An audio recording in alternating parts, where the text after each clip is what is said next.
Good morning.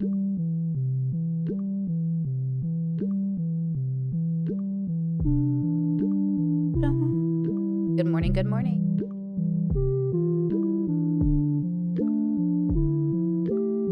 All right, girls. Dun, dun, dun.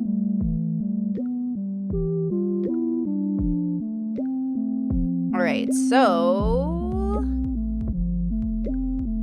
okay, thank you to Samantha Dragonati for the amazing music. Let's go ahead and pause that. Today's videos. Not gonna be chill, but they're gonna be informative. We have 3 focused topics today that surround relationships and toxicity. And one was requested by somebody on stream yesterday, and my chat sent me this video. Discord sent me this video to watch, so I'm going to use that as a source. I want to talk about this story that's going viral right now about a man who killed a woman after being rejected. And then I want to hop into this viral video that's going around about Hailey Bieber and Justin Bieber. Apparently, the video is actually like a few months old, but it's going viral for some reason on TikTok. And everyone's memeing on it. And honestly, like, I just saw a few parts of it and I was like, girl, we got to watch this on stream. Because what we're doing right now is we're going to hop into relationship bubbles, perspectives on what it means to be in a healthy relationship, and the audience's relationship with that content. So ultimately, I never know as a content creator or as a consumer how other people think because I am a content creator. I can't remember what it was like not to be one, in a sense. I've just been doing it for so long. But the audience who isn't a content creator but gets so wrapped up in the parasocial relationship, especially for large, very famous celebrities like Justin and Hailey Bieber, that is fascinating to my brain. You think of the Swifties, think of K-pop stans, you think of even Nicki Minaj's fans, you think of all these like communities, the Beehive, like you think about these communities and then how big they are and how big the celebrity they're surrounding is. And then you kind of compare it to just maybe what we're going to cover, which is the third story about the TikTok cheater celebrity, which is like also a level of fame. Also, oh my gosh, there is this makeup artist I love on TikTok. I think her name is Anastasia. I think that's how you say it. And I like love her content, but she recently did a collaboration with James Charles. And I was like, and it's not her fault, but at the same time, I like can't look at her the same. And then Lady Gaga commented on James's TikTok, which I blocked. 40 million followers on his TikTok. 40 million, James Charles. So I looked at the comments because I was like, why is she collabing with him? And then I saw that Lady Gaga was like, oh my God, love. And I was like, I get it. But I don't like it. Like, I get it, but I don't like it. I don't like it, Okay. Bubbles. Hey, what are you going to do? Chat says not everybody knows about James Charles. True. Not everybody knows. But maybe that's part of the problem. This week's podcast is going to cover that. We're going to talk about bubbles. When predators run for president. And it's not just Trump we're talking about. And I'm going to feature some conversations I recently saw between a couple of people that I think will be interesting about the responsibility people have and how do you hold people accountable when they, all they have is this limited perception. It's going to be good. I think it's going to be great. With that said, this first story is really, really sad. So just like, I know it's morning time for the Americans. I know for us Europeans, we're probably 7 coffees in and a couple of cigarettes, but literally this first story is really sad. So just, okay, take a deep breath. I'm going to move us into this story.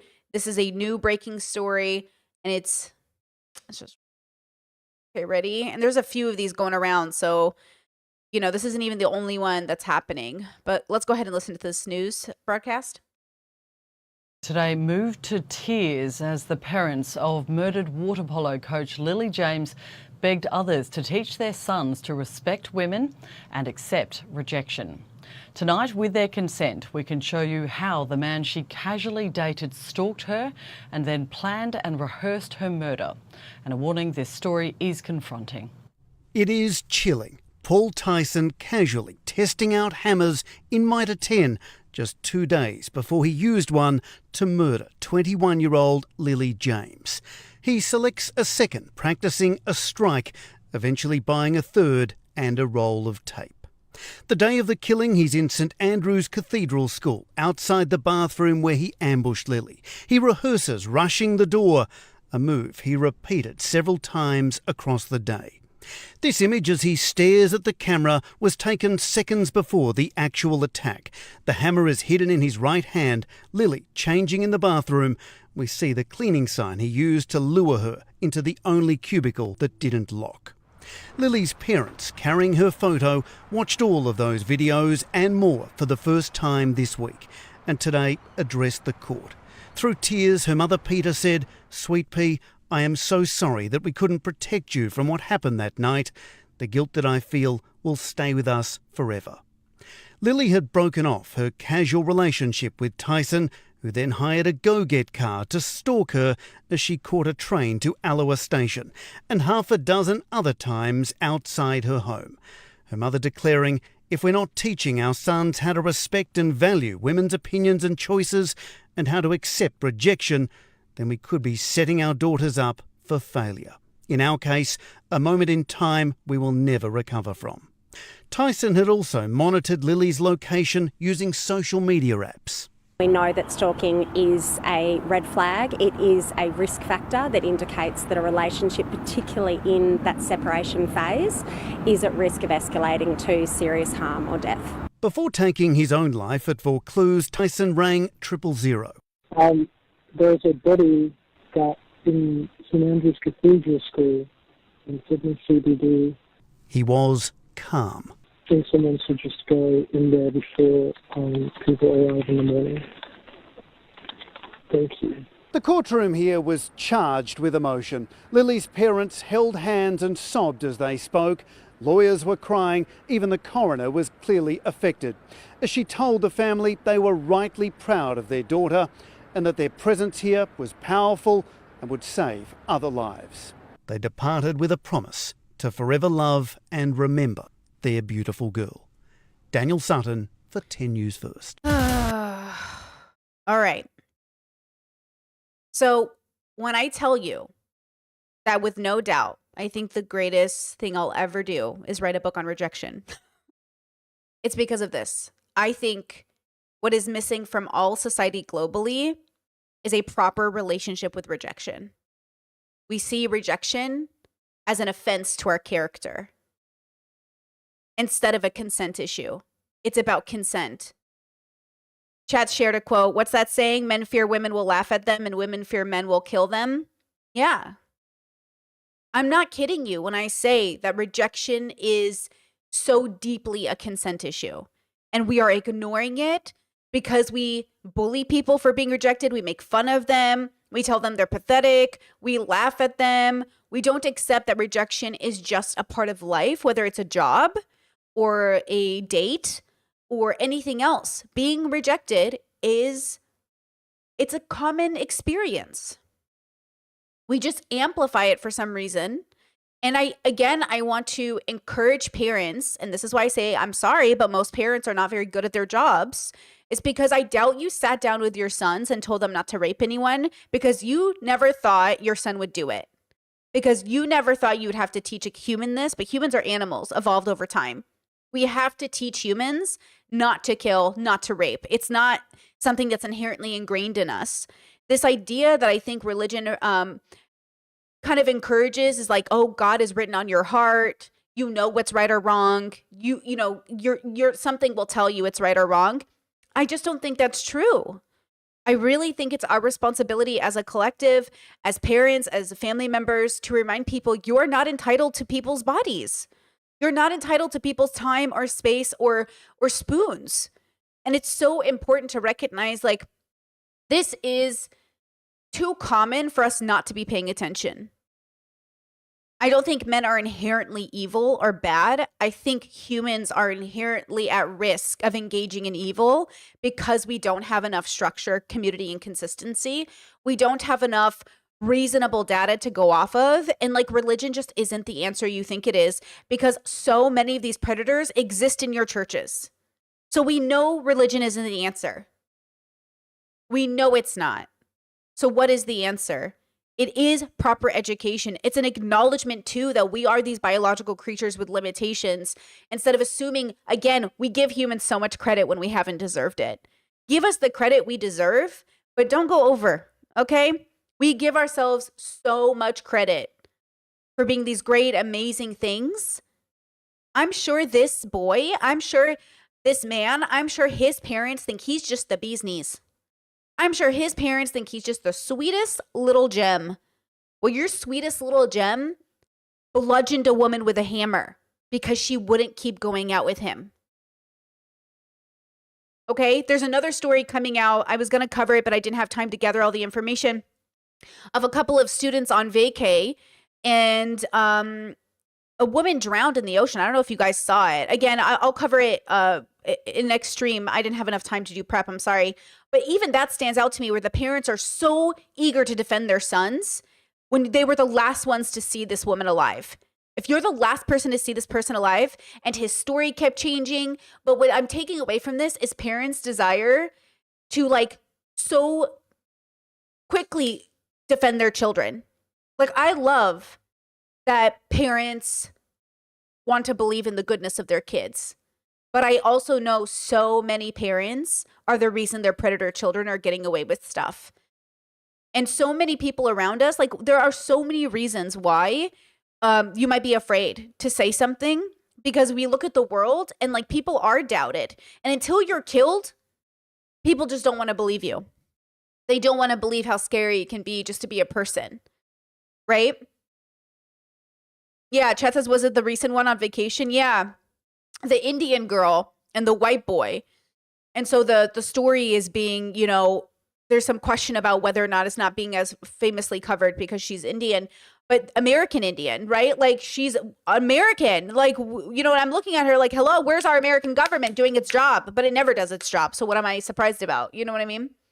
It's just sad. I look at the world and I think, you know, we really are just like at a place. But this is why we have to keep saying stuff. This is why when people say like, oh, feminism is overrated. Yes, the political movement of feminism has a ceiling, but the philosophy behind it is not limited, is not unneeded. It is more than needed. Like, you could look at the politics of feminism and get frustrated. Sure, same. But the premise behind it, the deep-rooted premise behind it, is that we are still living in a world where we need to make sure people understand that women aren't second class, that women aren't inherently negative compared to a man, right? That they aren't bad because they're born women, in the same way that men aren't bad because they're born men, but we become bad when we're raised badly. And I do think a lot of these people are raised badly.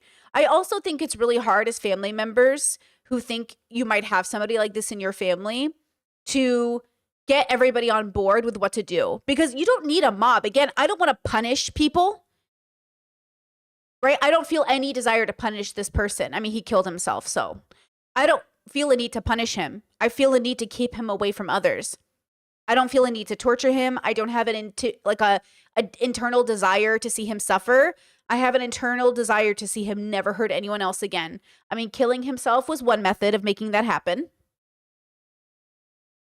Another way would have been to be put in a facility that did not torture him or act inappropriately and gave him a space to live out the rest of his life.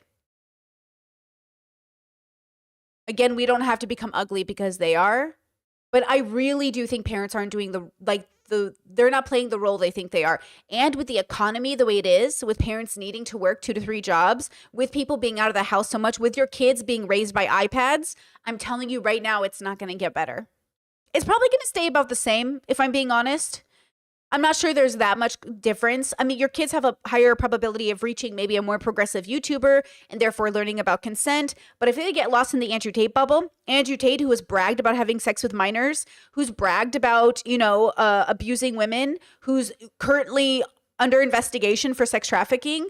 Like, yeah, if your boys are being, filtered into that bubble, then sure, their probability of abusing women goes up.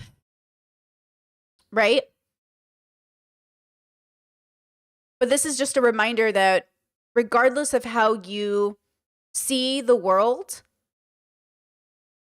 if you really pay attention, there is a deep problem with men and boys, and it isn't feminism.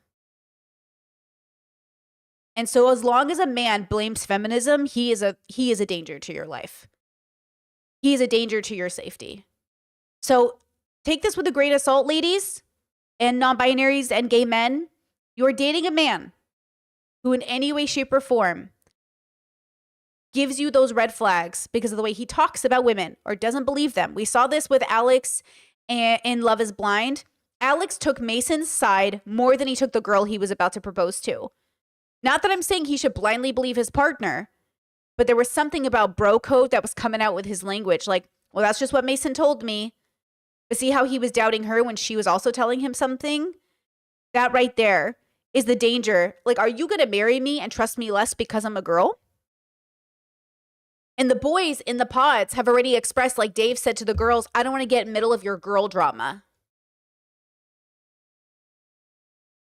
So again, listen to people when they speak because they tell you who they are.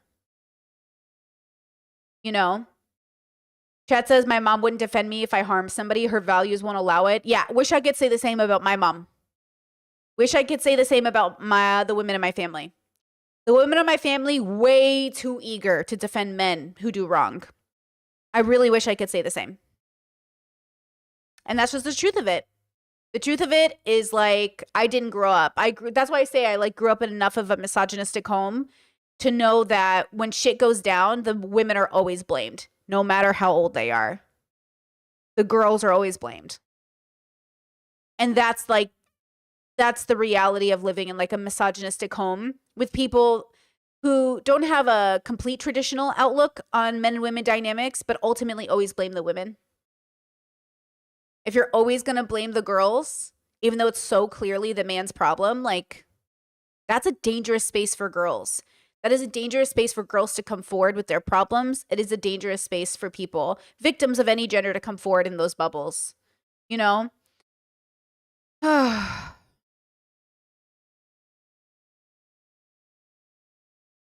Chat says the stat about women being assaulted and harmed the most by men they know is underpinned by cases like this time and time again. And it's like 60%. It's like over, I think it's like 50 something percent.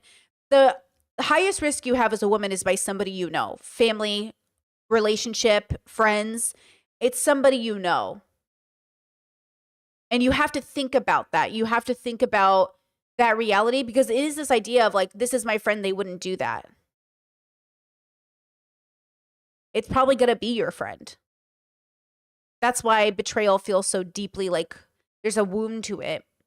You know, not to bring up Berserk, but this all brings back to Griffith. You know, the betrayal is unlike any other because it came from a friend.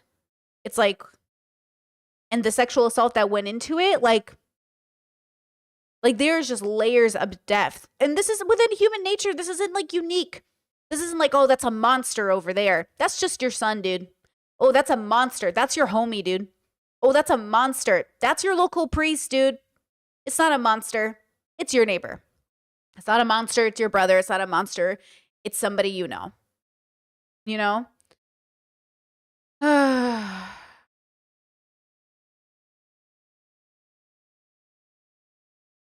All right.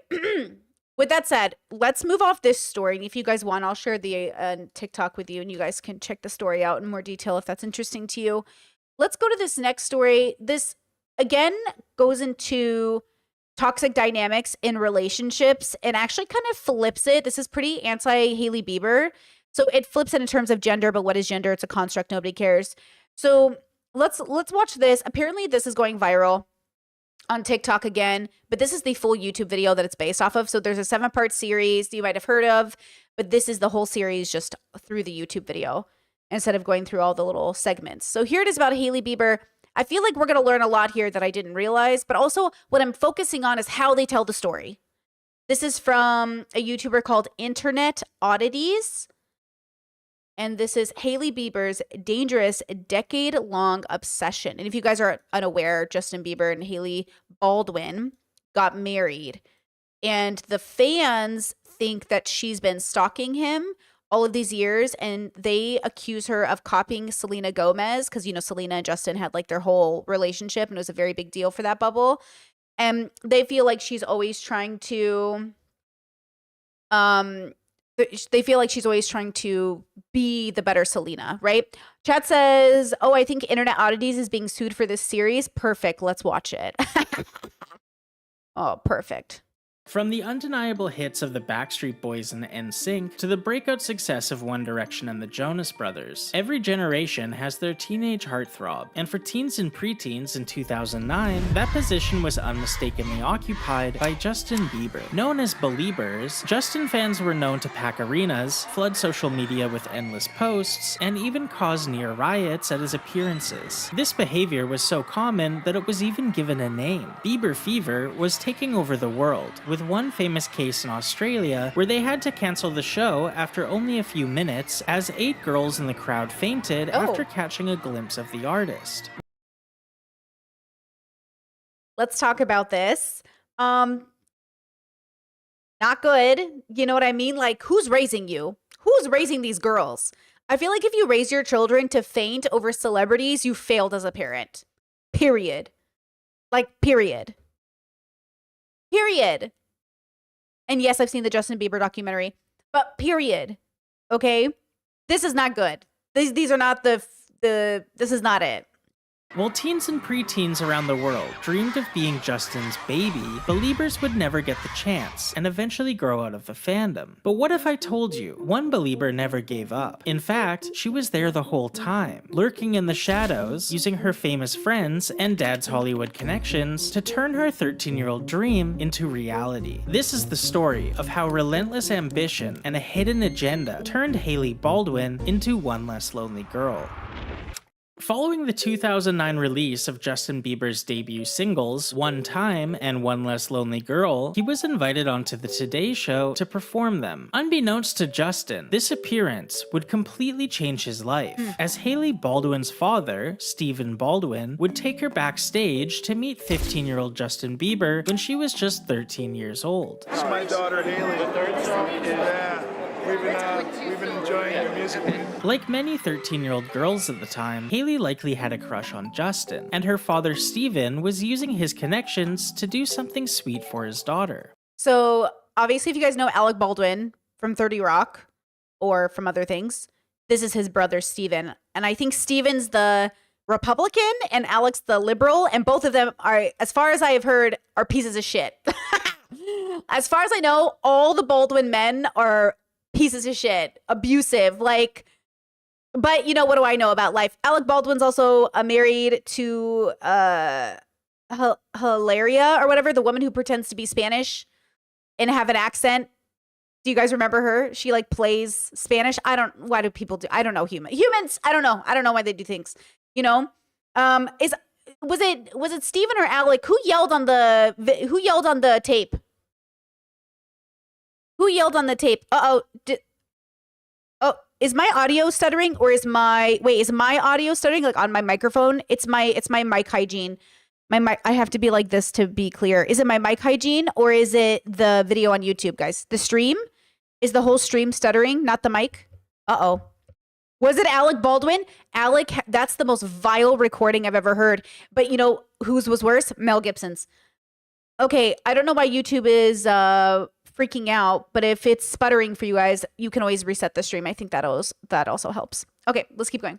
However, this wouldn't be the only time Hailey was around Justin before he really knew who she was. For example, Hailey would also appear at Justin's Toyota concert series performance in Rockefeller Plaza, before following him to Los Angeles to attend the premiere of his movie, Never Say Never, where she can be seen watching him from the sidelines as he walks the purple carpet. Stephen Baldwin would actually pull some strings that allowed Hailey to meet. Oh, this is like deeply manipulative feeling, huh? It's like da, da, da, da, da, da. Justin again, and this would give us their first photo together. 4 months later, Hailey would even be photographed posing with a photo of Justin Bieber on the cover of M magazine while attending the premiere of the 2011 movie Monte Carlo. Something ironic about this is that Justin's photograph is next to his new at the time girlfriend, Selena Gomez, who also starred in the Monte Carlo movie and would soon become Hailey's arch enemy. It's clear by this point that Hailey Baldwin wanted Justin Bieber for herself. And even though Selena Gomez took him off the market, Hailey wasn't going to give up so easily.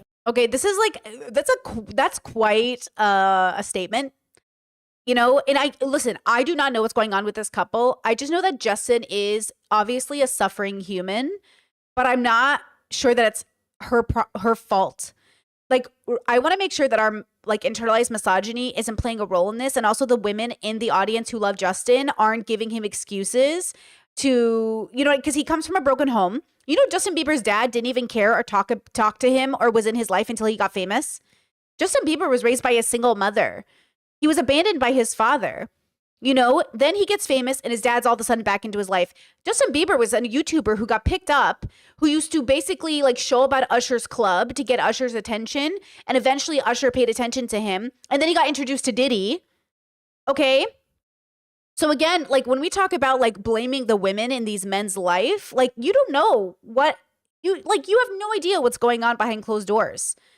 And I don't want to assume like this woman who came into his life, who in many situations that I've seen, and again, I don't know them, is obviously trying, I think in many ways to be affectionate, to be present, but like is often rejected by Justin. I mean, Justin's the one who's sick. The question is to what extent and how do we get him help? I mean, Justin has been struggling, right? I think my heart goes out in a compassionate way to him in that regard. But just like keep in mind that this content, I think, went viral and the fans like it because it helps them feel like they know what's really going on. We do not know any of this. We could never know what's in her mind. And especially in the way that like it's a little girl, you know what I mean? Like it's a child and a young adult. You know, like I think every girl or every guy or every person who meets somebody might think, oh, I wonder if this is my person, or I wonder if like I'm going to date this person, or I wonder if, you know, this is my future. That's not abnormal. But to accuse her of being a stalker or obsessed, like I don't know that yet. But let's keep watching. For example, in 2012, Justin Bieber and Selena Gomez would enjoy a date night together where they would eat sushi and go to the movie theater. However, paparazzi photos and videos would reveal that none other than Hailey Baldwin was following them around on their date, keeping an eye on Justin. Now, it's possible all of this has been a coincidence. Hailey does have a famous father, and the Hollywood circle is smaller than it appears. Except that in 2019, a self-proclaimed former Justin Bieber superfan posted a video on YouTube where she claims to have helped set up Hailey with Justin and has the receipts to show for it. I feel like this is an opening to a documentary. I used to be a Bieber fan, and I'm not talking a Bieber fan, I'm talking a New York City Bieber fan, and we've all been there, but I lived in New York City and I had the resources to go see him. According to this video, Dana, the former superfan, used to run a Justin Bieber fan account with over 200,000 followers and had become somewhat of a niche internet celebrity amongst the Justin Bieber community. 15-year-old Hailey Baldwin followed Dana in 2011, and over time, she would become friendly with her online. Hold on. Internet celebrity amongst the Justin Bieber community. 15-year-old Hailey So a teenage girl who's 15 followed a Justin Bieber fan page. Okay, I got it. You know, teenagers do weird things, but okay. Baldwin followed Dana in 2011, and over time, she would become friendly with her online, regularly tweeting back and forth and DMing her for intel on Justin Bieber's location. Okay, super weird. Super weird. Okay, red flag, red flag. Here you're gonna see where I wrote Satai Fifth. No, some random girl I follow, Marina, like they were all over my TL timeline, haha, annoying. Fifth Ave, what the fuck, random blank hotel, who the blank runs Bieber team and why? What's up? What's up? Do I got a punch? Was she so rude? I can't even handle it.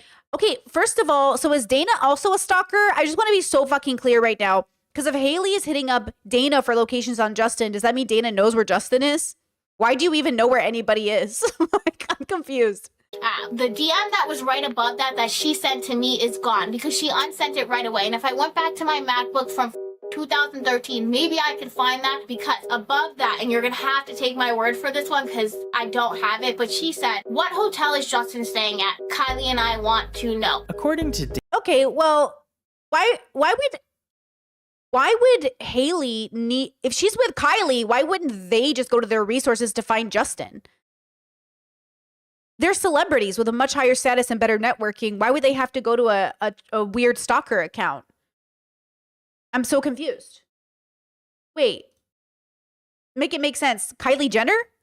Wouldn't Kylie and Haley have much better resources than a random follow account? Dana. When she would give Haley information on what hotel Justin Bieber was staying at, Haley would either book a room there or eat at the hotel restaurant. Haley's goal was to cross paths with Justin Bieber as much as possible, in hopes that he one day considered her a potential partner. We would give her that info because she would either stay at that hotel or she would eat at that hotel or do whatever at that hotel so she could bump into. That's true. Chess says maybe because they're kids and doing it on their own. Yeah, maybe because they are 15. Like, maybe this is just like teenagers being super cringe and having a crush on someone and then trying to show up at the same restaurant their crush is at, hoping their crush sees them while they're reading a book and is like, "Oh, Haley, I didn't know you were here. Oh my God, Justin, I didn't know you were going to be here." Maybe it's just one of those, you know? To him. Haley Baldwin went from trying to bump into Justin Bieber at the Satai, the London, to marriage. That is so iconic. Like, everyone's making a joke that it was her 10-year plan. Like, did it. Dana even shows tweets a now 16-year-old Haley Baldwin sent to her.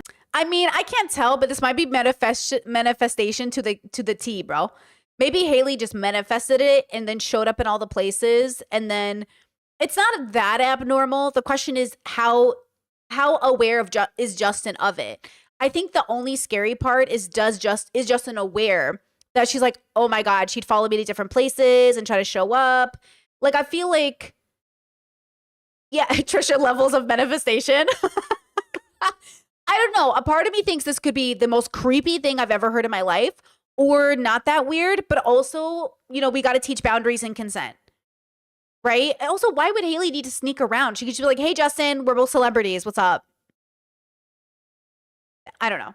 Her, where Haley discusses Justin Bieber's height and speculates how much more he will grow, something you would expect a superfan to tweet. Even back in 2013, Haley was serious about protecting her man, and would ask if the DMs Dana tweeted from Justin Bieber were real or not, with Dana confirming. Chet says she wasn't a celeb when she was 13. Yeah, but she's a Nepo baby. It's like the same thing in that bubble. I feel like it's gotta be the same thing in that bubble. Like, celebrities' kids are Nepo babies. Justin Bieber is the celebrity. He's not the Nepo baby. But isn't that kind of the same? Or am I just like, I feel like he said earlier in the video, the circles aren't that big. So I kind of feel like celebrities' children, I don't know. I don't know. To her that she was just making a joke, although it's difficult to believe it Wait, what did that say? or not. With Dana Wait, are those DMs real? No, oh my gosh, I'm mocking someone who made fake DMs by just using an account with his pic and cropping it, and everyone believes them. Oh, okay. confirming to her that she was just making a joke. Although it's difficult to believe everything you hear on the internet, it's worth mentioning that Haley Baldwin actually participated in a Justin Bieber fan video orchestrated by Dana. After Justin Bieber and Selena Gomez released a lip sync video to Carly Rae Jepsen's Call Me Maybe, Dana and several other Justin Bieber superfans. And Selena was her own celebrity. So Haley Baldwin was definitely like the Nepo baby celebrity status, which isn't much, I guess. So yeah, Selena was definitely in her own right a celebrity. See, okay, so I'm too old to have been like a Justin Selena fan. Like, I'm too old. So I didn't follow Selena Gomez, Demi Lovato. I just didn't follow any of that. I was completely in, I was drinking and partying at gay clubs. Like, I was not in that bubble. And actually, funny enough, Justin Bieber's latest album, I think it's the latest one, I've listened to the only one I've ever listened to. And I like it. I like it a lot. So that's the only album I think it's the last one. Whichever one came out the last couple of years, whatever. That album is the only Justin Bieber album I've ever listened to. And now he's like an adult. You know what I mean? So I'm kind of new to this. Like, as a super fan who's probably, like, if they watched me, they'd be like, she doesn't know anything. I do not know anything. I do not know. I barely understand Selena Gomez with that one Benny guy right now, which, by the way, that Benny guy has written every hit song in the last 10 years, and it's crazy. It's kind of crazy how many hit songs this man has had his fingers into. Like, God bless. And I actually think they look super cute together, so I don't want anyone to ruin it. Okay? Because Selena, I don't know what her story is, but this woman has struggled to find love. And that's why the super fans think her and Justin were meant to be together, because both of them seemed unhappy in love all these years, even while he was married.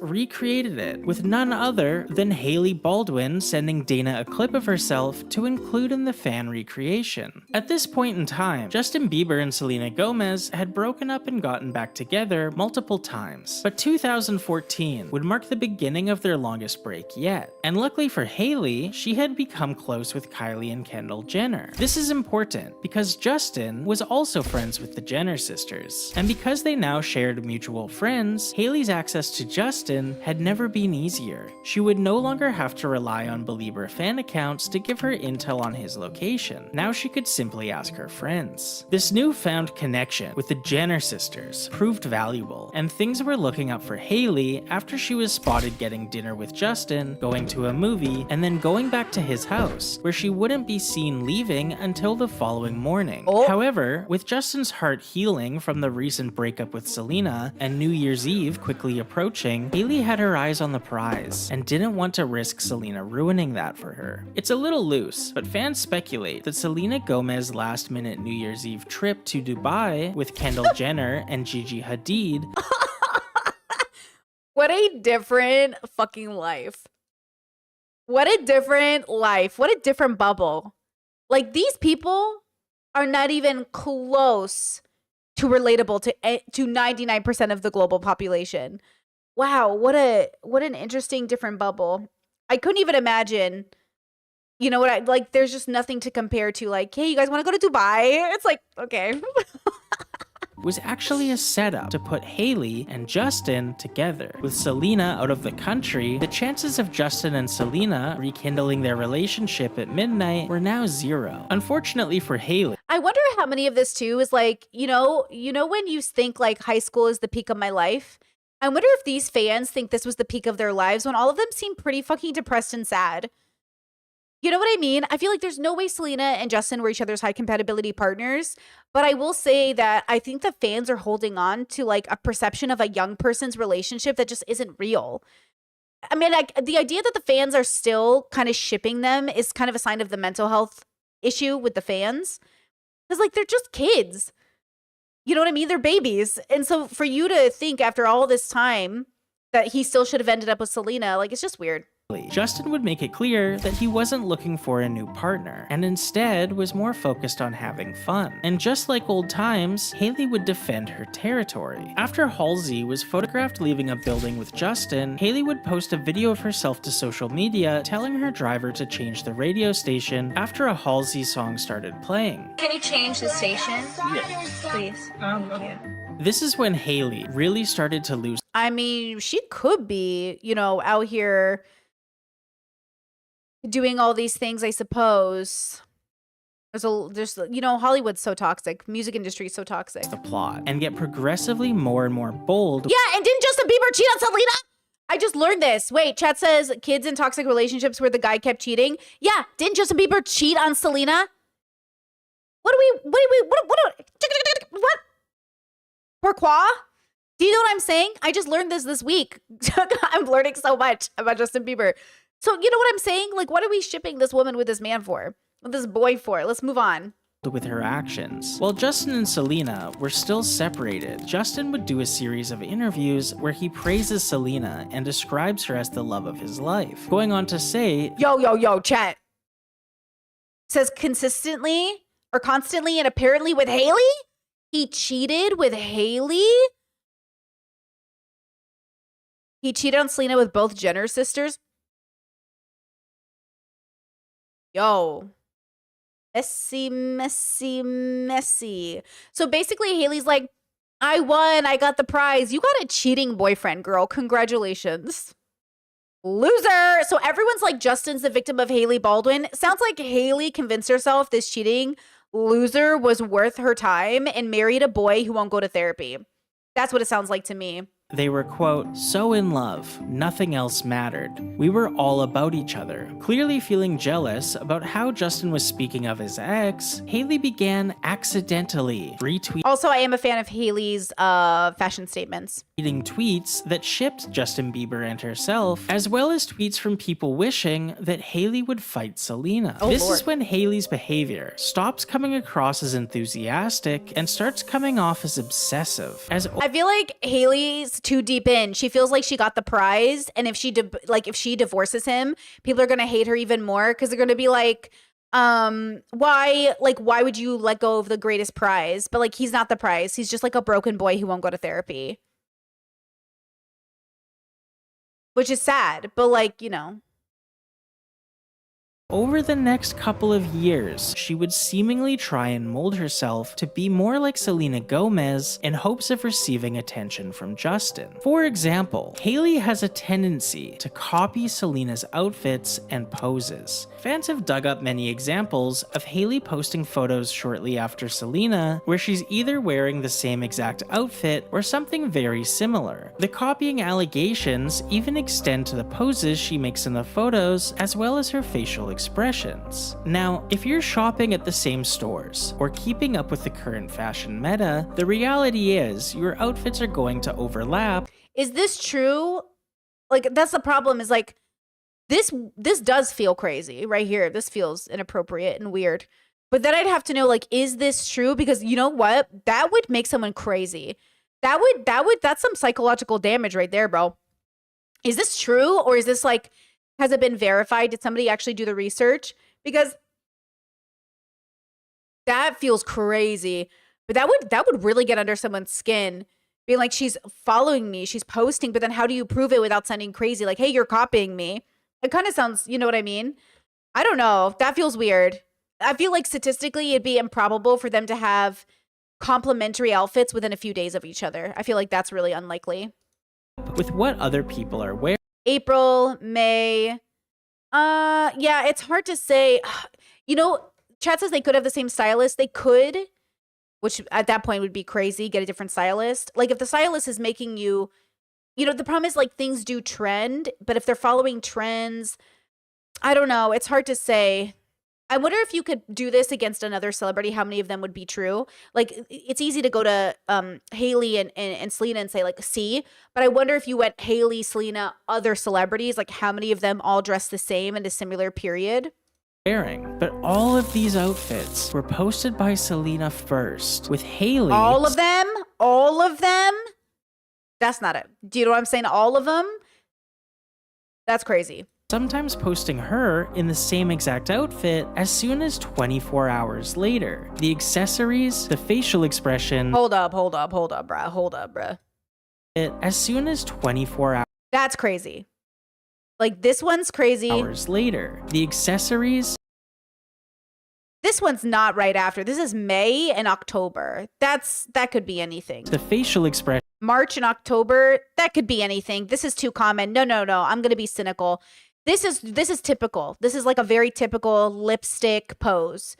So for Selena to do it in March and Hailey to do it in October is reasonable. Sorry, that's reasonable. The outfit. March 14th. Very typical pose. The dilemma is, like, humans aren't that interesting. So we're not that unique. So we are bound to, like, do things that other people are doing innocently. I can't tell you. I can't read Hailey's mind. I don't know if she's looking up Selena's Instagram, but if she is, whoa. But if she isn't, I mean, this is a pretty typical pose as well.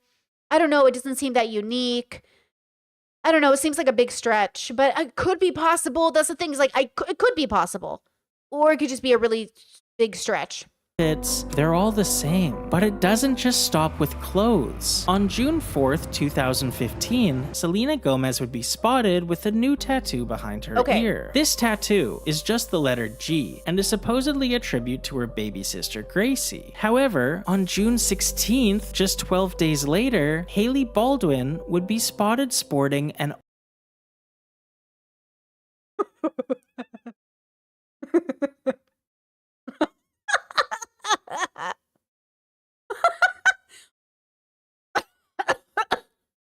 Y'all. Okay. Almost identical G tattoo in the same exact location as Selena's. Haley would claim that the tattoo is an homage to her pastor's daughter, Georgia. What? But Haley, seemingly copying What? What? tattoo is an homage to her pastor's daughter, Her pastor at a church? Y'all, that's crazy. Georgia. But Haley, seemingly copying Selena while simultaneously rooting on her downfall, will become harder and harder to ignore. In February of 2018, Selena Gomez would check herself into the Privé Swiss psychiatric facility in Connecticut, a facility that offers therapy for individuals needing a retreat from high-profile, always-on lifestyles. And Haley would allegedly drive past Selena's home with her pastor's wife to make sure Selena was still in therapy. What? The rest of 2008, I gotta read that. Hold on. her pastor's wife to make sure Selena Haley Baldwin visits with a friend as Justin breaks down over Selena. Haley Baldwin and visited with a friend from church. What is this? Her pastor's wife. In fact, the pair took a trip past Selena Gomez's home. While the troubled stars reportedly checked into a psychiatric facility, Justin reportedly stayed with his pastor, most likely praying for Selena's speedy recovery. Thursday, October 11th, 2018. Is that Arizona AZ/X17 online? I don't even know what that is. was still in therapy. The rest of 2018 is kind of confusing, as Justin Bieber would get back together with Selena Gomez for a couple of months before she finally broke up with him for good, only for Justin to marry Haley 6 months later. Oh!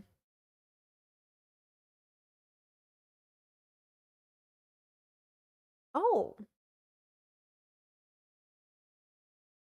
Now, Discord sent me a link. I can't show it because they're going to copyright me. It's from The Ellen Show when Demi Lovato was interviewing Justin Bieber. I saw a clip of it on TikTok.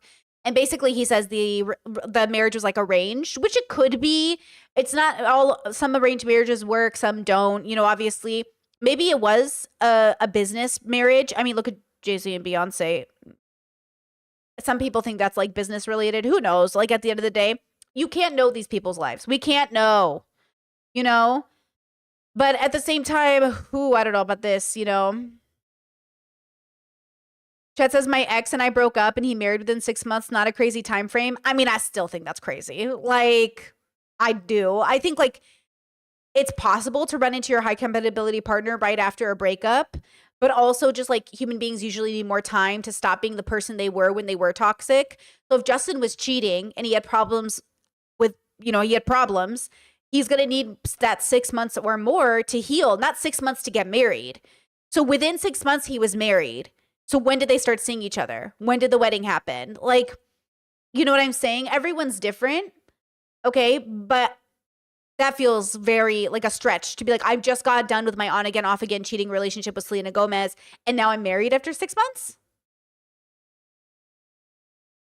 Haley would later claim in interviews that she and Justin officially started dating in 2016, but if that's the case, why was Justin dating Selena just months before your wedding? Either way, Haley Baldwin was now Haley Bieber, and even though she got what she seemingly always wanted, it still wasn't enough. Following the release of Selena Gomez's song, Lose You to Love Me, Haley would immediately post a screenshot of her playing Summer Walker's song, I'll Kill You. While Haley would claim the timing was merely a coincidence, many fans interpreted this post as another attack on Selena. To make matters more confusing, in 2019, Haley Bieber would Chet says because Justin was effing around with Haley while he was with Selena, so he knew her. Oh, that's a good point. It sounds like, okay, can I be real? I'm assuming this is just a group of very stunted, very toxic people engaging with one another, and there are petty battles and beefs. Like, I don't think we need this whole conspiracy theory video. It's like pretty obvious. Friend group, awkward, girls fighting over boys, on again, off again, will they, won't they? And one girl feels like she won the prize, but all you got was a toxic boy who's cheating and needs therapy. Right? Why was everybody being so conspiracy? Like, there's no conspiracy to this.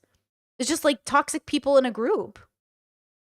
Am I confused? Would debut another tattoo, this time on her ring finger, and featured the letter J. This tattoo is clearly a Justin Bieber tribute. However, fans were quick to notice that it shares a striking resemblance to a ring Justin Bieber bought Selena Gomez. honestly, Haley might be this petty. Do you know what I'm saying? But Justin was a cheater, so I don't even know why we're all like, do you know what I mean? Like, I don't know why we're all like sitting here. This music is so like, woo, it's not that big of a, yeah, okay. I don't know, I feel like it's really straightforward. Gomez all the way back in 2012. A couple months later, Haley even made sure to crash Selena's album release party being held at the restaurant Craig's in West Hollywood, despite not being invited, by making sure to arrive there before it started and staying long enough to overlap with the event, only leaving through a back door once Selena left her party. According to tweets from the evening of the party, once Selena arrived, the restaurant started playing her music, and that didn't sit right with Haley. Haley's stylist, Maeve, asked a waitress to play the song Yummy by Justin Bieber, and when that request wasn't fulfilled, Haley and her table allegedly started yelling Justin's name. Haley Bieber would find herself under the microscope yet again following the release of her home cooking show, What's in My Kitchen, as it shares a striking, undeniable resemblance to Selena Gomez's cooking show, Selena Plus Chef, that debuted 2 years before Haley's show. Let's start at the beginning. Selena's show starts with a faux camera HUD overlay to give that raw homemade production quality feel. Haley's show also starts with a faux camera HUD. I cannot tell. Okay, so my brain goes, who's the editor? Who's the production? Is the production also doing this? Because is the production looking at what Selena did and copying it for Haley because they saw that it worked for Selena? And this also feels like a combination of like everyone hates Meghan Markle, right? And like everyone hates her new show, but I cannot wait to watch it. And I actually like really vibe with her energy, but a lot of people don't like her. And I cannot tell if y'all do not like these women because you just don't like these fucking women. Like, you know what I mean? I cannot tell. I just like, it feels like, I don't know. There's something really silly happening here. People were like, these big conspiracy theories and Haley's obsessed and Haley, I don't know, just seems like a bunch of kids being weird, bro.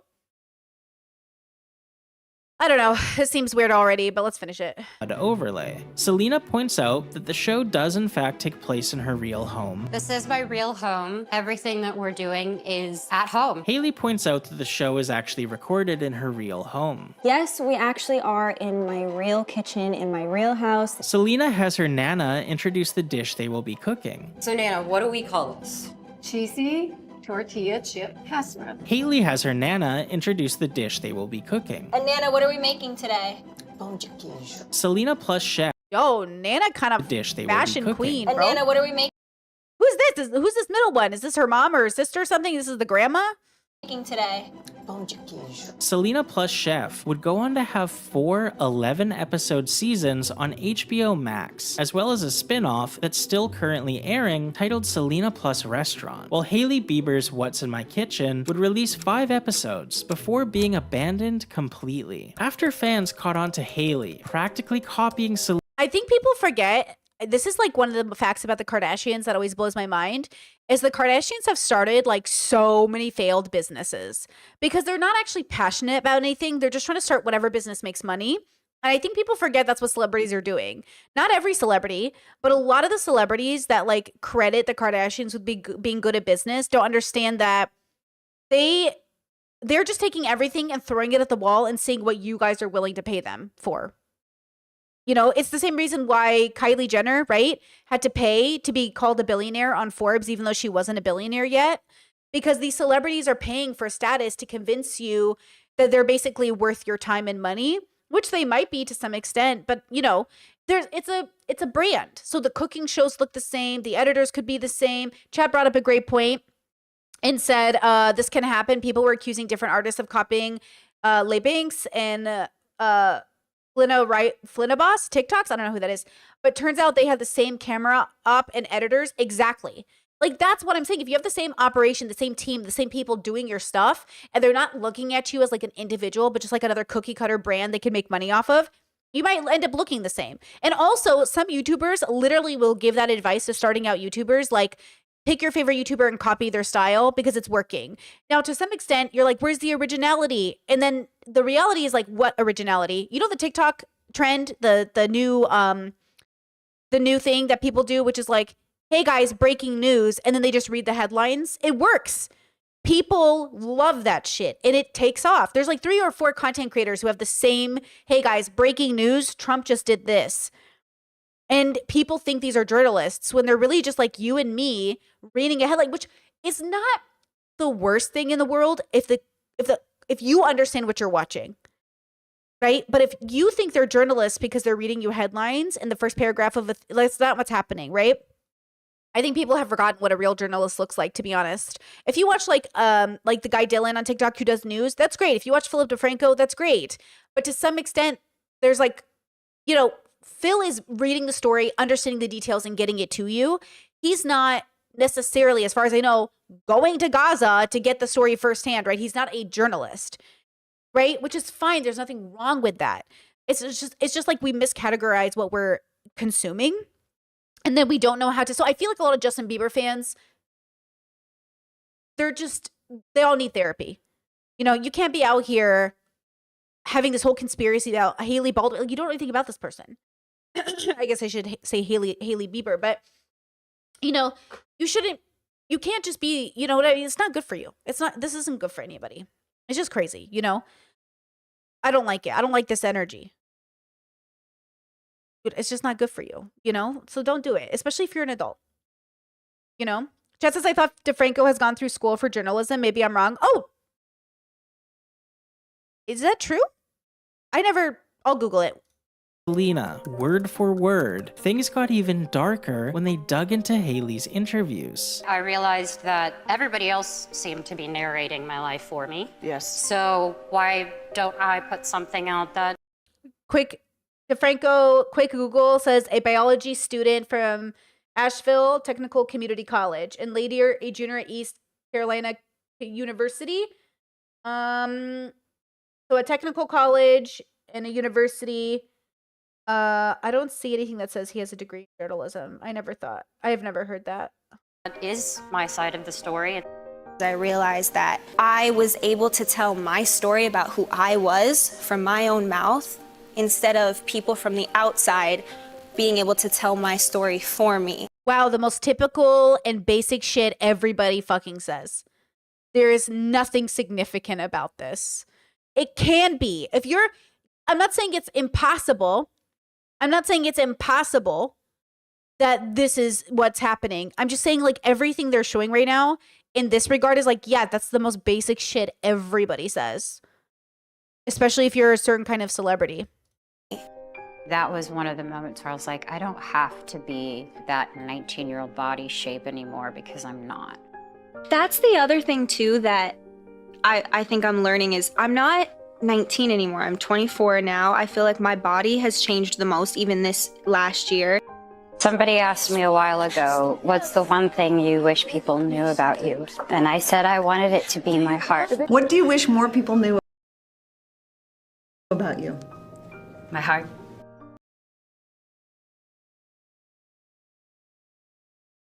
Cringe. Bro, if Hailey's copying Selena, don't, because it's cringe. What I want people to know the most about me is my heart.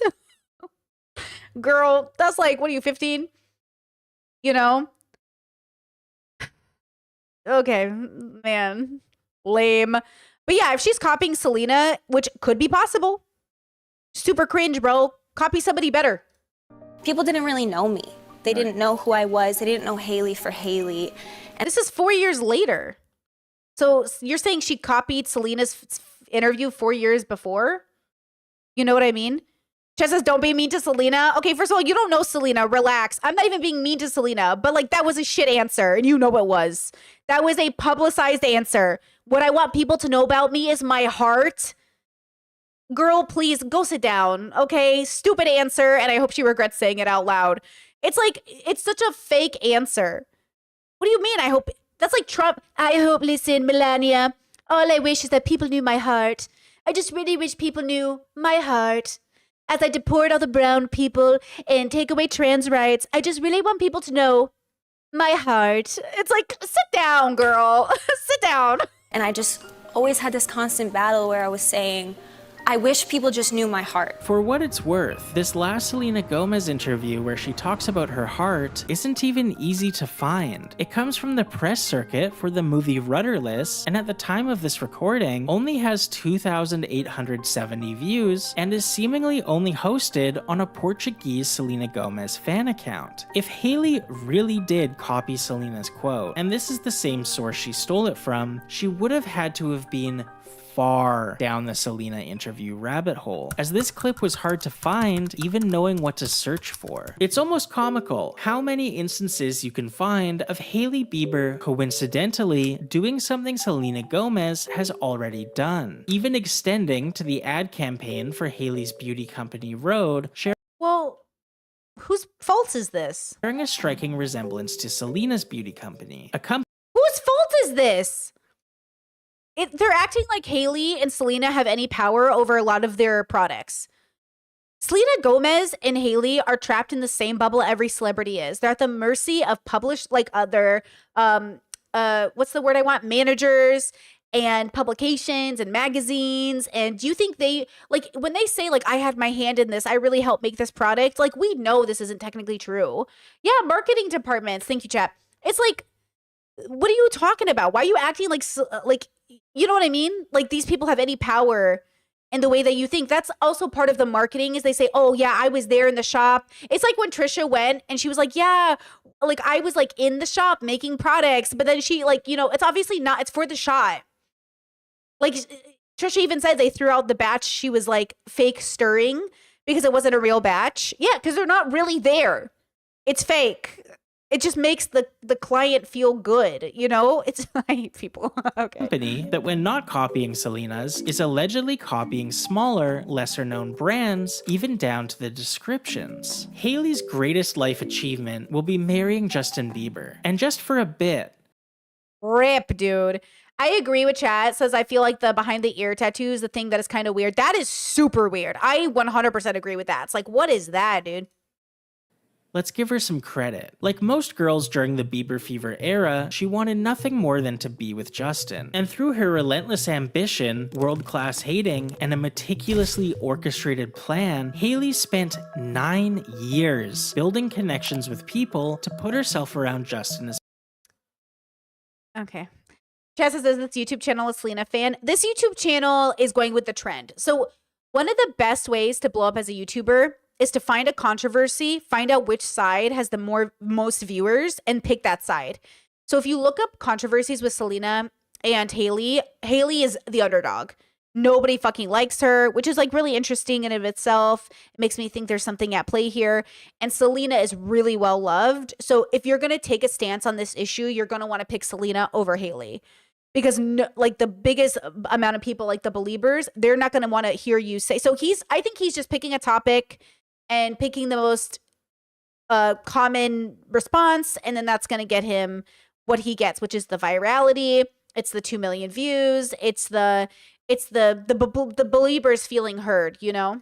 as much as possible. From befriending the Jenner sisters and working with fan accounts to feed her intel on Justin's every move, to booking countless hotel rooms just to bump into him in the elevator, and then traveling to the next hotel to pretend to coincidentally be dining there that evening. Hailey set her eyes on the prize, put in the work, and found herself across the altar from Justin Bieber. I don't even know what to call it because it's so beyond iconic that there needs to be a new word invented for what Hailey Baldwin has done. Hailey Baldwin went from trying to bump into Justin Bieber at the Satai, the London, to marry. It is so iconic. Like, everyone's making a joke that it was her 10-year plan. Like, did it. We stand Hailey Baldwin. Like, she did that. Do not give up. Like, that's inspirational. You.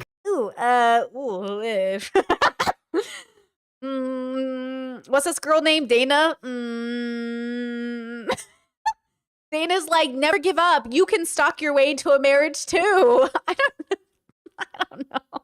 I don't know if that's the goal, guys. Can do anything in life because Hailey Baldwin did that. What other cases of a pop music stan marrying their idol can you think of? She might be the only one to ever do it, and she at least deserves some credit for that. However, after spending a third of your life fighting another woman for your man, what are you left with? You arrived at the destination, but is it as fun as the journey you took getting there? Perhaps this is why, after 6 years of marriage to Justin, we still see Hailey copying and clowning on Selena. Perhaps Hailey can't help herself because it's all she's really known. While most people spend ages 13 to 22 discovering who they are and finishing school, Hailey spent those formative years indulging herself in a childhood fantasy. It also has to hurt that after announcing your pregnancy to the world, Selena Gomez, your husband's ex-girlfriend, started trending on Twitter, and not you, your husband.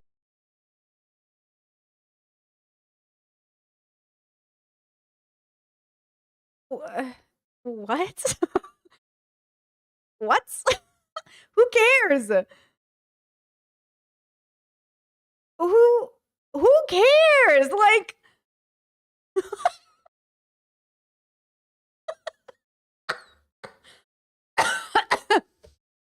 oh man, that's funny, bro. What?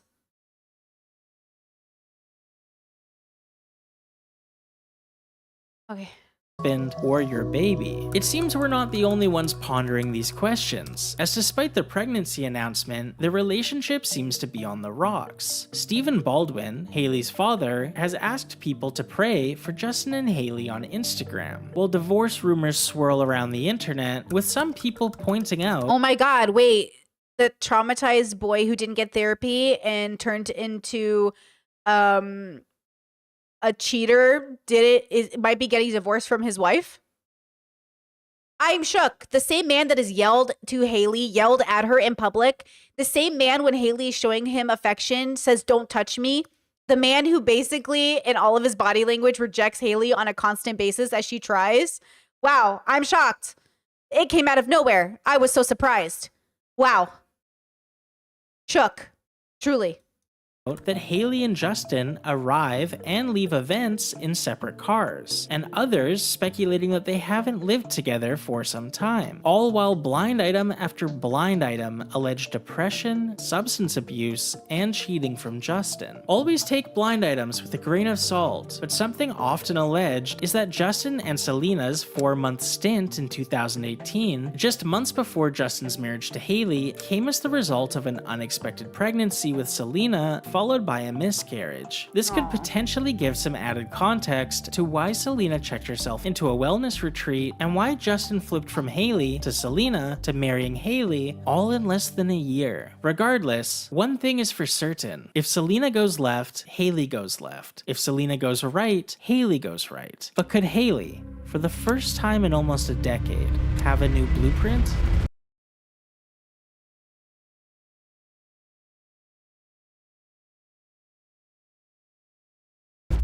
Girl. Girl, maybe. Fuck, I don't know. I mean, maybe. I just, you know. I don't know if Hailey knows who she is.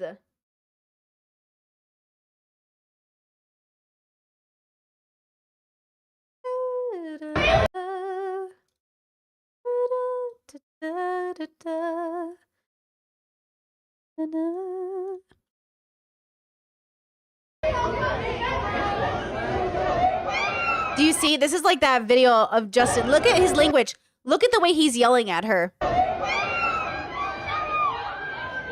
Nah, explain that to me. Explain that behavior to me. Look at him throwing a fucking tantrum.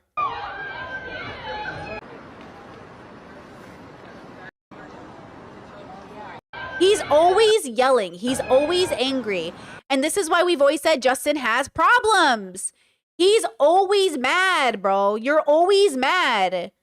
Go to therapy. Why are you always mad? Babe, I can't. Don't touch me right now. Like, not right now, but I'm just Oh, I thought you were being serious. No. Just in general. That just happens sometimes. You're just like, okay, babe, like I just need to just give me some space. Babe, I can't. Don't touch me right now. Like, not right now, but I'm just Okay, so then people go, oh, Haley's really overstimulating. She's always touching him and he doesn't want to be touched. Look, bro, if you got ADHD, autism, you're overstimulated, you need to communicate with your wife. You can't just be out here blaming her. And then people are like, why isn't Haley respecting his boundaries? Excuse me, why are you so overstimulated? You know what I mean? Like, if I know there's rumors that Justin is Diddy's victim. That's serious. You need to go to therapy. You can't take it out on people. You need to go to therapy. Okay? So I don't care what your trauma is, right?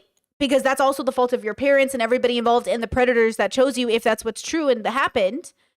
But y'all need to like go to therapy and not take it out on the people that are trying to help you. You know? So I don't know. This idea that Haley was a stalker versus just a girl who like was running in the same circles and like, you know, had a crush on him and pursued that crush in maybe a very teenage and unorthodox way, which I, you know, not out here saying you should stalk people. And I'm not saying she stalked him. I'm just saying that, you know, making Justin to be this victim when Justin has literally got one of the worst reputations in terms of the way that he treats people feels really fucking weird. Okay? Like, I think that's really fucking weird. All right? Oh, wait, now. There is a video, oopsies, that has, oh, hello, Brittany, YouTube. That's not what I wanted to do. Thank you. In the plot twist of the century. In the plot twist of the century. We love him. I don't even know who he is yet. This is Danky, D-A-N-K-Y, Jabo. Jabo? TikTok's biggest cheater is pathetic. Handsome fella. Oh, handsome. I was like, handsome. No, it's handsome, I think, fella. Oh, my Middle Eastern came out there. Let's watch this. You guys requested it. My Discord shared this with me and said this is a pretty good video to run down the whole situation. So for those who asked me to cover this story, let's fucking do it. Let's absolutely do it. Oh, Chat said he used to be the I'm Alex editor. This guy? Danky? Sorry, I'm screwing up his name. This guy with this beautiful curly hair, which we love. That guy's also abusive. That Alex guy, that was crazy story, came out last year. Okay, let's go ahead and check him out. See what's up with him. In the plot twist of the century, a creator that goes by the name of Handsome Fella, I was unfaithful to my girlfriend at the time, isn't exactly the greatest boyfriend in the world. Please take a video. It's gonna ruin me. I'm begging you, please take it down because it's gonna get huge and it's gonna be irrecoverable. Please, I'm begging you. So let's talk about it. But before all that, be sure to subscribe to the channel. No promises or threats this time. I just wanted to genuinely tell you all how much I appreciate the support that you have been giving me recently. We just hit 160. My partner does this thing where he's like, you think everyone looks like your little brother. I have like 8 brothers, but I have a littlest brother. And I'm like, hey, that looks like my little brother. You guys don't know what he looks like, but like the joke is my partner's like, you think everyone looks like him. He does kind of, every time I see a young guy, I see my little brother. Like, I don't know what it is, especially if they look like this. I'm like, oh, look, this is like what my little brother looks like, you know? I don't know what it is, bro. You just see, you don't gotta type. Like, my brother has that face that I feel like a lot of people have. 60,000 subs, so I'm hoping we can get to 200k by the end of the first quarter. It really has been a great start of the year for the channel so far, so genuinely, I really appreciate that from you. And if you're not subscribed to the Danky Jibbo channel yet, then hop along and become a Danky Giblet. Don't worry, that will not become a thing. Anyway, this whole situation came to light when TikToker Haley Sharp, better known as Yodeling Haley, put out a video detailing the devastating breakup between her and Handsome Fella. The world stopped for a day when they broke up, truly. It was a heartbreaking moment. So just to recap, David Lynch dies, I dye my hair pink at the age of 22, TikTok gets banned, 20 minutes later I'm being broken up with during the commercial break of the drag race we were watching, and then 12 hours later TikTok comes back and then he leaves. Do you guys have any idea? Like, do you guys ever think about how I'm the strongest woman in the world? So this video is 1 minute and 20 seconds long, and the rest of it is just her talking about how she's the strongest woman in the world. It's a funny bit, I'll give her that, but the important bit here is the I got broken up with, because that part caused a lot of stir. I'm not exactly too sure how public it was that her and Handsome Fella were dating at this point. Well, not anymore at this point, I guess, but either which way, people seem to have drawn the conclusion that she is in fact talking about Handsome Fella, as they detailed in the comments. Handsome Fella is a creep and a cheater, so you'll be okay, Queen. Now, this is in reference not just to this controversy about how he cheated on Haley Sharp, but in fact, there was a controversy about a year ago of him cheating cheating on another creator, well, another individual, but we'll talk about that later on. I think it's important we get this one out of the way first and then talk about his past cheating scandals to show that this is in fact a pattern of behavior. I have a lot of opinions on this whole controversy, by the way. I think a lot of stuff has been blown way out of proportion, and I do think that some stuff isn't given as much attention as it deserves as well. So before I delve into all that, I'm just going to show you exactly what has happened, and my opinion will start to creep in as the events go by, if that makes sense. It's just... Sorry, I'm muted. I have him on 1.2 speed for those people saying he's talking fast. He is talking fast, but I also listen to a lot of people at 1.2 speed, so he's 1.2 speed. It occurred to me that a lot of you might not know who Handsome Fella is. I certainly didn't before I made this video, so here's his channel. I do not know who this is. Hold on. Go back. It's just occurred to me that a lot of you might not know who Handsome Fella is. I certainly didn't before I made this video, so here's his channel. 500,000 subscribers. I've never seen this human's face. Omegle, testing as seen on TV. Yeah. I do not know who this human is. He's a pretty big creator. I think he's more famous for streaming than making YouTube videos, but the YouTube channel looks like a pretty standard YouTuber. Nothing too offensive about these videos on the surface. You watch the videos, it's just a fairly charismatic bloke talking his shit and being a YouTuber, like every other person on this platform. But then obviously his gimmick, I guess, is that he's a handsome fella. As seen on TV products, you probably remember it. A handsome fella with a nice deep voice, I guess. Now we'll just cut to the chase here, because all we know so far is that she got broken up with by him, but we haven't actually heard any of the cheating stories yet. Here's the first video that was put out where Hailey directly addresses her being cheated on. Well, you guys, the strongest woman in the world, me, is actually way stronger than any of us could have imagined, because I just found out that, you know, my boyfriend who broke up with me, like, last week, was also cheating on me, messaging a 19-year-old girl, he's 25, while I was staying at his house for his birthday. So, if there's anything we can learn from this, never date an influencer. That's the lesson that we've learned. And I'll say it again. Do you guys know how strong I am? Look at me right now. Do you see that? I don't know exactly what to tell you. It's a pretty standard I got cheated with video, just exposing it to the world. It's very clear that she's talking about Handsome Fella here, as evidenced by Handsome Fella literally responding to these allegations directly. Now, whether or not you guys think that it is appropriate for someone to go as public as Hailey has about the cheating is up to you, I guess. I personally don't exactly hold it against her for doing so. She was the one who got cheated on. It is completely within her right to do so. You know, I was thinking about this in the shower today, as one does, and we're going to cover the I'm Alex response after this, because I gotta know what happens, you know, girl, I gotta know what happens. Okay, I was thinking about this in the shower today. Would you tell one of your girlfriends to work it out with a guy who hits her? Or one of your guy friends to work it out with a girl who says she's on birth control but like isn't? You know what I mean? That's kind of what cheating sounds like to me. I know a lot of people talk about how infidelity is really common and you can make it work after infidelity, but I'm just like sitting here like, I know you can also make it work after your husband beats you into a fucking pulp. I don't know if you should. I don't know if this is the environment I want to say we should do this. I was listening to The Financial Diet, shout out to The Financial Diet, and Chelsea had a guest on and they were talking about infidelity in money. And Chelsea said, look, you don't have kids with this guy. He hid all this money from you. He spent like $60,000 or something. She was like, I think this is the time for a divorce. I think you can go to therapy and make it through financial or emotional or physical infidelity. I just don't know that you should. And the question is, should you? I mostly don't think so. I mostly don't think so, right? Obviously, there are examples of like, hey, I had Alzheimer's and I didn't know and I spent all our money. Or, hey, I had a stroke and it changed my brain chemistry. Or, hey, like I had like an episode or something. Then we can have the conversation, because I think the focus there is not that you did something. The focus is that you're sick and you didn't have a choice.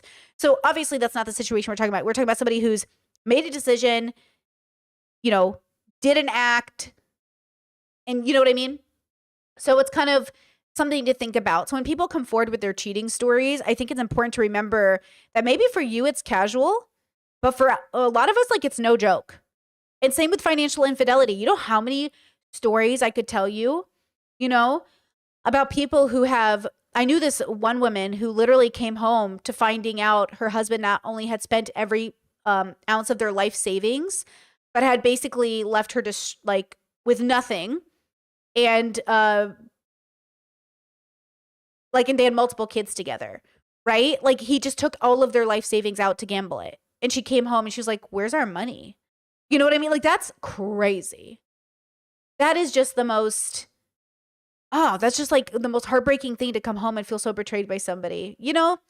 Yeah. do something like this, but it's not something that I personally could ever see myself doing. The amount that went public, though, is something to be discussed later on in this video, because there is some genuinely important talking points here. Just a heads up, by the way, that whatever I say in this video, all in all, Handsome Fella is absolutely in the wrong here, way more than Haley is, but they both handled it in ways that could have been better, in my opinion. This lassie Marissa was the girl that Handsome Fella was cheating on Haley with, and there was a TikTok on, I think, our account with Handsome Fella in it. I'll call Handsome Fella Tyler from now on, because that is his online persona. I don't want to keep saying his full YouTube name every time. Also, because if someone walks into the room whilst you're watching this video out of context, they'll just think that I fucking love this bloke and just want to suck his dick all day and shit. When I don't, I actually think it's quite a cringe YouTube name. I mean, I know it's ironic coming from fucking Dan Kijabo over here, but we'll go with Tyler. Fuck it, why not? Anyway, according to Marissa, she didn't know that Tyler was cheating on somebody else with her. So when the whole thing came out, she posted this TikTok in reference to the one that got deleted that I just spoke about.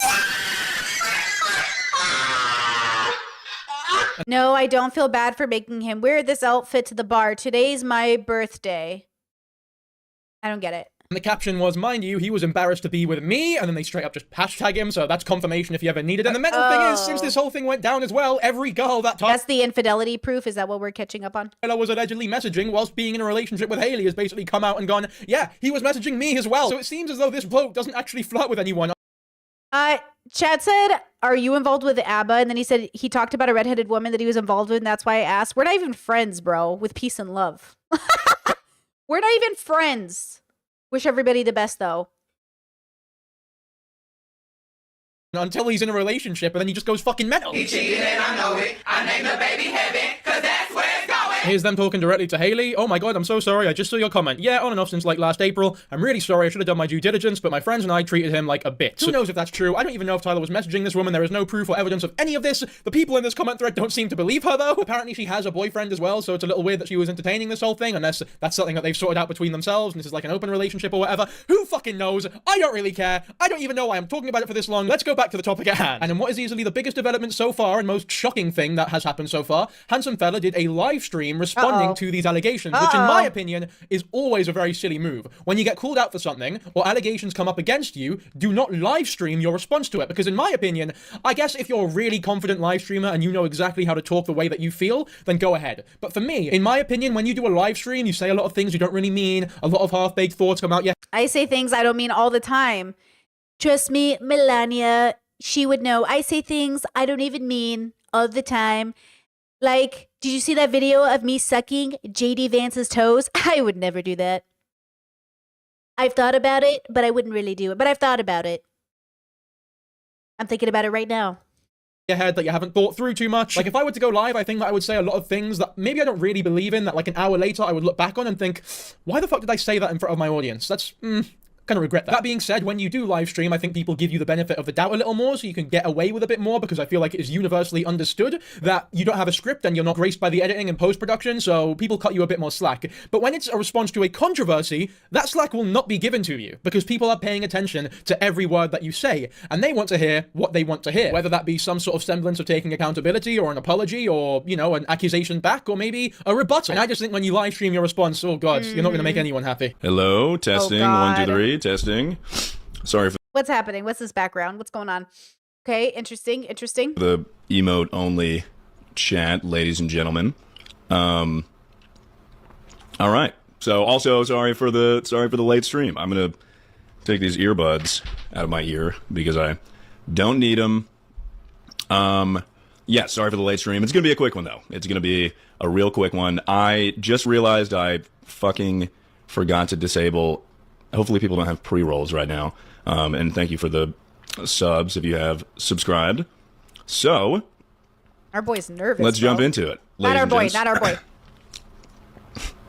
I just feel like I owe you guys, my audience, some sort of explanation, you know, and this is going to be pretty difficult for me to navigate. Bro, drink some water, bro. Especially in like a live setting. So why did you do the live setting? I'm sorry, right? But we're 1 minute into this video that's not even 10 minutes long, right? We're over 10% into this video and he's not addressed anything. So in my opinion, it's very clear. In fact, it's very obvious to me. I am fucking certain that he's nervous as shit here. And who wouldn't be? Because in his mind, his career is on the line and his livelihood hinges on what he's about to say in the next 5 minutes or so. And he doesn't even have a script prepared. Now, maybe this could be seen as a good thing because it is possible that we are going to get the most authentic version of an influencer that we possibly can in this live setting when they are genuinely fearful as well. well. Like, they can't just manufacture an artificially produced, sanitized opinion to just appease the masses. They're just shooting the shit from their heads, and maybe that's a good thing, a real thing for some people. In my opinion, and I'm not talking morally here, I'm talking strictly business as a creator sort of mindset. I think if you just ignored everything and didn't respond at all, you would have been totally fine. Like, yeah, people were able to tell that Hailey Sharp was in fact talking about you, but she never actually says your name, and you're a big creator. Like, you would have been fine. There would have been rumbles on the internet, there would have been a lot of tweets, maybe a couple videos, a couple TikToks talking about how shit you are and how much of a cheater you are, but it's the fucking internet, man. It'll all be gone in about a month. Like, obviously, yeah, you shouldn't have cheated on her. You're a fucking horrible boyfriend and you need to wait a long time before you're ready for a relationship. But in terms of a business move, this was never going to end well for you. And it definitely did not, by the way, because my god, the shit that we haven't spoken about yet, oh man, it's very embarrassing. I do not envy this guy. I mean, he brought it upon himself. Don't get me wrong, but still, if you don't know what I'm talking about, you'll see what I mean later. Like, I already struggle to articulate my feelings and put my feelings into words, but I will try my best to effectively communicate. So, if you don't know what I'm talking about, you will here in a second. I'll go through it. So no goofs or jokes this time. First off, I'm not here to like dismiss any claims. I'm not trying to explain away a situation. I just want to be transparent, take accountability for what I've done. And in the theme of full transparency, my name is not Tyler. My name is Ian. You might have seen that floating around somewhere, so I just wanted to get out in front of that one. Name is Ian. That is my name. I had a pseudo fake name to, protect myself when I worked a job and privacy and all that. That's definitely the thing that I feel most bad for him about this whole situation. Like everything else, the cheating, his career potentially being in a bit of a shit place now, everything that comes along with that, it's like, yeah, whether or not you feel bad for him, you have to admit that he at least partially brought it upon himself by doing the actions, making the decisions that he made. But with his real name and some personal information that he definitely did not want to be public, becoming public, you have to have a bit of sympathy there. I'm not sure if it was Hailey Sharp that made this information public. Yeah, like doxing him or exposing legal information about him is dangerous for more than just him, his family. So I'm with, like, I don't like that action. Even if he cheated, his family didn't cheat. And so, like, you run the risk of getting his family harassed. Like, I've heard people say that it was her, but I cannot find any videos of that in fact happening. I'm not sure if she maybe deleted them, or maybe it has nothing to do with her at all and it was some other source that revealed that information. Either which way, though, I do feel bad for him, and whoever it was, you're a piece of shit for doing. Like, pseudonames on the internet are very common. A lot of creators have that sort of thing, and for very good reason. Some of you may have seen the video that Hailey posted, where she said that I cheated on her during our relationship, and that is true. I'm here to take accountability for that. So that is true.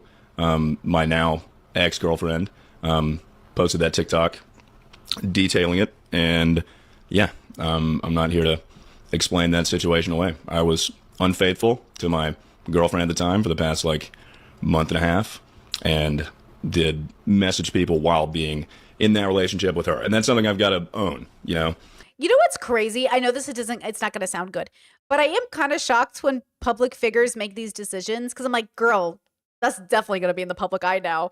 Like, there are some people that are much better at understanding that than others, and nobody's perfect about it. But it is one of those things where, how'd you not think this was going to be a video, and now we're all going to watch it, Now, what bubble is he in? Is he held to a certain moral standard? I mean, cheating is bad in most places. I think universally people, at least out loud, agree cheating is bad. But I do wonder about that too. Is he going to be supported by his bubble? Is it very controversial? I am curious about that as well. And I don't really care about the public reception. That will very quickly be proven wrong. It is very obvious that he does really, really care about the public perception. Because if you didn't, you wouldn't be doing this live stream. Let's be honest here, pal. If you didn't care about the public perception, you would have just ignored it all, sorted it out in private to the extent that you could, and not addressed it publicly at all. You know what? I'll just spoil it. I don't want to edge you guys for too long. He called Hailey Sharp after this response came out for 5 minutes and basically begged her to take her videos down. But don't worry, we will get to that later, I promise. Please take it down, because this is gonna get huge, and it's gonna be irrecoverable. Please, I'm begging you. There's a wee clip there to whet your appetite a little bit. I don't know about you, but that does not scream I don't care about public perception to me. But I guess a bunch hard agree, bro. Hard agree. Yeah, calling her and begging her to take it down. And this is they have two responses when being called out on their shitty behavior. They either call the women crazy and cluster bees, or they beg them like little babies, please, I know I did it, but please don't tell anybody. And if maybe he was begging his mother, she maybe would have taken the video down. but it wasn't his mummy. Okay? And that's the dilemma. Is like when boys cry and beg after they've done something bad, you might feel an ounce of empathy or sympathy and you want to give them a second chance. Do not be rocked by anyone's tears unless the tears are genuinely attached to accountability, which does not include coming on a stream and be like, yeah, I cheated. I did it. It was me. You know what I mean? A bunch of the other unknowns that have just been confirmed in this wee section here are that yes, he was in fact messaging multiple people. It wasn't just cheating on her with one person. And also it's pretty validated and factual by this point that the relationship went on for a maximum of 2 months, like a month and a half sort of thing. So multiple people. It's not as though this was a long-term relationship where they were together for like 3 years and it feels as though at the end of it all, it was just a waste of time. You know, it was a major heartbreak where the last 3 years of your life were just worth nothing. That being said, it does not make the act of cheating insignificant by any means. Like, no matter how far into the relationship, you could be an hour into the relationship. Cheating is still cheating and it's still bad. A lot of people, as we'll see later on, who have come to the defense of this guy, have mentioned the 2 month, 1 month and a half thing as like a defense thing for him, as much as to say, oh, it really isn't that a big deal. Get a grip. It was only a month-long relationship. I think that's a load of shit. The second you agree to get in a monogamous relationship with someone, you fucking keep that promise. You know, in terms of immoral things that you can do that aren't technically illegal, cheating is probably up there. And whilst yes, cheating in a 2 month long relationship is better than a 2 year long relationship, it doesn't take as much heat off of the cheater as a lot of people have been making out it does, in my opinion. If anything, there's a perspective that some people could take where it's almost more confusing to cheat that early on in a relationship. Because in my opinion, in my mind, I feel like how most cheating goes is you're in a long relationship, maybe 10 years of marriage or something, you get a little bit bored, you want to spice things up, you start to wonder what it's like to be with other people, and then you cheat if you're a piece of shit with no fucking self-control. Or maybe it's like a moral version of cheating, like Skylar did to Walter in Breaking Bad, where, yeah, you are technically cheating, but nobody can really blame you for it, per se. But in a month and a half long relationship, it's like, you guys don't even know each other for long enough to have gotten sick of each other and wants to cheat on other people. So to me, this just screams hardcore commitment issues. Do not get into a relationship for the next 5 years at least. You need to fucking work on yourself, lad. If you've only been dating for a month, breaking up should not be the heartbreaking, mentally taxing action that it is in a long-term relationship. You know what I mean? Like, if you're getting those urges to cheat on your partner that early into the relationship, it's so much easier to call it quits than it is like 5 years in. I just don't understand this mentality. There's probably something going on there that is unaddressed and needs therapy. That's not me justifying the behavior, by the way, or giving him an excuse, just to be clear, but I've rambled on for too long. Let's watch the rest of this video. Not proud in any way, shape, or form. Needs therapy indeed. Hold on. Chat said, who is this? I'll go ahead and link the video in chat so you guys can check him out. His name is Danky. And, yeah, I like his video so far. Really well done. And I have some internal issues that I got to deal with. So, let us continue. Again, my apologies if I'm not effectively communicating myself. But this is the right thing to do. So I'll walk you guys through some of the timeline just to get some context here. Wow, we got a good bit of folks in here. Didn't notice that. Here is some context. So my previous relationship ended in September, and I had my faults in that one too. You know, I drove her away, made a lot of false promises, but basically I drove her to break up with me, because I definitely had faults in that relationship. But I did love her, and I couldn't really accept, this is very weird for me to be talking about on the internet, so I'm sorry. I couldn't accept that was, like, done, right? So, then months after that, met Haley, and unfairly, I got into a relationship I wasn't emotionally available for. And that's a very basic and classic, you know, thing to say. I'm not trying to excuse anything. I just don't understand why this is being done, because he's so very clearly and understandably uncomfortable talking about the issues that he's having, not only in the relationship he was just in, but also in the one previous to that, which seems to have been a bit of a longer term one. I'm just trying to think now, like, I'm really trying to put myself in the mental headspace of somebody who has cheated on their partner and has just been called out for it by said partner, who also happens to be a massive creator on TikTok. What would I do? I would urge you guys to do this as well, right? A little thought experiment. What would you do? What would the best course of action be? Okay, I think I've got something, but I am genuinely very, very curious what you guys would do. So, if there's anything you decide to comment on this video, it would be a response to that question, right? I'm really curious. I'd love to hear what you guys would do. I'd also like to know if what you would do differs from what you think is the morally best thing to do. Because let's be honest with ourselves, those two things are not always the same, unfortunately. In my humble opinion, you can disagree with me if you want, I do not think that a cheating accusation or an instance of cheating is enough to end a career. Nor should it be enough to end a career, because it is very much a private matter that does not affect the quality of you as a creator, but only really affects the quality of you as a partner, or even a person if you want to take it that far. Which I think it's perfectly fair to take it that far, by the way. Like, if we took the title of YouTuber away from Handsome Fella, right? Let's pretend like it's an actor or a film director who cheated on their partner, but is continuing to make movies. People would not really have a moral objection to watching those movies starring that actor or directed by that director, purely because they cheated on their partner. You might think, oh damn, it's a shame that they cheated. I hope they worked it out, but you know what? At the end of the day, it's none of my business. I'm just going to watch their content. I think that with YouTubers, in my mind at least, it's largely the same thing. Now, that being said, I understand why a lot of people do not see it that way, because YouTube, the whole point is that it's a lot more personable, right? We buy into their personalities a lot more, and a lot of the reason we enjoy the content of a lot of our favorite content creators is because we like the person, as Yeah, I think that there is a dilemma here where, depending on where the person's perspective lies, like, that's the question. Because I think if you brag about cheating, you're a serial cheater. It's multiple people, multiple times. At that point, like, how do you separate the content from the person, in a sense? Like, you guys know I advocate so hard for not cheating and cheating being a form of abuse that it would be kind of crazy to keep watching me if I ever cheated. Right? Like, it would just be kind of weird. Like, why would you keep watching me? You know what I mean? I wouldn't keep watching me. Because, again, you know, it's not about, like, you know, it's not like I'm, you know, if you're under psychosis and you cheat, like, that's not, the cheating issue is the psychosis issue.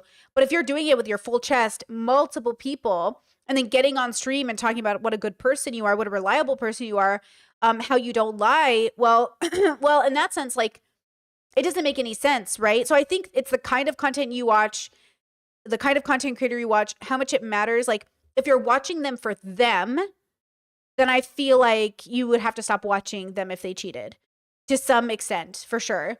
There are definitely a lot of YouTubers that I'm like, I'm not gonna watch this.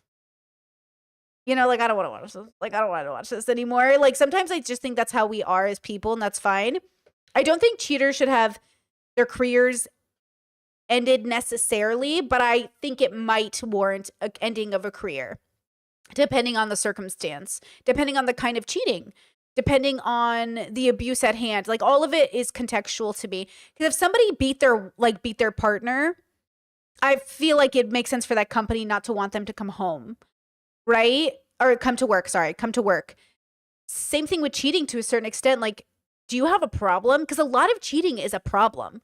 Like, you're not just cheating. A lot of cheating is, like, problematic. Like, you have a problem and it's going to show up at work. I mean, Debate Bro is, like, a really good example of that. Serial cheater, consent violator, and now it showed up at work with a lot of coworkers sharing nudes, you know, revenge porn, all of that stuff. Like, we knew there was a serial cheater problem, but I think we forget that that is usually related to a lot of predatory behavior that we don't think of as predatory because we think cheating is so normalized, but it's really like a form of consent violation at the end of the day. And the question is, if you can violate someone's consent multiple times in a cheating fashion, what else are you capable of? And I think when reviewing just the man getting rejected by a woman causes him to bludgeon her with a hammer and kill her, that a man who's willing to look you in the eye and say, you can trust me with your body, with the health of your body, with the health of your mind, and then behind your back go and cheat, tell other women I want to be with them. Do you know what I mean? I think we have a reasonable hesitancy around trusting cheaters, the same way we would be scared of saying no to a person pursuing us because they might kill us. You know, I think there's a reason, there's a line here, you know? With that said, there might be some form of cheating that, you know, could be fixed in therapy, might not be serial, might be one time I talked to an Instagram account and I said hi to them once. Like, that could be a form of cheating in some relationships. Maybe that relationship could get family counseling and be fine or something, marriage counseling. But yeah, I would have a hard time watching certain content creators if their cheating wasn't just, you know, it depends, especially if the couple's like, hey, we're working on it, we're going to therapy, please don't stop being friends with my partner because of this, like, I'm giving them a chance. Like, yeah, maybe you'd give them a chance. But then, after a while, you know what I mean? The way they portray themselves. Whereas with a movie director or an actor, the actual quality of their person does not matter in terms of the quality of the art. I think Cody Ko is a great example, by the way. When Cody Ko got done for his whole thing with Tana Mojo, a lot of people retroactively went back on his content and started to say, he was never really that funny anyway. In my opinion, I think that it's a bit of a smokescreen. I think that before that whole thing went down, people found him hilarious. And then when the Tana Mojo thing happened, people didn't like Cody Ko anymore. And I think the reason that people stopped enjoying the content that he was producing before the whole situation went public is because they didn't realize the only reason that they liked liked his content and found him funny is because they liked Cody Ko as Exactly. It was somebody in chat said it's like the Try Guys. Like he cheated, he had to get fired from the brand because it doesn't make sense to have that brand. He also had an affair with an employee of the company, which is a bigger issue, right? He's in a position of power, just legally it was a mess. And it's very frustrating. It's like, how could you do this? Like, this was your reputation. This was a part of the brand. You not only hurt your wife and your kids, but you hurt us as a team. You hurt your whole company, right? So that was crazy, the Try Guys stuff. And then I think with Cody Ko, the reason I liked watching Cody Ko's content is I felt like he was one of the good ones. What a mistake. I loved Cody Ko content, but I stopped watching it after the Tana stuff because I was like, you're not one of the good ones. I thought you were one of the good ones, and you're not. And he benefited. Like, the only reason I kept watching Cody was like, yeah. So, yeah, what are you going to do? As an individual, and now that they don't like Cody Ko, there is no enjoyment to be found in his videos anymore. With Handsome Fella, even though he didn't do anything nearly as bad as what Cody Ko did, I personally believe that his personality and his brand and the reason that people watch him is more to do with him being liked as a person, right? It's all very ironic. A lot of his brand, a lot of his humor, a lot of the stuff he talks about is sort of built upon him being like an ironic fuckboy. Oh, wait, chat says Noel Miller chat rise. Nope, Noel's out too because Noel's still in business with Cody. Like, I'm looking at Noel suspiciously too. Because I get it, but also reminder that Cody's still in business with TMG. He's just taking a background approach. So Noel's in charge of TMG, but it's not like Cody's not a part of the company, right? And let's not forget that Cody, one of the groomsmen or best man at his wedding, is also a person who was accused of rape. So, you know what I mean? So I don't like any of these people.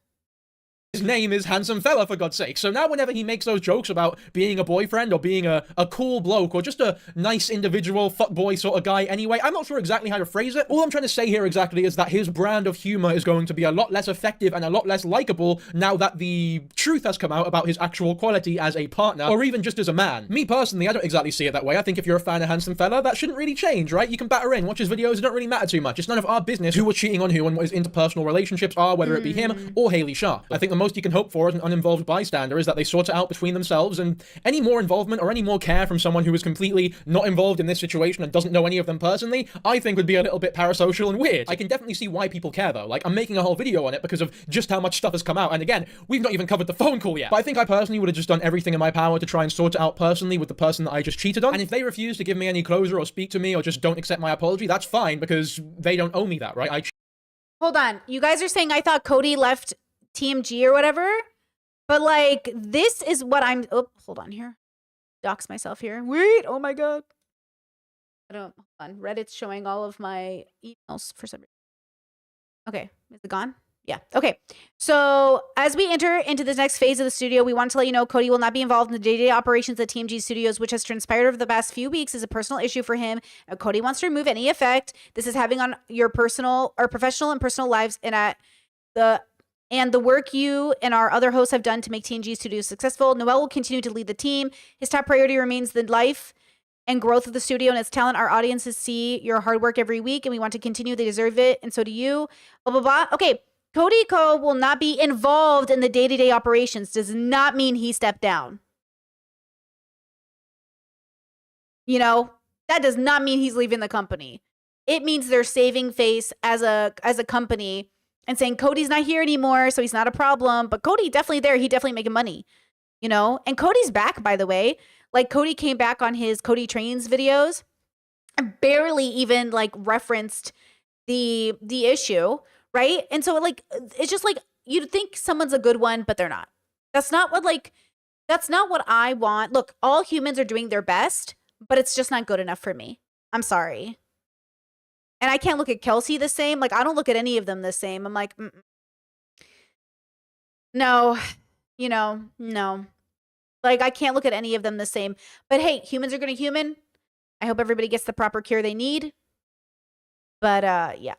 cheated on them, they can treat me however the fuck they want, within reason, obviously. If I manage to come to some sort of agreement or end it on good terms with them somehow, then maybe I'd put a story up on Instagram or a wee tweet longer, a bit of text, not a video or a live stream saying, hey guys, about the allegations recently, it's all true, I sorted it out with them personally, hopefully this doesn't affect how you guys see me or whatever, but content as usual continuing soon. If I don't manage to sort it out with them, I think I would genuinely just ignore it and wait for it to die down, because there's nothing much else you can do. Now that's the conclusion that I've come to, sat here for about 30 seconds just thinking what I would do. I have no idea if my opinion will change in like an hour from now, or if I'm thinking straight, or if I sound like a complete bumbling buffoon as of right now. So again, you guys can truly tell me in the comments, because I'm really interested to see what you have to say. And I have a problem with lying in the short term. Like, I've got me a problem, I lie. it's a problem I've recognized about myself. Like lying in the short term to protect myself. So basically like just telling her what I thought she wanted to hear.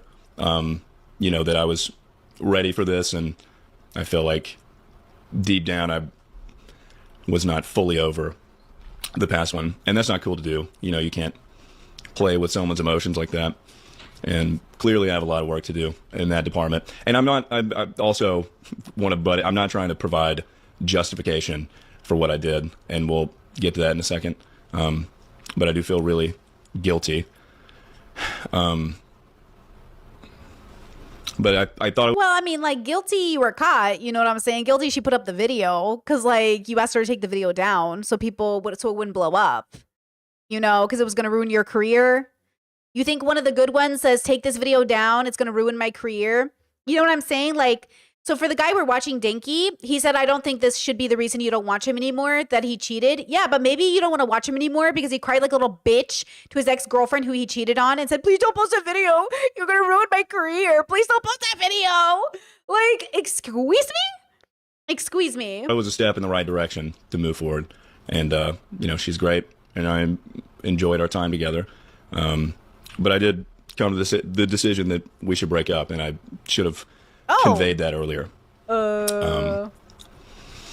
But before the breakup, and this is where the lack of loyalty and not being faithful comes into play. I got really drunk around my birthday and messaged someone on... I got really toasted. I couldn't help it. I was fucking on the toast, you know, beans and rice toast. I don't know what I'm doing here. I don't know what joke I'm going for. But you know what I mean? Like, I was drunk. Oh, you were drunk. That is okay. It's okay then. We get it. You were drunk. Girl. Instagram. I had a Instagram back and forth, and the drunk aspect is, again, no justification. And like she said in the video, that person was 19, and that makes me feel filthy and disgusting and awful. But I'm so gross. I'm such a dirty boy. She was 19. Oh, I feel so gross about it. He doesn't feel gross about it.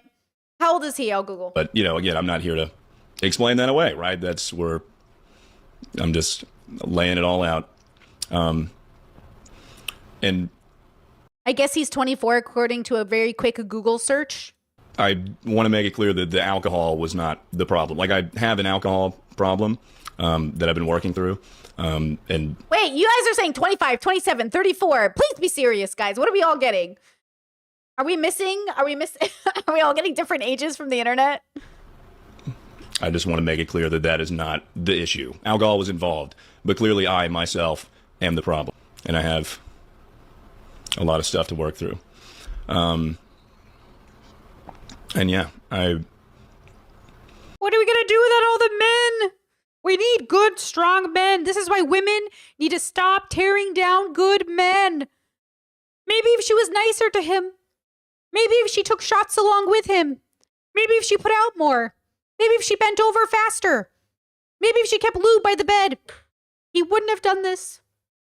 We have to protect these young men. These young men who are suffering under the weight of matriarchal societies.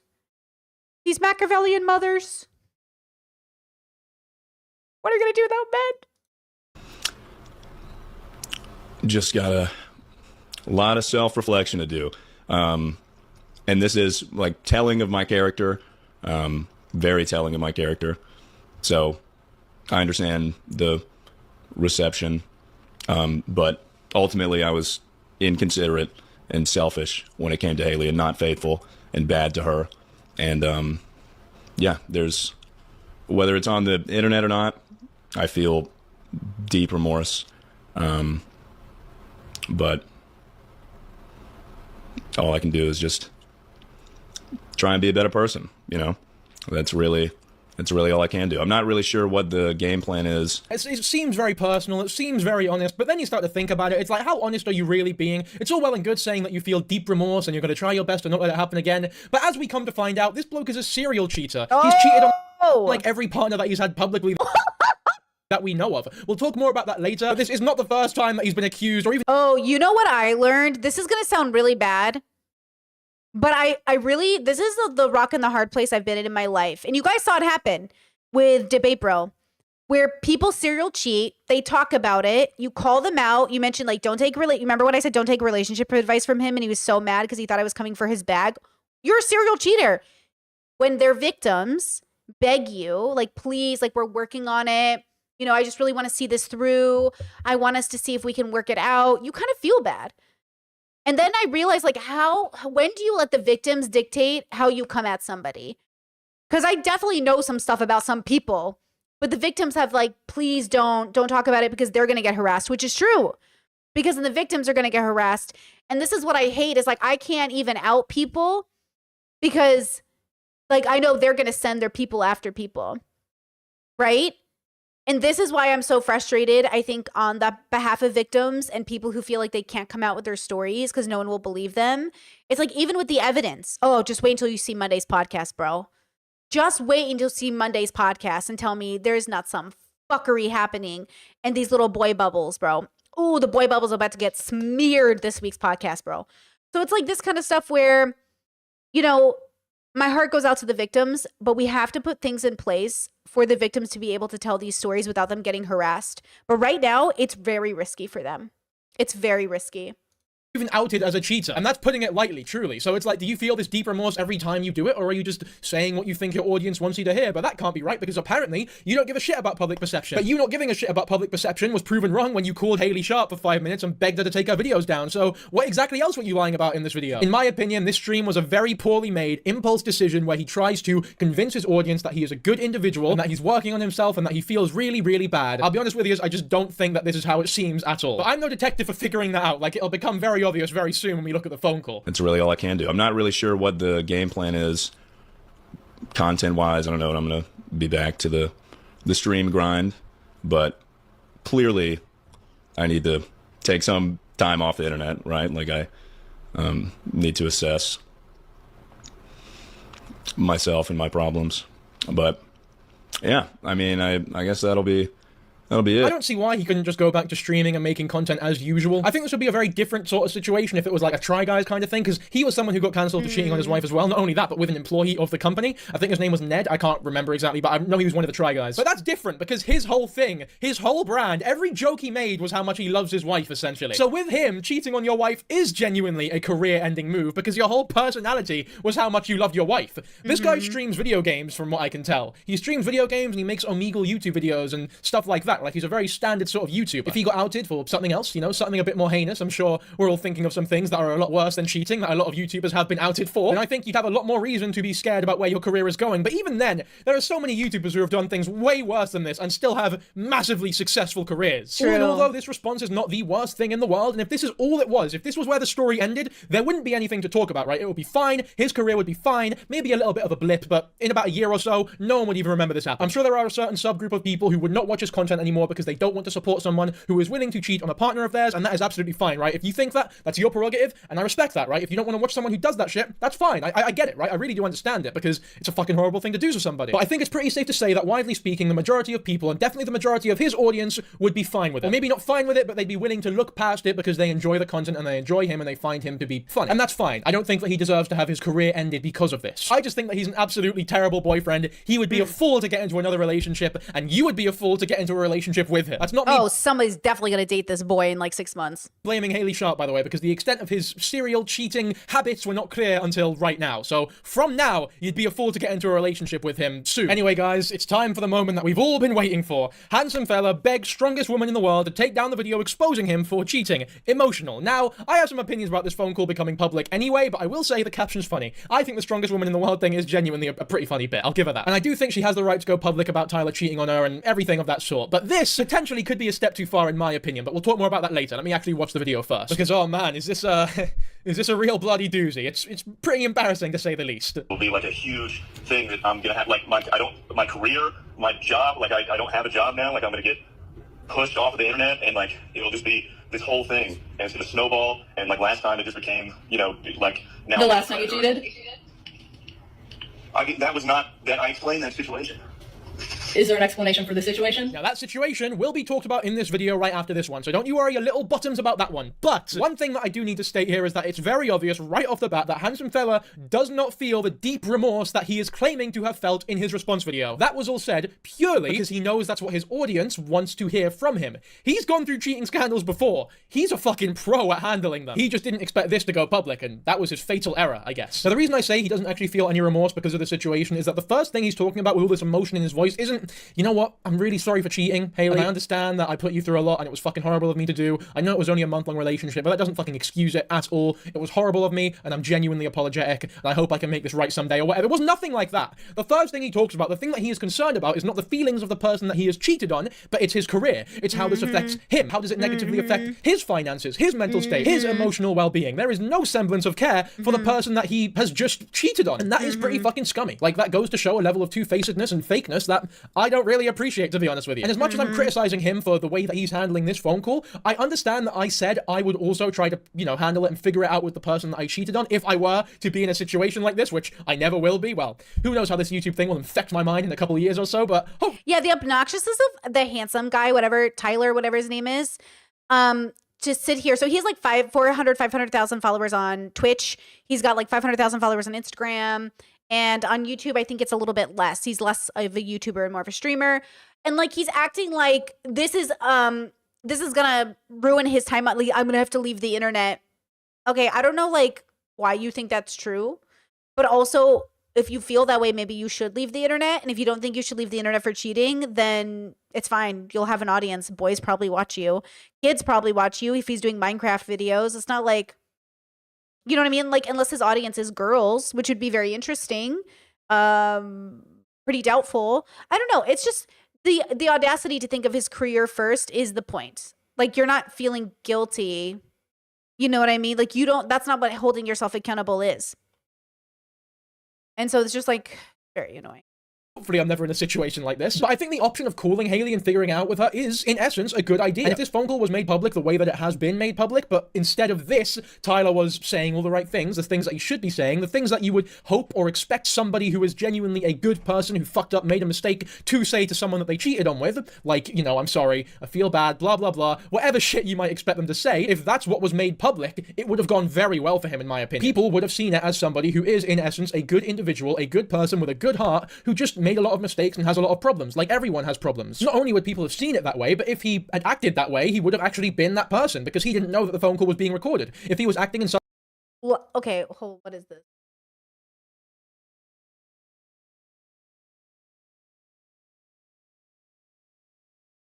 Hold on, this is his Twitch channel.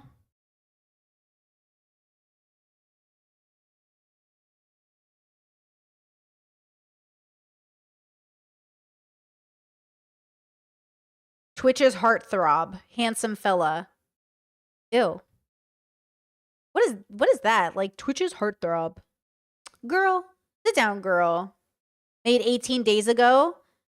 Okay, so boy is struggling, but 400,000 followers is like pretty good. You know what I mean? He's not a small content creator, but to call yourself a heartthrob is, I'm dead. Such a manner, behind everyone's back, doing the right thing when no one was watching, it could have been great for him. But this is just classic scumbag influencer shit. Saying one thing on camera and then acting like a complete dickhead off camera. And the worst part is he probably doesn't even realize how much of a knob he's being on this phone call. If you guys are saying his audience is mostly women, then cheating on his girlfriend could be like a change in career status, but there will be, if if he just converts those girls into boys, he'll be fine. Not that I think he should. You know what I mean? Not that I think he should. But to call yourself a heartthrob is like so cringe. I mean, that's why I want, that's what I wanted to show you. But this idea of like his girls are in the audience and so he's worried about his career. Well, then like get a boy audience. But even so, like you should feel bad. Well, he probably thinks, yeah, this is the right thing to do. Hailey's being an arsehole by not doing this for me and keeping it all public. It's like, mate, you've not shown any remorse at all to her privately. Unless he has Justin Bieber fans, and in that case, they're going to make excuses for his cheating and blame Hailey Baldwin. You've only done it in front of your audience, so you're not exactly giving her a reason to feel bad or want to take the videos down. The last time you cheated? That was not, that I explained that situation. Is there an explanation for the situation? The explanation is that I was not faithful and I did wrong. That's the explanation for that. I mean, there's no explaining away this one. This one was a true what? Act of being unfaithful. And you didn't deserve me to do that. I'm sorry. But please, it's already out there now, and it's gonna get.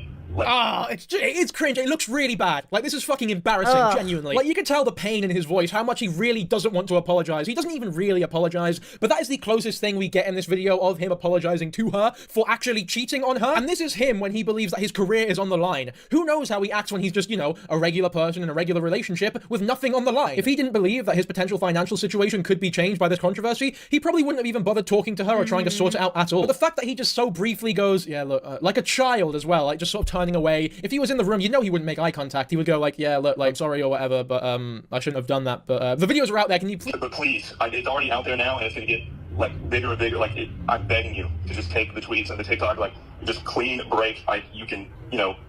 Please. I'm just struggling to have sympathy right now because you did text a girl while I was at your house for your birthday.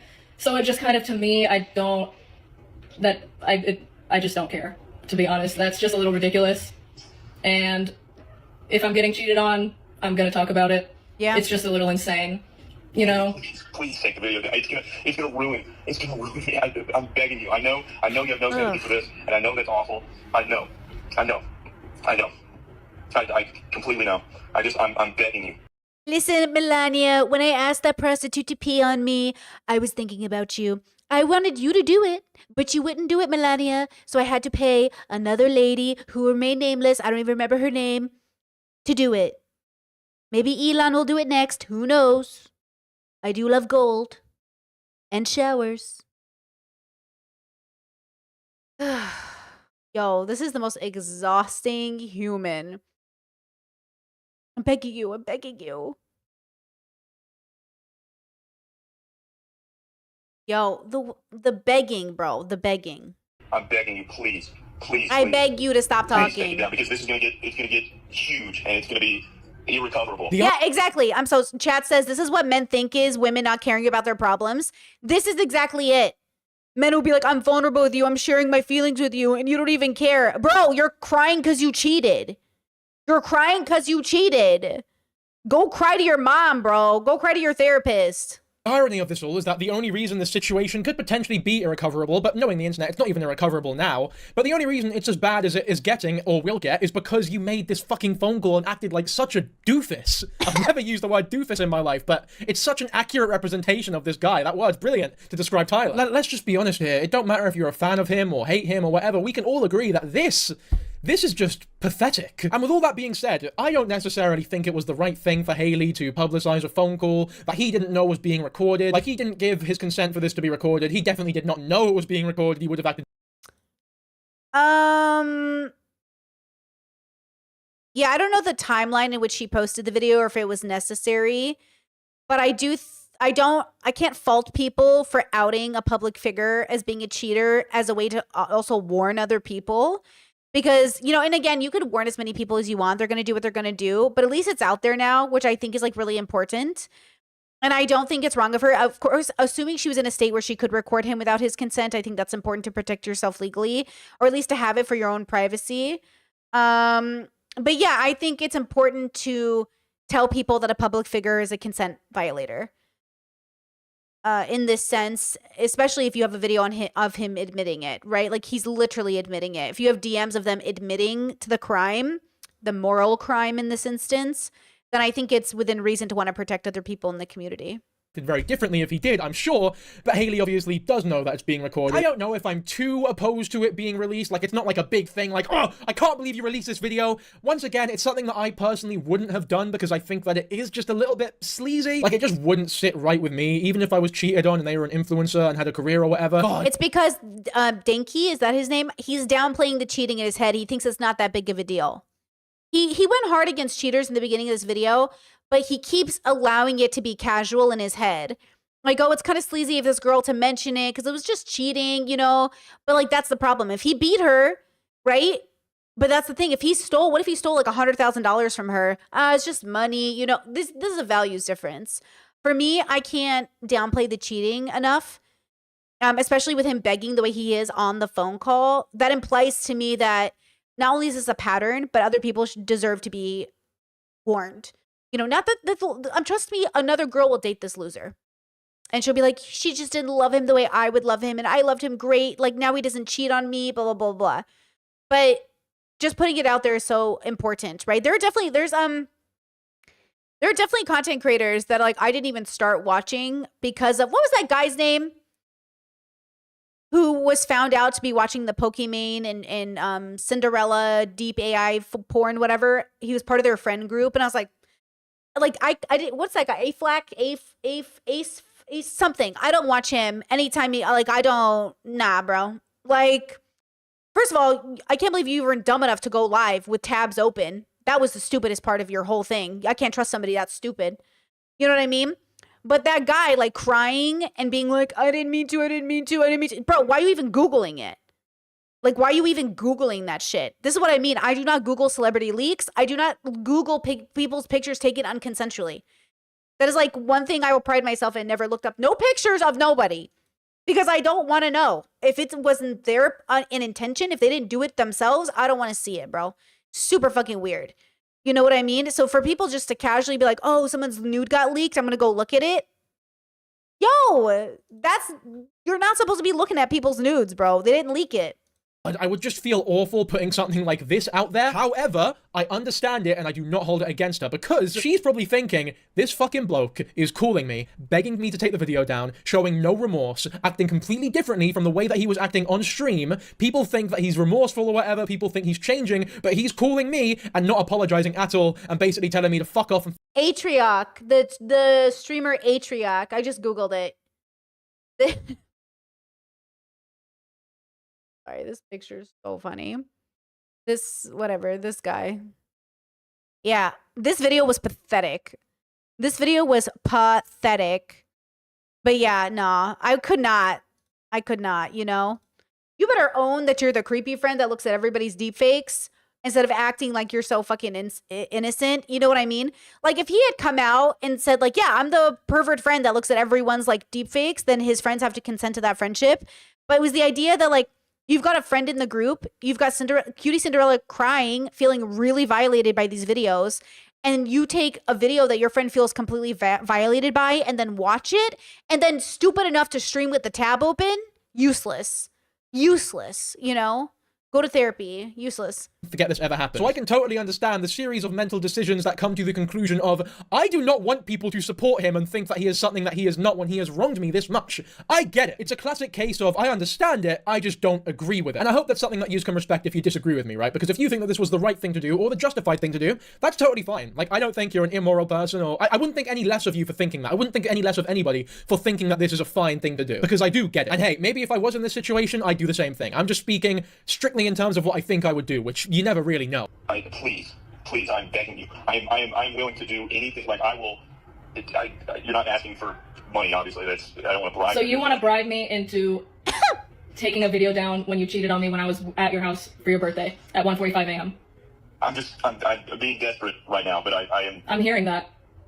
I'm begging you, please. I'm begging you. I'm willing to do anything. This is going to be, like, irrecoverable. I'm willing to do anything. Obviously, you're not asking for money. And she says, so you want to bribe me. It's going to do irreparable damage, and I was awful, and that was an awful thing to do.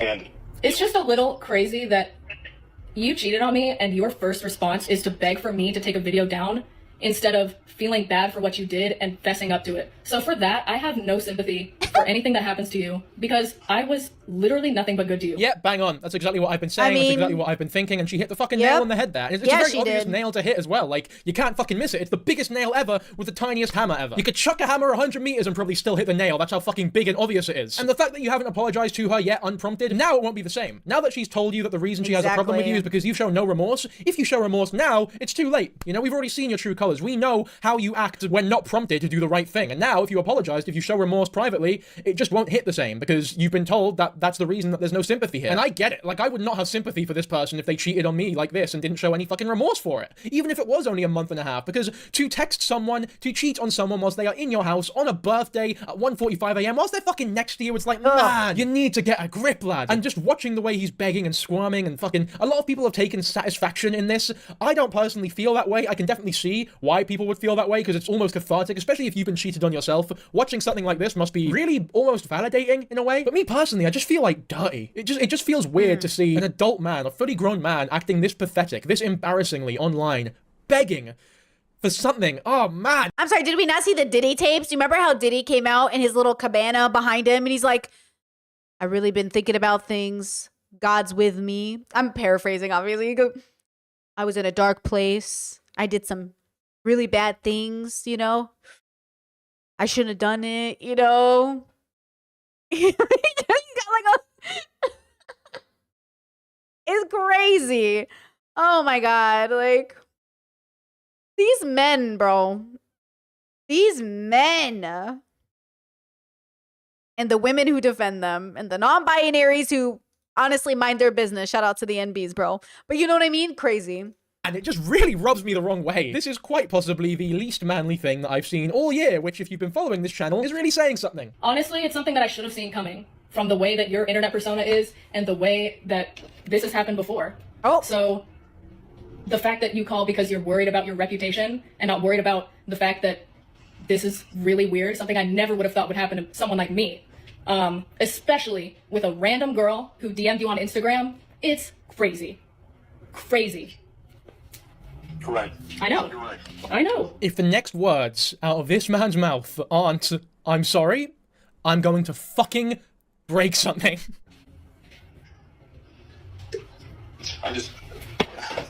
I am begging you. Oh my God, this fucking guy, man. You need everything. You need a therapist, you need a PR manager, you need a chef at this point. Fuck it, why not? You need all the help you can get because you are mentally disturbed. Not just to an extent of you cannot morally decide to be a good individual here. You're not even capable of being a good person and say, yeah, you go in on him, girl. Just as NBs can still do wrong, think of Kai and Onision's dynamic. Okay, just for the record, I was making a joke because the binaries that men and women are always fucked up. And then the joke is NBs are not involved in that, so they're different. They're minding their own. It was a joke. I was joking. NBs are people. They can fuck up too. I just thought it was being fun. saying what you should be saying for moral reasons, first of all, but secondly, you're not even clever enough to say sorry because you know, even if you're faking it, that it would be the best move here, visually, business-wise, financially. If you want to save your fucking career, if you think your career is on the line here, saying sorry is the best thing to do. It's very obvious that Hailey does not give a fuck. She is not sympathetic at all. You've begged enough. Begging more is not going to change fucking anything. Be a man and apologize, for fuck's sake. I didn't expect to get this heated over this video because when I sort of looked at the brief, looked at all the notes I made, my prediction, my hypothesis, shall we say, was these are two people who have handled this very childishly. He's obviously more in the wrong than she is, but she could have handled it a bit better as well. But now actually watching it, as much as I personally wouldn't have made a phone call like this public, it's like, fuck, man. The way that he's acting is, it's just so pathetic. It's so pathetic. I am so remorseful, but I'm so remorseful, but the first thing I have to say is I want it down because I care about my reputation and not about how you feel about this. No, I hear that. I hear that. I hear it and I understand. I absolutely care about how you feel. I do. And that was... So if you cared about how I felt, why would you be DMing a random person while I was at your house for your birthday? Ugh. And you know what? And some of the messages were deleted, so the fact that there's probably more that went on while I was there hanging out with you is crazy. You're right, that is crazy, and that's horrible. And that is a horrible thing for me to do. I do care about you, and I have been having this guilt eat away at me. I just now was hanging out with Ray, and I saw that video, and that was my immediate gut response. I just went, please, Hailey, please. It's crazy. Why are you saying that? I'm begging you. I don't owe you anything. No, of course not. Of course not. Of course you don't owe me anything. I'm just asking from person to person and another. You know how it is. No. And I know you have no. I'm not even deserving of you removing this. I'm begging you, please, because I am not going to be able to continue to do what I do at all. I won't be able to. Oh my God. I took such a financial hit on that video from like a year and a half ago that's still even affecting me now. See, and this is the thing. It's always like every conversation with you, it is all about you. I'm curious if the financial hit that he's talking about from the situation a year and a half ago, which we'll talk about very soon, came from the public perception of him changing or his content changing and the way that he recorded his videos changing, possibly for the worse because he's now paranoid about what he can say and what jokes he can make. Like either his content became worse or people genuinely turned against him. I don't know. But either way, I find it pretty difficult to believe that that alone caused a significant financial detriment to him, especially because looking back on that controversy, it seems as though it was swept under the rug, cleared up between both of them, and handled pretty well, I think. Certainly a lot better than how this one's being handled, that's for sure. Okay, so before we move on to the previous accusation of cheating, because it is important in this storyline, it's important to get a read on what exactly this person has been doing and how authentic they are actually being, because the way that people will see this last case of cheating will definitely change now that this one has come out. But before that, we'll have a look at streamer Joe Bartolozzi's response to this whole thing, because this is somebody that Handsome Fella collabed with a lot, like it was almost a partner of his. Partner is overdoing it, but they collaborated frequently, they're sort of associated with each other. It's a sort of thing where when this whole thing went down, his chat was basically flooded with, oh my God, your mate fucking Handsome Fella got done, what do you think of it? So we'll hear his response, and then we'll move on to the cheating allegations from a couple years back. Shit, what happened with him? I didn't even know he had a girlfriend. He was dating this girl on TikTok named Haley for like a month or two, and he ended up like cheating on her or something, and now it's becoming a whole thing. She's rightfully mad. People want to hear my take about it. She's rightfully mad. She's rightfully, able to post that. I think her posting their private phone call between one another is over the top. To a degree, just because that's, he didn't know that he was being recorded. Interesting.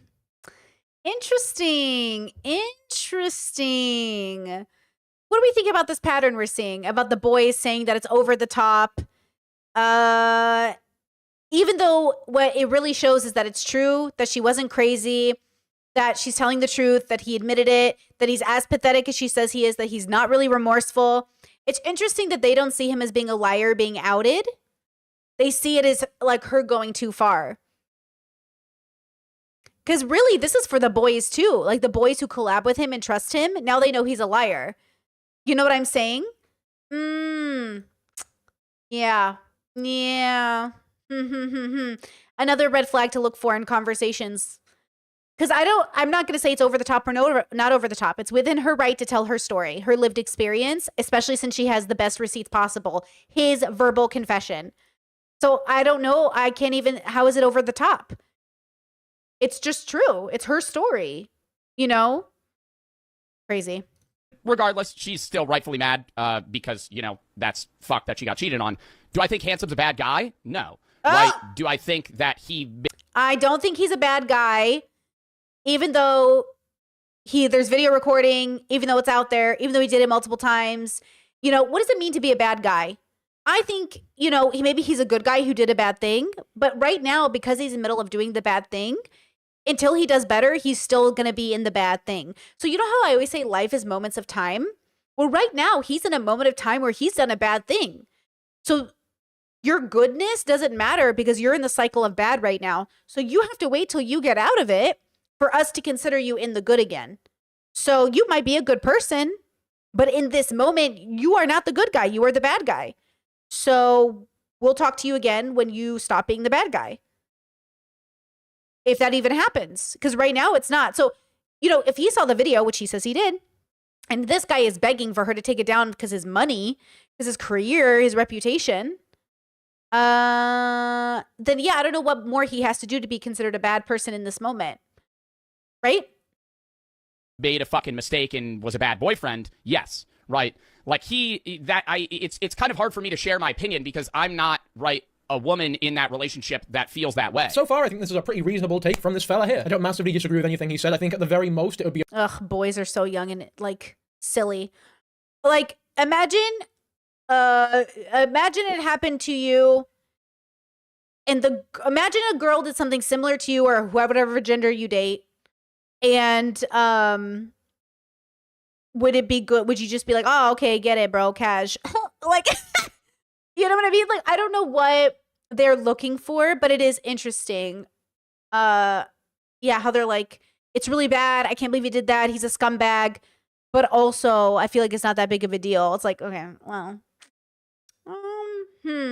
Be appropriate to say that Tyler, Ian, handsome fellow, whatever the fuck you want to call him, is selfish. I don't think it's fair to judge or come to a conclusion about the entire quality of his entire character based purely on this situation or as his habits as a cheater, but it is definitely fair to call him a selfish individual, one that I probably wouldn't want to be friends with, and one that a lot of you probably wouldn't want to be friends with either, because that level...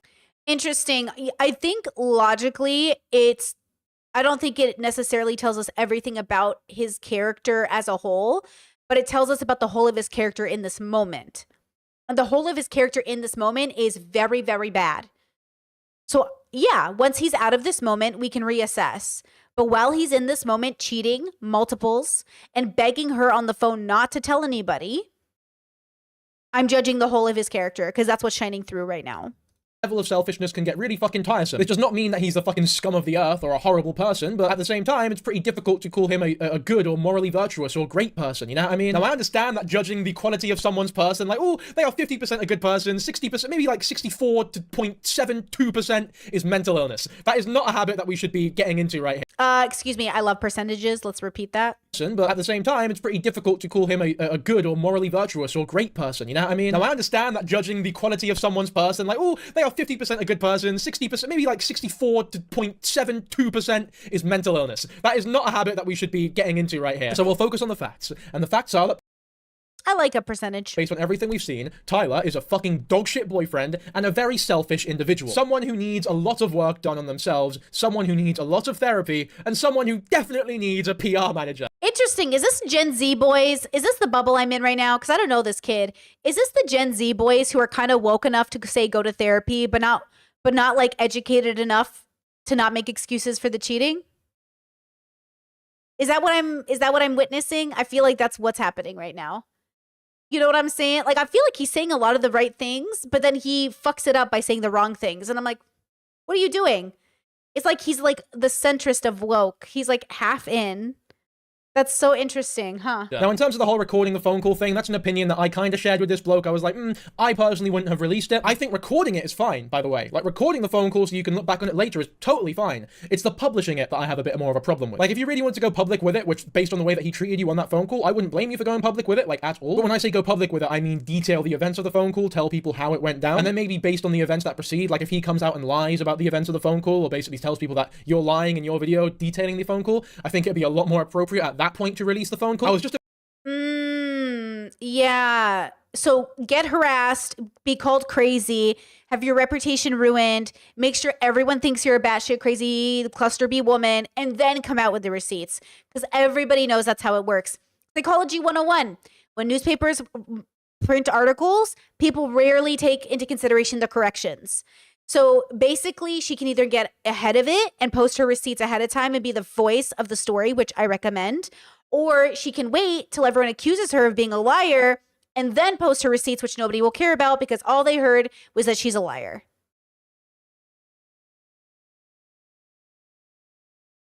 Yeah, I don't know about that because we know she's going to get harassed.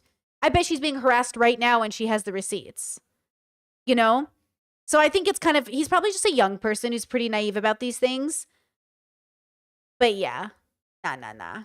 About to say that he probably would have ignored a TikTok of you talking about the phone call, but this guy clearly does not know when to ignore and when to not ignore. Like, he has no idea what he's doing here. He's very immature based on everything that we're seeing. Both Haley and Tyler are both very unpredictable, and it's made the whole situation extremely messy. I came into this recording with the mindset of recording the call and publishing it was a bad move, but the more I talk about it, the more I'm like, oh man, I really do get it. Like, I don't think handsome Okay, look at him. Look at him coming to during the recording of his own video. We love to see it. fella is a bad dude.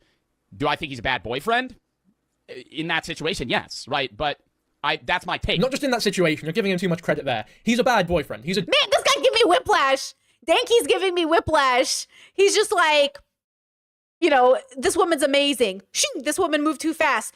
This woman's making a good point. Shing, actually, he's not like the worst person. Shing, he's giving me whiplash, but I'm here for it. Okay.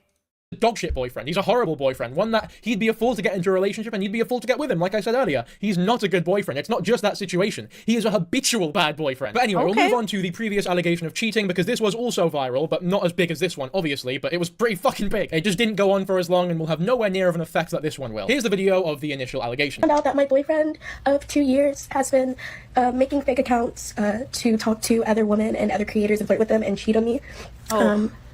Yeah, I found the Snapchat last night. I just want you to know, yes, this was my boyfriend of 2 years, and that relationship has now come to an end since I found out. So, if you were a woman or a creator that he, handsome fella, has reached out to, please come forward and let me know, because I would really like to know, because he won't give me the closure that I need. So, thank you. Here's proof if you need it, and you can see all our other pictures at the bottom. Please let me know. So, this is somebody else who handsome fella allegedly was cheating on. Now, he claims in a video that we'll watch in a couple seconds that this was an on and off relationship, so no technical cheating was happening or whatever. Either which way, this woman on this TikTok is claiming that he was not giving her the closure that she wanted, which is scummy, because if you are someone who is allegedly cheating on someone, even if it was on and off, the lines are blurry and it's very reasonable how someone can come to the conclusion that they have been cheated on, you should definitely do them the due diligence of giving them closure and talking to them about how they feel and maybe making sure everything's good, tying up any loose ends and what have you, right? You know what I mean here. And the fact that he hasn't done that further goes to show just how selfish he is, because as we can see from now, it's very obvious that he does not actually feel real remorse for the people that he cheats on, right? It's very much just I only care about this if it directly affects my business, my channel, how I'm seen by people, my reputation, right? And that's why he only decided to give this girl the closure that she wanted after this video was out and after it started going viral, because only then would it start to affect him financially and reputation-wise. And that is very, very easy and clear to see in hindsight, but maybe not so much at the time. Anyway, let's have a look at his response to what he said at the time that this went down. There is this account,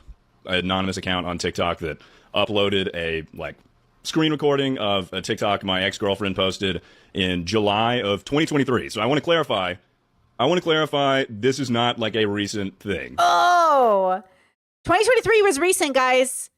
This happened with DeBabro, where I saw YouTubers defending him, saying, guys, this was like a year ago. This was like old. This isn't recent. If it happened in 2021, it was recent. Okay? In the last 5 years is recent, to some extent, it's like mid-recent. Like, I'm open to saying yeah, I'm not too far away. Like 5 years is a really good span of time, but it's fairly recent. You know what I'm saying? So we're going to need, you know what I'm saying? Chat says, what does recency matter even? They're trying to say that you've grown and you've changed and that was many years ago and that you're far away from it. You know what I mean? So I get it. Like, COVID was 5 years ago. You guys see that trend that's happening on TikTok? It's like, wow, 5 years ago, COVID. Yeah, 5 years. That's, anything before 5 years feels a lot longer. I would say 8 years, 10 years. That's what I think. Oh, this was so long ago. This was 8 years ago. That's, in my head, that's a long time ago. 5 years is oh, that was a longish time ago, but kind of recent is how I think about it. Oh, that was kind of, it's a long time.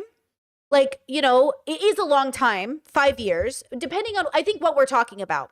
If we're talking about cheating, I don't know. If we're talking about mental health growth, I mean, yeah, I think it's been amazing that it's been 5 years since I've been borderline triggered, right? I love that. 5 years, girl, 2019. I fucking think that's awesome. But that's different. It's 5 years sober. Yeah, that's a long time. 5 years since I murdered someone. Is it that long ago? 5 years, you know what I'm saying?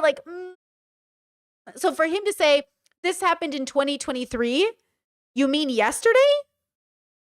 That was less than 2 years ago. 2023? That's recent, but okay.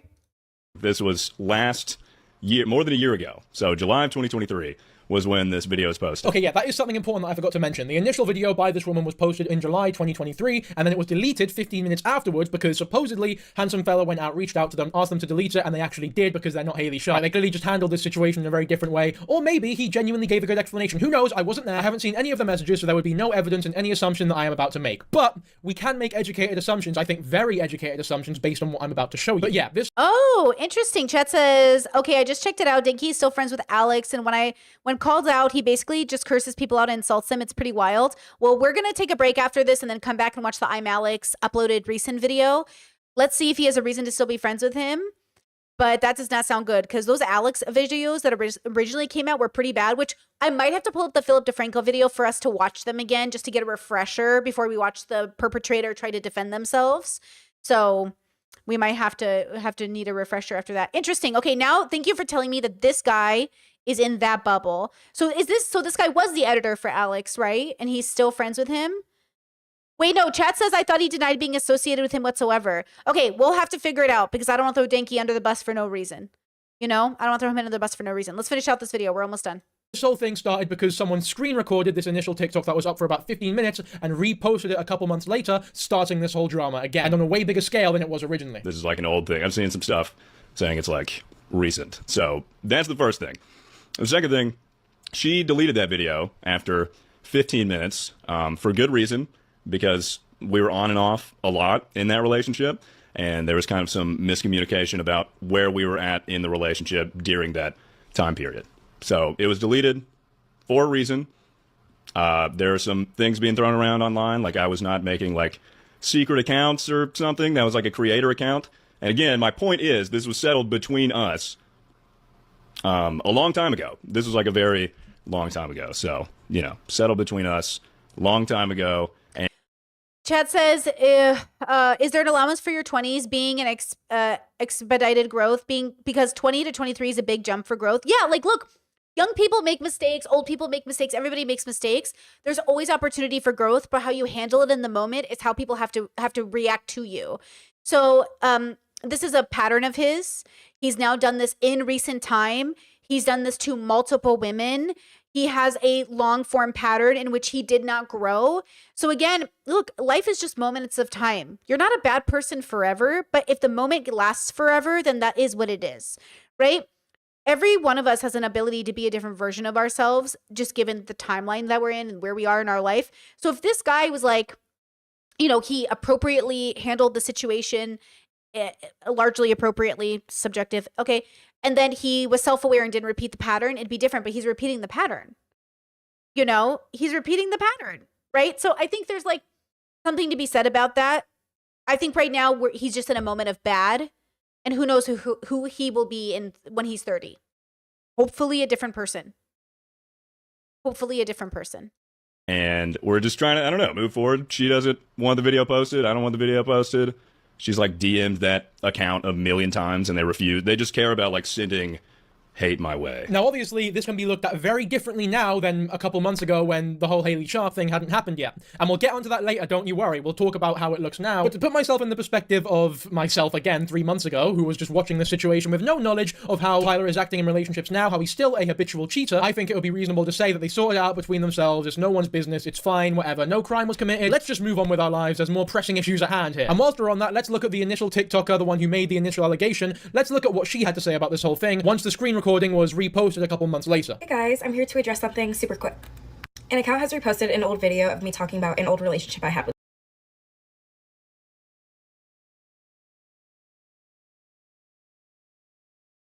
the glow up is crazy.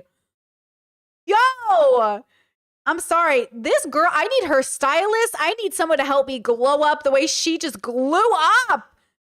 What? This is it, girl. Fake accounts to talk to other women and other creators. She looks like she's homeschooled, which we love as a former homeschooler. This girl is a model. Yo, I love a glow up. I live for a glow up. Oh my God. Beautiful, beautiful. After I even posted it the first time because I no longer wanted it up. Wait. Reposted an old video of me talking about an old relationship I had with someone. Cool. I don't know why it was reposted. I didn't want it reposted. I even took it down after 15 minutes after I even posted it the first time because I no longer wanted it up. I don't even know why it was screen recorded. But I do take accountability for even posting that, and I completely regret my decision in doing so. But the reason I say I don't know why it was reposted is because of how old it is. I was young. I was acting out of emotion. Me and that person laugh about that video to this day. Ooh.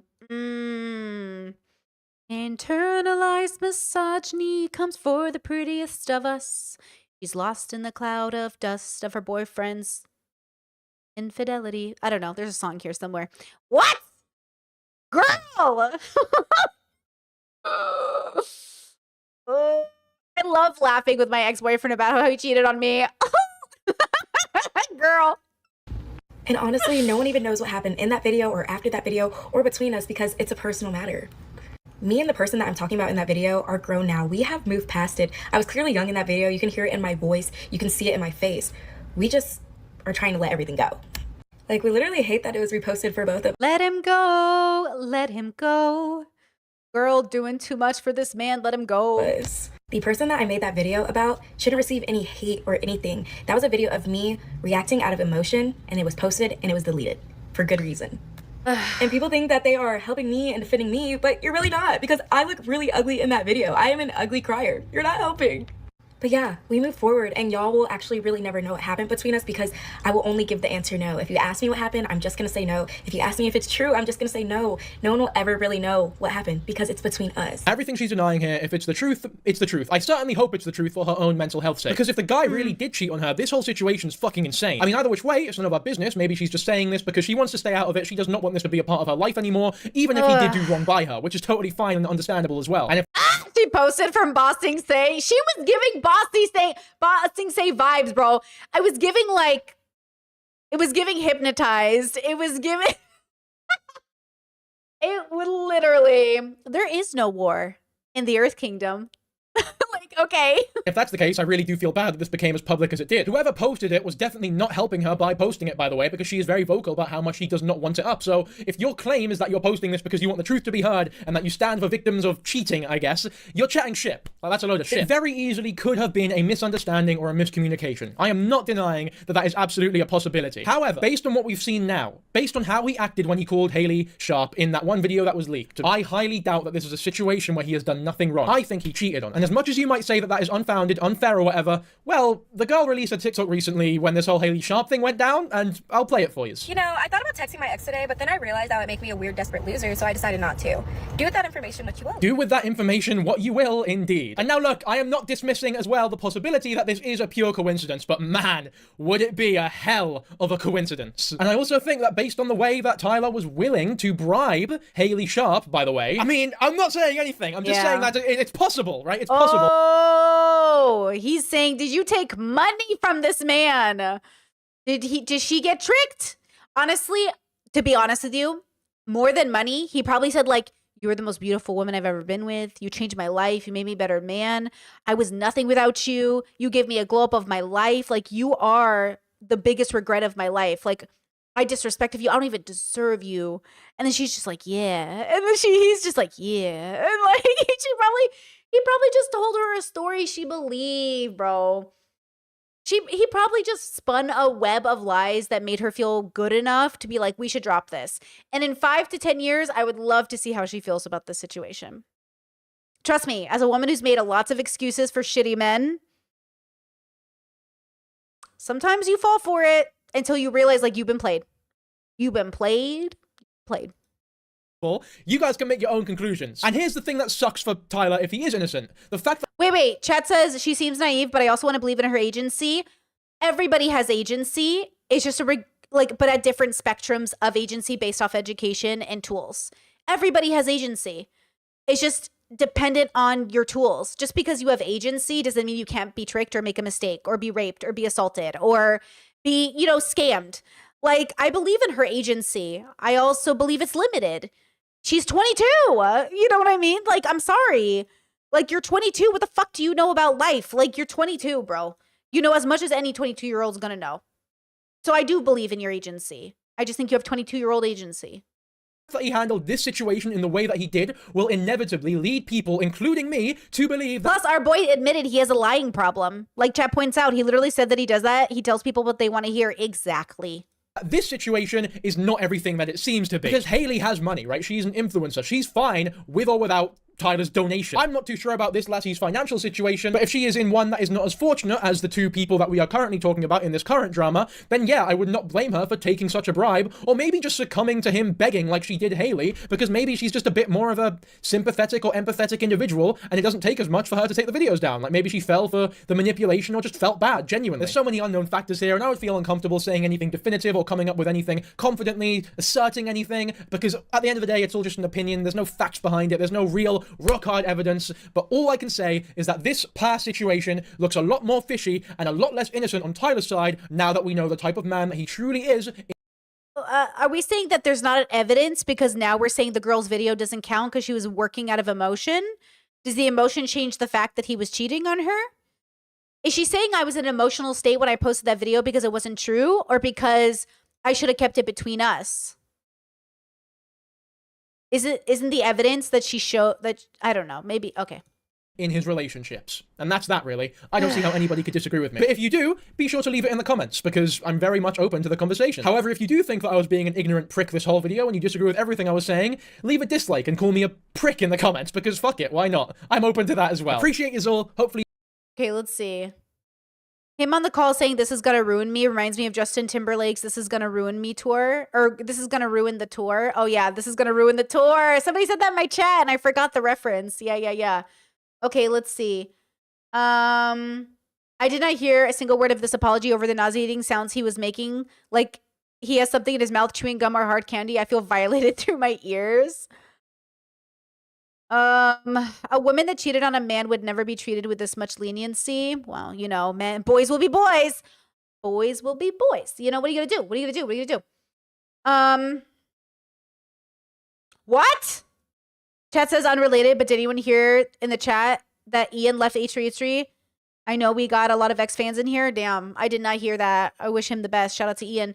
You know, I will say, the thing with H3 that came so much in the forefront right now is like how many people are being arrested. A professor just got in trouble with ICE for pro-Hamas propaganda in quotation marks because he pro-Palestinian stuff in his, he was an Indian professor here on a visa.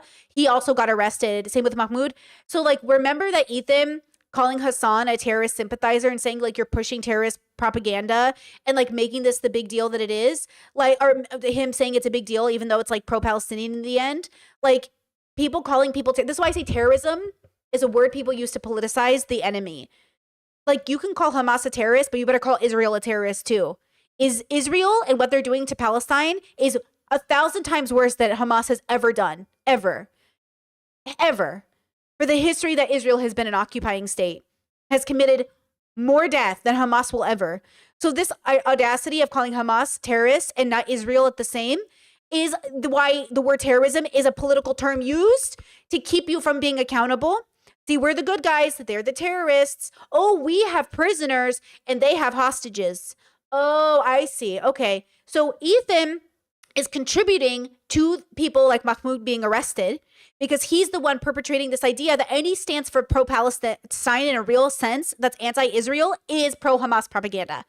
This is why Ethan Klein is so dangerous, because he doesn't even realize how he's contributing to that he is literally Israelis like little talking parrot and he doesn't even know. Give Ethan a cracker so he can shut the fuck up. You know what I'm saying? Like, it's crazy. It's crazy. Okay, let's take a 5-second break. We'll come back. We'll watch the I'm Alex response video. It's a long video, so get ready, girls. And while I'm on break, I'll also try to pull up a reminder of why Alex is in this situation in the first place, because I know this man about to make a 2-hour video about why he's innocent, and I just want to make sure, in case he forgets to play it in those 2 hours, that he did some pretty shitty things to his girlfriend. So we'll come back and we'll talk about that in just a moment. Here, listen to some Samantha Dragonati. I'll be right back.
get this.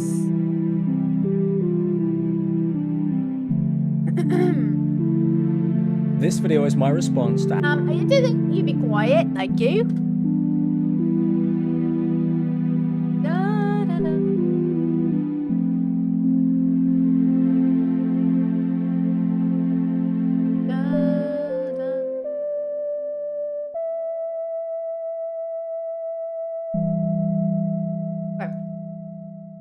Da da da da da. La, la, la, la. Okay, this is a recap from July 17th, 2024. Philip DeFranco, shout out to Phil, made a video about the Alex accusations. I just wanted to I want us to watch it again to get a refresher of why Alex is in this situation to begin with, and then we can see him make a response and try to cover his tracks, which we love to see. That's sarcasm. Okay, here we go. Here's the reminder. This came out, like I said, July 2024. Sup, you beautiful bastards. Welcome back to the Philip DeFranco Show, your daily dive into the news. And we got a lot of news to talk about today. But first, I got an announcement. It's that our amazing June Flowers drop is now Phil, please. Beautifully exhausted. So much long. Monk, grab what news to talk about today. So let's just jump into it. Starting with Acting like this is all just me, and that's something you really need to fix. I'm gonna bash your head against the wall with a brick if you don't shut the up. So that is just a small piece of a leak around longtime YouTube creator Alex Elmsley, otherwise known as I'm Alex. Who, if you don't know, he's a 25-year-old British YouTuber with around 2 million subscribers. He's known for doing a lot. Man, all these kids in their 20s, which, to be fair, my most toxic era of my life was in my 20s. And I was around a lot, not a lot, like a lot of toxicity, but like, it's messy. Your 20s can be messy is what I'm trying to say. People are exploring, people are testing boundaries. But man, you notice a pattern? That other guy, the handsome guy, whatever his name was, Tyler, he was in his 20s. So maybe there's something about rising to fame when you're young. I'm really lucky I never got famous when I was young. That's the one thing I will say. I would not have handled it well, let me tell you. So not anything like this, of course. I've never been like this, but you know what I mean? It's just like, damn, A lot of commentary and reaction content. But now he's facing incredibly detailed allegations of abuse from his ex-girlfriend, who's another creator by the name of Alice Hez, who has about 1 million followers on TikTok. And over the weekend, she released several videos and logs of their interactions along with an 82-page statement. And with that saying, it's best it was made public how horrible this person with the platform is. I'd hate to see another woman go through this. They're sharing a link to a Google Drive folder with audio and video files documenting the alleged abuse, which I will say, because I'm going to try to make this consumable, I'm not going to be hitting on every single detail, but you can access the Google Doc yourself if you want to go through everything. With that said, what we see here is Alice describing how it started when, quote, small arguments worsened to the point where he would turn on his camera and start shouting at her on call. Now, when it's too late, you admit that you did everything wrong. But when it actually matters, when you should lay down like a good dog, you don't do it. Acting like this is all just me, and that's something you really need to fix. I'm gonna bash your head against the wall with a brick if you don't shut the up. Your boyfriend's a famous internet celebrity and doesn't trust these people because he has to keep his circle small. Because you might not have anything to lose, because your life might be down the drain, but I still have quite a lot that I would like to give. Also, the screenshots that Alice shared appear to show more of the same behavior. In those more than once, he calls her a dumb whore. He also uses the N-word, telling her to kill herself, saying things like, just die in a fucking hole and please bury yourself in the fucking garden. And then appearing to go so far as to threaten to do it himself, writing in one conversation, I'm going to fucking kill you. I'm going to break your neck. Right? And all of these are just some of the insults, threats, or otherwise manipulative and emotionally abusive texts that Alice says that Alex sent to her. There was no signs. He was just the nicest young man. There was never any signs that he would ever do this. I just can't believe it. He was always the sweetest young man. Over the course of their relationship. And unfortunately, Alice also says that it gets worse, saying that once they moved in together, it sometimes became physical. Describing one instance where she says he grabbed her hood and pulled her back until she fell on the floor. Saying that when she got up to run away, he grabbed her, put her in a headlock, and covered her mouth. And saying after that argument, there were days where he would just scream in her face and tell her to kill herself multiple times. Even saying that it got to the point where she would be shaking and scared for her life every time he came closer, was in the same room as her while arguing. And as far as people possibly asking her, why would you stay in this relationship, she seemed to touch on that. Saying, believe me, I wish I could turn back time, but I believed his lies when he apologized to me, and I really tried to believe he would stop going so far if I asked him to. But there, Alice did eventually get herself out. They're even appearing to get this recording while she was packing her things to leave. Chad said my autism is jumping out. Was that sarcasm? Yes, that was sarcasm, guys. I should get a little image of sarcasm tones, and I can put it on when I do it. I'll get a button. It was sarcasm. Definitely, And then you look like a miserable little all the time.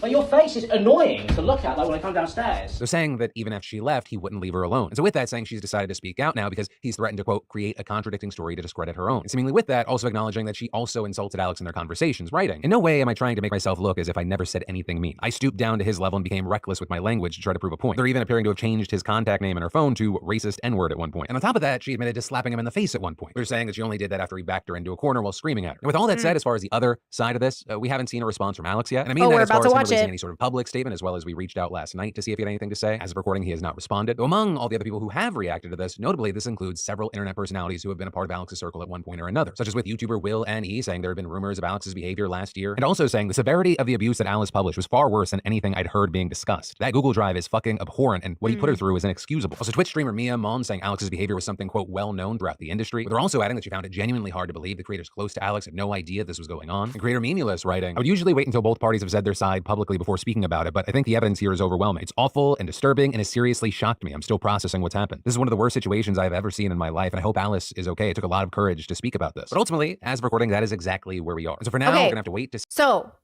now that was June 17th, 2024. So almost a year later. Okay. Shout out to Phil. Thanks, Phil. This is Alex's video posted 1 day ago. Okay. He said, for the pinned comment on the video says, "For full clarity, I'm not running ads on this video. If you are seeing ads, it's because it has been claimed due to the music and the TikTok shown."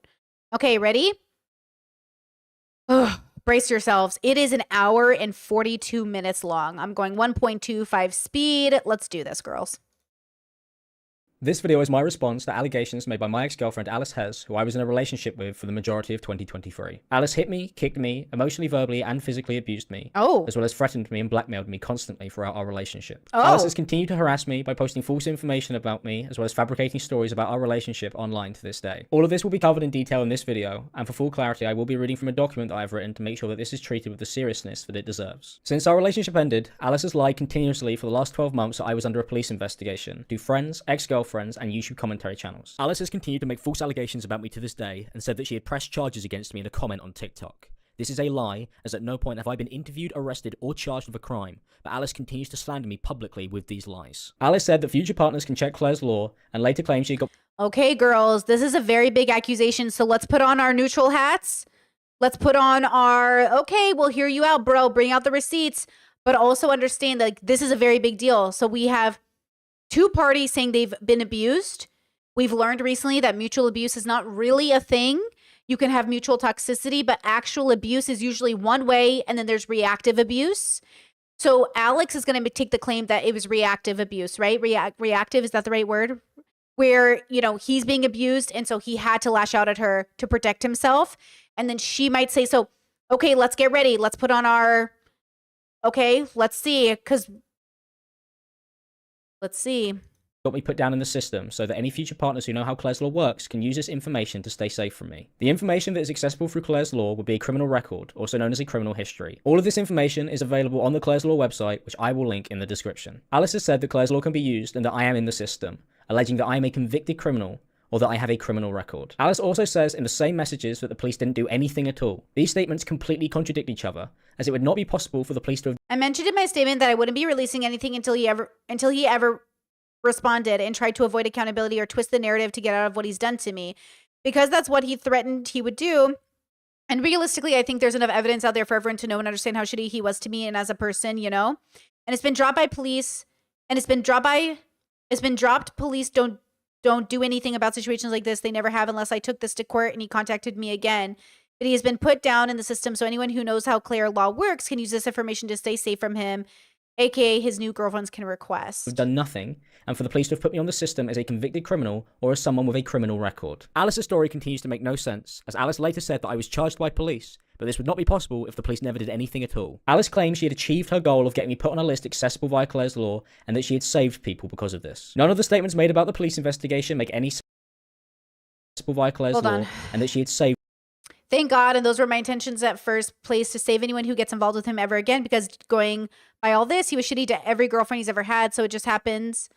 So it just so happens I got the worst of it. Physical and emotional abuse and manipulation was far by far worse. And sadly, I couldn't imagine what the fuck he would do to the next one because he actively avoids getting any help and believing he is dangerous. I appreciate you so much for actually reaching out to me because nobody does that. Okay.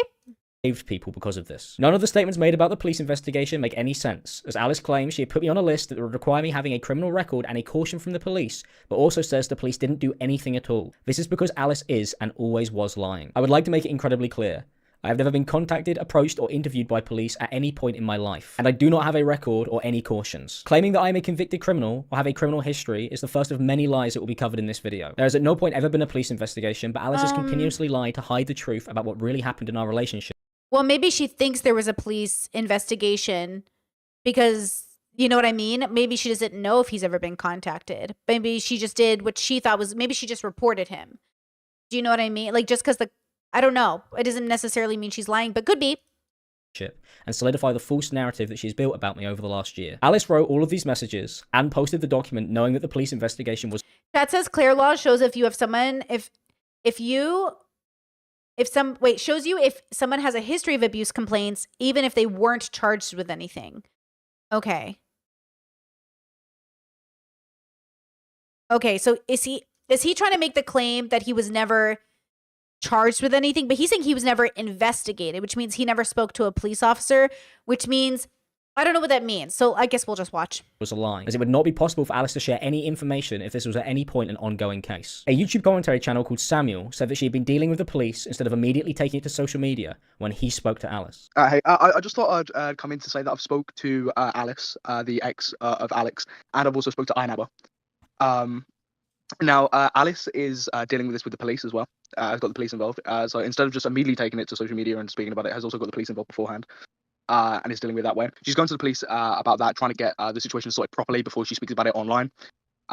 Which is definitely a change. Usually people just immediately come online to speak about stuff and air it all out before going to the police. This is a lie, as Alice had already posted months before she had released the document that I was on Claire's Law in a comment on TikTok in April 2024. This would mean the police investigation had already finished and that I would have a criminal record 3 months after we had broken up, which would be impossible. Alice had also posted a video in April saying that she wanted to save the next girl that I would date. When it's so bad you don't get jealous of the next girl, you just want to save her. Ooh, girl. No. Okay. Are you ever gonna talk about what Alex did or just keep passive aggressively posting stuff? I'll speak out about my own experiences when I'm ready. Don't push victims. You're the reason one wouldn't speak out. You have no idea. Remember that they're all really young and stupid. Just like everybody, keep that in mind. Everyone's very young and stupid. You can be a victim when you're young and stupid. So everyone's very young and stupid. Okay? This doesn't, we have to remember that. Okay? Okay. You have no idea how long it takes to heal from abuse. Don't comment something so insensitive on my page. And then another person said, hey, I saw the TikTok suggesting abuse by a YouTuber. Would it be something you would address one day? I don't want to be supporting this person. I hope you're okay. When I'm ready, she said. Okay, I'm gonna. Clip is from a stream. Hold on. Muting it because of the copyright music. Is from a stream 2 months after Alice had posted videos and comments about me. Samuel says Alice does not want to come out and talk about this until after the police investigation had taken place, which was a lie. This is not how anything is unfolded publicly at all. Alice has been posting about me constantly and also released an entire document about me after lying that I was on Claire's Law. She did not wait for... Been posting about me constantly. Oh my god, it really does appear to be revenge. This guy Ian said alpha male. Jesus. If he damaged your property or hurt you, go to the police and get the police involved and arrest him. I cannot fathom this idea that you did this to protect other women because I cannot see other than you factoring into this. Your opinion means nothing to me. Believe it or not, I don't know. Literally, you have alpha male written into real hootless. Look at this guy, Ian, whatever his name is, alpha male written into. I don't care what you have to say, bro. You have alpha male written into your username. Thank you. This other person said, as someone with autism and BPD, I was in a relationship with someone who argued until I snapped, and then they screen recorded everything I said and used it against me. It seems unfair seeing Alice already cover up her use of racial slurs. Alice says, girl, I can show you that he was the one doing that to me in just 3 screenshots. Get the fuck off his dick and get the fuck off my page defending the man that fucking scarred me for life. I'm so done with being responsive to you. Okay, the same person said, if you have more evidence, please release it. I am one of the few people who are suspicious of this information. I'd like to side with the DV victim with more information. It's too big of a claim when there are doubts. Alice says, was my 80 pages in literal video and voice note evidence not enough for you to understand and believe I was in an abusive relationship? But yes, I'll end up posting the rest. I will say, I didn't look up the Google Doc. I get nervous about people clicking people's Google Docs from the internet. It makes me and gives me anxiety. But Philip DeFranco did, and he went through it and he reported on it. And I feel like Phil would do his due diligence. Maybe that's me putting too much trust in Phil, but I feel like that's what his team gets paid to do. So it feels like she provided the right amount of evidence. And I don't know if Phil will do an update to the story and cover Alex's proof as well. But I will say some of my, I guess, bias moving into this story is that I trust Phil to kind of move through that 80-page document because that's his job. It's not my job to do that, right? So I kind of feel like, yeah, he would do a better job of it. But she sounds young and is defending herself online. I'm not going to judge her for any of the way she's talking because at the end of the day, like, they're in their 20s, you know, your early 20s. So it's like, okay. And also released an entire document about me after lying that I was on Claire's law. She did not wait for a police investigation because she knew there wasn't one. And Alice later admitted that this was the case and that the police didn't do anything. At one point, Alice claimed, yeah, because the police never do anything, but okay. I hadn't responded as she speculated that the police had contacted me, and that was why I hadn't replied. Alice was upset this message had been leaked in a YouTube video. The fact that private DMs get put in videos without contacting me or asking me permission is crazy. Shows people are really out for themselves and not the parties involved. Me, I would have been happy to approve and say more in the matter. Don't be sneaky about it. Contacting. I don't know what this is about. I feel like that's a young person reply. Like, if your DMs are public, people are going to use them. Why would we contact you? Like, they shouldn't, you know what I mean? Like, why would we contact you? It wouldn't make sense. You know what I mean? It just doesn't, it's not how the ecosystem works. So I don't know what she means by this, you know? She hadn't intended for it to be posted publicly, as it would be incredibly clear that she was lying about the police investigating me to the point where she was actively speculating and telling lies when questioned about it. At this time, Alice... Also, I know so many women in the US who have gone to report their rape cases, and the man involved never knew he was ever reported to the police because they couldn't move forward because of the evidence. Like, I don't know. I don't know how it works. I know lots of people who have gone, they went with their parents, and those men were never contacted by the police. It doesn't mean the women didn't try. It just means it didn't go anywhere, which is not the same thing, right? Reached out to my ex-girlfriends privately and asked my ex-girlfriend Jess to plan a statement to back up hers, lying about the involvement of the police to convince people that her story was the truth. Alice has continued to post about me and harass me to this day, despite stating in her document that she was going to move... Oh, wait, chat's correcting me. Hold on. Chat said she was talking about DMs she said she sent to a YouTuber that publicly showed them without her knowing he would do that. Oh, that's different. Oh, yeah, that's fucked up. Like, not asking her permission first if she sent them in private. Okay, thank you for clarifying. Move on with her life after it was released in June. Since Alice's document, she went on to post many things on Twitter, TikTok, and in statements that contradict her story. One of the contradictions made... Hold on. She went on to post many things on Twitter, TikTok... I can't express enough. Go use my code for free Temu. Don't promote Temu. Okay, just a little vent. If you have an issue with me posting about my situation healing Julie, guess what? You don't have to see it. Click off my page, block me, stop trying to do negative comments. Okay. TikTok and she is making the decision, which I'm not here to judge necessarily, and I would maybe tell her to take it off the internet and go do therapy. And look, in the past when I've covered stories that are pretty heavy and people have reached out to me, I always give the same advice. You got to talk to a proper professional and somebody who understands the internet ecosystem. And this maybe isn't the way to do what you're doing, but also there's nothing wrong with you speaking your truth because, like, it is your truth and you feel like it is real, but there are ways to go about it that might be safer for you as a person. And it might not be worth it at your expense. Like, I try to think about how 10 years from now, me would want me to act now. But that wasn't a skill I had in my 20s. In my 20s, I was so messy. Like, in that regard, I didn't have the wisdom to think, what would 10 years from now me, well, how would they want me to handle this situation? And I try to think about that much more every day. So I'm kind of like, again, she might look messy. It might feel this way. I don't know what we expected out of, like, toxic YouTube relationship people. That doesn't mean she's not a victim. She's at least a victim of verbal abuse, right? Because he verbally abused her in those clips that Phil showed, which was a part of her evidence. So I you know what I mean? I think and I'm going to pull his, thoughts apart the most because he's saying he's a victim. He's saying she manipulated this whole thing. So Let's see. I mentioned in my statement I won't be releasing anything until okay, I read this earlier. And in statements that contradict her story. One of the contradictions made was in a series of tweets Alice posted asking for YouTubers to reach out to her so she can do interviews for their videos on the false police investigation after her document was posted. Alice did multiple interviews where she has lied about me having a criminal record via Claire's Law and being under investigation by police. She continued doing this for months, and these lies have been shared in many videos. Alice said that she can give updates, and that people should message her directly, even though in these messages, Alice said that she hadn't received any updates or heard anything from police at all. She told YouTubers she couldn't share information until everything with the false police investigation had finished. And Alice as well, speaking to her, she does want to like come out and speak about this.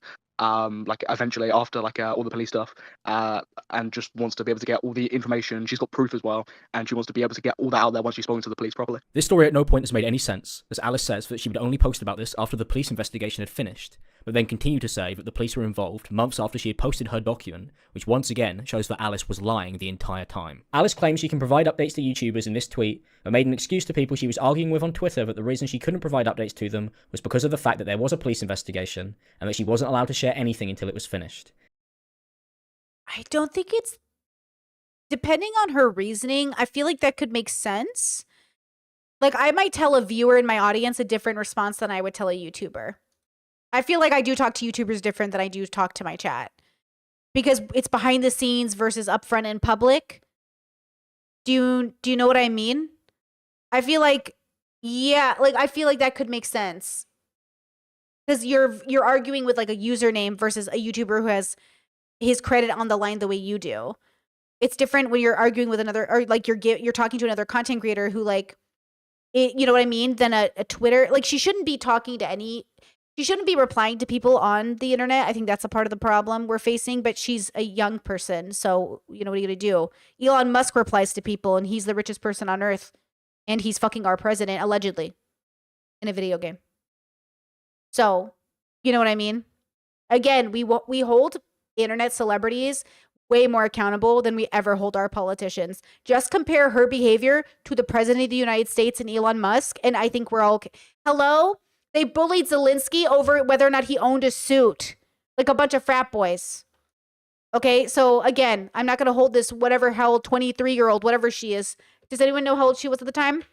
I'm not going to hold this kid more accountable than I would hold our politicians. So right now, she's not the healthiest, but, you know, she's been abused, so...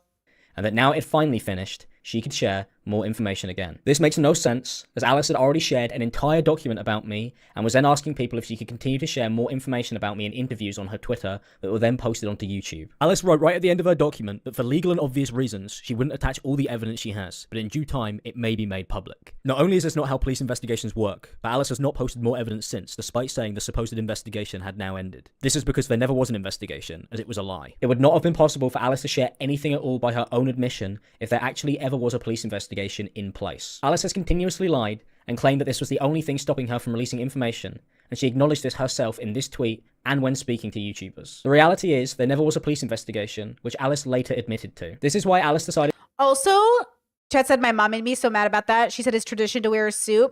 Zelensky says he doesn't wear a suit to help represent him and his soldiers in it together. He's wearing, like, his army clothes. Like, it's military, like, vibes. You know what I mean? He's in an active fucking war. You know what I'm saying? Let this man live. Let this man come out looking like a soldier, bro. To publicize a heavily edited version of events to damage my reputation with false stories and lies, like alleging I'm a convicted criminal with a criminal record. I have taken my time gathering information and evidence, as Alice has continued to lie about me and the abuse she put me through during our relationship, whilst blackmailing me and threatening me. Alice has created a one-sided narrative that does not show the reality of what had happened during our relationship. Due to Alice's constant posting about me and my own personal issues, my response of what had happened during our relationship. Due to Alice's constant posting... Yeah.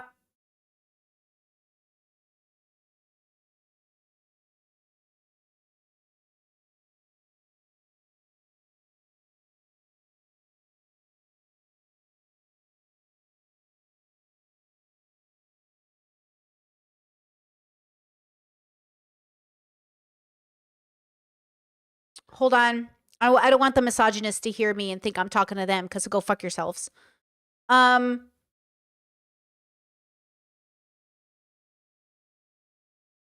think healing can look different and multifaceted and diverse and unique for everybody.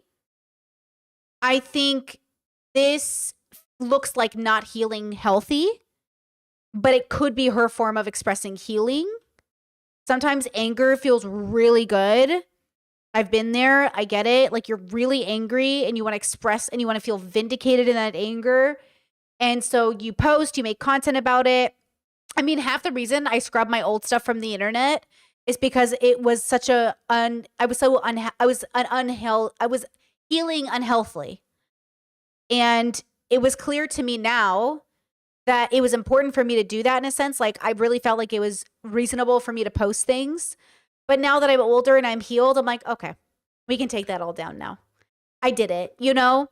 And I think the issue is that sometimes healing is messier than we'd like it to be. Sometimes we think when people are healing, it's going to look perfect and they're always going to be the perfect healer. And, you know, but I think her way of healing, though it might feel bad in some way, it's just sometimes how it goes. That's just how it goes sometimes. So in an ideal situation, maybe this isn't how we heal. Maybe we take it more seriously. Maybe we show up looking more professional. But see, that's also playing into this idea that a victim has to look a particular way, right?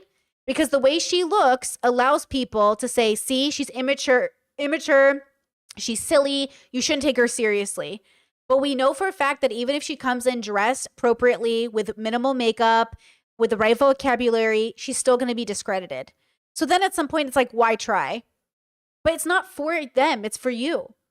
What is actually going to get you, the individual, on the best healing path? And sometimes that looks like disappearing from the internet. And sometimes that looks like posting, but never making it about a man. To some extent, and please hear me when I say this, as a person who used to do this in her past, so maybe I'm projecting, sometimes healing from your trauma is still centering a man when that's your predator, right? When that's the perpetrator. Sometimes healing is letting go of that man being the narrative of the work that you produce. Sometimes, eventually, when you're ready, you create works of art that aren't about the way a man hurt you. And it's all about timing. It's all about timing. So it's only been a year. I'm not going to rush her process, but I can't wait for her to be a person whose work is no longer centered on how a man hurt her. And by the way, regardless of anything else, and we're listening to Alex, I'm trying to keep an open mind, the way he talked to her, the way he treated her, like, there's no excuses for that. There's no explanation. I know it's the way he talks. Listen, I know for a fact for myself, and I'll talk about myself because I know I have a lived experience. When I was angry and I would yell at my partners, it was always after months or weeks or just time after time of them lying to me, belittling me, and finally me reacting. But I never, and this is important, I never talked to them the way Alex did. I never threatened them. I never, said I was going to hurt you. The way that Alex reacted with a threat is what's interesting to me. Why did you threaten her? If she's being abusive towards you, it feels less likely that you would then threaten her life in text messages. And that's the difference. That's what makes me think he's the abuser, because he's the one threatening her life. As a victim of abusive relationships, I will say that the only way I ever retaliated was by yelling in frustration or even self-harming. I was a self-harmer. I would get so frustrated, I would hurt myself. And so for me, that's what I'm looking at Alex with the raised eyebrow. You're the one who threatened her life. So I'm going to need some explanation for why you think you're the victim in that scenario. Right? Okay. About me and my own personal issues, my response has been delayed many times, and all of this will be covered throughout this video. When Alice's story was questioned by people on Twitter, she responded with threats to delete my phone number whilst also insulting me and anyone who pointed out these inconsistencies. By people on Twitter, she responded. It's really something how you always manage to stay so sure of yourself, even when your points don't quite add up.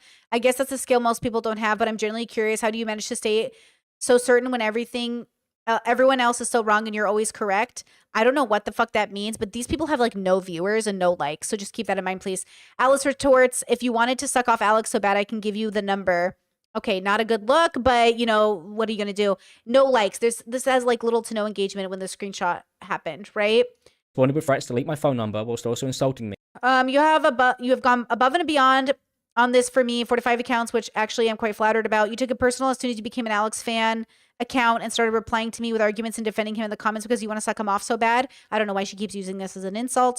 So yes, I will fuck with you, you idiot. Use your brain. Okay, well it's not very kind, is it?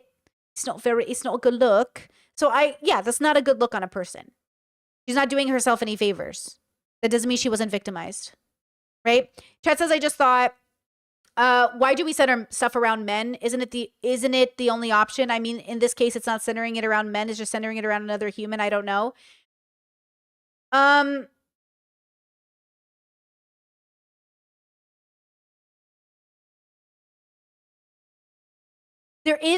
Maybe this is a lived experience. You have to learn it by living it.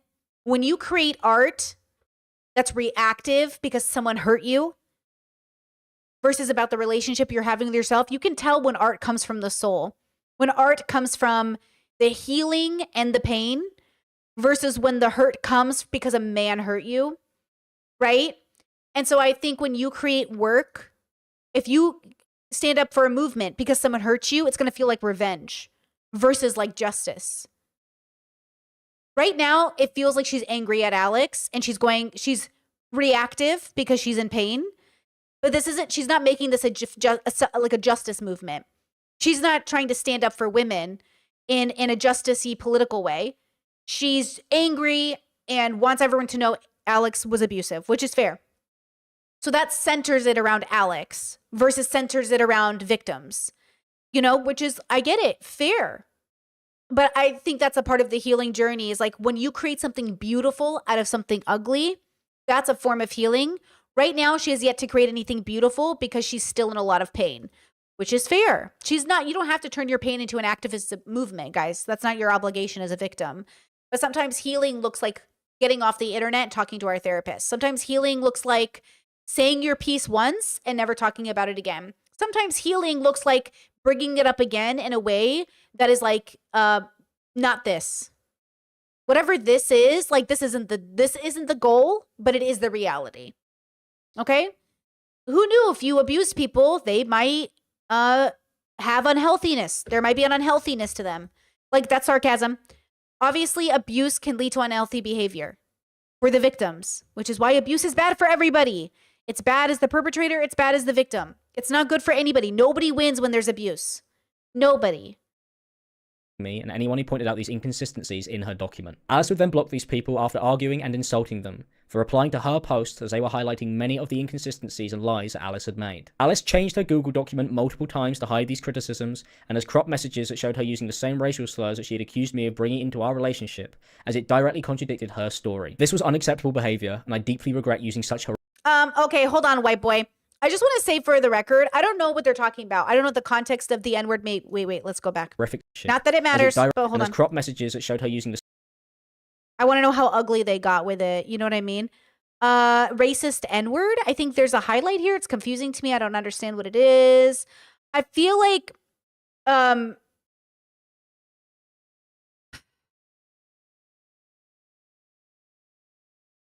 there's something here that feels weird. I feel like I'm being tricked. I don't know what it is yet. Alice said, I read in my statement multiple times that I became reckless with my use of language because that was so normalized by Alex. I'm well aware this doesn't excuse my use of the word, but it is an honest explanation. I apologize for any offense it caused. Okay. There's something here that feels weird. Like they're trying to be like, you're a racist, you're a racist, you're a racist, you're a racist. And it's like, I don't know what's happening. Something feels icky here. You know what I mean? Like something feels icky. Like, are they trying to say you can't be a victim because you're a rapist? Or not a rapist, a racist. Yeah, chat says, so he's playing on the imperfect victim trope. Yeah. It feels like he's trying to say like, oh, because she used the N-word, she can't be a victim. Yeah, perhaps they both, chat says, perhaps they are both just racist. Perhaps they both don't actually listen to rap music. You know, maybe they both just like the N-word. You know, yeah. That's what I'm saying. Like, they could just both be, but that doesn't take away from the fact that he could have abused her. So it feels like he's trying to, so right now, I feel like I'm watching a man discredit her so she can't be a perfect victim, which he didn't have to do. Her TikToks are not in her favor. Chat says racists do abuse each other. So true. Okay. Which is why, again, we don't have to become ugly because they become ugly. Okay. I don't want anyone to be abused, but I think he's doing this to discredit her rather than point something out that's true. And by the way, I think it's interesting that he weaponized his viewers against her and then was like, these people are just pointing out issues in her story. They're your viewers, dude. But okay. The same racial slurs that she had accused me of bringing into our relationship, as it directly contradicted her story. This was unacceptable. I'm sorry, hold on. I have blurred this video so it doesn't get taken down. Oh, okay, hold on. It says, look at you go. Give me 50. Carry on insulting me. I don't care. I'm not stupid. I do care. Yes, you are, mate. You're horrible. You're dumb as fuck. No call for you then, stupid. Too stupid to pick up. I don't understand the iPhone. Is the blue him or her? Let's see. Yeah, can you tell me, guys, is the blue him? Somebody help me. His framing is whack. Yeah, I think his framing is the problem I'm having with this. Blue is the sender. So blue is him then. Wait, so is she calling him stupid? Because is racist N-word, I'm so sorry, forgive me. That's literally what it's called. I don't know why that's there. Is she calling him that or is he calling her that? I don't know whose contact this is, so I don't know who's what. The blue is her? Okay, so he's calling her stupid as fuck. Like, you're dumb as fuck. Okay, so she's blue. Okay. And then that doesn't bode well for him then. Okay, if she's blue. Okay, let's move on from this. Oops, my bad. Racial slurs that she had accused me of bringing into our relationship, as it directly contradicted her story. This was unacceptable behavior, and I deeply regret using such horrific language, and this will be further addressed in this video. Alice has erased any evidence that these events had taken. Oh, hold on, please. Using such horrific language, and this will be further addressed in this video. Alice has erased any evidence that these events had taken place, or that she had been at any point abusive, physically, verbally, or emotionally towards me, and this proceeds throughout her. Oh, hold on. Sorry, I'm just trying to be diligent. Abusive, physically. I'd say Alex snapping was reasonable if he did go through the trauma she gave him, which very well may have happened in some of these videos and TikToks. She said, I never gave him any abuse or trauma, ? Physically, verbally, or emotionally towards me, and this proceeds throughout her entire document, which has since been edited multiple times, which was pointed out by a user on Twitter. Alice's entire story has been built on lies, and in this video I will be showing screenshot evidence that directly refutes the claims that she has made against me, as Alice intentionally left out hundreds of text conversations that would disprove her stories and false narrative that she has created. Instead, it would show that Alice had been abusing me for our entire relationship, and that she has not stopped harassing me for the last year. It's been almost a year. But is she harassing him, or is she just posting and then it's getting him harassed? What is he doing now? Is he working at Tesco somewhere? No, but he's still working for YouTubers behind the scenes. I know they know who they are. Okay. Being a content creator is knowing you want to expose some people so bad, but you know their ass gonna sue you, so you're forced to be silent. She said, I'll do it. This person said, are you able to point me in the right direction to find out for myself? I really don't want to be supporting these content creators. Every commenter, YouTuber that uses the same thumbnail template as him, I speak no more. Oh. Yeah. Alice has made tweets stating that I do not have any trauma from our relationship together and that she never hit me. These statements are untrue, and in fact, Alice admits to slapping me and pushing. Ooh, go read that. Relationship together and that she never hit me. These statements are untrue, and in fact, Alice. Called me boring and laughs. I ended up defending myself. I slapped him in the face. This is out of character for me, but he was screaming in my face abuse. Well, okay. Alex! Okay. I was backed into a corner not knowing what to do. Alex! This happens, then I grab my things and leave the flat and call my friend to tell them everything that happened. Alex spams me to come back and I end up giving in and going back. I'm scared. Why is he using this as proof she slapped him in the face when she literally said she was being threatened and wanted to leave the apartment, so she hit him? Alex! Hello? This is not the proof you think it is. When victims say, I didn't slap you, they're not saying, I didn't slap you in an abusive way. Self-defense slapping is not the same conversation. admits to slapping me and pushing me in another in her own document. Alice had also Yeah, she pushed him off. I'm gonna freak out. Listen, statements listen, are watch. untrue, and in fact, Alice And I'm pausing admits to it because slapping me and pushing me in a so okay, listen. So she pushed him. Alex was in my face, all over me doing this, so I pushed him off me. Habibi, Habibi, Habibi, Habibi. You listen to the way he's telling this story. She pushed me. She hit me. She shoved me. And the literal evidence is her saying he was in my face screaming abuse and I had to push him off me. Girl, this is not helping Alex's case, but I love that it's helping hers. Girl, man, we are 9 minutes into this video and you are failing. You are failing to show. So let's keep going. Another in her own document. Alice had also been kicking me, which she admitted. Okay, and I didn't just randomly start kicking you. I probably pushed you away. Can you play the whole thing? I didn't kick you multiple times and hard. And then we can chat, he said. I'm trying, but like, question mark. He said, oh, wait. He said, okay, we can talk about this after. She said, I didn't randomly start kicking you for no reason. He said, and I'm sorry I would have gone into more details. I'm just a mess, okay? I know, we were arguing. I did something. I can't remember. What? Something dumb, like I was in bed naked and you told me to sleep downstairs and I ignored you.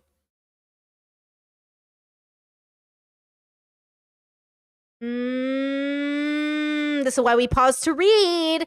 This is why we pause to read. I can't remember what I did. I must have done something. I did something. We were arguing. I don't remember what I did. She's like, I didn't just kick you out of nowhere. He's like, yeah, I did something. Girl. To me on Facebook Messenger. For talking shit you did, question mark, or he said, it's because of everything over the years it's built on. She said, yeah. He said, I don't want you to think I am the victim. I want to be the victim. I don't want to be perceived. I don't want to be seen. I want to be alone and truly alone. I don't want friends. Okay, go to therapy, dude. She said, I remember pushing you away from me. I didn't just go ahead and start kicking hard to you. He said, I don't want messages. She said, but YH, is that yeah? It was probably uncalled for. I feel like this is Johnny Depp and Amber Heard all over again.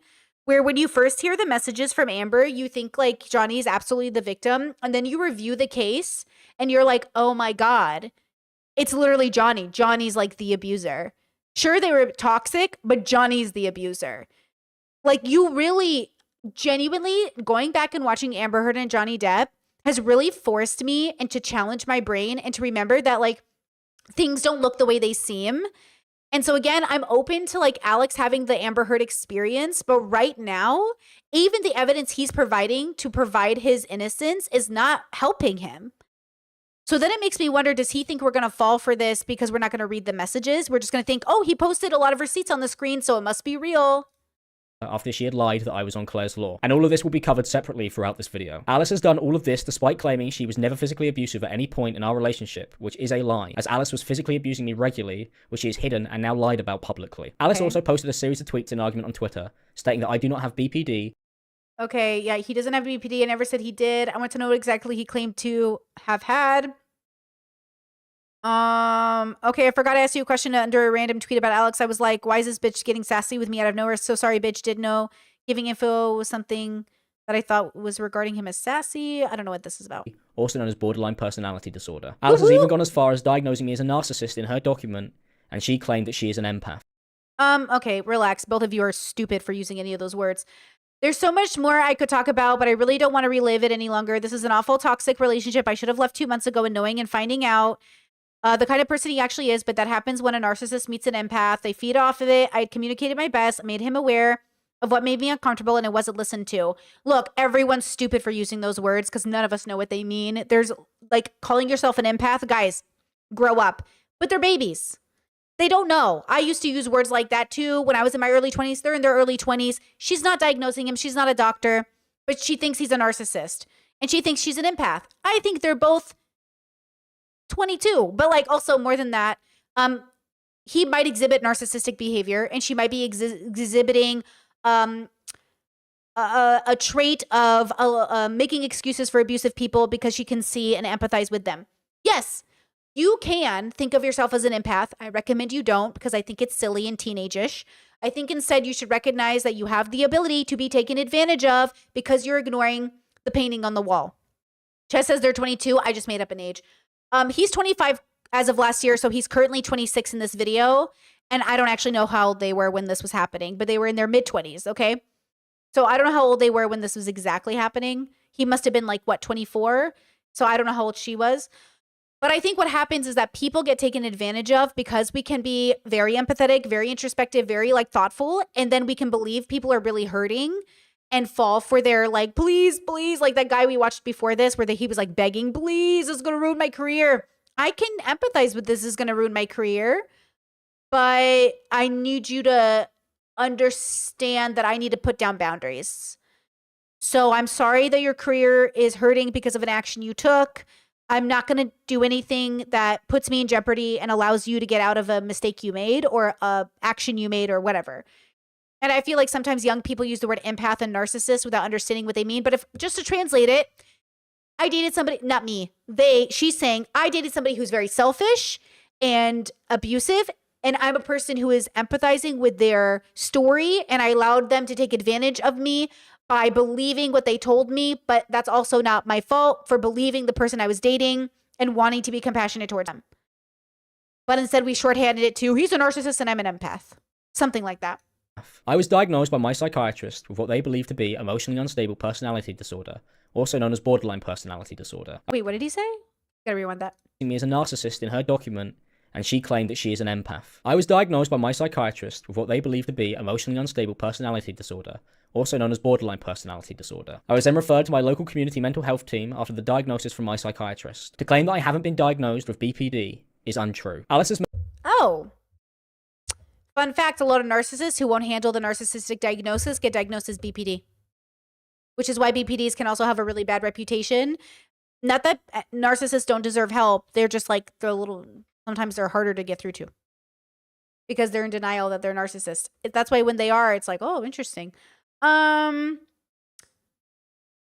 I don't know. As a borderline in remission, it's hard for me because even at my worst, I was never abusive to people. And I stand on that. I might have engaged in toxicity, but I was never abusive. And I want to be abundantly clear. Like, I worked really hard. I also was not like a part of my values, and my values weren't even perfect. Gosh, I didn't really understand my values until I was like in my 30, till I turned like 30. But 29, 30. But either way, it's hard for me. Yeah, I don't know. A lot of people don't grow up in good homes. They don't have foundations. They don't have values that can keep them grounded. Everyone's different. You meet one borderline, you've met one borderline. Like, we're not a monolithic experience. You know what I mean? I don't know. I'm confused by this. That says, so why would she lie about him not having BPD? Or is he implying the BPD is an excuse for his behavior? I don't know. What do you guys think? Maybe he didn't tell her. Or maybe he wasn't diagnosed at the time they were dating, but then got diagnosed later? I don't know. I don't know. Made multiple tweets spreading false information about my medical history. Hold on. I want to... I was then referred to my local community unstable personality disorder. Okay. So here's the number for the agency, which is crazy to post on the internet where people can harass your doctors. I don't know why he would do that. Drug and alcohol, past with consistent misuse of cannabis, binge drinking, medical family psychiatry history, never engaged in antisocial behavior, neither the police were ever involved. Okay, let's see. Patient is currently under the care of another mental health service. Please forward this report to the service. Please inform us at any point if the patient is admitted to a psychiatric. Okay, blah, blah, blah. Reasons for assessment. I was glad to assess Mr. Alex, who self-referred to me upon concern of mood instability and anxiety. Okay. Alex engaged well with the interview, and a good relationship was maintained throughout the assessment. He spontaneously answered to all the questions asked. Something is blacked out here. I don't know what it is. At the time of the interview, his mood appeared to be subjectively and objectively euthemic. Euthemic, guys? EUTHYMIC, with reactive effect during the assessment. No free floating or summarized anxiety. I need glasses. This is so hard for me to read. Oh God, I'm really struggling to read this. Hold on, I gotta move this.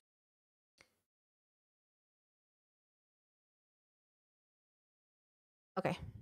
Give me a second. I'm so sorry. I'm very blind.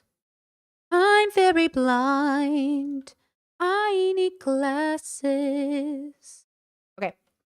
Let's see. Sleep was described in poor in quantity and quality as he claimed to have reduced concentration. He disclosed past binge drinking as a form of self-harm. He experienced some fleeting suicidal thoughts in the past, denied current thoughts and or present or past actual intent or plan. His friends and family are protective factors. There appeared to not be appeared not to be present thought, insertion, broadcasting, or withdrawal, neither perceptual disturbances, oriented in time, space, and person, and with acceptable insight into his condition in that, although not always able to articulate the reason for the assessment, he appeared genuine when he reported he needed to address his rage outbursts and the emotional instability. So risk to self, past binge drinking, something else I think he blurred out here. Risk to others, denied present past history of physical aggression to others, past history of verbal aggression to former girlfriend, risks from others, no current risk, past relationship with abusive partner, so I guess that means her. Diagnostic, formulation, and plan. I believe I was able to gather a good account of Alex's personal history and mental state. Since the end of his relationship, his mental state appeared to be massively improved, blacked out, with a marked reactivity of mood, engaging in intense interpersonal relationships, and being very sensitive to environmental circumstances with low tolerance to frustration. As a matter, blanky blank blank blank blacked out. He also described inappropriate anger outbursts, and such episodes were often followed by feelings of guilt and shame. In summary, therefore, I believe that Alex might be affected from emotionally unstable personality disorder. A discussion was held on symptoms and presentations of this disorder and explained to Alex that BPD is a serious mental health condition with complex needs for which he should be under the care of the community health team, community mental health team in order to receive the most appropriate treatment within a multidisciplinary approach. A discussion was also had that there are no medications approved for the treatment of this disorder, but there are broad consensus of on psychotherapy, namely DBT and MBT. DBT shout out, as the primary treatment for borderline disorder. Hence, I recommended for Alex to refer to a local mental health team so that the most something, hold on, we're at a... Also known as borderline personality disorder. I was then referred to my local... Okay, so I think that's the end of that video. Okay, hold on, let me switch screens one more time, guys. Sorry here. Okay, what do we think about this really fast as borderline girlies in the audience, as many of us are? How do we feel about it? It's real. It's a thing. People have it. We have to work on it. It's, our responsibility to do what it takes. Let's see. How do we feel about it? What's happening? Why? Hold on. OBS now won't. Oh no, they got it. Okay. What do we think? I think I don't know. It's so hard for me. Look, my experience isn't like this. I don't know. It's hard.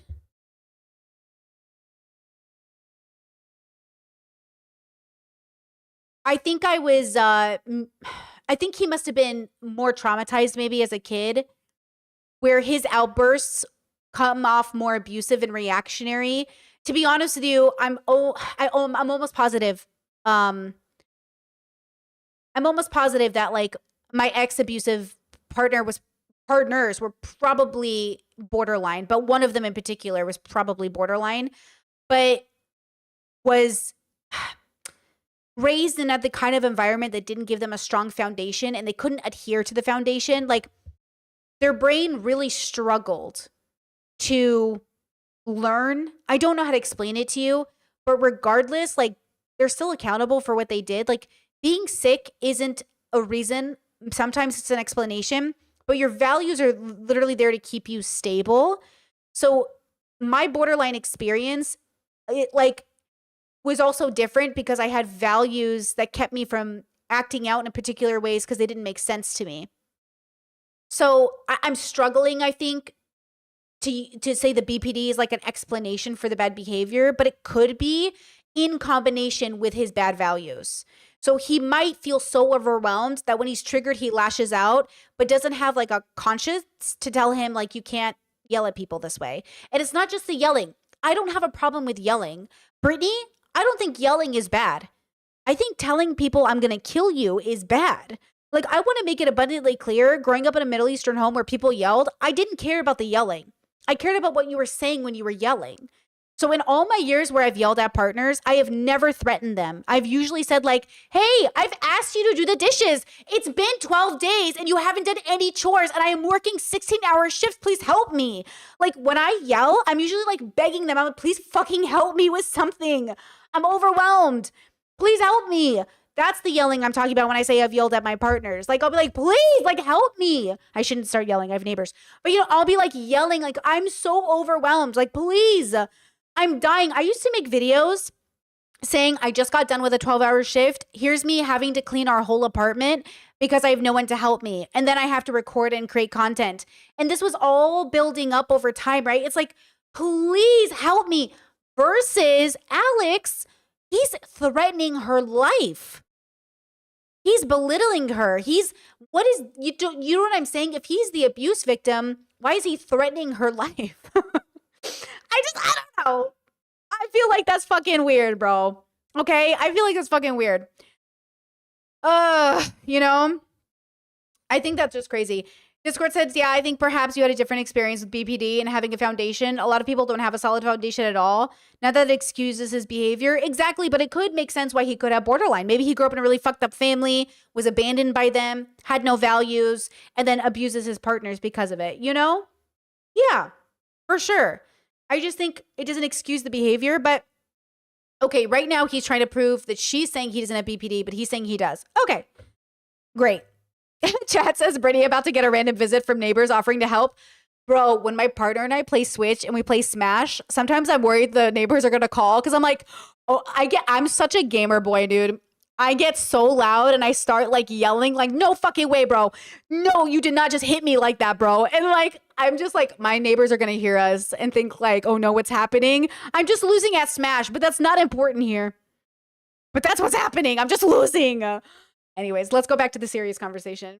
Local community mental health team after the diagnosis from my psychiatrist. To claim that I haven't been diagnosed with BPD is untrue. Alice has made multiple tweets spreading false information about my medical history, whilst continuing to lie during these arguments she has online regarding me. Alice replied to a tweet which she believed was about me, where she denied that I have BPD, as she thought the original tweet was in defense of me. When it was pointed out the tweets were not about me, and that they were about another YouTuber, Alice tried to justify her ongoing posts lying about me as simply sharing information, even though nobody had asked, and she had said she wasn't going to post about me after the document was released due to the police investigation that she had lied about. Alice has continued to try and remain in control of the narrative surrounding me and my life for the last 12 months by spreading many lies, including this one. Alice has opened her document by saying that I will make a contradicting response to the allegations that she has made against me, and that after posting her statement she can move on with her life. But this was a lie, as Alice has continued to post about me many times online to this day, as I have shown and will show throughout this. Oh, the date save July 5th, 2024, so he got diagnosed after they broke up, so she didn't lie. Good catch, chat, good catch. Wait, hold on. Fucking for real right now? Wait, fucking for real right now? Wait, is that? Sorry, hold on. We're at 10:59. People want to claim I so far as diagnosed with what they believe to be emotionally July 5th, clinical date July 3rd. Wait, good fucking catch. Cat says he'll even say he got diagnosed afterwards. What the fuck? So how would she know if he had BPD? What the fuck? Oh, good catch, bros. Good catch. You guys are detectives over here. Fucking good catch, bro. A contradicting response to the allegations that she has made against me, and that after posting her statement she can move on with her life. But this was a lie, as Alice has continued to post about me many times online to this day, as I have shown and will show throughout this video. Alice claimed that I threatened her not to come forward with her story, and repeats this when talking with YouTube commentary channels. Alice shows no proof of this, and that is because this is the exact opposite, as Alice had been threatening and blackmailing me throughout our relationship. Hey, don't be going to that fast. And that is because this is the exact opposite, as Alice had been fix up or I'll break all your Star Wars shit. Alice, good night. Going out with the family early tomorrow, so if you aren't here, don't bother because I'll be out. Here, question mark, at mine. Here when? Never mind, night. Wait, is she the blue? No, now I'm confused again. I was going to put everything off to come to you, but didn't get the impression earlier that that'd be a good idea. I'm on a super flimsy schedule, and this has totally messed me up. That hasn't changed anything. You guys, I'm so fucking confused. Is she the blue? Her name is Alice. So he's the blue. Okay, well, she's being kind of an asshole then. Alice is the context, so Alex is the blue. Okay, well, then she's being an asshole right now. Okay, so, okay, she is being the asshole in this text. Okay. Threatening and blackmailing.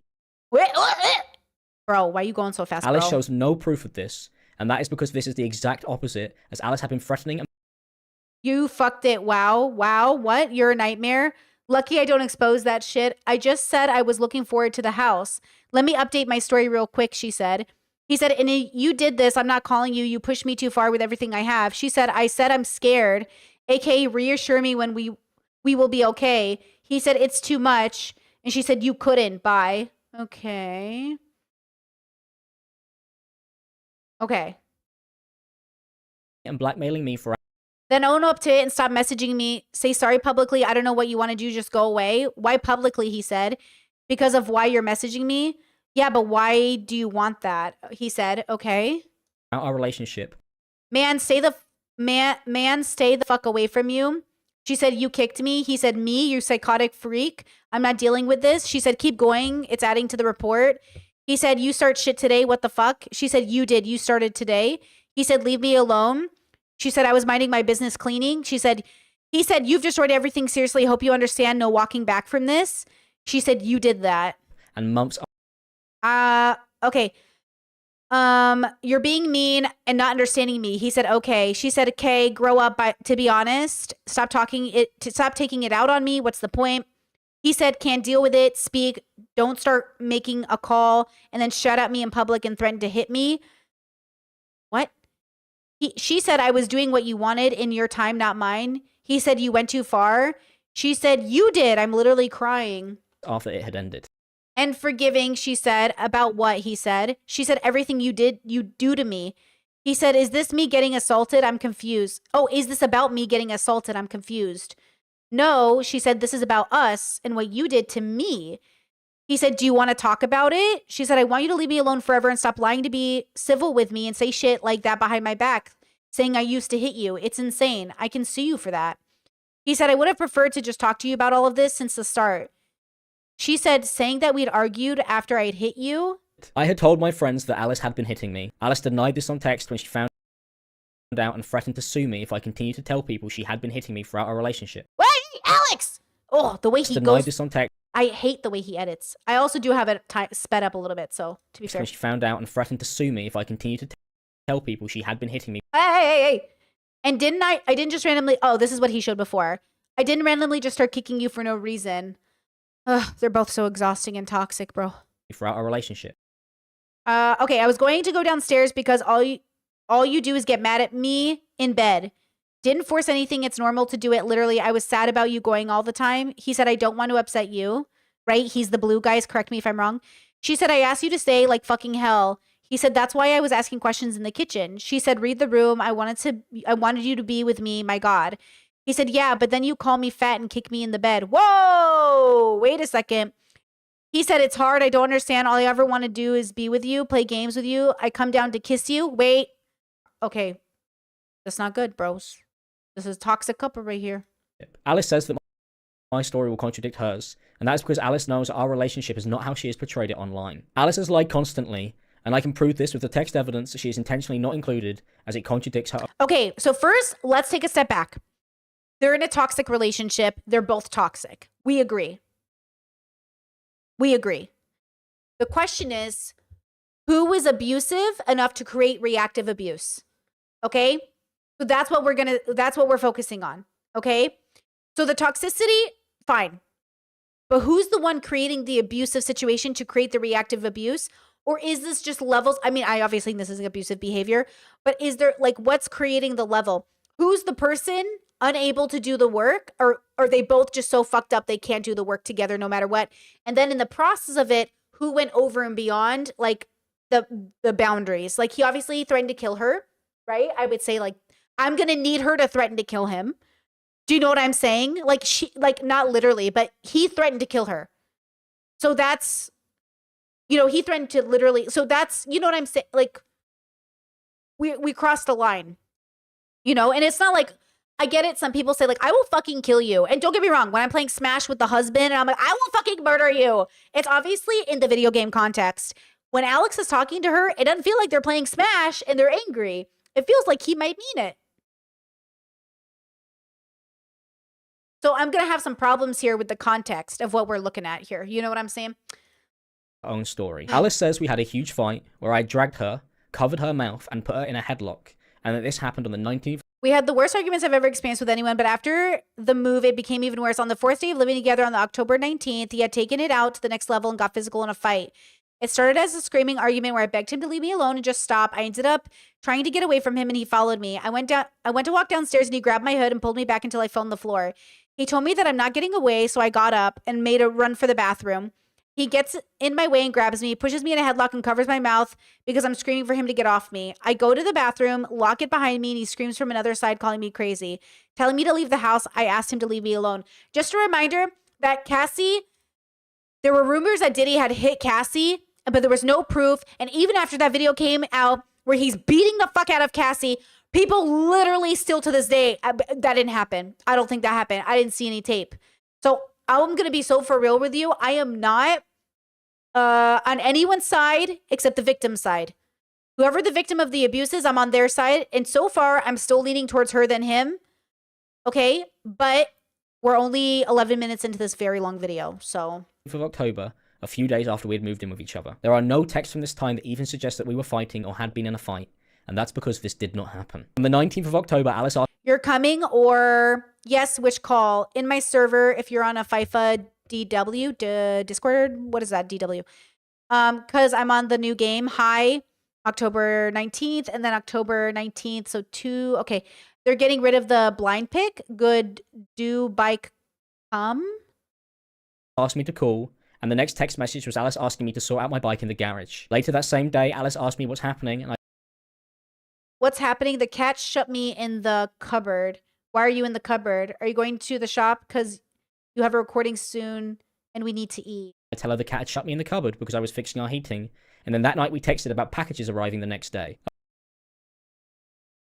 So he's saying they weren't even together on October 19th? Tell her the cat had shut me in the cupboard because I was fixing our heating. And then that night we texted. Why are you in the cupboard? Okay, is phone off? Not delivered. Packing arriving at... What does this mean, guys? There's a... It's a like a warning sign. It says not delivered, is phone off. What is it? Is that an iPhone thing? Packages arrive 12/2. The big one is like 7 a.m. to 1 p.m. And then that'll be the other one. The outside chairs. There's 2 deliveries. October 20th now. Pizza in the kitchen. Alex, okay, about to go out to the garage. Huh. She didn't get the message. Okay, thank you. So she didn't get the message. I'm confused by all of this. Texted about packages arriving the next day. At 1 past midnight, Alice tells me she'd made me pizza, and on the 20th of October, Alice asked me what I want from the shop, and then we go on to talk about buying Pokemon cards.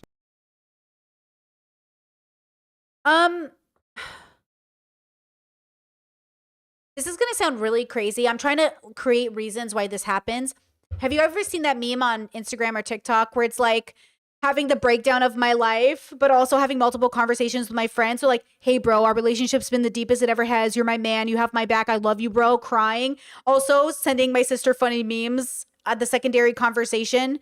I've done that with people where we can have 3 conversations at once with 3 very serious mood shifts. And I don't know if it's a neurodivergent skill. And I know all these people are probably neurodivergent. I mean, BPD is neurodivergence, but I definitely know it can happen.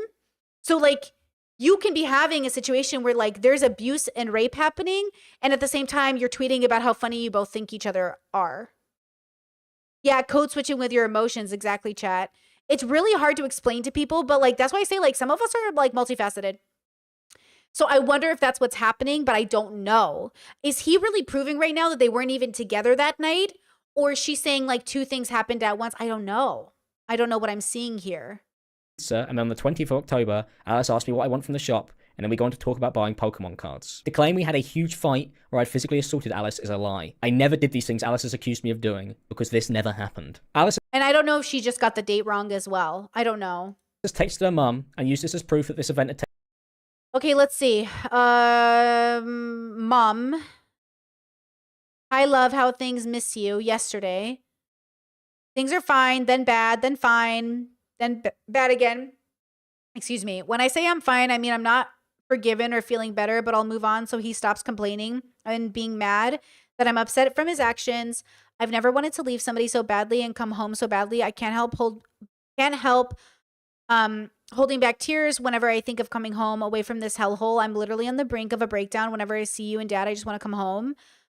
Alongside that, I can't believe I've been putting up with someone like this with no morals or human emotions, and he scares the shit out of me. He will argue. I don't want to live with a guy where I have to suffer in silence and be quiet. That's literally hell. He wants a little minion to love him and need him. He tells me I need him. He is Satan. I guess the mom is replying, he needs you to need him. Fuck off. This isn't 1935.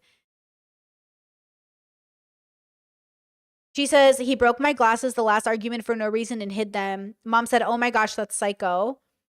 She said, he will gaslight until I react. When I do, he will call me crazy, like he didn't just scream in my face for an hour. Yeah, you know what's interesting about this is that I doubt they come from good family backgrounds. You know what I'm saying? I doubt, you know what I mean? I've also been in situations where I've even told my parents conversations like this, and they don't know how to react. As much as like we think parents would have the right reaction, boomers don't know how to react. That's my new belief. So like I've definitely even told my mom like, hey, I think I'm in a bad situation with this guy, and we're not even in a relationship, like we're friends, but I feel like I think I have to get out of his apartment. She's like, well, Betsy, you know, you moved there, you made this decision. If you want to leave now, I guess, because they don't understand. Parents don't believe their kids are in bad situations. That's my new theory. My new theory is parents don't get that their kids could be murder victims. They don't think about it. And I know because of the way that my family talks about sexual assault, they don't talk about the sexual assault in the family. They pretend it didn't happen. But they're always verbalizing how they want to protect victims of sexual assault, but we never talk about the ones that happen in the family. So I'm not surprised that that could be her mom's reaction. Do you know what I mean? But is he saying that she faked it or something? Let's see. Taken place after screenshotting the text in real time as the messages display the words oh, hold on. And use this as proof that this event had taken place after screenshotting the And it doesn't stop at the words. It starts there and gets worse. If he's already pushed you over and puts his hands over your mouth, he will punch you eventually. Then he'll have a fun video to defend himself against. But do not let it get that far. Get out. Okay, so the mom's saying get out. Text in real time as the message. But to be honest, as soon as it goes shit again, I'm out and coming home makes it easier. I'm not happy with you taking any more shit. You don't have to. You deserve better. Is Bear on cat and kitten blink food now? Wow, great. I love the switch. And he blinked. And you're right, I'm not going to take any more. I just feel weird leaving without saying anything when he's so calmed down. I feel a bit stuck right now. Mom says you don't owe anybody anything, and if he hasn't apologized, groveled, then he shouldn't be surprised. Yeah, I wish parents were better. But to be honest with you, like, I don't expect much from parents. Because in my life, like I said, it was really hard for parents to recognize that their kids were the problem. They really blamed other people. And also that their kids can't just get out. Like, we know this with friends and family and abusive relationships. Like, they can't just get out. Right? It doesn't work that way. And also, you never think it's as bad as, like, it sounds. You know? Okay, let's see. Oh, this is the dad. Oh, good. Thank you, chat. Thank you, chat. This isn't even the mom. This is the dad. Oh, interesting. Good chat. Good eyes. This is the dad. Interesting. The words today instead of the date that they were taken. Alice knew she would be using them in her document and that she had been planning this full story about me. Alice has used these texts to make it seem like I'd physically assaulted her when this never happened. This isn't the only time Alice has used similar proof to claim something had happened which had never taken place at all, and she does this many times in her document. Alice provided a list of events that she had written herself directly into her notes app as evidence and has attached. You're a huge fuck up, whore, cunt, freak, weirdo, bitch, slimy, slag, unlovable, I don't love you anymore, stupid. Everything I will do amounts to nothing. Your never-ending ego trip. Break up with me, blocks me, constantly calls me a dog to his mom, tells me to shut up in front of his mates. I got more important shit than your feelings, especially when your feelings are based on a... Okay, is this her saying these are the words he would say to me?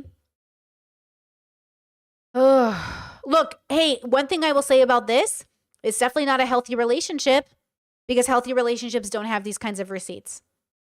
So I guess we could say that.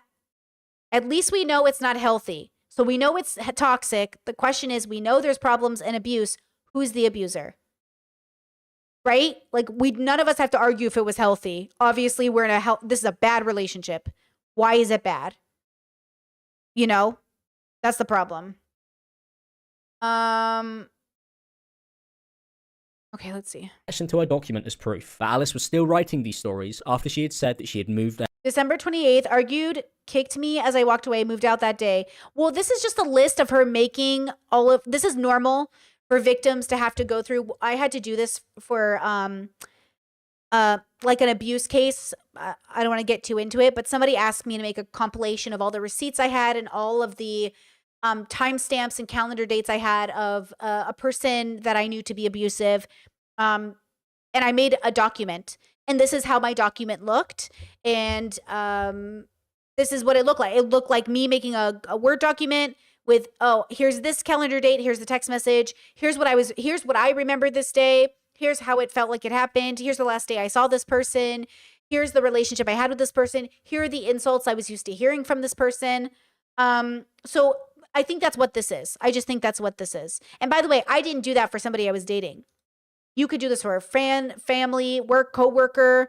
Like, this is just something to give as like a witness evidence, basically. Out, which shows that these were written at a later date retroactively for this document. Anyone could have written down anything on any date and claimed that it was true. Writing down words into a notes app can be done at any time and is in no way, shape or form proof that something happened. The texts between us from that time reflect a totally different story that Alice has not included in her document, even though she provided an exact date of the day this had apparently taken place. Instead, Alice has fabricated the story entirely and has accused me of being physically abusive to hide the fact that she had been slapping, punching. Chat says, Brittany, what do you think about Believe All Women? I'd love your opinion. First, the slogan is Believe Women and got co-opted by misogynists to be Believe All Women because it was never about believing all women. It was about believing women when they tell you they've been assaulted, and then we do the research. So just a reminder that the Me Too movement came up with that slogan as Believe Women, which was to counter the culture of not believing people when they told you a story because it was inconvenient. So how do I feel about the origination of the slogan of Believe Women? Yeah, we all need to believe victims more. Believe victims and investigate. We need to believe victims, though. When people come forward, we should believe them, and then we should investigate. But if we're cynical, we automatically assume somebody's lying. It's not good. And there's too many people who assume everybody is lying, which is the problem, because they're most likely statistically not lying. Okay? Okay, I responded like that because you did the equivalent. You took it wrong. He said of me going apples and oranges. She said insulted me multiple times. He said, and you punched me in the face. And she said, I'm screaming because you can't stop doing it. He said it caught me off guard. She said insulting me. He said, so I was like, please fuck off. She said, you called me psycho. That's gaslighting. Uh-oh. Wait, she can't punch him just because he was insulting her. But if she was because it's odd to just go for me like that. She said, as fuck, you're wrong. Okay, wait. Today, bye. He said, stop fucking threatening me. Just leave me alone. I don't want to do this. I don't want this.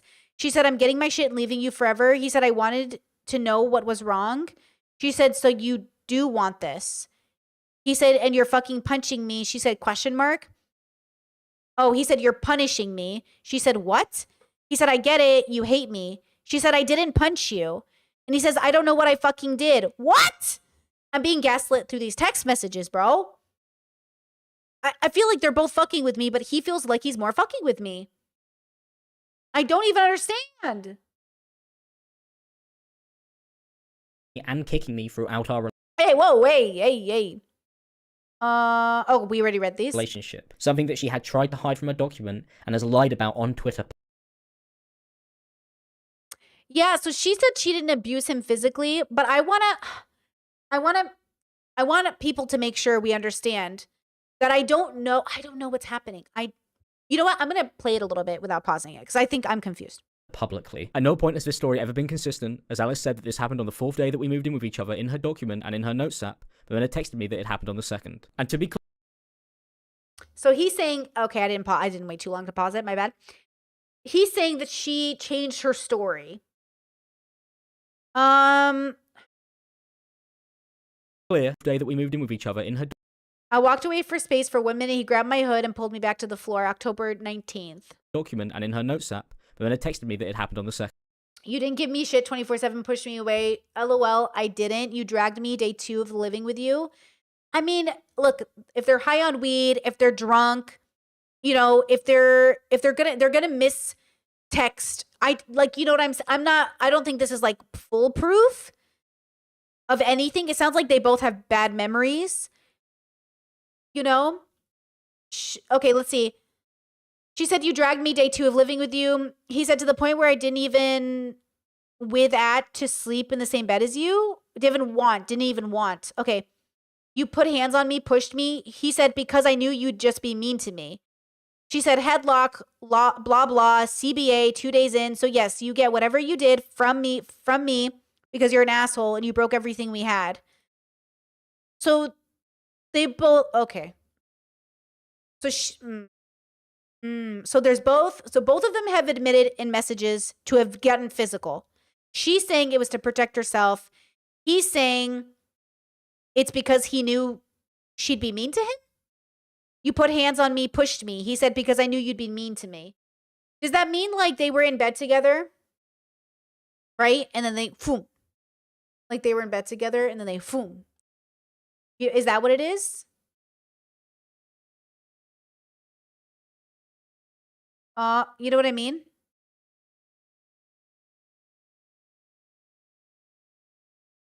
Is that what's happening? I don't know. 2nd. And to be clear, the text messages from the 17th of October also show that this was not the case. Alice started. What was not the case? How do they show that? And to be clear, the text messages from the no players, plasters, hello, game time in a bit. So he's saying we weren't in the same house together because they were messaging each other. 17th of October. Alice even says she woke up at 10 p.m. on the 2nd day of living together.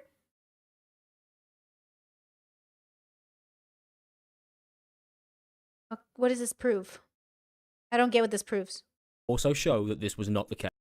Okay, cat video. Can I come to your bedroom? I want to kiss. Well, then they live together. Do they live together and have separate bedrooms? He said, Alice, can you come to our bedroom? I want to kiss. Case. Alice started to accuse me of being physically abusive with her after I had asked her multiple times to stop her constant. Oh, no. Hello, come back stream. Oh no. Oh no. Come back stream. Come back. Don't leave me. We're back. Okay. So I'm a little confused. He's denying that he hit her. He's denying her accusations. I don't know what's going on with that. So right now it's he said, she said. And again, I don't know. I don't know what's going on. Like this feels very deeply toxic to me. But just a reminder, he did threaten to kill her. So I feel like that's what I'm focusing on. And just a reminder, we started off with this stream with a story about a woman who dated a man for 2 months, rejected him, and so he went and bought a hammer and bludgeoned her to death. So, okay.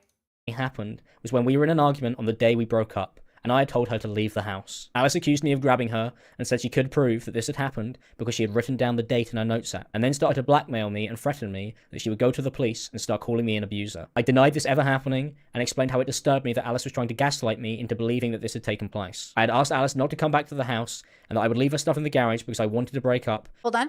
Putting your PC outside in the garage and all your other stuff. She said, and I'll post you being abusive then, so maybe don't. Maybe chill out for a day. That sounds like a threat. It does. Okay, that is a threat. That's really fucked up. That's fucked up. That's suspicious. That's the most suspicious thing she said so far. Okay, that's suspicious. Yeah, why would she say that? So maybe don't. Maybe chill out for a day. What?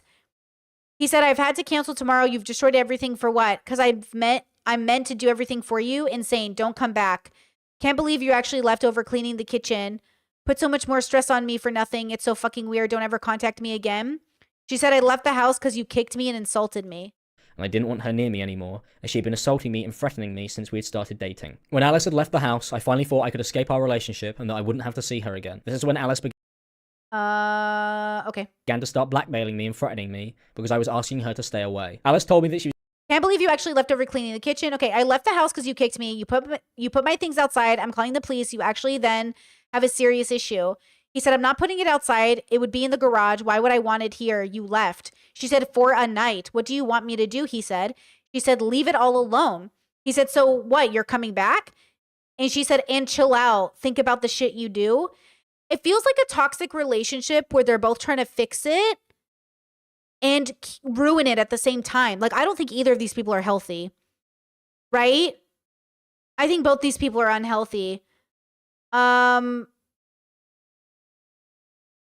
But yeah, hold on. Are we confused on who's sending the text messages? He's blue, she's gray. So basically, they got into a big fight and broke up. She left for the night. He's saying, I'm sick of this. I'm putting your shit in the garage. Move out. And she's saying, hey, chillax. Like, wait a fucking day, or I'm telling everyone you're an abuser, which sounds like a threat. You know? So basically, it almost sounds like she's not ready to let it go. Now, hear me when I say this. You can be a person this is why people who stay in abusive relationships feel confusing to people, because some part of them believes it will get better. But by staying in the relationship, you also lose sympathy points from people because then it looks like this. Because you kind of have to be toxic to live with a toxic person. So both of them are coming across very toxic with one another because it just facilitates. This is why healthy people don't date toxic people. They might date them for a second, and then once they realize they're toxic, they peace out. Healthy people don't stay in toxic relationships. But toxic people do stay in toxic relationships. Unhealthy people do stay in unhealthy relationships. And so I don't think either of them are healthy enough to have a healthy relationship. But then the accusations of the serious abuse are, that's really what we're questioning here. I don't think anyone's questioning that they're healthy or unhealthy. She was going to come back and that she was only gone for a night. When I told Alice I didn't want her to come back, she accused me of physically abusing her. And remember, if they live together, he's kicking her out of her only livable space. So that could be very scary because, like, where's she going to go? Right? So even if especially if she's an abuse victim, where would she go necessarily right away? She has her own social media presence, yes, but she would have to pack all of her stuff and then go where? Right? So from her perspective, even if he puts it in the garage and it's like a neutral space, like chat said, yes, but also, like, where's she gonna go? So I think maybe that's what she's thinking, where she's like, hold on, calm down, I can't leave yet. Right? He said, how? She said, being abusive and saying sorry. He said, what the fuck? She said, still doing it, by the way. He goes, I haven't been at all. Okay, I already read that. Oh, you headlocked me. What the fuck? I already read this. Okay. Alice then threatened to report this lie to the police. Okay, it's adding to the report. I've already read this out loud. Okay, we've already read these. To stop me from trying to leave our relationship. I knew that now, if I tried to leave, Alice would accuse me of physically abusing her, as she had used this to get me to back down from trying to end our relationship in this conversation. The false accusations and police threats were the final straw. I did not want to be blackmailed again into staying in our relationship. Alice continued to insist that I had assaulted her in our argument over text, but as I've shown, we were completely fine on the 19th of I agree that these text messages feel like they're cordial, but I don't know that that means anything.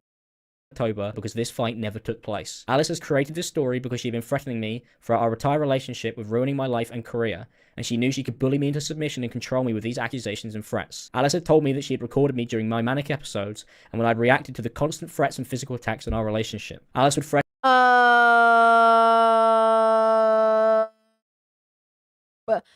when I was diagnosed with borderline, I thought borderlines experienced mania, but then I learned they don't. So does he mean a borderline episode? I doubt he's experiencing mania. Like a manic episode? Or is that what he's talking about? Is that what he's saying? I doubt he's, you know what I mean? So I'm assuming he's misusing that word or he's using it to confuse. Is he the empath and she's the narcissist? Borderlines are often targeted by narcissists because of their vulnerabilities. Chat says you fucked, or not chat, sorry. Alice says you fucked it. Wow. He said, wow, what? You're a nightmare. Oh, we read this earlier. Okay, she said, I said I'm scared, aka reassure me we will be okay. It's too much, he said. It feels like they're in one of those toxic dynamics where she doesn't have the healthy tools to say like, hey, I need to be reassured in this relationship and I'm not getting it and I'm feeling really insecure. And instead she says, you know, I'm scared. And he's like, what? So yeah, I think this is what's so difficult about unhealthy situations. And this is why therapy can take so long and why philosophy and introspection can take so long, because you have to deconstruct. You have to take it all apart and put it in its proper place. And it takes time. It takes time to say, like, what made you say this out loud? What made you do this? What made you express yourself in this way? Well, he made me. Okay. Can you tell me the story without bringing him into it? Going back to our conversation about not centering a man in your story, can you explain to me why you did these things without referencing him? Because that's the real why. And that's what you have to learn about yourself. That's what I learned in therapy, is without referencing the relationship, why did I do what I did? And it was really helpful. It was really, and it came down to my complex over wanting to save everybody, people putting that on my shoulders since I was a kid, my family putting a responsibility on me that I was responsible for everybody's trauma and everybody's issues because Britney's Britney. And I learned that, oh, like I make excuses for people's bad behavior because I see the good in them. I got to work on that. And I'll probably always be working on that. But yeah, those kinds of, that person, unhealed and in her 20s, perfect target for people who want to take advantage of that. You know, elder child curse for sure. Elder women child curse too. Because I have older brothers. They were not given this responsibility. Do you know I have 2 older brothers? They were not given this responsibility. This is not their burden. This is Brittany's burden because she's the oldest daughter. She's the second mom. It's like, it's not parentification in a traditional sense. It's a different form of parentification. I'm not even sure it's considered parentification because like the way people have relationships with parentification, I didn't have it like that. I had the typical, you're a woman, you're responsible because you're female for people's feelings, which I think happens universally to girls in most cultures. Threatened to post these videos when I tried to leave and when we argued. I felt that I had no choice but to stay when Alice threatened me. Alice has carefully selected these screenshots to hide me denying the physical abuse and to paint a completely different Hold on, I gotta see if I've read those already. relationship. Alice would threaten to post Okay, yes. these videos when I tried to leave and when we argued. I felt that I had no choice but to stay when Alice threatened me. Alice has carefully selected these screenshots. Okay, so Alex said, I had to stop you somehow. She said goodbye. He said, because you don't talk to me, I told you to calm down. She said, you put hands on me because I was screaming. Maybe stop doing that. What are you doing? He said, so I just said, don't do it. She said, fuck off. Right? Am I getting this right, chat? He said, that's all I said. She said, bye. Fucking excuses to do that, asshole. He said, that's not what I said. What the fuck? It does feel like she might be fucked up in a sense. Like, obviously, right? She's with him. At the end of the day, she's in a bad relationship. So there's some part of her that's fucked up, like all of us, right? But that's interesting to me. Yeah. Interesting. Shots to hide me denying the physical.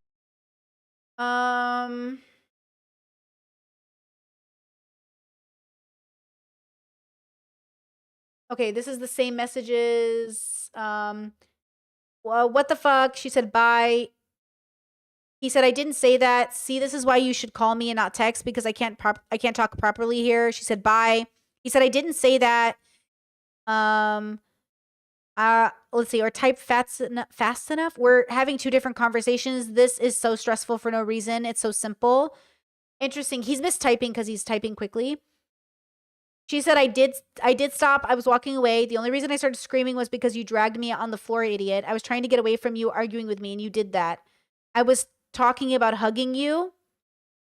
Made it worse, she said. Yes, all scream after this. Misspelled. He went ... She said, idiot, scared me to shit, idiot. So she's like lashing out at him. Ugh, this is giving me a headache, chat. Let's see. Chet says, do you think it's fair to say most people who are misandrist and misogynistic that they are that way because deep down they believe the other side's hatred is true, like they feel inferior? Do you think it's fair to say that most people who are misandric or misogynistic, they are that way because they deep down believe the other side's hatred is true, like they feel Um,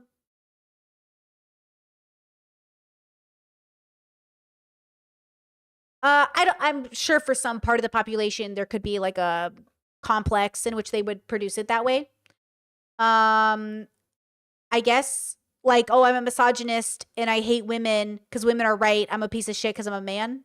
Maybe, but I would say that's incorrect and we need to work on that. You know, Chad says like, if I didn't believe I was inferior, for example, then it wouldn't bother me. Well, misandry and misogyny are bad, right? And it should bother you that people are racist. It should bother you that people are misandric or misandric. Like, it should bother you that people are thinking you are inferior because of the way you're born. Right? Or like it might. I don't know. It's your values. So, you know, I think it depends on the situation, but the why is what matters here. And I don't think it's black and white. I think it's specific to every individual.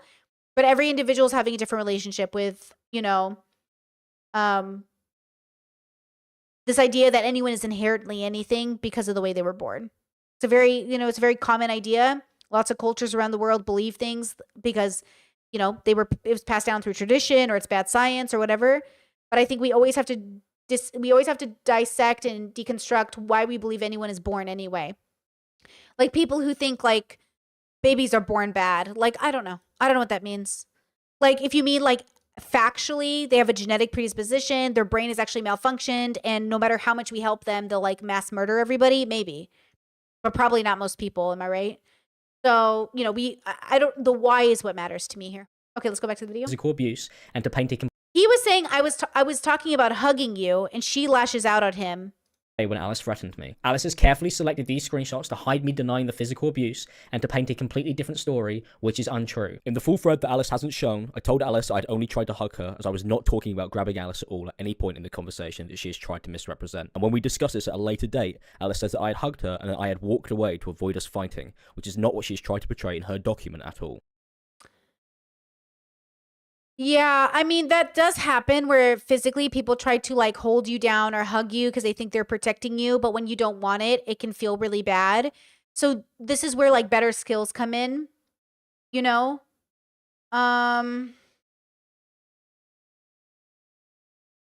Maybe that's what happened. Like maybe, you know, she was like, don't fucking touch me. And he was like, let me hug you. And she's like, no. And then they started getting physical, like, no, don't hug me. And then he was trying to hug her. But this is why we have to talk about consent, even from an affectionate standpoint. Because, like, some people are trained to hug you against your consent. And some people also internalize a lack of consent culture and think that's what they want too. Like, no, don't hug me. And then, like, when he hugs you and you cry into his arms, you realize that's what you needed. This is all based in, like, a lack of consent culture, which obviously these two people do not have. Like, these people are not living in deep-rooted consent culture in that capacity. I mean, I've even dated people who use safe words, and when shit like this would happen, like something similar, like, hey, I need to leave, don't hug me right now, they would try to hug you. And I'm like, I'm safe wording, don't hug me right now. And they'd be like, I have to hug you, I'm scared for you. And I'm like, okay, you're violating the safe word, dude. And, like, I know they didn't mean it as, like, an assault, but at the same time, like, I safe worded, dude. I'm in my right mind. You're like, I might be triggered, but I'm able to understand what's happening. Like, I'm safe wording. Get the fuck off me. And that's the problem. People think when you're triggered that you're either perfectly in control or you're not in control at all. It's somewhere in the middle, dudes.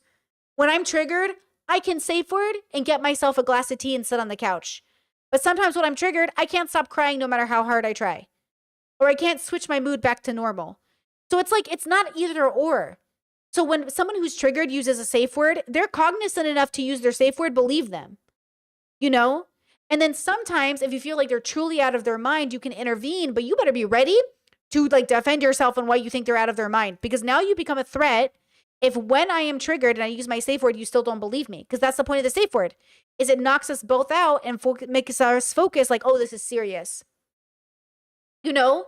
So I feel like this is a lack of education. This is why young people are more, look, it is just more obvious to me that young people will be more abusive and toxic to one another because they lack the education and wisdom.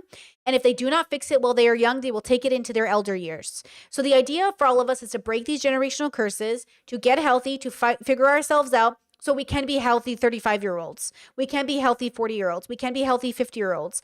But if these people do not get the help they need, everybody involved here, they will just grow up to be toxic adults, which a lot of our families and friends are. Okay? Breaking generational curses is very difficult. It is not going to be easy. So it's really important that we hold ourselves accountable and ask ourselves, why did I do this regardless of what anyone else was doing? Why did I make this decision? Because there is a difference between yelling at someone reactively and yelling at someone to make a point that you will not be like, you know, abused or, you know, you're like, it's like standing up to a bear, right? Raising your voice to stand up to a bear is not the same thing as like screaming loudly at the bear because you're shitting your pants. We got to make sure we don't shit our pants, but it's not your fault that you shit your pants. You've never had to fight a bear before, you know? Right? Chat says, you mentioned justice. What does that mean to you? To me, it's the institutions we uphold. You mean in relation to this? Like, I don't know what that's in relation to. You'll have to clarify your statement. And yes, chat says the romantic trope of kissing someone who's yelling at you is infuriating and so fucking common and internalized by young people and used as a way to justify toxic relationships. I mean, I've been there. You think I didn't love makeup sex after a fight? Girl, in my 20s, some of the best, most ridiculous sex I had was after a fight. And now I'm looking back like, damn, that's my toxicity right there. My toxicity was after a fight. Kissing made it all better. And instead of realizing like this was never going to change. But when he kisses you or she kisses you after a night of fighting, it feels like, God, there might be a chance. We might actually make it out of this hell together. But the truth is sometimes you get out alone, girl. Sometimes you get out alone.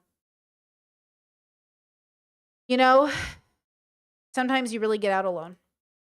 In one argument, Alice accused me of dragging her again, to which I sent her a voice message where I told her that it didn't happen. I'm so confused here, Alice. Like, this morning, I was just trying to talk to you normally. I tried to call you, tried to have a normal conversation, and you escalate it to this. I don't understand. I don't understand, like, why this? Why does it have to be this? Why couldn't you just let me talk to you, like, have just a normal conversation today? Why did you, like, do you want it to be this?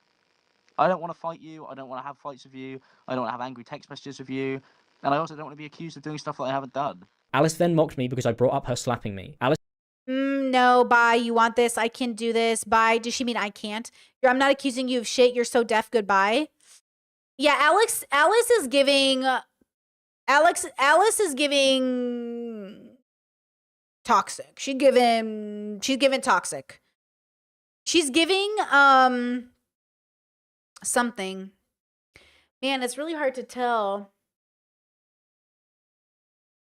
Don't erase your mind though from the beginning statements of him wanting to kill her. Okay. But like, yeah, I don't know what's going on here. She's reacting kind of like she's 15. Is she 15? No, because he was like 23 or something, right? Something. She's very unhealthy. Chad says the amount of times they say bye makes me want to self-destruct. Yeah, it's like watching a 15-year-old have a conversation, truly. Alice texted me in response saying, "You're mad if you want to say I'd slap you," even though Alice has now admitted she slapped me in the document that she posted. In these texts, I said that Alice pushed me away and gave me shit 24/7 to the point where I didn't want to sleep in the same bed as her. At this point, we were sending messages at the exact same time. This makes it look like we were responding to each other, but we were sending these messages simultaneously, as shown in these screenshots. When I said that Alice can't go around screaming in our house, it was because it was attached to the message where I was explaining why I had started to sleep downstairs because she would punch, kick, and scream at me, so I'd been forced to sleep on the sofa. Because we lived in a rented house, I did Okay, who took that picture of him sleeping on the sofa? Punch, kick, and scream at me, so I'd been forced. Alice took that photo of him sleeping on the couch.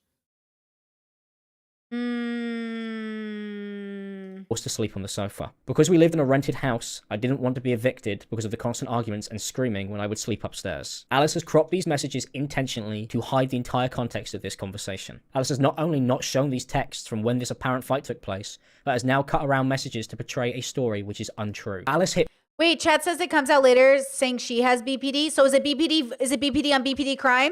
Are you saying Alice has BPD? Because I would not be surprised. If this is BPD on BPD crime, like nobody had a chance. If it's BPD on BPD crime with no therapy and no intervention and no philosophy, never had a chance. Chat said, hear me out, BPD on autism crime. there's definitely probably autism at play here, right? Damn, this is why we have to go to therapy, girls. You know what I'm saying? Hit me many times throughout our relationship, and this happened consistently from the moment that we started dating. Alice would use physical violence when I refused to do as she had asked. Uh-oh. And this is something she admitted to in a conversation on Facebook Messenger. When I brought up that she had been assaulting me throughout our relationship. Uh-oh. She said, because it's true. He said, isn't gonna make it right. She said, people are seeing you for you. He said, and you slapped me yesterday. It was dreadful. She said, yes, I slapped your face one time. Name a girl who hasn't slapped a huge asshole. On the face? Listen. I never slapped no boyfriend, okay? I never slapped a girlfriend in my life, okay? I've never hit an intimate partner, outside of BDSM dungeon consensually, you know what I'm saying? Like, excuse you. Like, is she romanticizing the girl slapping the guy in videos? Like, that has been romanticized, by the way, since, like, early film. Early film in Hollywood is literally, like, shows the slapping. You know what I mean? It's like, that is absolutely a narrative where people have normalized, like, hitting people or slapping men across the face. Like, not normalized. Not good. Okay? Not good. Chat says, is this the same slap where she was defending herself for a separate occasion? See, I'm not sure. He said, I know I was, and I'm ashamed of everything but coming after my life. She said, that's your defense. My girlfriend slapped me after I abused her. He said you slapped me. Have I lied to you here? She said, you dragged me, put me in a headlock, and kicked me. Say sorry publicly. I don't know what you want to do. It's not like I've confirmed it's about you or named you and it's gone and made a video about you. Oh. So she put out a video and he's saying, so she put out her video but didn't name him. Is that what this is? And she's saying you can say sorry publicly. Ooh. This is messy. So she was subtweeting. Was she subtweeting and that's the thing? And then he's like, hey, I'll call out all the shit you did. I'm like, either way, there's badness here, but she's still maintaining that he got physical with her first. And it looks like he sometimes denies it, but then doesn't deny it, and it confuses me. I don't know. I don't know who's telling the truth. Alice responded by saying that any girl would have done the same. Alice also went on to send me a message where she said that her kicking me was probably uncalled for. I messaged Alice about her assaulting me on Facebook after she had posted TikToks calling me an abuser and lied that I was on Claire's Law and under a police investigation. I questioned why Alice was doing this when she had been physically assaulting me throughout our relationship. I told her because of this. See, he keeps doing that thing. It's triggering me, bro. Where he keeps she was physically abusive to me throughout our relationship. Every instance you gave isn't necessarily like traditional abuse. It's more like, it's confusing I don't mean to I'm confused. He keeps saying he hasn't given us the proof yet of like constant physical abuse by her, because every time he shows the receipts, it's in context of her saying you put me in a headlock. So I'm a little confused. But I don't like the way she said, everyone slapped an asshole. Like, that's fucked up. Like, no. Like, that's really fucked up. I just want to be abundantly clear. You can't be out here slapping people and then being like, well, I'll slap an asshole. Like, no.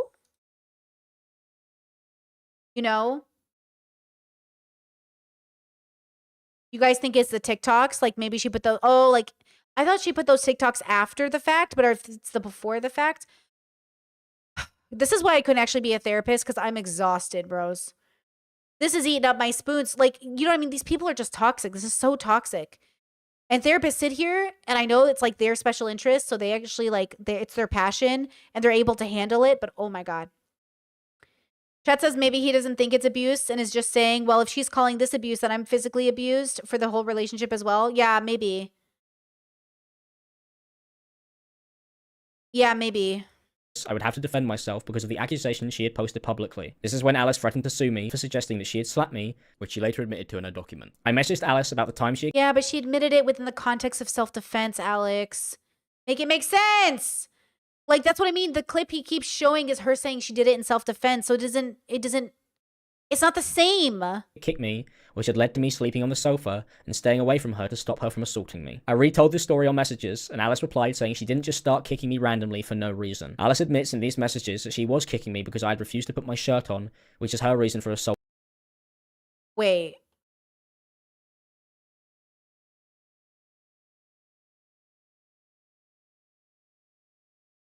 Is this one of those things where, hey, put your shirt on, put your shirt on, put your shirt on, and she's hitting him technically, and then he's like, yeah, you hit me when I didn't put my shirt on.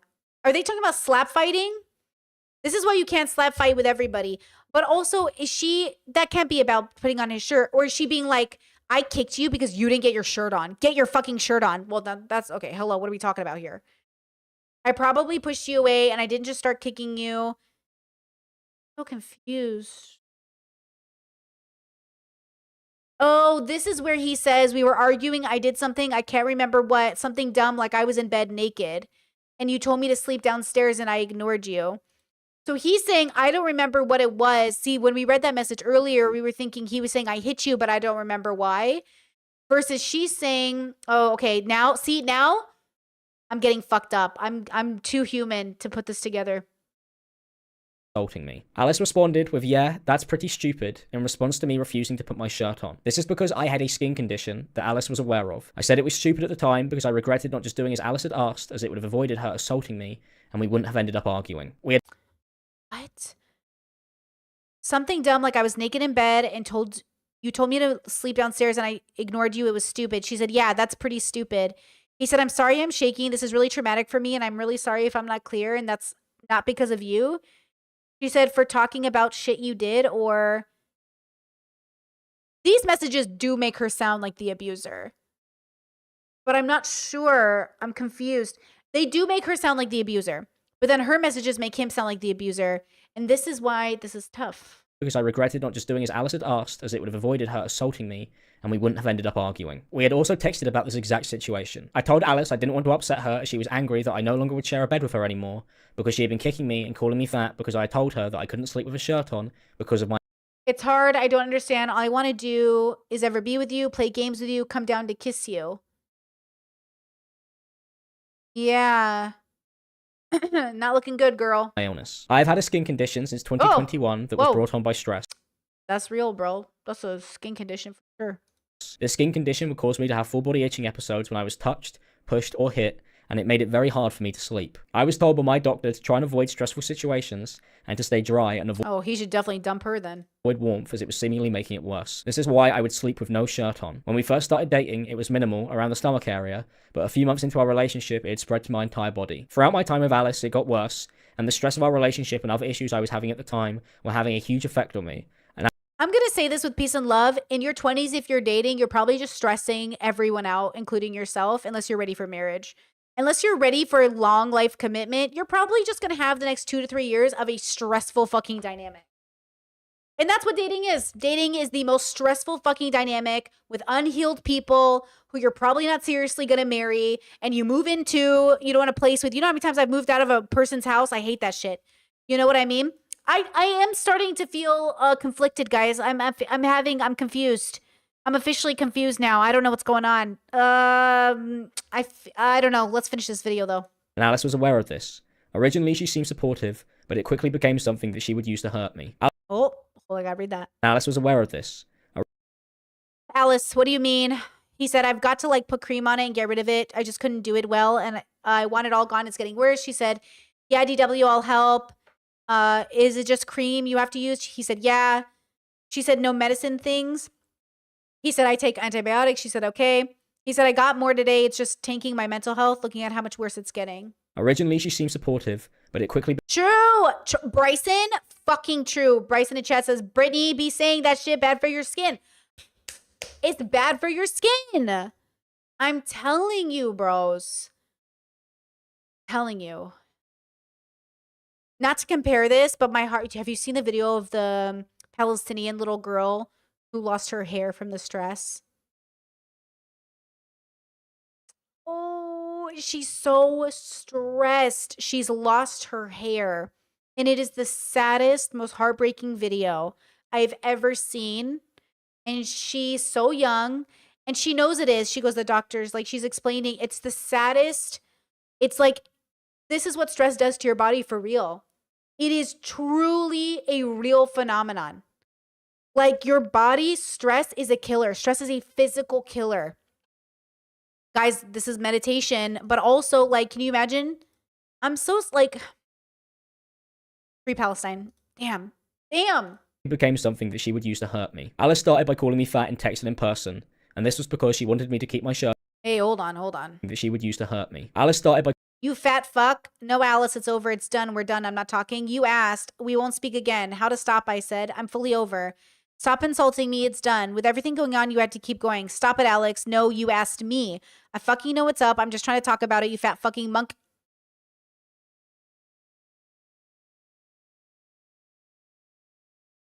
She's a bad person. Okay, she's a bad person. I'm sorry. You can't talk to people like this. I'm sorry. You can't talk to people like this. I don't like the way they talk to anybody, but I'm not on anybody's side, girl. I'm sorry. I'm out. She said, you fat fucking monkey, R-word boy, literal R-word. I'm asking you what's wrong. You throw a fit. He said, if you cared, you nunce. I think that's an insult too. Fuck off. You have a properly made attempt. You didn't. Damn, she mean, bro. She's mean. I don't like her. I don't like this girl. You know how we have a meme on this channel says, whose DMs don't you answer? You don't answer these DMs, girl. If this girl reaches out to you, you do not talk to her.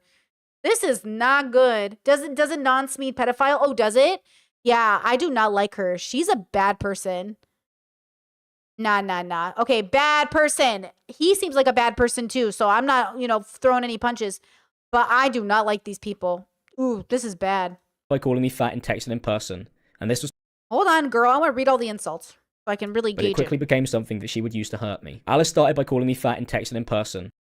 Didn't make it about me. Talks over you. Are you thick? You haven't listened to this whole thing. I didn't make it about me, you fat cunt. Ooh, damn. You made it about me. You told me to shut up, you thick cunt. I'll talk to you about it, he said. She said, fuck off, Alex. Fuck off, Unreal. He said, but I got no faith you'd even try to let me talk about it. She said, I've explained it all and you still can't. I'm not fucking odd sticking up for you. I'd do it again. You fat fuck. Damn, stop going after his body, bro.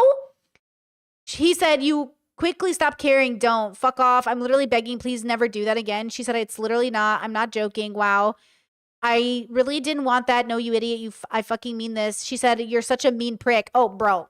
He said, so shut the fuck up. They are both mean, but like, I do not, Brittany does not condone this. You cannot talk to people you love like this, period, bro. And this was because she wanted me.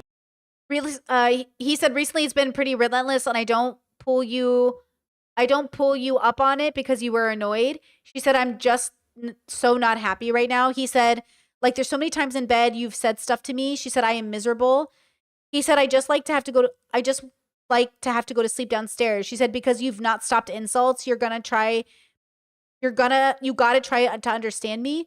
He said, but you combat me even when it's like talking about videos or cooking or literally anything. Don't cook like this. She said, so do you? ? He said, don't do that. She said, I literally was sad about you going all the time. He said, I don't want to upset you. She said, and asked you to stay like fucking hell. He said, that's why I was asking questions in the kitchen. She said, read the room. I want to be with you. Oh my God. I want you to be with me. My God. He said, yeah, but then you call me if I fucking kick me in bed. It's hard. I don't understand. All I ever want to do is be with you, play games, come down and kiss you. And you're not nice. I don't want to sleep on the sofa. I want to sleep in our bed. Damn. Yeah, I do not condone this. This is not good. Me to keep my shirt on because she did not like my illness and she didn't want to see it or be around it. We were in. Bro, I gotta read this. And this was because she wanted me to keep my shirt on because she did not. Yeah, she calls him fat a lot. Still stands. Don't be dumb. Shut up with the insults. Go calm down. You go realize all I needed was reassurance. Realize you're a fat wanker and fix up. He goes, I was. And she goes, again and now. Had me crying all night feeling like my feelings are nothing to you and you just approved it all. He said, ugh. She said, ugh, fix it or I'll break your Star Wars shit. Y'all, I'm gonna be so for real right now.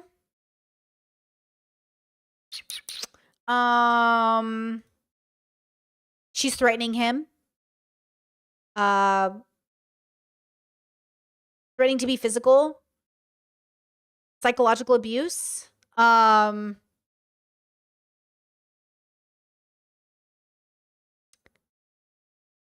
I don't know if either of them don't have like better values in place to react better, but this is very bad. you know? And if they both have borderline and they're both bad with values, then it's a recipe for disaster. So they both have to work on themselves in a big way. Yeah, this is really horrible. Not like my illness, and she didn't want to see it or be around it. We were in bed together, and Alice told me when I took my shirt off that if I was going to do that, then she wanted me to sleep downstairs. I told Alice I wasn't going to do that because I wanted to sleep in. Discord makes a really good point, actually. Said, conversations with my ex with BPD when she was triggered were super mean like this, but one-sided, and I never reciprocated. I really think it's a values thing where her values say it's okay to do these things when angry and hurt, but when she's cooled off, she would apologize for all the things she said. I think that's really common. I think that's why I was always shocked, because I genuinely, again, I just want to give better representation to borderlines in a sense, because like I didn't have this experience. I never felt justified in being cruel to people because I was hurt. But I know somebody in my life that's very similar, very Trisha-esque, where like when Trisha's hurt, she feels justified in hurting people really ruthlessly. That's the Trisha in my life. The Trisha in my life is the meanest fucking bitch when they're hurt. It's a guy. But like they are so fucking mean. I'm like, Jesus, can you fucking chill? They get so fucking cruel. And even somebody else, I have a couple people in my life that definitely borderline. They get mean, bro. I'm like, hey, you can't be mean because you're fucking triggered. And like, that's the thing is like, I know they don't always mean it, but at some point deep down, I think they might. I think if you never change your behavior, if you never stop being mean when triggered, then I think you might actually believe that shit. Because eventually your triggers should at best be something where you're like, I'm very upset. But like, you can't just be mean to people and bring out every person's insecurity because you're upset. You know what I'm saying? So maybe it's a BPD on BPD crime we're literally seeing. In our bed that night, and she complained that I spent too much time away from her. This angered Alice, and she called me names. I ignored her and turned away so I could go to sleep. Alice turned around in bed and kicked me in my lower back, and I told her to fuck off. Oh. And then she kicked me even harder, and then started to donkey kick me in my neck and in the back of my head. Alice That's it. Okay, you guys got the imagery for that? Okay, got the imagery for that? Okay, right? He's saying she full-on donkey kicked him in the neck, bro. That's a big fucking accusation. That's a big deal. Now, she might be in the bubble of women. This is the patriarchy. This is misogyny at play, funny enough, where men have convinced women that they aren't strong enough to fight them and that men are always stronger. So women internalize this as I can be physically abusive to you because I could never be stronger than you. And then men internalize, well, I can't beat up a woman because I'm stronger than her. So when she hits me, it's not abuse. It's just like a kid hitting an adult. But at the end of the day, it's all abuse. It's all horrible. So I just want to make it abundantly clear. This isn't okay. This isn't even reactive. Like even if she was in self-defense, like what part of this is like self-defense? Do you know what I'm saying?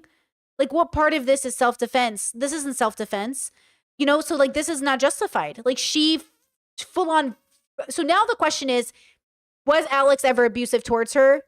Or was he actually the victim and he was reacting when he, like, yelled at her on phone calls? Or were they both toxic enough to normalize this behavior, which then led to them both fighting each other? Do you know what I'm saying? So, this is so frustrating because, like... This is where a therapist has to come in and cops have to come in and people have to come in and really go through the evidence. But we'll never probably know. But I'll tell you this right now. Both these people got fucked up problems just based off their own shared text messages. Alice had done this so hard that I fell out of the bed while she was still kicking me. And yes, chat says, even with kids, when kids hit adults, it can hurt a lot. Don't let people hit folks. Yeah, don't let your kids hit you either, Avi. Proceeded to get incredibly angry and I shouted at Alice and I insulted her. And this is something that I deeply regret doing. When I messaged Alice about this on Facebook, she said that she didn't just start kicking me hard. The argument had got worse, and we both started insulting each other. Alice then pushed me and tried to hit me. This is when I grabbed Alice by the arms and I pulled her to the floor. This is the only time that I tried to defend myself after Alice had tried to attack me after kicking me in the back of the head. Alice says in the messages that she didn't do it for no reason, as she believed that because I'd refused to sleep downstairs without my shirt on, that made it acceptable to kick me, because I had refused to do what Alice had asked. Alice has also written in her document that I had accused her of hitting me when we were in bed because I was talking to He then goes to say, I've punched him in the face over the cat. That is Delulu Island. We're on now because he's trying to grab onto anything he can create to create his own story. This didn't happen, and I couldn't tell you where he cooked this up from. This is an argument where he was being horrible, and the cat had the cat in his arms and came up to me making jokes about taking him away. Alex was in my face, all over me doing this, so I pushed him off me. I mentioned to him to our cat, and Alice has put this story last in her document. Alice says that this story about the cat is a lie, and that it didn't happen, and wrote this. At this point, he's trying to use a situation with that cat and manipulate the story. I can show what really happened here. Alice has shown 5 screenshots of this conversation. Jesus. Okay. Okay. So Alex is typing to Alice, right? Just fucking here I am. Is that what you want? You didn't tell me what to do. Just said, don't talk to the cat. I'm 24. So Alex is saying he's 24. She said, you say weird shit. He said, I don't want to live with someone who is saying I can't talk to the cat. Weird shit. She said, be normal. Say you love it or something. What? He said, oh my God, you're actually doubling down. She said, look at you. He said, yeah, see, I'm something. So, let's see. So for it to be all for nothing, it's hard. I'd rather not work and sit on the sofa all day with you and the cat and be... I'd rather not work and sit on the sofa with you all day and the cat and be peaceful. I feel like everything is collapsing. When we wake up and everything has been good, you dodge my kiss, it's hard. It really ruins my whole day. And take the cat off me, like, it's hard because we don't need to do that to each other. She said, you know, you can always come for me and work. You can always come for me and work and money. I'm making so... What? You blew up. I didn't do anything. Kicked me out over a cat. But buy you ice cream. Fuck off, she said, mental case. He said, how can we live together if you're going to start arguments over a cat? She said, you did that. He said, no, I didn't. She said, literally, you got mad, not me. He said, I just made a joke. She said, you got mad. What is happening? I'm confused. Okay, he said, you must fucking go. You have to fucking go. She said, I said, don't say weird shit like he's going to be taken away, idiot. He said, we cannot live together. She said, fuck off with this. Oh my God. Or my God. She said, he said, I'll get my own cat. She said, never said you can't talk to it. You're infuriating. Bye. He said, you fucking punched me. It was a fucking joke. She said, off of me. Oh my God. Are they saying they're in conversations where he'll say, like, I'm going to take the cat to the vet. And she's like, don't say that. And then he's like, you hit me. Is that what I'm seeing?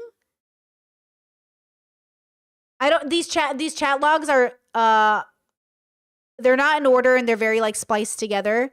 Because this time says 150, this is 148, this is 150, this is 254, this is 255. Chat says mutual abuse is a thing. Well, according to my research, it's not. It's actually not a thing. I thought it was a thing. But when I Googled it and researched it, apparently it's not a thing.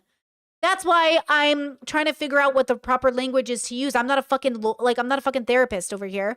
So I don't know, but according to, like, my research, medical communities are not using mutual abuse as a thing. That there's always one perpetrator that creates reactive abuse. So I think two people can be abusive, but the question is, who is the victim and who's the perpetrator? And, like, when does it turn and switch around? Which I do think is possible, right? Like, I'm sure that's possible, right? I think there's mutual toxicity, no doubt. You know what I mean? And so I think that's a big part of the problem is, like, I am a little confused on what the rules are, but look, I'm just a YouTuber trying to figure it out. I don't know what the professionals are using. So I think what's really important is we got to pay attention to that. And it's a construct, so it could change later. But either way, like, they're both mutually toxic or both toxic people together. Actually, I think it's a better way of saying it. They're both toxic people and they're dating. And because they're both toxic, they'll be toxic to one another because it creates an environment. And then the question is, where is the abuse from? One angle to another. And the question is where is that coming from? What's happening there? Who knows? Okay, I'm going to roll the tape. Conversation and has portrayed it as the whole story. Alice does not show the hundreds of texts where she admits to getting physical and trying to hurt me whilst also downplaying the seriousness of her physical attacks on me whilst justifying them. This was purposely hidden as it would show that Alice was physically abusing me, which is why she shows this screenshot and has cut off the first part of the conversation where I had asked Alice why she had tried to hit me, in which she belittles and insults me for suggesting that she had assaulted me, even though she admits to getting physical in the text that she did not show. Alice then went on to write this. I had told him to stop saying weird things to the cat, he was joking about taking him away, and why would I let someone who told me they'd break my cat's neck near my cat? This was an argument around mine, so there is no texts. This is not true at all, and not how this took place, which will be shown in these text messages. For context before I read them, me and Alice were in bed together when our cat Bear entered the room, jumped onto the bed and sat on my chest. I began talking to the cat in a silly voice and Alice was laughing with me. I was jokingly saying I was going to eat him if he got any closer, and it was very apparent that I did not mean this literally, and that I was in fact joking, as we had done together throughout our relationship. Alice even acknowledges that I was joking in her document at the time. Oh, wait, I gotta read that, sorry. Done together throughout our relationship. Alice even acknowledges. He then goes on to say, I punched him in the face over the cat, Delulu Island. Okay. Oh, I already read this. Came up to me making jokes about him taking the cat away. Okay, yeah. That I was joking in her document at the time. Alice said this in her document. He then goes on to say I have punched him in the face over the cat. This is Delulu Island we're on now, because he's trying to grab onto anything he can to create his story. This didn't happen, and I couldn't tell you where he cooked this up from. This is from an argument where he was being horrible, had the cat in his arms, and came up to me making jokes about taking him away. Alex was in my face all over me doing this, so I pushed him off of me. I got this story from our own texts that Alice has left out of her document. It is not something that I had cooked up, and I am not creating my own story, as there were hundreds of texts of me complaining when it happened that Alice doesn't show, which I will read for full clarity. Alice admits that I was making jokes in her document, but then says I was being horrible, which is untrue and completely contradictory to what Alice had written, where she fully admits that I was joking at the time. Alice calls me delusional and says I'm on Delulu Island for thinking that Alice had physically assaulted me for joking about the cat, but has written in her own document that she did push me, and that it was because of me making these jokes about the cat. Alice texted me saying she hadn't hit me, and this was after I'd accused her of punching me in our bedroom in person, and then I had walked away. Before I left, I asked Alice to pack her things and leave, as I was not comfortable with being hit in our relationship, and this was not the first time that Alice had hit me. At first, Alice completely denied even trying to hit me at all, and then responded with her reason for why she had got physical with me, as it was due to me saying I was going. Hold on, I pushed you off of me and the cat I didn't. This is Alice. Okay. Yeah, why? You're mental. I didn't try to hit you. He said, what the fuck? Why name calling? I'm being genuinely serious, so don't dismiss this. She said, don't be a hypocrite right now. He said, hypocrite? I didn't try to hit you. He said, I never push you away when you come near me. That's just you. I'd even trying to hit me at all, and then responded with her reason for why she had got physical with me, as it was due to me saying, don't be a hypocrite. Okay. That's just you. I'm just saying. She said, yeah, after you've been bellemed. What's B-E-L-L-E-M-D? Bellemed? What's that? I don't want it happening. Bellened? What's bellened? B-E-L-L-E-N-D. I don't know what that is. What? I just sat on the sofa. Oh, it's an insult. Dickhead. Oh, she's very mean. She's always insulting. He said, what? I just sat in sofa and brought you food. Question mark. She said, don't get in my face and say you're gonna take my cat away. Laugh emoji. Y'all, I think she might be a little delulu. I am getting super fucking like. Is it? I hate to say. I have to say it out loud though. Is it possible that like? Possible. Be the bad guy. I don't know. Like, oh, guys, I think she might be the bad guy. I don't know. I don't know what's happening, but she's mean. She's like dangerously mean. You know what I mean? But the way he talked to her, you know what I'm saying? Like, he better have some reasoning for this. I don't know. Yeah, Discord said it's giving toxic femininity, expression of toxic behavior. Yeah, I feel like she's, you know, weaponizing a lot of something. I don't know.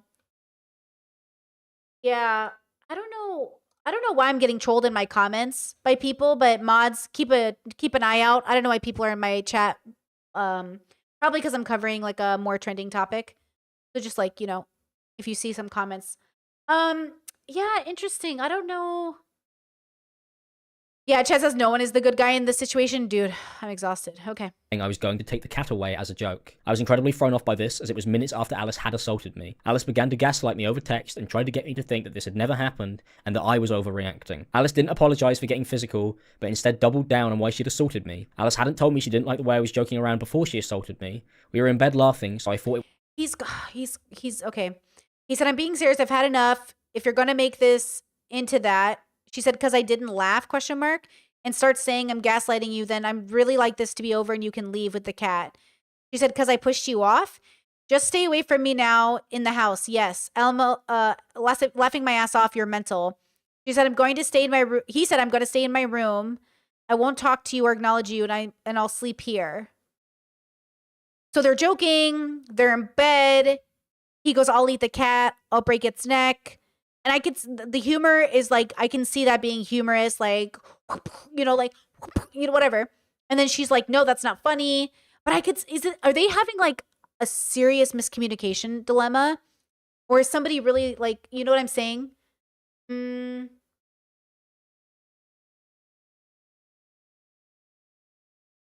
Yeah. Ooh, Discord said on the joking, was he joking around from his perspective? And she kept telling him to stop. And eventually she got triggered or upset and angry and lashed out at him. Maybe, you know what I mean? Pat says he did say he would beat her head in. I would get mean too. Yeah, but we don't know when that happened on the timeline. That's the dilemma. When did he say that? Do you know what I'm saying? Because if this is all prior to that, then very different. You know? Oh, yeah. Chat, good point. Chat says I dated British man and name calling was very normal to him and his family. Obviously, not all the Brits, but there may be a subculture. Maybe we're watching a different bubble at play as well. I don't know. I don't like it. Yeah, they definitely can't see each other. I agree, chat. They're having an incredibly hard time seeing each other and humanizing one another. They're both, it's like they're dating strangers and they don't realize it. It's like they both don't even know who they're dating. It's really weird. She keeps saying pushed off of me and he keeps saying she punched him. So she's saying get off me and he's saying you keep punching me. And so this adds a level to how we're imagining it happening. Yeah. Assaulted me. Alice hadn't told me she didn't like the way I was joking around before she assaulted me. We were in bed laughing, so I thought it was fine and just a normal interaction. Alice calls me mental and mocks me with laughing crying emojis for trying to discuss why she had assaulted me. I made it clear in the text that I did not push Alice or get physical when I was upset with her, and that I was tired of her doing this to me. To which Alice responded by agreeing and saying, yeah, after you've been a bellend. Alice ignores her assaulting me as the reason this argument has started and has cut it out of her document to make it seem like I was being horrible and that she had reacted to me, and not that she had hit me and insulted me, to which I responded by asking her to leave the house and leaving the room. This is why Alice at no point is specific about what I said that was actually horrible. She just references the joke I made about taking the cat away. This is because I wasn't being horrible, and Alice is misrepresenting the situation intentionally by hiding these texts that showed what really took place. Alice again acknowledges in texts that I was joking, and that I was not being serious at any point, and that she was aware of this the entire time this argument was taking place. This contradicts what Alice has said in her document, where she claims that I was being horrible, as Alice knew the whole time I was joking, as shown by these messages, minutes after. Okay, yeah, I said this. I was joking. Yeah, okay, you've got to leave. I don't want you to live with you anymore. I didn't laugh. I kept saying stop. It's not funny. I think they're triggering each other. I think they're miscommunicating. They're not seeing each other, so they're triggering the fuck out of each other. And you can't, if you guys, this is why I say high compatibility partners have you'll have the least amount of miscommunication. If you're constantly miscommunicating, you're constantly getting triggered, you're constantly battling one another, you're constantly feeling misunderstood, this is not your high compatibility partner. Chat says, I don't think they like each other. I agree. I think they fucking hate each other, bro. You know what, really? I saw this TikTok and they said, what's the answer to a 40-year marriage? They said, well, it helps that we like each other. It helps that we fucking like each other. You know? Look, chat says white Brits do tend to name call, like calling each other cunts. Okay, isn't a big deal. It is in a certain context. Look, I call my friends cunt too. But in a context where we're mad at each other, absolutely not. If you call me a cunt and you're actually mad at me, I'm sorry, whoa. Like, yes, using language in a proper joking, this is why joking is very, yeah, love the word cunt. Until we're talking about something serious. Okay, then now it's not okay. You can't call me insults when we're having serious conversations. That's why debate bro bubbles started to make me crazy, because we'd be talking about very serious subjects and then they'd be like, oh, your mom. And I love that. Don't get me wrong. But we have to age out of that because it's confusing. It's like, wait, are we being serious or not? We're talking about the rape and like murder of like a, XYZ, or like, what are we talking about? So we're going to have to really like get better at that, I think. But I think this is young people miscommunicating, not seeing each other, both toxic, both mentally ill, and both pre-therapy, right? This is all pre-therapy, pre-skills. Like, they don't have any of the tools to be better, right? Yeah, I don't know what's going on. But who knows, by the end of this, Alex might not be the biggest issue of this dynamic, but he still did some pretty shitty and maybe abusive things, right? I think that's fair to say. It's the way they talk to each other. I don't like it, but I don't like the way she talks to him. Look, I don't know the proper terms about mutual abuse, but both people individually are abusive. And now they're together, which means both of them are in a cycle of just toxicity. And I don't know, it's bad. Discord said, real talk, what do we call something like this if mutual abuse isn't a thing? I don't know. Maybe we should get over the semantics of it all. Two abusive individuals together will make an abusive dynamic. How about that? Maybe instead of calling it mutual abuse, we can say it's an abusive dynamic for all parties involved. Something like that. After the actual event had happened. I told Alice I didn't like her getting physical with me, as it would happen a lot, and I was often ignored when I tried to talk about it. When I would ask why, Alice would stonewall me, or would tell me that I was overreacting when I complained about things becoming physical. Alice would not talk to me or tell me she was getting upset before she resorted to physically assaulting me. Alice tried to take the conversation away from it being about physical abuse, and said that I was asking her to leave because she didn't laugh. I asked Alice to leave because she had attacked me without warning instead of talking to me, and Alice knew this, as I had made it clear in person and on the text conversation that we were having. But Alice was trying to change the reason I wanted to break up to make me look like I'd overreacted to her misunderstanding a joke, and not because I believed that she had assaulted me. Alice says, because I didn't laugh, because I pushed you off. Once again showing that Alice clearly knew that she had been physical with me, and then mocked me. Wait. Chat, you said it's called Discord dating? Are you referencing the fact that they live together, but all of this is happening on text message? Wait. Is that what you're referencing? Because in all the relationship dynamics I've had, the only messages that are on text are when we were physically away from each other. Otherwise, like, all the conversations were had face to face. But are they in the same house arguing with each other over the phone?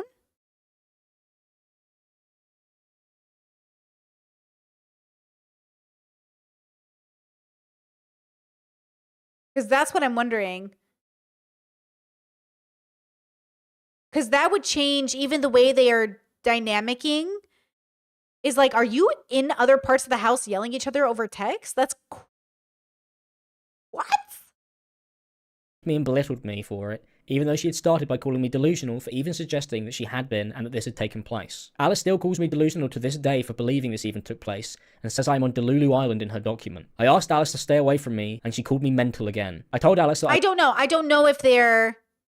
I don't know if these are happening while they're I'm confused. If they live together, why is there... Yeah, I don't know. I would stay away from her because she hadn't stopped assaulting me, as I felt this was my only option that I had left. I complained again that I needed Alice to leave. I felt I was being intentionally pushed to my limits, and I'd reached a point where I was afraid to interact with our cat or Alice. To be fair, he said, I'm staying in my room and I won't talk to you. So yeah, they're in the same house, and he's saying I'm not coming out of my room.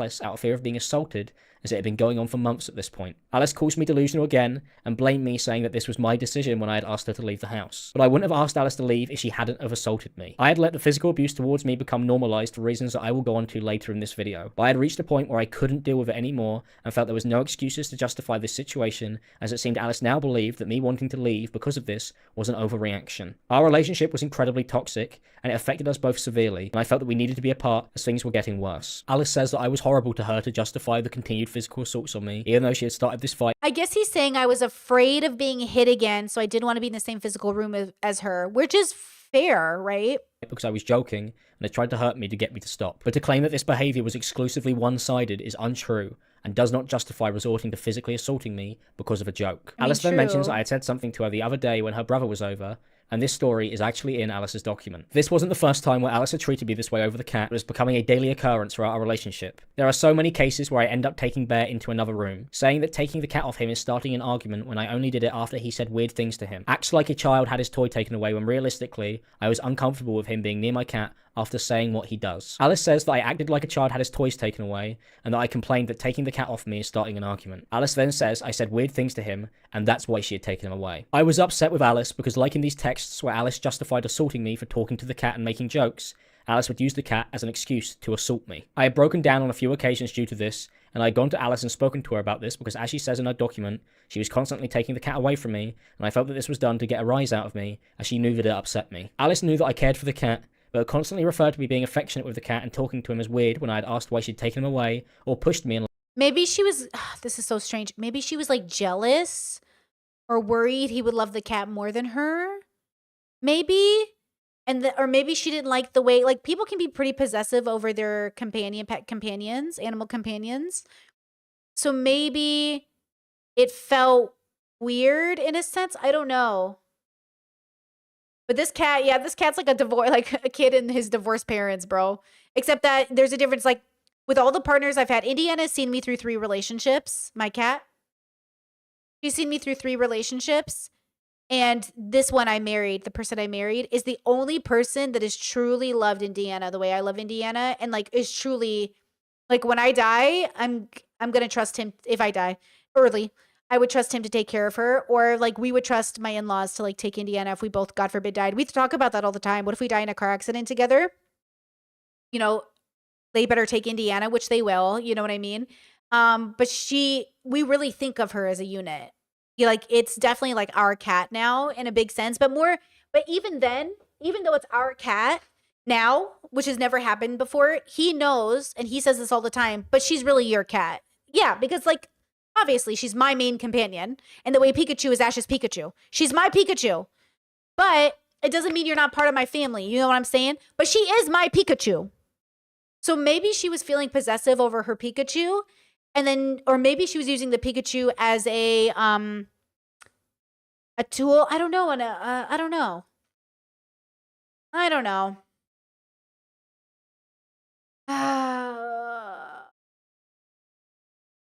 I don't know. There's something here that I don't know. That's okay. So pause. This is why I say, why are you doing what you're doing? So when I talk to people and I said, why did you do that? And they go, well, she, pause. Why did you do that?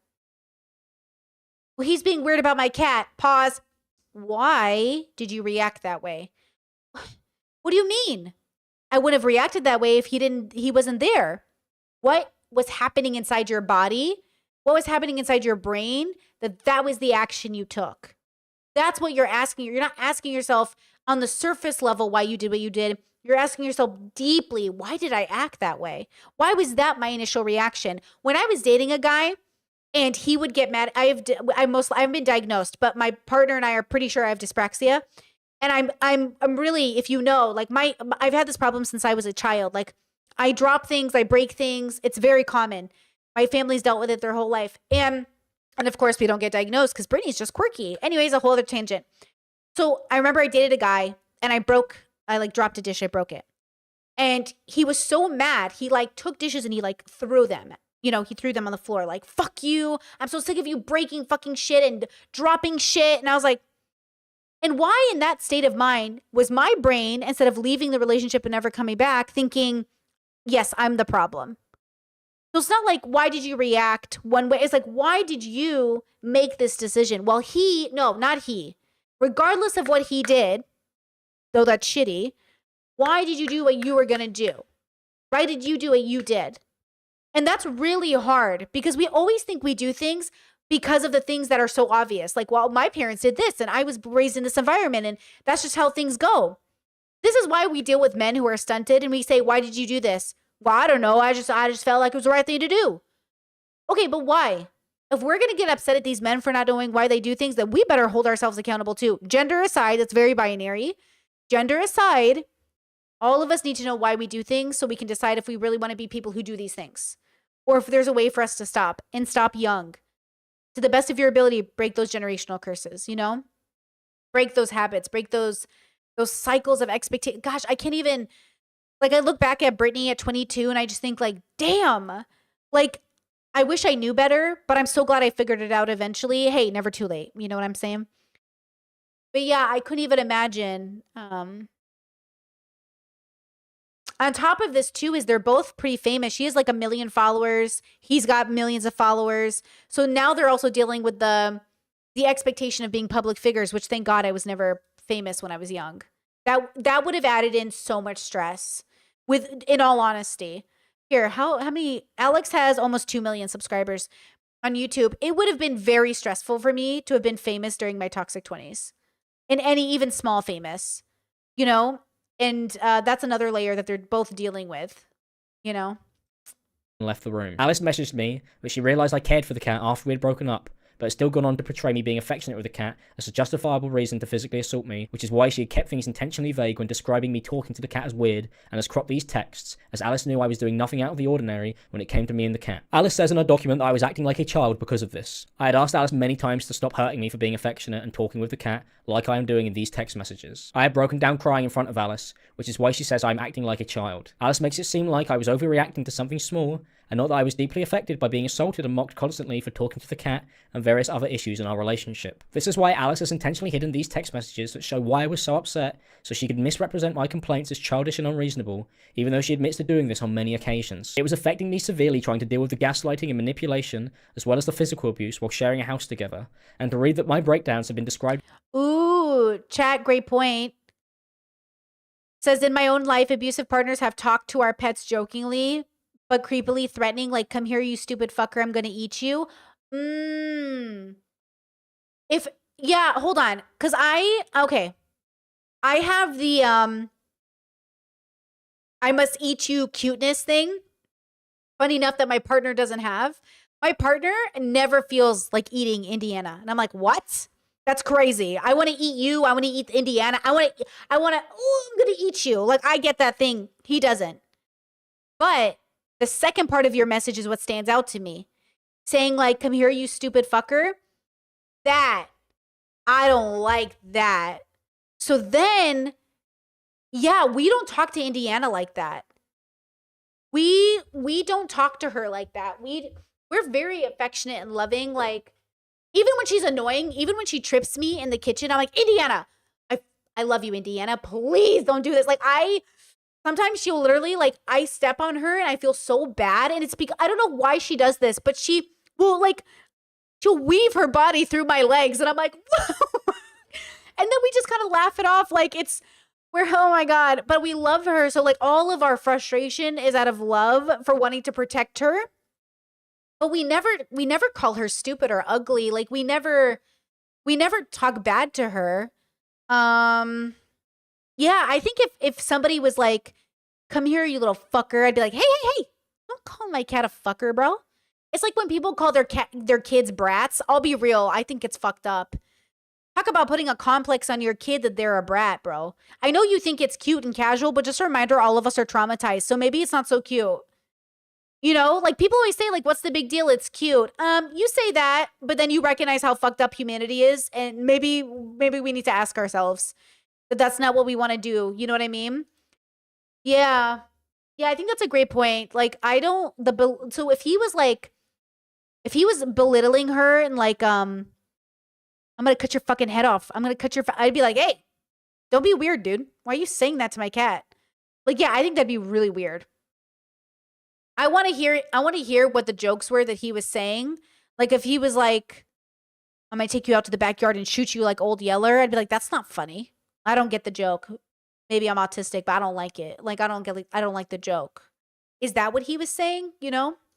As acting like a child who had his toy taken away shows that Alice was aware that it affected me and is even now still insulting me and mocking me for pushing me to my breaking point. In the text messages, Alice continued to blame her hitting me on how I had reacted previously to the constant abuse I was under to justify her continuing to hurt me physically for things like jokes or talking to the cat. If Alice didn't have a reason for why she had hit me, she would say it was because I had done something previously to deserve it, like in these messages. Alice says she pushed me away because it was my fault and all I do is call her names. But that is not at all what happened or how this argument took place. I would get upset after I was pushed, slapped or punched. I was horrible to Alice on many occasions, and I deeply regret this behaviour, and nothing will justify that. But the order in which these events have been portrayed as false, as Alice is once again ignoring that she had tried to hurt me when I was just talking with our cat. I was upset and frustrated that Alice hadn't apologised for getting physical with me, and I lashed out at Alice over text, which I regret. I told Alice that this isn't what I signed up for in a relationship, and it was hard for me to follow whether Alice was upset when we had been totally fine, and then suddenly she had hit me. Alice then says that I had dragged her in an argument and that I had shouted at her. I ignore this in the text messages as it was untrue, and I've covered this in this video already. Alice says I said weird shit, so she pushed me off and then told me to grow up and to cry because I was upset that she had got physical with me. I pointed out that it was really strange to me. I want to read that. I didn't sign up to be dragged by my boyfriend in an argument physically to be shouted out. Scared. After you were cuddling with me earlier, how the fuck am I meant to follow that? She said, go away. He said, Jesus, no, for real. Why switch up now? What the fuck? I'm so confused. She said, you did. He said, no, I didn't. You said weird shit. I pushed you off. Grow up.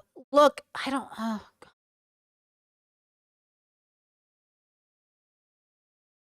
it's the way she talks to him that confuses me. Like, grow up, bye. Like, it sounds like a 15-year-old who thinks she's like being a boss lady, but it's confusing me. You know, and I can't tell, is he genuinely in his social situation that he's confused, like where she's like, hug me, love me, go away, hug me, love me, go away. Do you know what I mean? Like, is she whiplashing him, or is he whiplashing us? She pushed me off and then told me to grow up and to cry because I was upset that she got. Yeah, you say weird shit, so I pushed you off, grow up. Look, if I can't make jokes in my own house. She said cry. He said, you know I was joking, so you're doing this on purpose. She says, you know I never find it funny. To hurt me, you do it because you know. She said, why then? I don't know why. Oh, then you can leave. She said, I don't like it. No, I don't. I fight. Oh, wait, pause, skirt. So now on Team Alice, if I'm in Alice's position, I already told you I don't like that joke. Can you please not make that joke when you're around me? He's like, well, if I can't make jokes in my own house. She's like, I know, but you know I don't like it. And it really hurts my feelings. And when you do it, it feels like you're not listening to me. Do you know what I'm saying? Is that the situation? So it could be that situation. So then she gets mad and she storms off, and he's like, why are you being so weird, dude? And it's like, yeah, have you ever dated like or been around a guy like that where the guy's like, what? It's just a joke. And it's like, yeah, but your joke sucks, bro. Your joke fucking sucks. And it's like, you're being so sensitive, bro. Yeah, those people can fuck off. So if he's that category of person, Alex can fuck off. Yeah, I hate that feeling. It's just like we talked about it in chat the other day, the conservative family that like tackles you, and then as a liberal, you're like, I don't want to have this conversation. They're like, oh, the liberal never wants to have the conversation. It's like, yeah, because you're a piece of shit when you're having it, dude. Okay, so now we're getting, okay, so now let's say that that's a possibility. Physical with me. I pointed out that it was really strange to me that Alice knew that I was joking around with her, but was still treating me like it was okay to assault me, and that. Well, okay, I can know you're joking around, but still think that you're being insensitive and it hurts my feelings. Do you know what I'm saying? Like, even if you are joking around, you don't have bad intentions. When I've told you they hurt my feelings, you can either break up with me, but see, when he tries to break up with her, she doesn't like it. So then I get extra confused. That I should go and cry about her physically assaulting me. Alice then says that I was actually provoking her on purpose because. Actually, no, I take that back, because I have had people. Yeah, I have had those situations where the person's like, get out of here. I don't want to be with you anymore.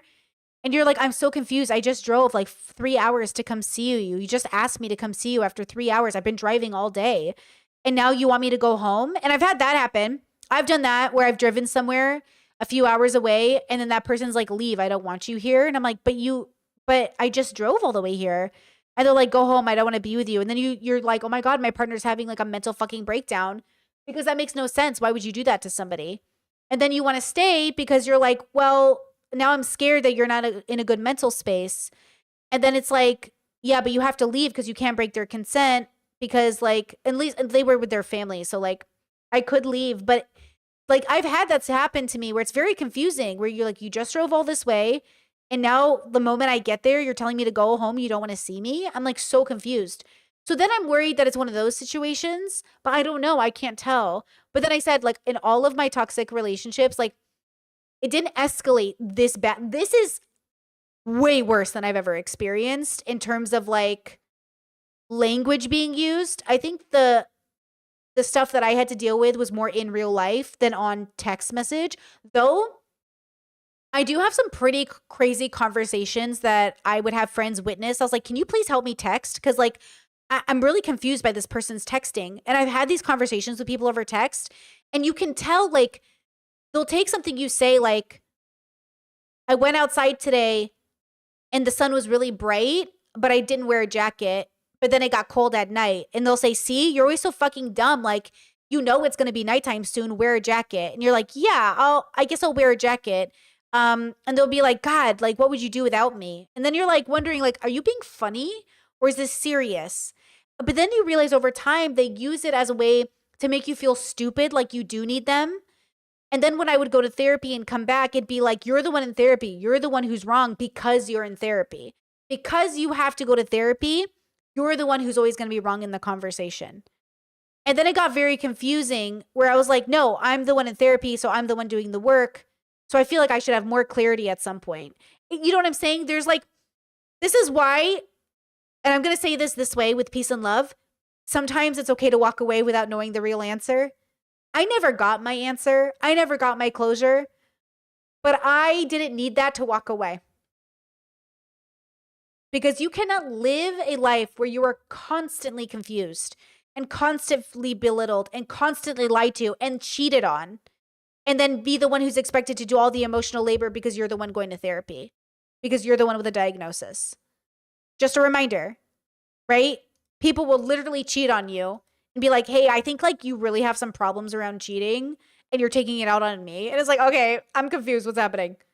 So we do not need closure from them. We need closure from ourselves to allow ourselves to let it go. Whatever it was, we'll never know why, but we don't have to know to walk away.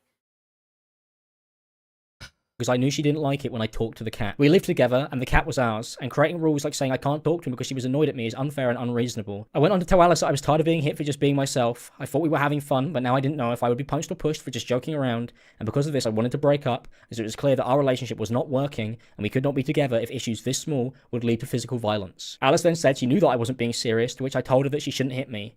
Alice then denied hitting me. I did not expect Alice to admit it, as I become used to Alice completely downplaying and excusing being physically abusive in our relationship and mocking me while continuing to call me delusional. As shown in this video, Alice has let's go back. Sorry. being physically abusive in our relationship. I really didn't. I pushed you off. Yes, you did. Delusional. I've said how I feel. It's like you're trying to get even for all the shit you've done. I'm not talking to you anymore. I didn't hit you, R-word. This is over. Wicked. And then this... Is he saying she admitted it by saying I pushed you off? Because pushing somebody off is not hitting them. Like, I want to be abundantly clear, like, me being like, dude, get off me, dude. Get off, get off. Please don't touch me. It's not the same thing as, like, get off me. You know what I mean? Like, that's different. Like, get off. And, like, by the way, you want to... Hitting people is different across cultures. Like, I feel like my siblings and I probably use physical...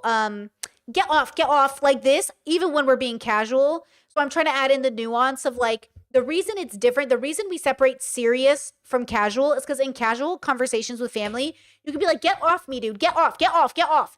And it's like funny and fine. But if you're being serious and someone is pushing you down, you're like, get off me, get off. Now the tone is shifted. Now the situation's bad. This is why context matters. And if they are misreading the context this often, something is seriously wrong. The question is what is that why? Why is something wrong? Why are we miscommunicating? So I cannot tell if Alex is literally twisting the story to trick us into saying she hit me, she said it, she said she pushed me off. Pushing you off is not the same, bro. But now I'm like, I don't know. I don't know. I feel like... There's something here that's not self-aware. And Chat said it earlier. It's the fact that he can't talk about the jokes he made about the cat. Like, why aren't you acknowledging, like she said, not to make those jokes and you're doing it? And he's saying, well, if I can't make jokes in my own home, but he's not acknowledging why that's weird. Ugh. Yeah, I don't know. I don't trust it. And mocking me whilst continuing to call me delusional. As shown in this video, Alice has lied and hidden physically abusing me on multiple different occasions, like she's doing here in these text messages. I then told Alice I had to stop the conversation as I was really struggling with being gaslit about what happened and then being insulted. This would cause me to get very upset, and I would struggle massively when Alice would tell me that I was making everything up. Alice then proceeds to insult me again, and then mentions that I had insulted her. I fully admit that I used horrible language, but as you could see...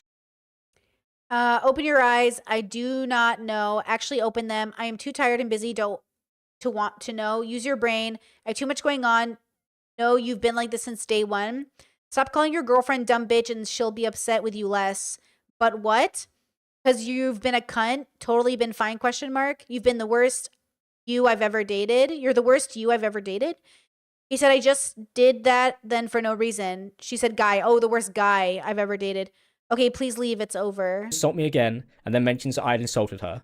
I fully admit that I used horrible language, but as you could see, Alice would insult me too, but would only focus on my behaviour and would completely ignore her own. I said to Alice I was tired of her ruining normal interactions by getting annoyed with me. I felt that Alice was intentionally making excuses to justify hurting me, and that this had happened since we very first began dating, as I mentioned in these texts. We continued to talk, and then I proceeded to ask Alice to leave again, because I felt that she was trying to antagonise me. Alice said she didn't respect me, and that was why she was treating me this way. Chad says it I think we'd need to go through her document to really understand this. It feels unfair to evaluate his evidence. Well, he put his in a video and she didn't. So she fucking lucked out. I'm sorry, girl. I'm not going through 80 pages of a document with peace and love. You got to make it convenient for people. That's why we watched the Philip DeFranco video before we did this video, to hear her side of things, because Phil's team went through her document. I'm not going through her document. She should have put it in a video. I'm sorry. Like, no. You know what I mean? Like, no. And so, like, he put it in a video because more people would watch it because it's more convenient than going through a document. You know what I mean? So that's also, like, I can't tell if she did that because less people would want to look into it. But Phil's team went through it, and we trust Philip DeFranco's team to do the research. So we already covered that at the beginning of this. You know what I mean? Once I realised this wasn't going to be resolved, as the conversation had just become Alice insulting me further and trying to gaslight me, I told Alice that I had to go back to work, as I had been in an ongoing battle to retrieve the money my YouTube channel had owed from my YouTube network, as it had been taken away from me, and they had stopped paying me at the time. Alice knew that I had been in a battle with my network for tens of thousands of pounds, as it had been withheld from me for months, and I had no income stream because of this, as they were continuing to take future payments from me. I was still paying for every expense in our house, and using my savings, as I was the only person working at the time. Alice says I took my equipment away from her, but that was because I was using it to make videos and to try and continue working so I could afford to support us and the cat. And yeah, chat saying, does he think this is going to be a redemption for him? Yeah, for sure. Like, he thinks this video is going to save his reputation and people will realize he was the victim and all of that stuff, right? Just says, is she a content creator? I wonder why she didn't do that. I think she's an Instagrammer. I think she has 1 million followers on Instagram. I don't know if she's a streamer. I don't even know who these people are. But, like, I don't, just for the record, like, I don't really know who they are. Like, I've heard of Alex over the years, but I don't watch these people. So Phil says she has an Instagram. So I'm like, okay, I think that's what he said, right? We just watched the video. So I don't know if she's a content creator in this way. She obviously has a TikTok. But yeah, like, I'm not going to go through her document. I'm sorry. Like, I can barely get through this video, bro. You know what I'm saying? Like, going through a whole document. And I don't want to click on a Google Drive link. As a YouTuber, I never click on Google Drive links. It feels weird. For all of us to be connected to this Google Drive, like, I'm not doing it. Sorry. Alice then says she pushed me because I was in her face. This is a complete lie, as I was laying down Wait, chat says, wait, Alex has an eating disorder? That makes her fat insult so much worse? Wait, did I miss that? and the kid from her, spent in our house, and using my savings as they were continuing to take future payments from me. I was still paying for every expense in our house, and using my savings as I was the only person working at the time. Alice says I took my equipment away from her, but that was because I was using it to make videos and to try and continue working so I could afford to support us and the cat. Alice then says she pushed me because I was in her face. This is a complete lie, as I was laying down flat on my back in bed with the cat on my chest, and Alice moved towards me and pushed me. This shocked me, and I started to feel extremely worried about. Oh, chat says he was on a podcast and he said he's struggling with an eating disorder. Did she know about that? Because if she weaponized his eating disorder against him when they were fighting, guys, she's very toxic. Like, she's very abusive. But what he said to her is very abusive. I mean, he threatened to kill her. So, like, you know what I mean? No one's a winner here. Alice began to twist the narrative that I somehow had gone. So that's what I'm saying. Is he going to make this? So he's making the accusation that she twisted everything and he's not a bad person. Well, you know, do you know what I'm saying? The problem is the reason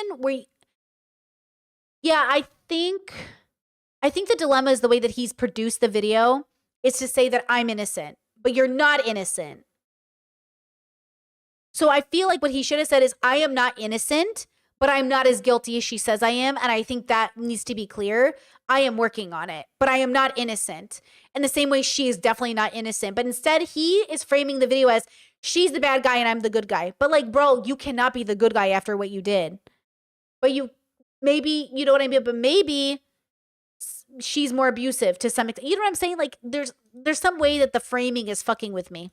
From just telling a joke about the cat to now being in Alice's face. Not only did Alice then downplay how hard she hit me, she'd begun to rewrite the story of me being at fault over text. I said to Alice I didn't think things were going to get better, and this showed me that our relationship would not improve, to which I again asked if we could end our relationship. Alice said that I had flaws, and she is correct. I tried to work through them when we were together, but I felt like the line had to be drawn somewhere before things got worse, which they did. I did not want the way we had treated each other to be an ongoing excuse to allow things to continue to get worse. If we couldn't find solutions, I believed it was right to break up, as the ongoing abuse was not something that should continue. Alice then continued to say that she doesn't respect me after I told her that I had been working harder despite the financial issues I was having at the time. Alice then told me to come here and say it to her face when I said that I wanted her to leave. At this point, I was annoyed, and I told Alice to get out again and to leave the house, and she was actively trying to escalate the situation by trying to start an argument with me in person and being aggressive over text. Alice continued to antagonize me and then mocked me for not working a 9 to 5. This would happen when I complained about how stressed I was that I hadn't been paid. Hold on, look at this. It says you're breaking up and kicking me out because I didn't like your joke. That's what she said to him. She said, I would be considering, I've actually had a real 9 to 5 unlike you. He said, over something as trivial as that again, I will pack your things myself. She said, please do. He said, I'm not going to let you do that. She said, I have a lot, ? He said, what the fuck? Why are you being such a bitch? What do you get out of this shit, you fucking weird cunt? She said, you're breaking up and kicking me out because I didn't like your joke. The question is like, why are you staying? Why are we staying? And then mocked me for not working a 9 to 5. This would happen when I complained about how stressed I was that I hadn't been paid, and it was becoming a huge struggle trying to provide for 2 people and the cat. Alice then accuses me again of kicking her out because she didn't like my joke. At this point, I started to get increasingly more upset, as this had been going on for hours now. Whenever I brought up any issues, I would be gaslit and constantly misrepresented. This is something I really struggled to deal with. Alice tried to make me feel like my reasons for wanting to break up were stupid, and that I was over-emotional and overreacting. Alice then proceeded to mock me again when I started listing reasons for why I can no longer put up with the constant fighting in our relationship. I said to Alice I was totally fine before she had pushed me. I was not taking any— Hold on. Okay. I have another 70K in tax to pay, he said. She said, okay. And you're stressing me out over little shit, menial shit. It's like, oh, cute. Is this another one of those taking shit out on me? He said, read the fucking room. No, I was fine. What? You pushed me? What the fuck? She said, read the room. Boy, I just saw you making weird jokes. He said, what the fuck in all caps? She said, but okay. He said, what the fuck off? No, seriously. You haven't even tried to see if I'm okay with everything. You've just been adding more shit on my plate. Why do you think I'm sleeping because of headaches? My entire fucking income is being held hostage. God, I can't with you. Anything out on Alice, as Alice was the one who had antagonized and laid hands on me. Alice would then take my reaction and claim that I'd started the fight or the argument, like she's done in her document and on these text messages. Discord said he said she wouldn't understand that she pushed him, and she said she would because she's had a 9 to 5 unlike him. I don't get that. What does that mean? What does that mean, Discord? She wouldn't understand that she pushed him, and she said she would. Like, pushed him to get a job or pushed him physically? I don't understand the flow of that conversation. That she understands the streets, of being pushed to the limits. I've worked at a 7-Eleven. I know these streets. I know what to do in these here streets. I've worked me a job. I've been a janitor. I know what to do with a broom and a mop. Don't force me. Don't push me. Even though she assaulted me. Alice then proceeded to repeat again that I wanted her to leave and break up, not due to the physical abuse, but in fact because she didn't laugh at my jokes with the cat, which is completely misrepresenting my actual feelings again. Alice then says, bro dumped me, kicked me out, and then asked to talk and calls me an idiot. Alice ignores that she had physically assaulted me and verbally berated me on text the entire time, and that I had tried to talk about it properly multiple times without fighting. At this point, I then snap at Alice and I insult her. Confirmed. Alice says, fuck off. Come and talk now because I have to make this video and you're currently just fucked my mood. She said, fuck off, come and talk now. Talk about what? He said this. Look, if you're gonna drag this out. She said, what? Why bother if you're done and moving out? He said, I'm just blocking you. He said, lay in bed. He said, come talk. And then the conversation continues to get worse. We then decided to talk in person about it, but Alice continued to antagonize me when I said we should talk normally and not be angry and shout at each other. Alice then tells me that I need to try my best. Alice then refused to talk in my office and instead made me go to her. When I went into our bedroom and asked what could be done to prevent this from happening again, Alice told me that I would have to get used to her hitting me. Why is this on text message if they went... Wait, so this would be after the fact? Come here, I'm not standing in your office. Bedroom then. Been waiting, I'd like you to go somewhere else tonight so I can work. Over the fucking cat, what is up with you? Yeah, you're mental, she said. He said, you walked away. She said, you said to move out.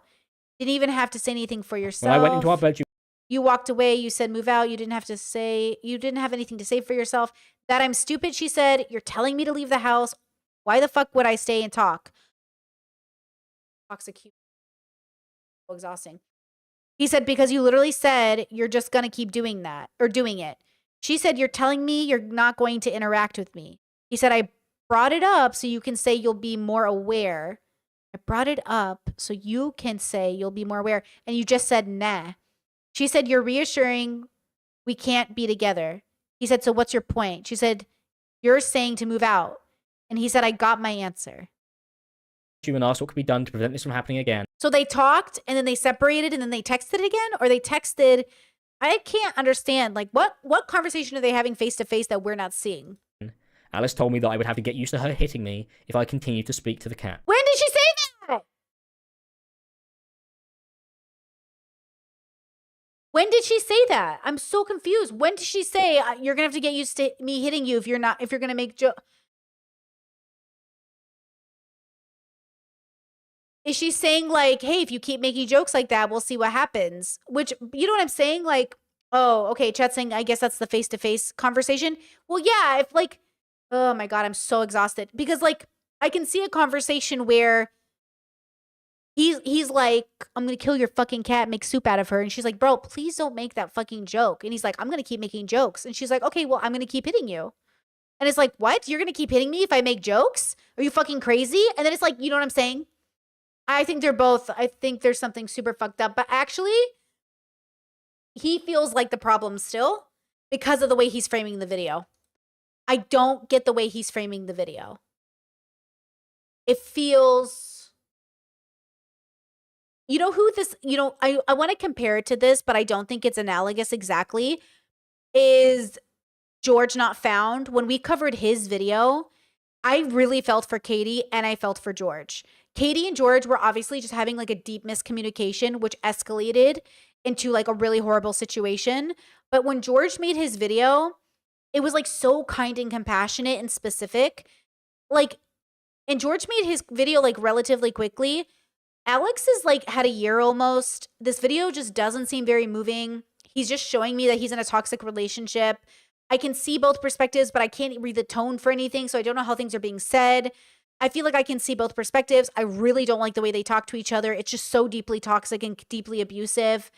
I'm really struggling to feel compassionate for either of them. But at the same time, I can also see why you could be well-intentioned in a toxic relationship and just have a really difficult time communicating properly. I don't know. At this point, we're not even halfway through. I feel like he's not giving me like enough to feel empathetic or compassionate necessarily. But we'll see. We're going to do this, girls. I told her that was insane and that continuing to hit me as an answer was stupid. And if that is really all she's going to continue saying... Why would I want to talk to someone who told me they were going to keep pushing me every time I make a joke off the cuff? She said, I'm looking at a guy who just insulted the life out of me and kicked me out. She said, he said, that's when people separate. Don't be weird about it. You said... That's what you're going to do. And she said, you were weird about it. You, like, okay. So they're in bed. He's holding the cat. He's like, I'm going to fucking kill you, cat. Or whatever he said, okay? I'm going to fucking slit your throat. I'm going to make a fur coat out of you. And she's like, ew, don't talk about my cat that way. He's like, what? It's just a joke. And she's like, yeah, I don't like it. I've already told, don't talk to my cat that way. And she takes the cat and she like shoves him away and moves off him and takes the cat. He's like, what the fuck? You fucking hit me. You pushed me. I was just making a joke. And she's like, yeah, I don't like those jokes. He's like, what the fuck, get out? Get out of my house. You know, get out of my house. I'm confused. What is happening? Like that? I'm so confused. Okay. Because it's Brit, how late is it for you? It's 9:50 p.m. It is getting late, but we're going to finish this. I no longer wanted to be in a relationship together. Alice then left the room. I instantly regretted calling Alice stupid as it was childish of me to resort to insults, but I was incredibly taken aback and upset at this even being a suggestion that I would have to get used to Alice hitting me if I didn't change the way I... He's fucking doing it again. Pushing you is not hitting you. And I think it's really manipulative that he keeps using the word hit. I do. I think it's really fucked up and is a huge red flag for me. Pushing someone off of you is not hitting somebody. So I'm sorry, but it feels manipulative. I'm not saying it is, but it feels like it. Interact with the cat for her. I then politely asked Alice over text to go somewhere else that night as it was clear that we couldn't communicate with each other. Where would she go? Hey, can you leave the house tonight? Where would she go? What are you asking her to do? Hey, can you leave the house because we can't have a conversation? Okay, where? Where would you like her to go? It's her house. It's your place together. Where would you like her to go? Doesn't that feel crazy that he's asking her to leave the house because they had a miscommunication or like an argument or that? But he's saying, I asked her to leave the house because she hit me. She didn't hit you. She pushed you. So I'm confused, Alex. I'm confused. Each other without arguing. Alice then says that I said that we can't interact with each other and that I was suggesting that we can't be together. Oh, and by the way, she does end up leaving, right? Because then he says, I'm going to put your stuff in the garage. So after this joke with her cat, it escalated to him kicking her out. Is that like what is happening? Have I been watching the same conversation for 40 minutes? Is this all the same conversation? Which clearly upset her. I honestly and openly explained to Alice that if she believed that physical violence was the answer, that our relationship was beyond saving, unless she felt she could find other ways to deal with these issues, which she told me that she couldn't. Alice told me she wouldn't change her behavior.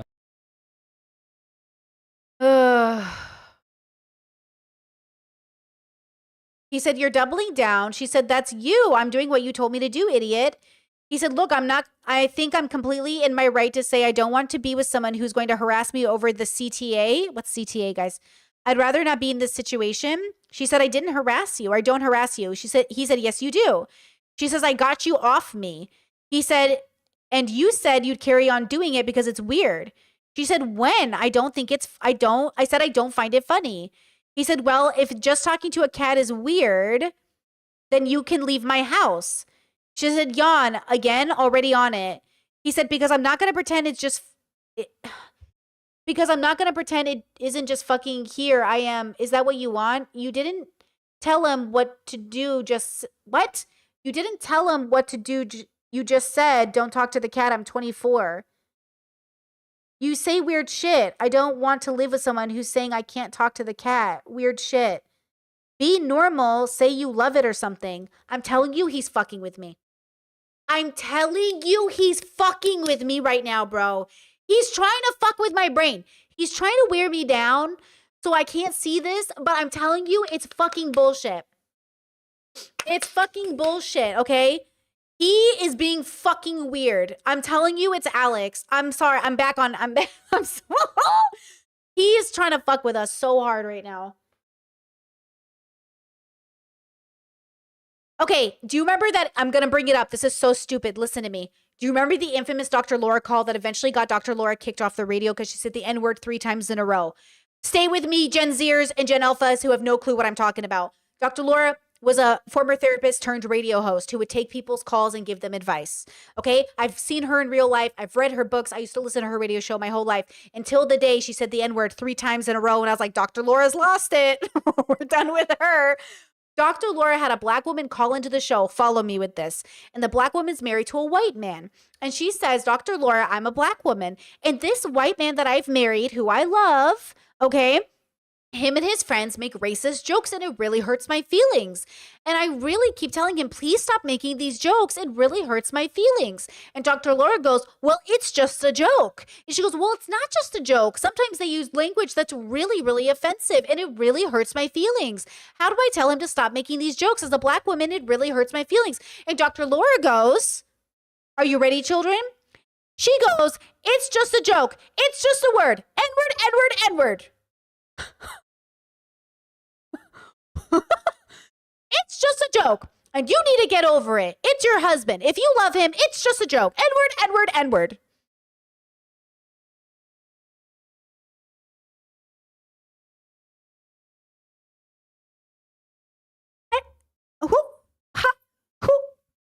I feel like this is what's happening. Alex is the white man, and Alice is the black woman. Stay with me. And she's like, can you please stop making racist jokes? And he's like, it's just a joke. It's what's your fucking problem? It's just a joke. Harry Potter was black. It's just a joke. You know? That's what I feel like is happening. Okay? Oh my God. Chad says Dr. Laura wasn't defending the husband. She was defending herself. She's like, I like to literally. I was like, okay, Dr. Laura, we have lost the plot, girl. We have lost the plot. Do you get what I'm saying? I feel like this is what's happening and Alex is pissing me off. He's really pissing me the fuck off. Oh my God. Chat says happy to report even Alex's subreddit sees them both as the problem, both very toxic. Literally, girl, I'm over it, girl. She felt she could find other ways to deal with these issues, which she told me that she couldn't. Alice told me she wouldn't change her behavior I felt this was enough of a reason for me to ask Alice to leave, as I didn't want to constantly worry about being hit again. Alice proceeds to mock me and call me a mental case, and then says that she is just doing what I had told her to do. Alice continued to argue with me and called me butthurt in text messages. I was incredibly upset with how this had been handled. Alice again makes it seem like what I'm asking for is unreasonable, and says sorry for doubling down, for pushing you off with a question mark. As you can see, Alice showed 5 carefully picked screenshots of our text messages to convince people that this is an entirely different story than to the reality of what had happened at the time. This was not the only ongoing issue surrounding the cat. Alex did not prove the thing he thought he was proving. And I can't figure out why he thought that was a slam dunk, but okay. And Alice wrote in her document that she didn't want me near Bear because I would call him mine, and she capitalized this. Alice would shout at me and get physical with Yeah, well, I kind of get it though. Like, I want to be abundantly clear. Nobody was allowed to call Indiana hers. Like, it wasn't even funny to me if I was dating somebody and they're like, oh, Indiana's my cat too. Indiana is not your fucking cat. We do not share Pokemon. She is my Pokemon. She is not your Pokemon. She is my best friend. She's not your best friend. So if he was like, it was my cat too, it was never your cat. With peace and love. Okay? Okay? Thank you. with me when I said the cat was ours. I never said to anyone that the cat was mine. We were a couple who had brought him together and lived together. So oh! Pause, skirt. Wait. They were a couple that bought him together and lived together. Oh, wait, I had Indiana on my own. So wait, what does this mean, girls? Does this change things? Sleeping with daddy? Uh-oh. She said sleeping with daddy, like for the cat. So it is their cat. Oh, my bad. My bad. Skirt, my bad. Oh, my bad. So it is their cat. Because that is different now. Was she being possessive over a cat that was like in a weird way? Yeah. So I believe that it was our cat. Alice had paid the £50 deposit for Bear and asked me to pay the remaining £200 so that we could get him. I believe this meant that he was our cat. It is definitely your cat, bro. Okay, sorry, I have to, like, that's definitely their cat. We had both paid for him, and we were moving in with each other. I then posted him on my Instagram story after we had gone to get him together. Alice got upset at me and told me that she hated that people were saying congratulations to me and calling him mine in my comments, so I removed the posts.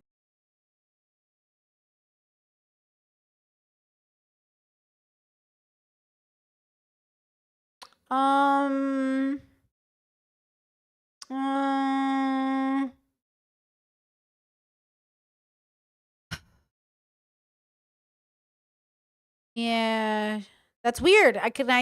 That is weird. Is that true? Does anyone stalk Alex enough to know? That's a joke. Is anyone a fan of Alex to know?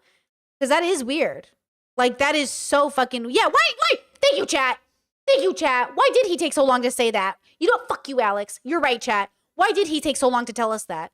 Why did he made it?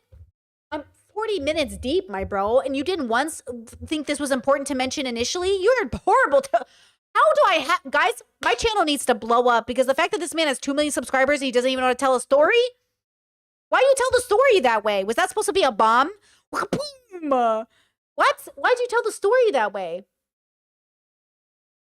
Kat says, wait, can you summarize it? I don't understand the significance. The accusation this whole time is that he was making jokes about her cat in a way that made her feel like the cat was being, like, threatened or it was uncomfortable. But it's not her cat. It's their cat. It's his cat as much as her cat. But she's making it sound like Alex is crazy when it comes to her cat, which is a different point of possession. It is different. Chad says, I'm telling you, this is psychological warfare. I'm telling you right now. What's that anime? The love is war. This feels like that. It's like, just say you like each other and date already. But in this case, it's like, just break up and never talk to each other again. Even after me and Alice moved in with each other, I was not allowed to do anything with the cat as Alice had made it clear, like she has in this document, that he did not belong to me. And this led to her pushing and slapping me for interacting with him or treating him like he belonged to us both when we were living together. Alice has tried to hide that she had been physically and verbally abusing me, would gaslight me, and that she would even attack me to paint her abuse as purely reactionary, which is not the case. Alice never shows I was reacting to constant abuse at any point to make it seem like I would react terribly for no reason. I struggled massively with the constant mental and physical abuse that I faced throughout our relationship, and it had affected me severely to be in this situation constantly, as our arguments would devolve into name-calling and pulling each other down. I am ashamed when I read these texts back of how I behaved when we would argue. To resort to insults is unacceptable, and it was never okay for me to make personal jabs at Alice. True. Alice had found out that I had told my friends about the physical abuse because I had leaked my messages to her, and because of this, Oh, hold up. Alice had found out. Alex says, yeah, it's not good. You can call me. We had a lot of arguments that went like that after she'd hit me, etc. But that's not acceptable to get like that, so I get it. I don't want to drag you guys into this. There's no fixing all the things here. Fix all thing here.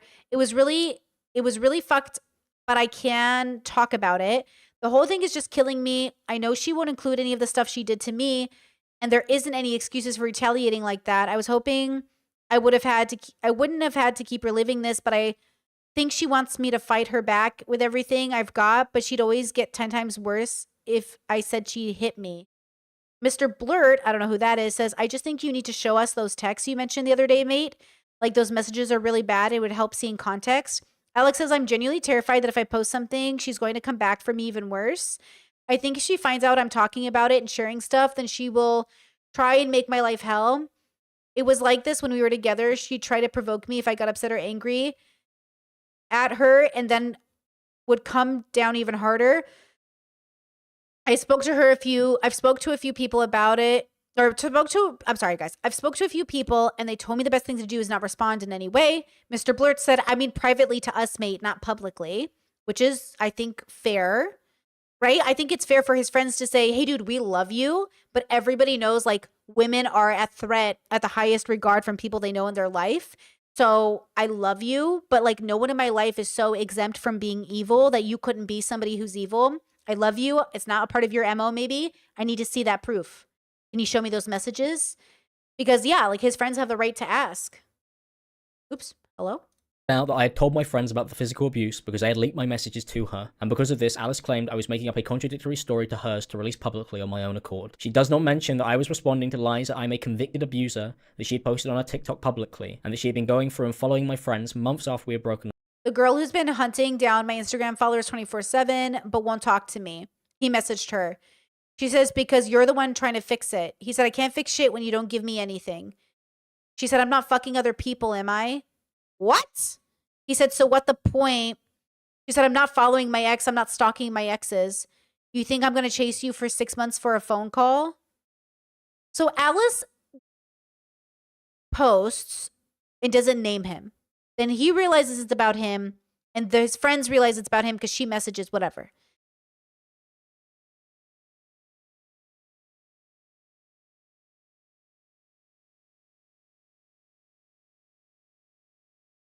Okay. So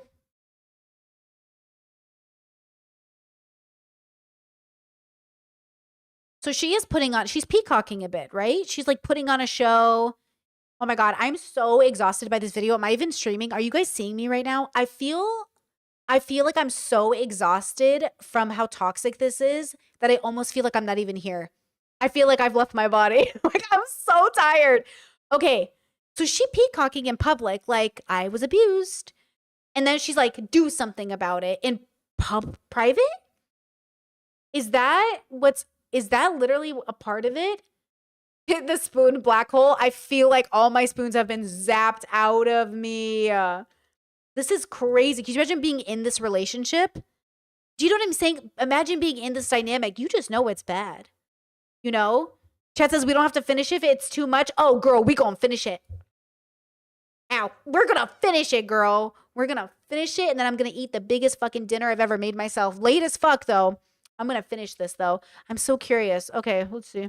Up, trying to get their attention to spread this lie. I'll enjoy messaging your friends about how abusive you are.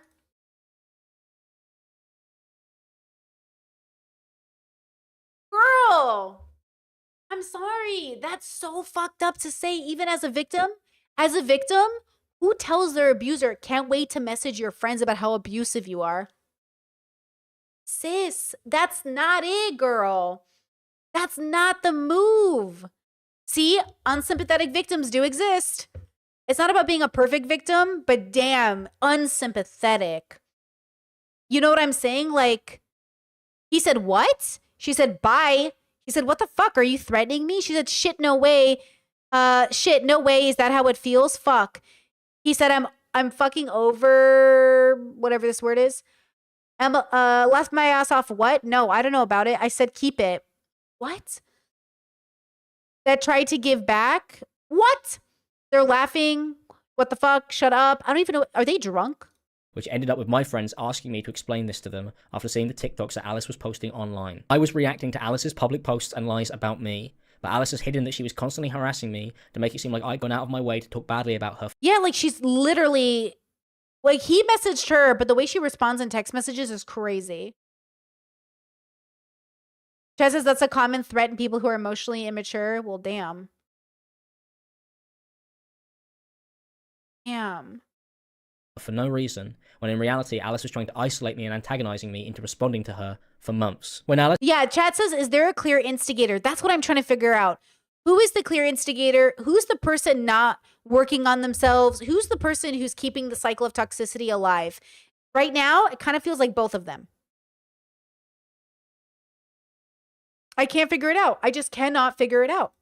Alice had received the messages from my friends. She accused me of lying. Alice said if I told people she hit me in our relationship that she would sue me, even though I was... Well, she's saying that because she's saying it's not true. She's saying, I'll sue you because that's not what happened. And so Alex is playing it off like, but that is what happened. But she's saying it's not what happened. And then when she explains why she hit you, she's saying it was in defense. And you're not... I love how he's not even like talking about how she's saying it's in self-defense. She's saying she hit him in self-defense. And he's ignoring that. He has not talked about it being in self-defense, even though she's made it clear every time it was in self-defense. And then when he says, oh, she hit me, she says, I pushed you. And he's like, exactly. Pushing is not hitting. You know? Sharing privately that her post alleging that I was a convicted... That's true too.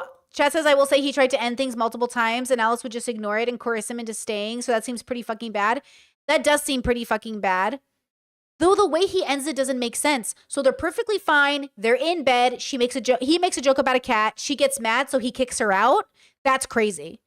Kicking her out because they had a miscommunication or like a joke. Do you know what I'm saying? That also doesn't make sense. Him putting down boundaries and saying, I'm going to break up with you because you won't allow me to make my jokes is also abusive. That doesn't make any sense. Because in the context, why would you kick her out because you guys had a fight in bed over a cat joke? Like, why would that escalate to kicking her out? And it's like, oh, because she pushed me and I won't handle this anymore. See how that sounds manipulative, though? That sounds so fucking manipulative to me.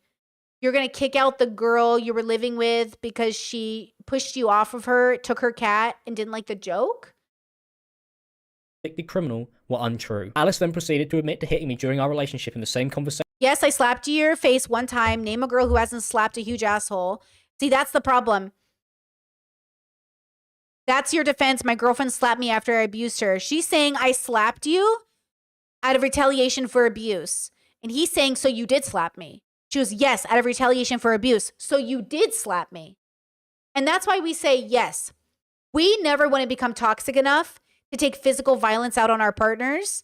But also in the situation she explained it in, it felt like it could be self-defense or it could not be. And that's why we don't get vengeance, y'all. That's the difference between self-defense and vengeance.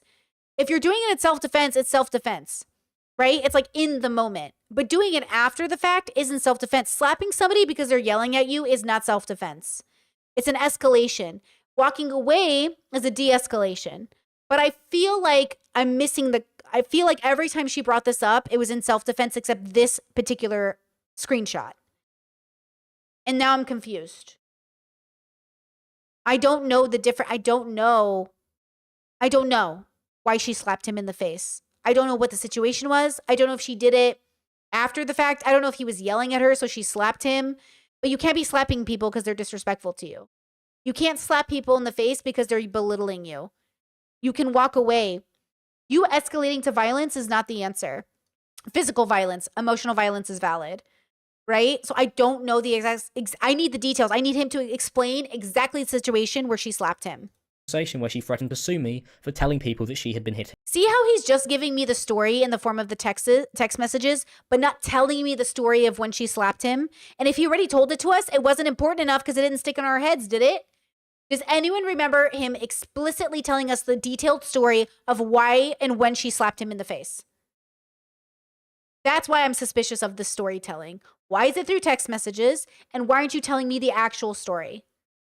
What's emotional violence? belittling, name calling, gaslighting, convincing someone they're worthless to the point they kill themselves, they hurt themselves, you know, mentally torturing somebody. That's, you know, yeah. No. You said, wait, emotional violence is valid. What do you mean by that? I mean, it's valid to experience. Some people don't think emotional violence is real. So I'm saying it's valid of an experience, not to emotionally. You stop it. Don't take me out of context. I'm not saying it's okay to emotionally be violent. I'm saying it's a real phenomenon because some people don't think it's real. Some people don't think you get abused unless you're hit. But I think abuse can come in the form of emotional violence. So you cannot torture someone with emotional violence. I'm saying that's wrong. But I'm saying it's a valid experience. It is real. It does happen. And you have to stand up for yourself when it happens. Like, a lot of men are victims of emotional violence from women, but don't feel like it's abuse enough to say anything because no one will believe them, right? Same thing. And you know why the men don't think anyone will believe them? Because when a woman comes out and says somebody was emotionally violent to me, men don't believe her. Where are the bruises? Oh, so he was like mean to you? Who cares? Which is why men don't come out with their emotional violence from women, because they know nobody will believe them, because they don't believe women when they come out with their stories. It's a self-perpetuating cycle. Me. Alice then excused this behaviour by telling me it's okay for women to hit men if they are being an asshole. Alice mocked me for complaining about the physical abuse, as she believed it was justified, and then told me that if I wanted it to stop, I should make a public— Wait, Chad says he's 26 and she's 22? So she was like 20 and he was 24 when this happened? Did I do that math correctly? public apology towards her. Alice told me if she wanted to expose me publicly that she would have posted a document about me. I later found out when my ex-girlfriend Jess messaged me that Alice had told Jess that she had been building a folder on me since January. Alice—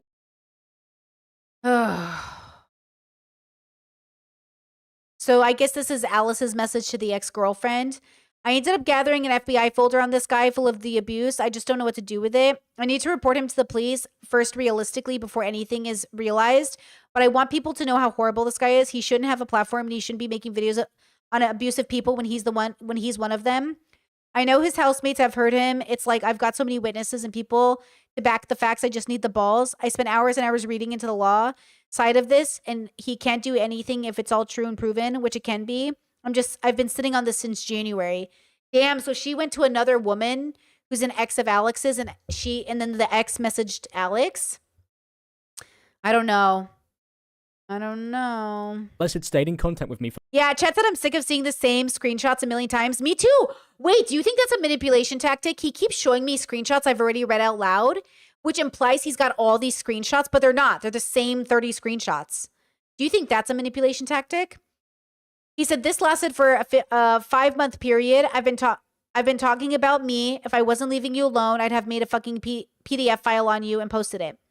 Alice has been messaging me and blackmailing me constantly for 5 months. She said she had been building this document, and this will be covered in this video, as she's been trying to get me to send her things and react to her so she can put it in her document, which she ended up doing.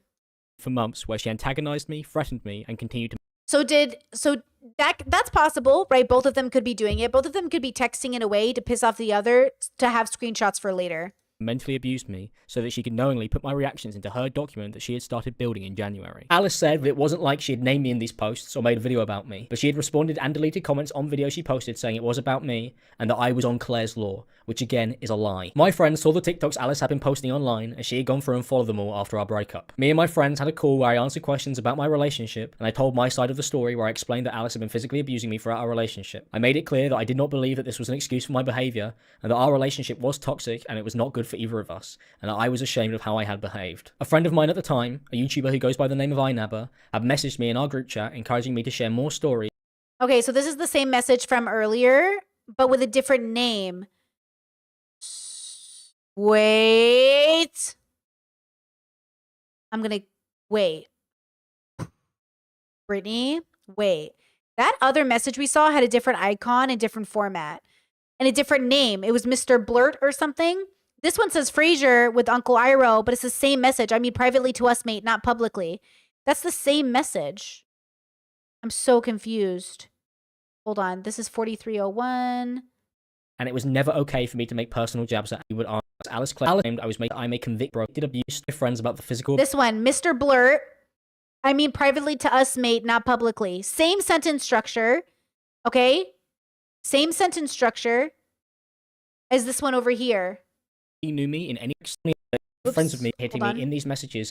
From hit me and promised me that if I would have posted a document about me. I later found out my ex post was on Clevermore. I'll explain. And that mine at the time. Okay. It was toxic. And then here it is here. I mean privately to us, mate, not publicly. But he has a different name and a different Uncle Iroh thing. It says Mr. Blurt is an iNabbler on the top. Okay, yeah, it does. But then why would it be the same message? I don't know. Maybe that's just a coincidence and my fucking autism is catching it. Goes by the name of iNabber, have messaged me in our group chat, encouraging me to share more stories and all the evidence I have. Okay, of Alice's Frasier is iNabber. Okay. abuse. He told me I could trust him, and that because we were friends, that they weren't going to share any of it anywhere, and that it would remain private after I made it clear that I was worried that it would be leaked. Alice messaged me with direct screenshots from the private conversation that I had had with iNabber and my friends. Alice had been sent screenshots from our private conversation, and it was clear that if I talked to anyone, she would know, as she was following as many of my friends as possible. Alice said I shouldn't be lying about her hitting me, and that she would sue me, but as I've already covered in these texts earlier in this video, she then went on to admit to hitting me in these messages and in her document. Alice made it clear to me that I couldn't talk to anyone about what I had experienced, as she was now contacting all my friends and isolating me completely, which is exactly what I feared she would do, as she had Okay, you're in a relationship. You stand up for yourself. You took a self-defense class. Your boyfriend's coming at you. You punch him before he can get close to you. He's running at you, yelling at you. You're not sure if he's going to hit you or not. So boom, run to the door. Boom, boom, boom. Okay, boom, boom, boom, boom. Okay, now you've escalated. You hit first. Now he can say, fuck, like you escalated. I was just yelling at you, but I don't know that. You're running at me. I don't know what you're going to do. And I don't want to be the idiot that waits for you to grab me by the hair before I boom, boom, boom, boom. So, okay, now that she boom, boomed, now she's the one who hit him, but he's like, I didn't even hit you. She's like, excuse me? So now it's like, okay, what do we do here? Do we want people in situations to defend themselves first or wait till they're hit first? I don't know. I don't know what's happening. I'm feeling very conflicted about this whole, like, she slapped me. She said she slapped me. She said she slapped you in self-defense. And she admitted that, but, like, also I'm confused. She had made it clear that there was nobody I could talk to who she couldn't reach, and she was sending me my own conversations so that I would know that I couldn't get away from her or talk about what had happened with anyone, including my friends, as they were going to leak my messages to her. When Alice's document... Yeah, that's interesting. So she went to all his friends, all of his close friends. They turn on him. She, like, basically reminds him, like, you can't go to anyone, you're not safe, which is kind of crazy. Like, who are these friends that none of your friends believe you? And also, do they not believe you because there was rumors going around about you already being abusive? Because I'll be so real with you. Like, you know what I mean? Like, maybe nobody had your back because everyone saw it coming before it happened. Was posted, iNabber posted various stories and a document about me that contains many statements that are false. iNabber had messaged YouTube. What the fuck was that? Posted various stories. iNabber, when asking for DMs, Alex told me had proving his innocence, he refused, which is true. Like, Alex didn't, I think he did a phone call, but he asked for DMs, and did Alex show the screenshots? That's what I'm saying is suspicious. If his friends had showed me the screenshots and Alex was like, nah, she's going to come at me even harder, like, they don't have a reason to believe you. And a document about me that contains many statements that are false. iNabber had messaged YouTube commentary channels after our conversation where I privately entrusted him with my abuse story, even though he told me that what I shared with him would remain private. According to the YouTube... Yes, but he also said, show me the screenshots. Did you do that, or did you just verbally tell him stuff? Because that's just not enough, right? I don't know. See, he's a really bad storyteller. I shouldn't have this many questions after he's told me a story. Why do I have so many questions? YouTuber Samuel, iNabber told him that I had refused to answer any of his questions despite us having an hour call and there being various messages and a conversation disproving this as it was leaked directly to Alice. Well, hold on. Being an hour call and there being various Okay, so I've spoken to a few people and they told me the best thing to do is not respond. He said, I mean privately to us, mate, not publicly. Alex says, I've been told not to post anything anywhere where it can be shared. I don't want to take any chances with this. I've been advised to monitor. Who? By who? Who the fuck told you that? To monitor what she's been posting, even if it's just one-sided stuff like that, and not respond to anything. Frasier says, I get it. I get that, but we're not going to share it anywhere. You have to see how it seems from our perspectives that we have legit only seen stuff from her side. It's just shit. Alex said, yeah, I'm sorry. I completely agree. It's just tearing me up. So did he eventually show them the screenshots? And who's the people telling them not to post? You know? Messages and a conversation disproving this as it was leaked directly.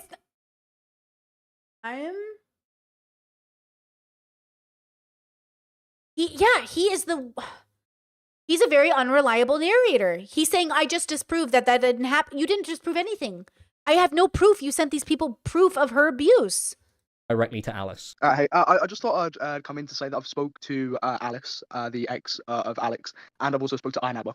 According to Inaba as well, Alex has sort of ignored people, like ignored everybody, sort of gone into like a recluse, not messaging anyone back. Chat says, are they YouTube friends or real friends? That's the next question. They might just be YouTube friends. Yeah. Not even messaging Inaba back about their podcast that recently failed. Nothing like that. I was incredibly confused as I did not understand why these people had been told lies about what had happened when Fraser had told me that I could trust him with talking to him about the abuse I had gone through and that it would remain between us because we were friends. Inaba posted on his Instagram story that I had refused to talk about this and has shared messages of him discussing my relationship with other people. He says, but the man never wanted to discuss it with us ever. I had spoken to Fraser on a few occasions about how I was struggling with Alice and how it was upsetting me, which directly contradicts what Fraser has posted publicly. How is he not getting it? How is he not getting the difference? You saying some shit like, yeah, bro, shit's wild. Like, it's really toxic over here. She came with receipts. She came with an 80-page document. Philip DeFranco covered it. Like, so many people combed through that document and covered it. What is he not getting? What does he not get? This isn't proof. You're not giving receipts. He spent a year on this, and I still feel like my bro. Publicly on his Instagram stories. Fraser wrote, we thought they were still together or seeing each other, lol, and that he suspected that we kept breaking up. After I finally felt like I could talk about this when I believed Alice had left me alone, I opened up to him that the last 4 months had been very hard for me. Fraser never shows him asking me about Alice or any of my messages to him, as it would show that he was lying, as I was the one who had tried to arrange a call with him privately after I had been confiding in him with the issues I had had surrounding Alice. Hold on. Hey, hi. Do you want to talk podcast later? Would be good to just talk for a bit about everything. Can do soon. Just really busy working on a long ass video. No, it's all good, man. I think everything is going to be fine. I'm in no rush and just keep posting. And we can see what's happening when we're both not busy. Been doing my tax. I got all the messages and DMs and even threats, but I don't think she's going to post anything else now. She went and deleted it all. Just going to leave her alone for good because it's just too much and too toxic. What does he think this proves? Ooh. Fraser wrote, the dude never discussed personal stuff with us, lol, solely just YouTube and games. But Alice had full access to my phone when we were together and was threatening. Alice, what's wrong? I don't trust you. Weird as shit. What? Why? Why are you being so secretive? Why won't you look at me? Guilty as fuck. Go away. Look at what? Never was an issue before. Why is it now? Your reaction alone tells me what I need to know. What? If you have to come look, I've got 3% battery. I don't trust you. If you have to come look, I've got 3%. I don't trust you. Okay, for what? The fact that you've gone all weird, even suggesting to look at your phone, you're guilty as fuck. What? I was on Discord. Yep, joking around, confused. So why can't I see? Hiding anything else? What are you talking about? Me after our breakup if I mentioned anything to anyone, like she has done after these messages I had with Fraser were leaked. And I did open up fully and honestly about what had been going on for that year. I've already read all this to you. I've already read all this to you. This is a repeat. I asked him to call, and in the messages that he has cropped out. I had asked him to call multiple times, and I had told him that I was free to speak to him whenever. I tried to arrange multiple calls to talk about the situation, as you can see in these messages on Facebook. Nah, don't you fuck with me right now. Free to speak to him whenever. I tried to arrange multiple calls to talk about the situation, as you can Okay, this is a repeat of already what I said about the podcast. see in these messages on Facebook. Okay, just gonna leave her alone. Hello, how's the vid going? Call, question mark. And then he gets no response, which I don't know why you'd keep trying. These people aren't your friends. And then he said, did you leak all my private messages to you? And the guy goes, what? No. Someone on our chat did. He goes, not me. Facebook. I was willing to answer questions. I was going to tell you after I'd spoken to the proper people, but look, Fraser, I've literally been shown not to trust any of you, and it sucks, but someone did leak it, so I'm not wrong, am I? Fraser said I contacted you immediately after you posted DMs of you being verbally abusive, and you said it was bad. When I asked you for proof, you never sent me anything. You said you couldn't. Alex says, I'd like to talk to you if you can. I'm not upset. I have updates. He said, I really can. I'm with Ellie, but just tell me here. And he said, I spoke to other friends of ours. And Fraser says, I know people like to treat this like a game, but Alex says, already feel like everything here will be sent to someone else and it's driven me to the lowest point ever. And then Fraser says the amount I feel lied to in the situation makes me want to stay as far away as possible. That's the vibe I'm getting from Fraser. Is that Fraser feels like, hey, I don't want to get involved in this. It's super messy and toxic and it's not looking good. And I'm sorry, but like Alex played his cards wrong in a sense. But I'm not sure like what he could have done except maybe showed him the proof. He just, you know what I'm saying? But also these people are all toxic. All these people are very like toxic. Like who's that guy I had a conversation with over Katie and he just couldn't get it because he's fucking 12 years old, Lyrics or whatever. That kid keeps showing up on this video. Like if they're hanging out with him, like these people are like 12 years, they don't get it. They have no concept of adult life. They have no concept of like adult reality. Do you know what I'm saying? It is not good to get engaged with these people, right? Because like even when you want to give them a chance, like I tried to give that kid a chance, he just couldn't get it. Like they can't even process like an adult conversation, which, you know what I'm saying? Like they can't even fathom the nuance of like these topics. It's like, you know, and I get it. So ultimately, like I would want to stay away from this too. That's why I say don't answer the DMs. This is 2025. We're not answering the DMs from any of these people. Crazy. Even after my messages had been leaked. In the live stream, Samuel says that I was a recluse, but I went home because Fraser had told me that I should go see my parents and that I should take time off from the internet. To say I didn't attempt to talk to him about this is a barefaced lie. I understand him not wanting to be involved. I am not his responsibility, and he should not have to answer for my own personal problems just because we were once friends. However, what has been posted publicly is not true, and therefore I believe it is only right that I correct this. Fraser has intentionally cropped our messages that he posted on his Instagram story to portray a version of events which is not true. Since the conversation me and Fraser had, where I made it very clear in the messages that I had been at fault, Fraser has lied that I tried to claim that I was a victim. In reality, I explained that it was complicated and that I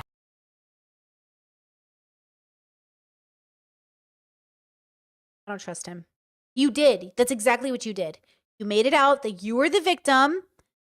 And now he's saying I didn't do that. You literally did that. had been. Fraser has lied that I tried to claim that I was a victim. In reality, I explained that it was complicated and that I had been at fault, and that our relationship was... This is the... Girls, give me a cigarette, girls. I need a cigarette. Very different from what Alice had posted publicly that they had seen. In a document INABA posted responded to allegations that were made against him by his ex-girlfriend Kirsty, INABA made a series of comments about me. Fraser claims that I am a widely disliked content creator, and that I have been since 2019, and that he only remained friends with me because he is a loyal person. I find this rather odd, as Fraser told me that I could trust him, and that he wouldn't talk to anyone, and then spoke to strangers with YouTube channels that interviewed him, and then shared what he had said about me publicly. Fraser goes on to then downplay our friendship, as Kirst accuses him of openly admitting to her that he was only ever friends with me so he could use me to further his career, as he benefited from me. I would like to make it clear for context that I didn't know Kirst personally, and Alex was extremely toxic friend of Fraser, along with so many others, and as someone who once loved him, it was hard to watch, but Fraser admitted to me that he put up with it because being friends with Alex benefited his work. Okay, well, that's shitty. See? It's a whole group of shitty people. This is quite frankly a bizarre allegation that she's made, that I stayed Alex because apparently benefited me. My friendship with Alex did the exact opposite of benefit me, especially at the time when I was in a relationship with Kirst. I don't really want to be speaking too much about numbers, but in reality, Alex's channel has been bleeding subs for 5 years, nowhere near his relevance of 2018 and widespread disliked in a widely disliked creator. But also, Alex has also been in the title of one of my videos he's featured in during the entire existence of my channel. That was in 2018. Oh, so he's denying this. Fraser, right? And I only ever met her on one occasion. To make posts where she acts like she knew me in any way, shape, or form personally is odd when our paths only crossed on one occasion. Fraser denies this by claiming that my YouTube channel has been on a decline since 2019 and that I am no longer relevant, mentioning that I was a widely disliked content creator, so it couldn't be possible that he was using me. For someone who apparently wasn't using me, INABA seems to have a lot of knowledge about my relevancy in YouTube statistics over a 5-year period, as shown in his statement. Fraser claims that I was always disliked and that he was seen as an idiot for being friends with me, and then he wrote this in this paragraph. As you can see, this allegation is really strange to me. Yes, I regret being friends with Alex, but the suggestion I benefited with him is actually quite wild to me, considering it was a public thing of how disliked he was. I actually was seen as a bit of an idiot for remaining friends with him, and truthfully that's a fair criticism. These statements confused me as Fraser asked me personally if I wanted to start a podcast with him. I said yes because I believe. These statements confused me as Fraser asked me personally if I... Shall we start doing the podcast thing again, like properly?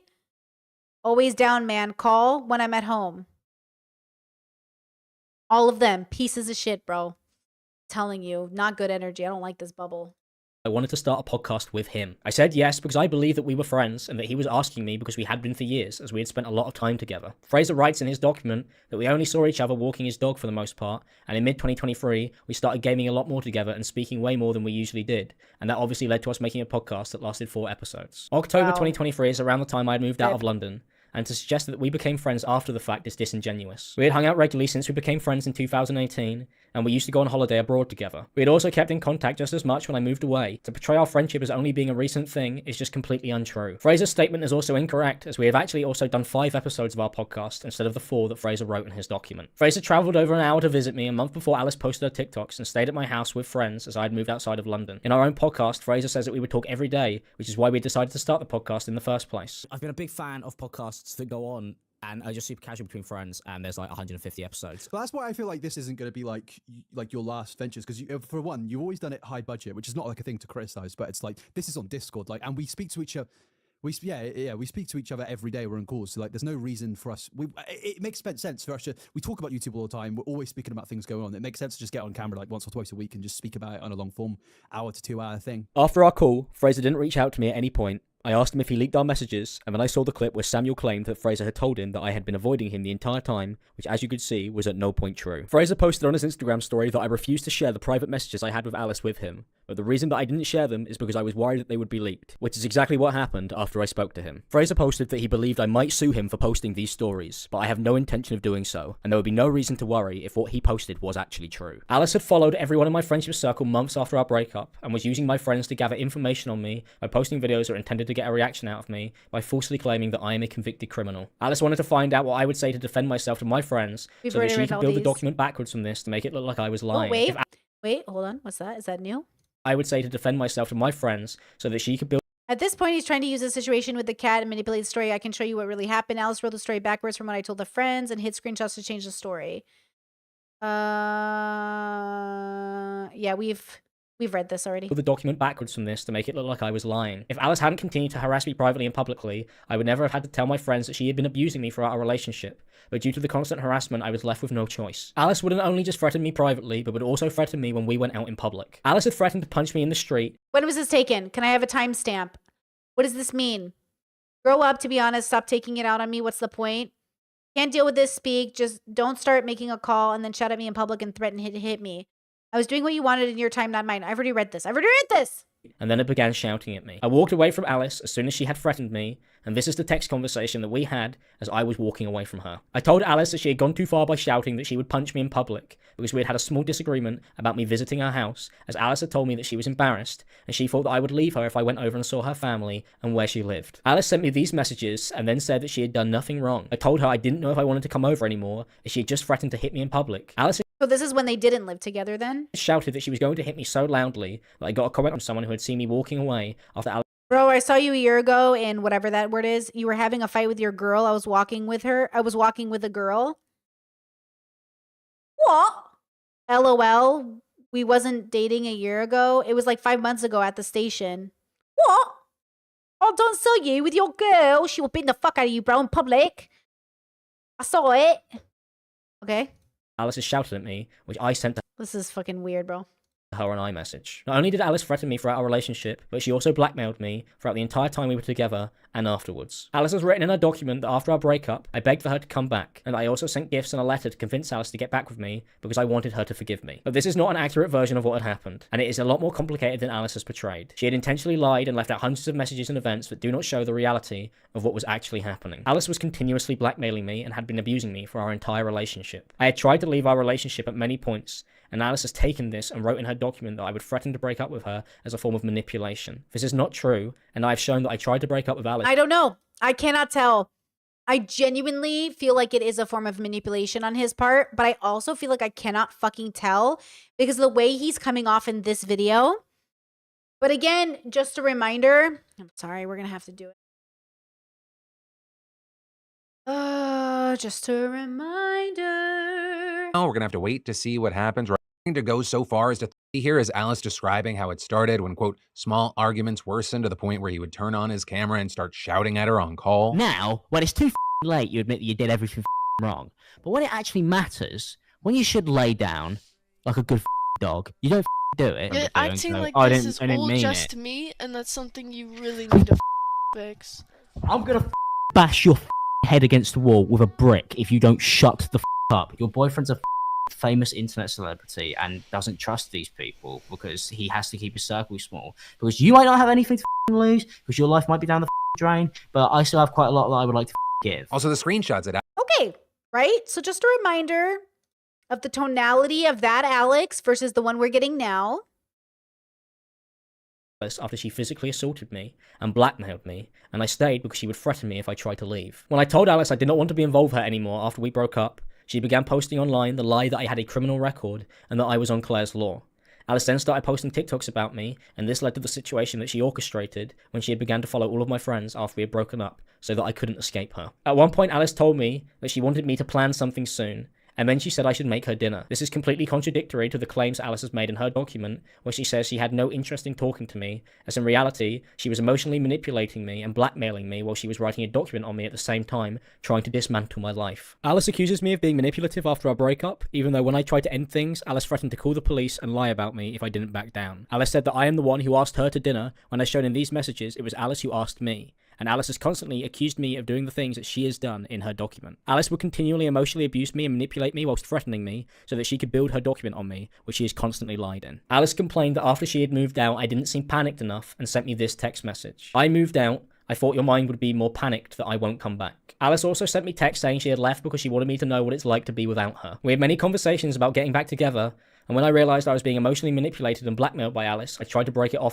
I don't want to be a part of your game anymore. You're playing a game with me and I hate it. You make me call you. She said, no, I'm not. But she says LMAO a lot. Like, God, they're such kids, you know? And insult me. I said, I left you. You are. We aren't together. You're fucking with me. It's horrible. I said, I gave you a chance to change. He said, what the fuck do you want then? What the fuck?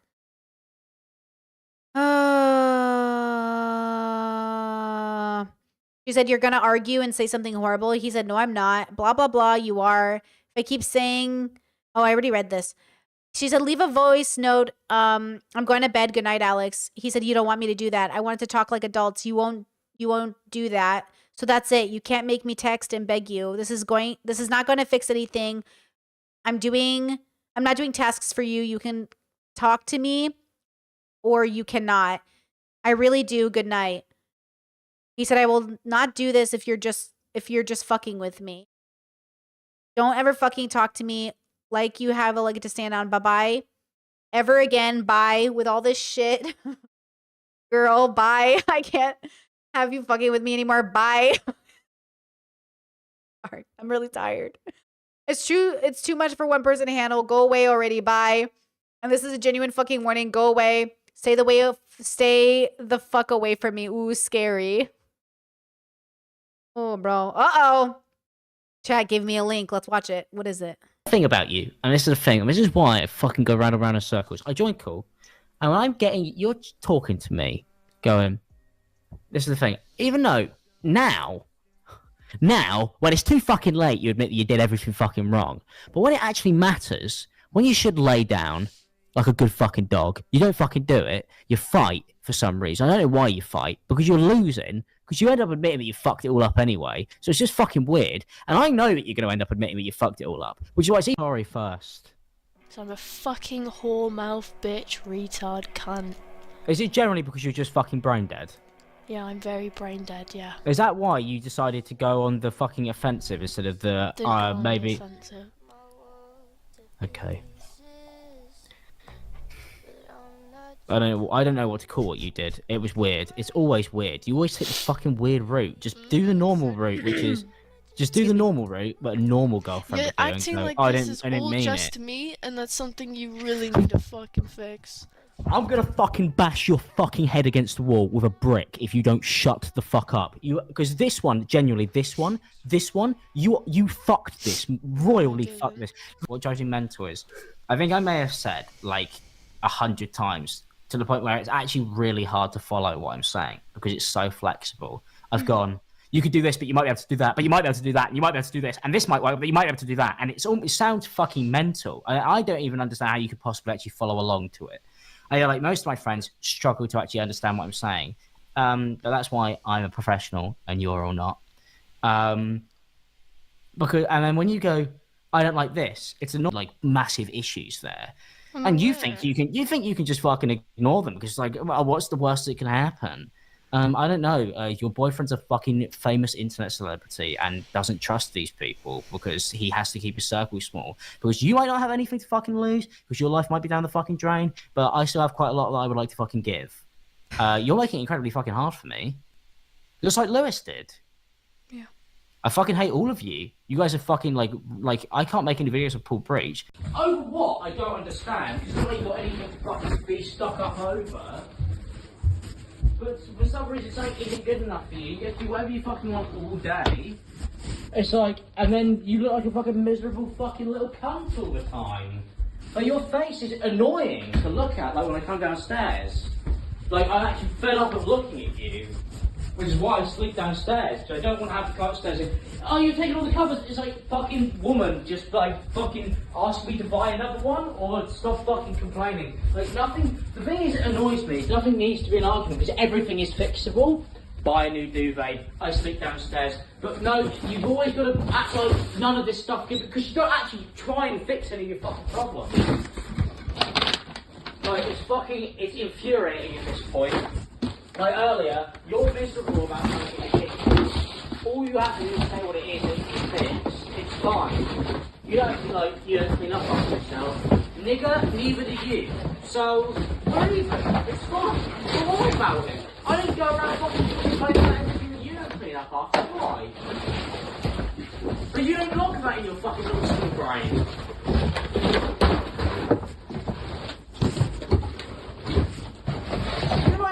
Pay for any of it. So who really fucking cares what you have to say? Like, why does it even fucking matter? If you want to clean up, I'll fucking hire one. It's my money. But this is the thing, even right now, you just ignore all of that. I'm giving you options for everything, you just ignore everything. You're not actually trying to sort out any of these problems. And if you've got problems with things, man, why don't you fucking call them? Why does it have to be me? You can fucking call people, you can get it sorted, you can take them out if you want to. But no, because Alice doesn't actually fucking do anything. I'm trying to fucking, right now, I'm spending 3 hours fucking every single day trying to figure out where fucking 75,000 fucking pounds has gone. And whether I'm ever going to get it. And then any of my future YouTube revenue. Because the company's holding my channel fucking hostage. So yeah, sorry I forget about to fucking clean the side sometimes. I got bigger fish to fry. And I still have to post. Go away. You just don't think about any of that. Go away. Such a fucking woman. Go away. So are you. Ironically. Huh? So are you.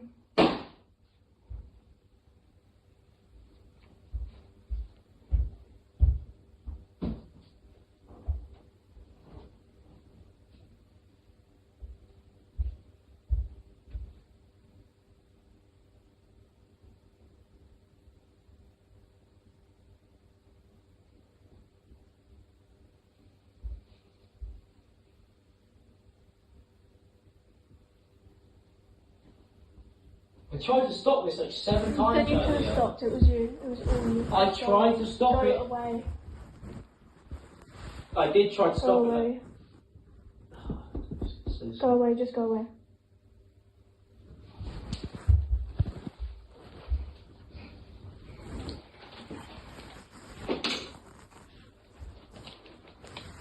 Infuriating. Yes.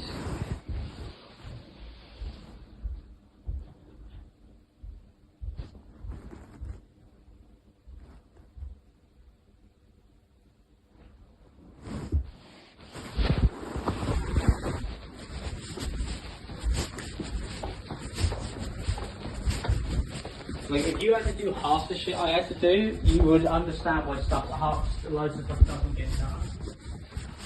You don't even know the fucking Go away. Just go away. You upload one Go away. half-assed Go video away. every 3 Go weeks. away.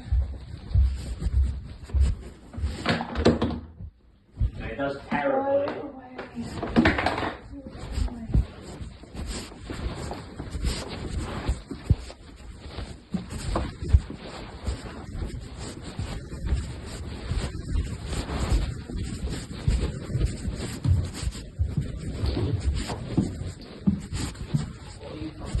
away.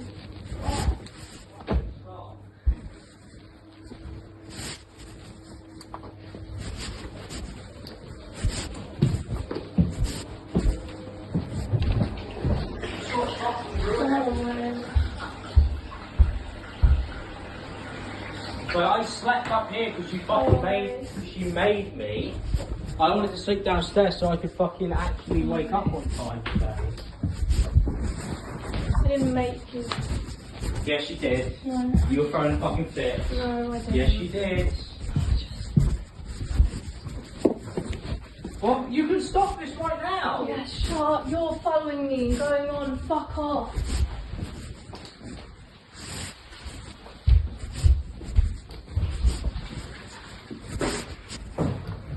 Please.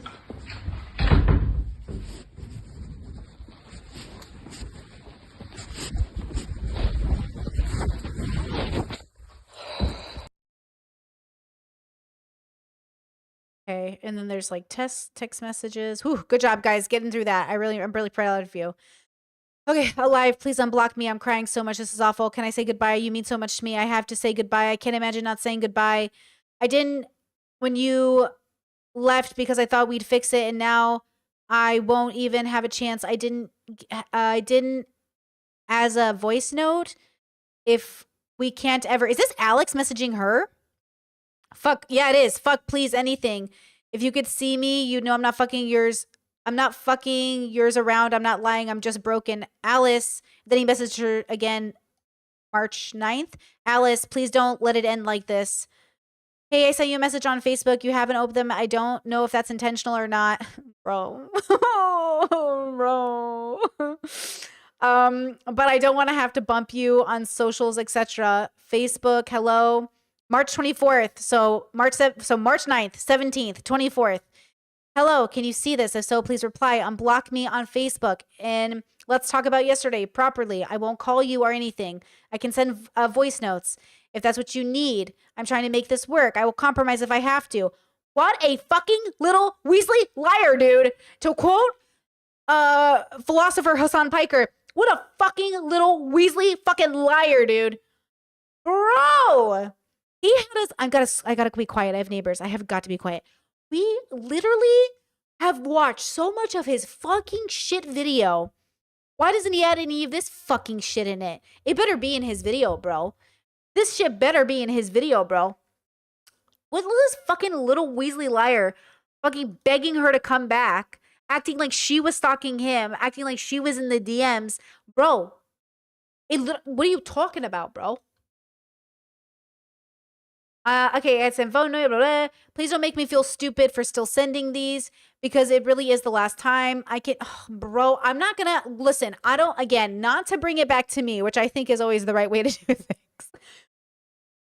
Let me tell you, as somebody who blocked somebody and then had to deal with 3 years of constant messaging and calls and manipulations to figure out a way to get in contact with me, as somebody who blocked somebody and they showed up to my parents' house with a letter for me and my parents, and by the way, the funny part of this story is that he literally, after 5 years of dating me, never learned my dad's name. And so when he wrote a letter to my parents by putting it in their mailbox, he literally used the wrong name, that my dad's name isn't even. That's not even my dad's name. To this day, my now husband is a meme in our household, where he calls my dad by the wrong name to meme on the fact that my ex couldn't even learn my dad's name after 5 years of being with me. I'm sorry, like, girl, okay, listen.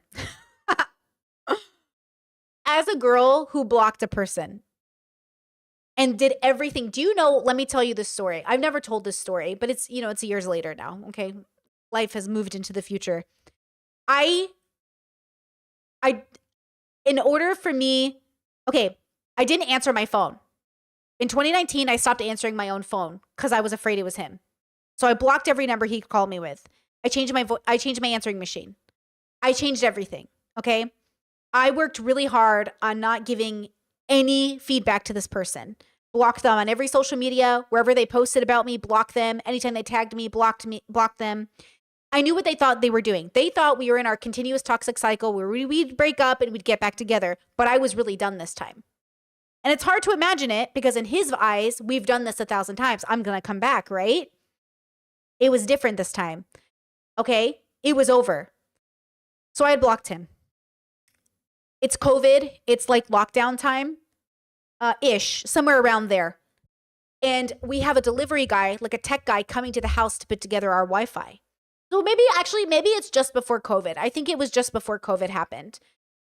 And I get a call on my phone thinking it's the Wi-Fi guy, thinking it's the internet guy. Okay?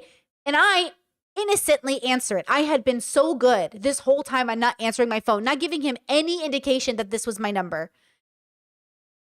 I pick up the phone. Hello? It's a pause. Brittany? And I'm like, and I click off the phone. And I'm like, fuck. And I was like, I had been so fucking diligent and not giving him any indication. I get the same number, call me back 100 times. I block it. I tell my brothers, fuck. He called me and I answered it. And they were like, fuck, dude. Like, we had waited, okay? It is the weirdest feeling ever to know you're done with a toxic ex, but to know that there's no way to communicate to them, even after all those years. And look, to this day, I think his parents were real ones. They were really good people. They protected me. They kept him away from me. You know, they worked really hard on getting him the help he needed, which I do think he needed help. But ultimately, like, even our toxic relationship, as bad as it was, guys, it never escalated to this. I'm telling you this right now, as toxic as that fucking relationship was, it was never as bad as this. When I say this is a different level, this is a different level, but there's similar energies. And I need you to hear me when I say this. This thing where Alex begs and he's like, you know, doing this thing, this narrative is what the issue is. So I don't know what it's like to be in like a certain escalation of bad relationship, but I know what it's like to be with somebody that can never be on the same page as you. And that is just a recipe of toxicity. You know, it's like you want to be on the same page. And this is why I talk about high compatibility partners. When you're on the same page as someone, when I say my partner and I do not fight, this is what I mean. My partner and I do not talk to each other like this. I do not talk to my partner. I do not talk to the love of my life like this. That's why when I was with my ex and I was like, hey, do you think the way that we're talking to each other might be a red flag? Like, we should go to couples therapy. He was like, no, this is how everyone talks to their partners. I was like, I don't want to talk to you like this. I don't want to have to get so angry that you didn't do laundry or the dishes that I yell at you. Like, I don't want to do this. I don't want to have to yell at you to do the dishes. I don't even want to have to ask you, if I'm being honest. Like, I'd like for us to get to the point where you just do the fucking dishes because I'm working all day and you live at home and you don't do anything. You know, it's like, I think sometimes people forget that even the best of us can become ugly because the world is so ugly around us. And that's why I say don't become ugly even when they do. But it's really fucking hard. You know, it's really fucking hard. And look, I don't think my ex was like stalking me in the traditional sense. I think he couldn't believe I wasn't coming back. Because for 5 years, I had off again, on again with him. We had broken up, not spoken, gotten back together, broken up, not spoken, gotten back together. And when he started to realize it was officially done, I don't think he ever understood that. And I don't think he ever got it, right? In that sense. But you know, it is stressful. Like, it's a very stressful feeling not to understand that at the end of the day, look, it could have escalated one day. I don't know where it would have went in that traditional sense. Like, I don't know. But I think it was, I think it's like this. I think they're cousins.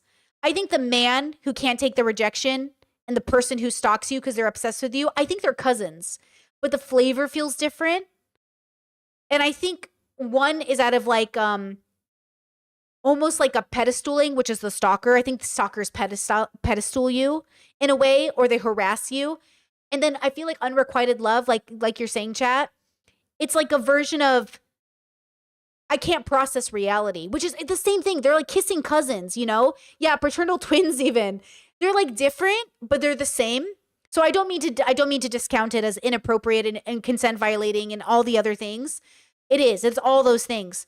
But it's hard. It's the flavors are different. You know, but they're definitely cousins.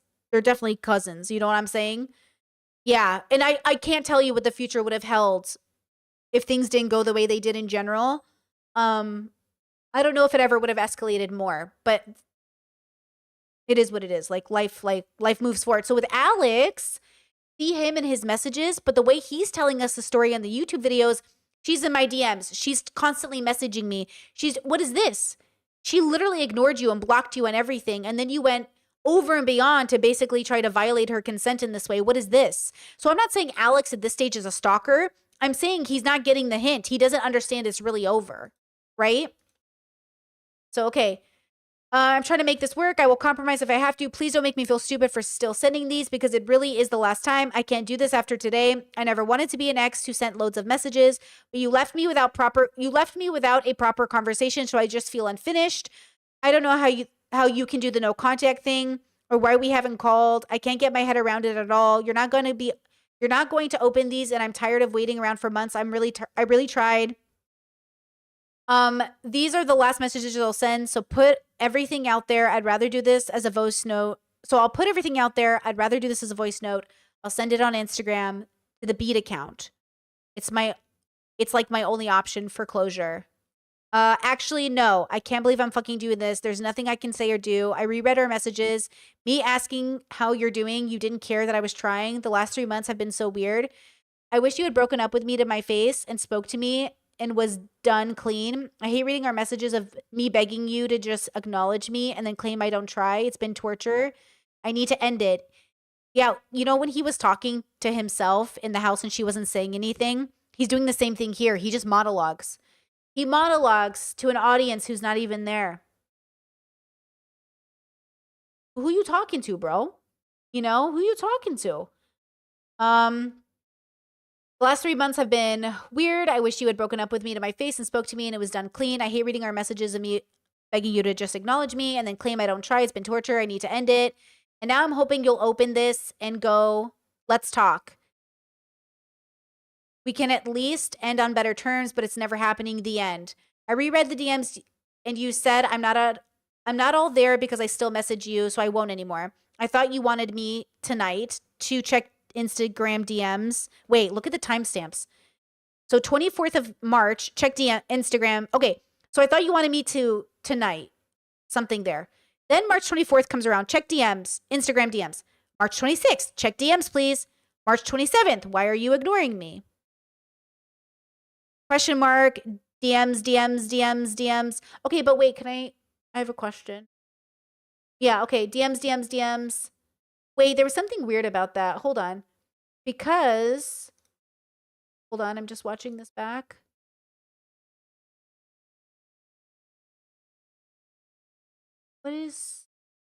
Hold on.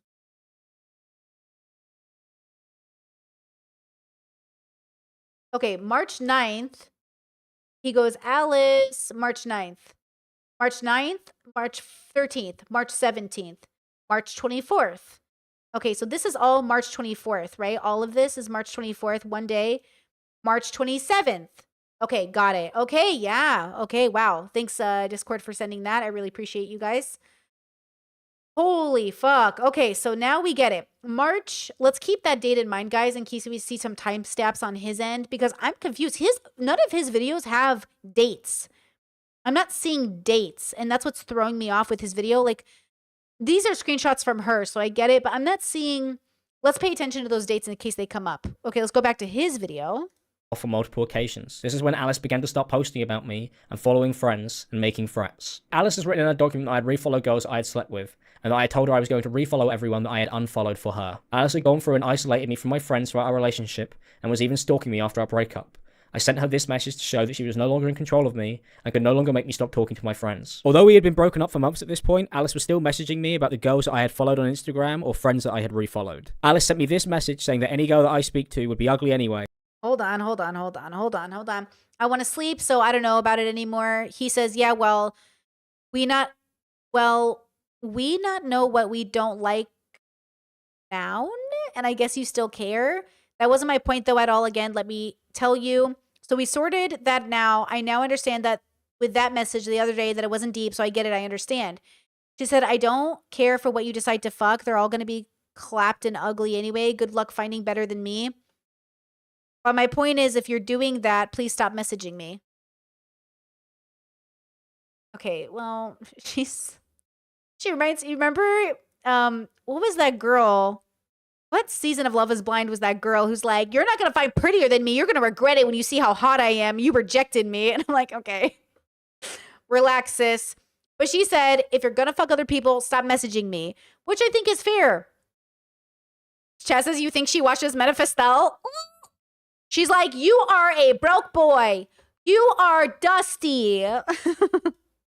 And proceeded to insult them after claiming that she hasn't tried to stalk me or try to control me in her document. I refollowed my friends when it became clear to me that I was being manipulated and blackmailed by Alice. This is because Alice had unfollowed them on my phone. I did not follow many girls I had had relations with, and we had not been together for months at this point. Alice has posted texts and videos of me begging for her back and apologizing to her. I understand how irrational my behavior looks, as I was going from one extreme to another emotionally. I was desperate for any form of solution, as it is clear from the voice notes and videos that Alice has shared that the constant emotional manipulation was having a severe— Wait, that's the 1st of September? Wait, was there a message there? Oh yeah, 1st of September. I love you. Oh, hi, you look pretty. Yay. Motherfucker, unfollow Emily back and every other nude slaying right now. Bear said so. Also, he's sick again. September 1st. So this is after they broke up. Oh, but then he says, I love you. Who's he talking to? by Alice. This is because Alice had unfollowed them on my phone. I did not follow many girls I had relations. This would be followed by him continuing to call me a bitch and threatening, I'm gonna refollow everyone I unfollowed if you're going to be like that. Oh, this is the middle of one of their breakup, get back togethers. Which, by the way, I found later he was still interacting with many people he had old relationships with, and found him stalking his ex with her old nudes in his phone. With, and we had not been together for months at this point. Alice's were the March messages in 2024? I don't know. That's the question. I don't know what year this was. How long were they together total? A year? Posted texts and videos of me begging for her back and apologizing to her. I understand how irrational my behavior looks, as I was going from one extreme to another emotionally. I was desperate for any form of solution, as it is clear from the voice notes and videos that Alice has shared that the constant emotional manipulation was having a severe effect on me, and I was saying whatever I thought I had to at the time to end the constant arguing, fighting, and blackmail. Alice would string me along intentionally whilst blackmailing me and threatening me if I didn't do exactly as she had asked. She would then tell me to send voice notes apologizing if she would refuse to call me on the phone after making accusations about me cheating on her or being physically abusive, and threatening to tell people things about me that were not true. Alice had threatened me throughout our relationship, and I did as she asked in the hopes that the constant harassment and lying would eventually stop. I was worried that if I didn't do as she asked, that she would post more lies about me online. I would send Alice voice notes apologizing because I did many things wrong throughout our relationship. I should not have retaliated with the horrific language and insults, and I was deeply ashamed that I had lowered myself to that type of behavior. I continued to apologize because Alice had begun to lie about me and harass me after we had broken up. I found out later when my ex-girlfriend Jess contacted me that Alice had told her that she had been planning this document since January, the month that we had broken up. I was already aware that Alice had been planning something when we were together, and she would tell me that she would add stuff to her notes after we had had arguments and fights, and that if I ever broke up with her, she would post what she had on me on Instagram, and that I needed to change my behavior for her to work things out. Me and Alice stayed in contact for months after our breakup, and I told Alice that I was going to get 2 new kittens. Alice said that if I'm going to get 2 new kittens, I must not be planning on her moving back in, but I was under the impression that we had broken up and that our relationship was over. Alice was still trying to control my life and the decisions I made, using the possibility of us getting back together to control me, as I hoped that if we got back together, that means Alice would no longer blackmail me. I later realized that this was done intentionally so that Alice could use my breakdowns from the stress for her document. Alice also claims I had been harassing her after our breakup, and that I turned up to her house to return items with a letter as proof of this. This entire story she has written is untrue. Alice wrote, he ended up sending things to my house like teddy bears and flowers, his hoodie that had been sprayed heavily with his aftershave, and a letter to try and achieve this. Alice has made it look like I'd taken it upon myself entirely to send her a letter and a teddy bear, and that I was turning up to her house uninvited without warning to deliver her things. This is a complete lie, as Alice had asked me to send her this letter and teddy bear directly, as shown in these screenshots. Alice sent me a TikTok about writing her a love letter, when I followed up by sending the TikTok to Alice. I'm gonna get a cat. What did you want when you sent me these? Sorry for the outburst. Everything is harder. Sorry again. I feel like you do that. Why was I so upset on my birthday? Don't feel like you do that. Why was I so upset? I waited for you. It's hard. I'm going to bed. We'll read your reply tomorrow. working for weeks cleaning the house and getting rid of boxes. I did that to show you I was trying. I always planned to have you come over when I've sorted out the stuff that was stressing me out. She said I wanted you to do that 2 months ago. You had to go at me at 4 a.m. He said, I'm going to bed. Okay, da-da-da. So don't bother now? Question mark. You do you. I just don't expect it. So basically, he's like trying to salvage the relationship. I'm confused about this timeline. I feel like he's telling me out of order to confuse. You know what I mean? So they're like broken up 2 months. He's like, now I'm trying. Look, I'm cleaning the house. And she's like, great, but I needed you to do that 2 months ago.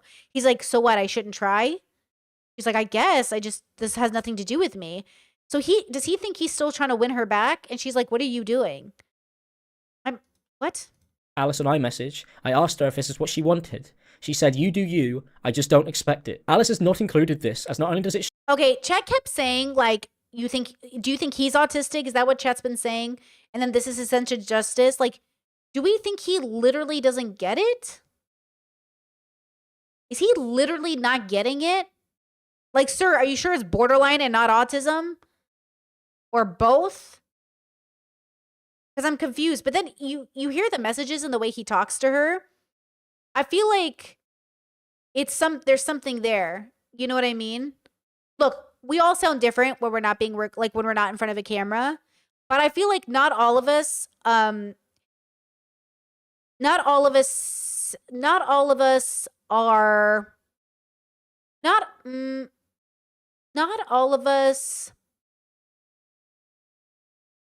sound the same. I don't know. You know what I'm trying to say? Like, in different stages of different lives, he's in his early 20s. We all have toxic phases. But at the same time, like, it feels like he doesn't know how to take accountability for those videos or for those audio leaks. It feels like he's not ready. I wonder how he's going to feel in 5 years. I do wonder how this is going to age for him. Yeah, I don't know. I feel like he's confused about what people want from him. I don't know what he thinks this is. It's too confusing for me not to feel like I'm still being manipulated. I wanted it very clear and cut, but I can't tell. Is this video bad or am I tired? It is 11 p.m. here. Is this a bad video? And that's why we're all confused? Show that she had asked me to do this, she was also blackmailing me at this time and threatening me when I didn't do as she had asked. I had also asked Alice if it was okay for me to deliver her the items she had left behind and let her know when I was coming so that it wasn't a surprise to her, because Alice had accused me of stealing her belongings, even though at no point had I ever done anything but offer to return them after she had left. Not only did I want to return Alice's items, but I was tired of Alice accusing me of stealing them when at no point had I planned to keep hold of them. Alice had not asked for them to be returned up until the point of claiming that I had stolen them. Alice has now used the letter that she asked me to write and the fact that I had delivered her these items as a tool to create a false narrative about me. On top of Alice making requests, it was clear to me that she would continue to threaten and blackmail me if I didn't do exactly as Alice had asked, and accusing me of stealing is just one example of this. Alice has also gone on to accuse me of smashing up her belongings, which is a lie. At no point had I broken anything of Alice's during our relationship, and as you can see from these messages that Alice has left out of her document, she sent me pictures of her monitors a few days after our argument where Alice had falsely accused me of assaulting her and threatened to report me to the police because I'd asked Alice to stay away from me because I no longer wanted to be in a relationship. Okay, Chat says, I think I'm more leaning towards he's a dumbass who needs therapy more than he's a master manipulator. I'm going to take a very radical stance here. I think most abusers are stupid. And they're not master manipulators. And I think we need to get away from the narrative that abusers have to be master manipulators, because I think I think the result is the same. Right? I don't think my exes were master manipulators. I think they were fucking idiots. They were like, it's still abuse. Because they refused to get help. They refused to stop. They refused to see the error of their ways. To everybody. You know? Like, I don't think they were smart. I think they were smart enough to make a different decision. But see how that doesn't matter? So I definitely think we should get away from that narrative. Because I think it allows us to do the thing we want to do, which is be compassionate at the expense of our safety. And I'm really afraid that the world has been way too compassionate at the risk of our safety for too long. Right? Like, he didn't know. It was confusing. The situation's weird. Yeah, I know. And you can really work with a great therapist who will be compassionate for you and give you the tools you need. but it's not our job as an audience. It's not our job as strangers on the internet. Like, this doesn't help you. Like, we don't have to like her for us definitely not to like you. You know? I don't like her very much. I really don't like him very much. And regardless of the situation, he's had almost a year to have a different relationship with the situation. I don't think this was it. I think it would have been better almost if he had waited 5 years. You know?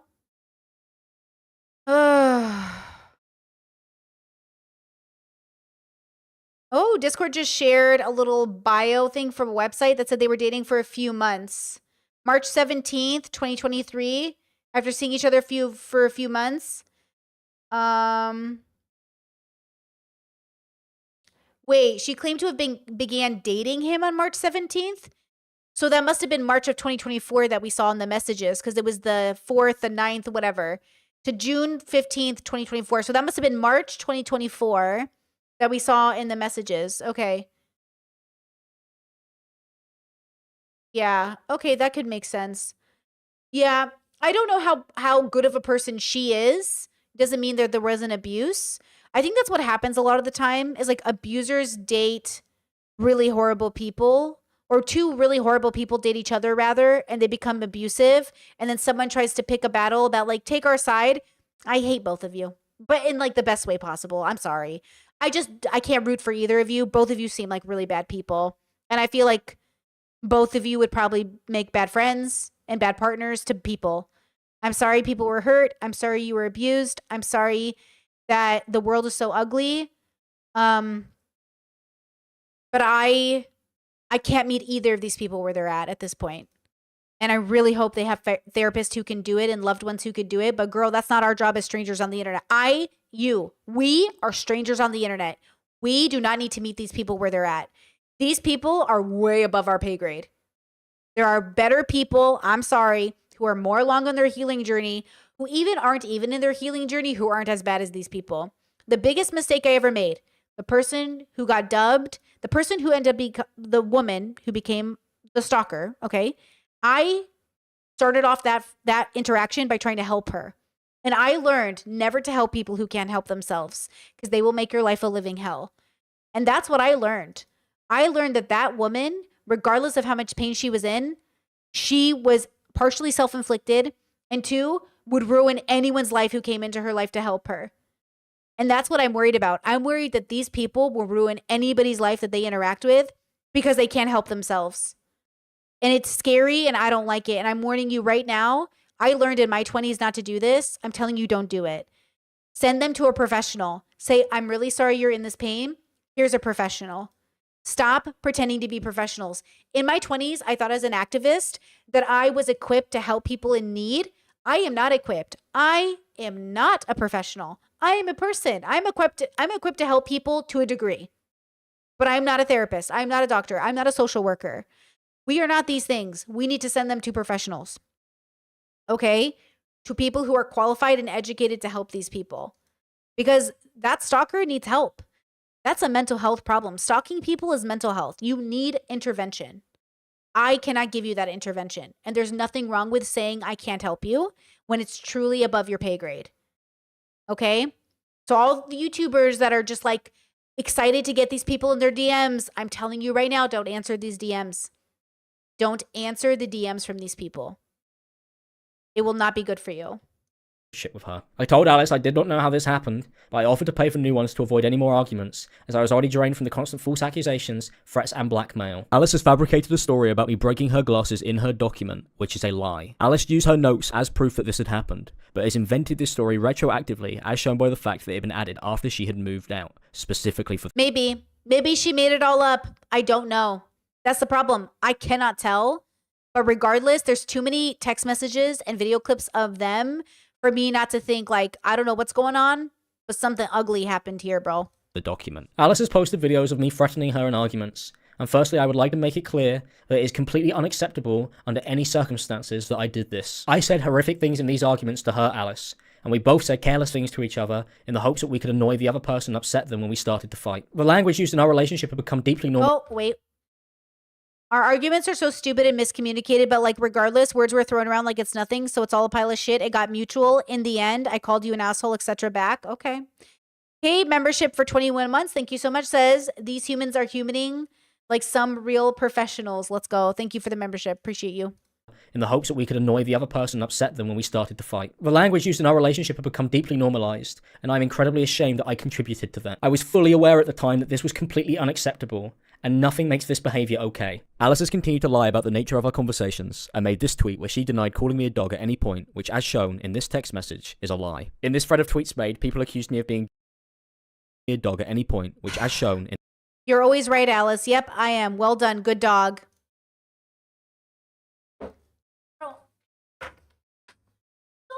Done with this bro. I'm so fucking done with him. Shh, I have neighbors. So fucking done with him.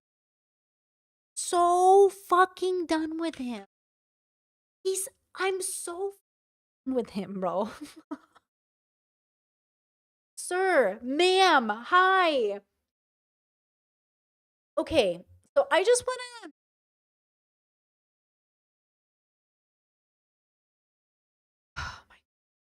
So when he calls her like the good little fucking dog you are, he's equating that to, well done, good dog.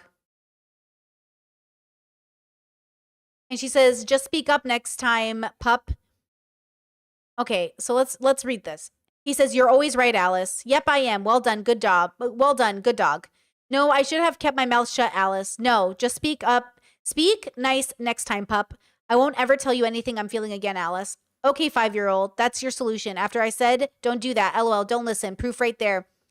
Both of them are pieces of fucking shit, bro. I'm sorry. I'm sorry. I can't. Like, you don't talk to people this way. This is so bad. This is like when you're fighting with your siblings, but like 100 times more toxic. Like, you're fighting with your siblings, like, okay, bro, go tell mom that, bro. Okay, bro, go ahead, bro. Pick your nose again, bro. Eat your boogers, bro. You're fucking loser, bro. And your brother's like, oh, okay. Okay, why do you eat another Cheeto again? Don't fucking come for my Cheetos. It's like, you know, when you're escalating, except like there's no like mom to come in and be like, stop fighting. And you're like, this is just like gross. I hate this behavior. I hate this behavior in people. It's like, it's funny when it's your siblings. You guys are like upping each other and insulting each other. But it's not funny when it's like the love of your life. You get what I'm saying? Like the love of your life, bro. But this isn't the love of your life. This is just some guy you were dating. You want a lesson right now, girls? Some guy you're dating, some girl you're dating, never worth it. In all of my years, I'll tell you, it was never worth it. Can't take it back, never worth it. This is why I don't put a lot of importance on dating. Because this is dating. For a lot of people, not for everybody. Because not everybody's at the same level of toxicity when they start out. But for a lot of people, this is just dating, and it did not seem that worth it, girl. In this text message is a lie. In this thread of tweets made, people accused me of being drunk in these videos, which is untrue, and Alice even corrected this and told people that I did not drink throughout our relationship. Since Alice posted these, she has accused me of controlling behavior in a document and has lied about me many times in these stories that she has shared. Alice accused me of threatening to break up with her for liking followers' tweets, but has left out the singular tweet that she had liked and that we had an entire text conversation about, as it would show that Alice was lying. When she was asked if these tweets were to do with cheating on Twitter, Alice said no and denied this. This, once again, is a lie. The entire conversation Alice... Ugh. He was following girls he was in relationships with previously. I do note this in my statement. Sorry, it's messy. Willie Mac show. Not to be rude, but you did answer my question and your dog. It says he called you names because you were replying to followers, and then you found out he was following exes. Was the context to these arguments about cheating? She said no. No one cheated. On Twitter, Alice said no and denied this. This, once again, is a lie. The entire conversation Alice references here is about cheating, and this is why she doesn't include or show the tweet and the hundreds of text messages that prove that she is lying once again, as she gaslit me and insulted me for hours and is now trying to make people believe an entirely different story. After our first date, Alice liked a tweet from a follower that said they could treat her better. As you can see from the screenshot of this conversation, I was not trying to... I don't think she accused him of cheating in this. She accused him of talking to girls, which is not necessarily the same thing to some people. I'm a little confused now. Troll Alice. I was asking why she had liked a tweet that I felt that was disrespectful and was telling her it made me uncomfortable when I was trying to resolve the issue. Oh, so some guy goes, I could treat you better. She liked the tweet and that upset Alex because he's like, why would you like something like that? Yeah. No point did I tell Alice to unlike fans' tweets, as that was not at all what our conversation was about, and I didn't make any demands or threats like Alice had claimed about her fans. I sent Alice the screenshot of her likes as it had come up on my timeline. Alice was instantly dismissive, and then told me that she had done nothing wrong after she had started to ignore my messages. Alice then said she had liked more tweets and that she didn't care, and said bye to try and end the conversation. I told Alice how it made me feel and that I didn't like that she wasn't taking how I felt into consideration. Alice told me it wasn't a big deal and then began to ignore me. This would happen often when I bring up any issue. Yeah, there's like a lot of toxic. I don't give a fuck about a random and he can't treat me better. I'm not sorry for liking a tweet I'm tagged in. He said all right. She said stress. It's not nice. It's not a nice thing to like regardless. I don't like it. I'm telling you I don't like it. If you want to take my feelings into consideration, that's up to you, I guess. She said okay. And I reassured you my intentions because I'm aware of your feelings. Really, it's not a big deal.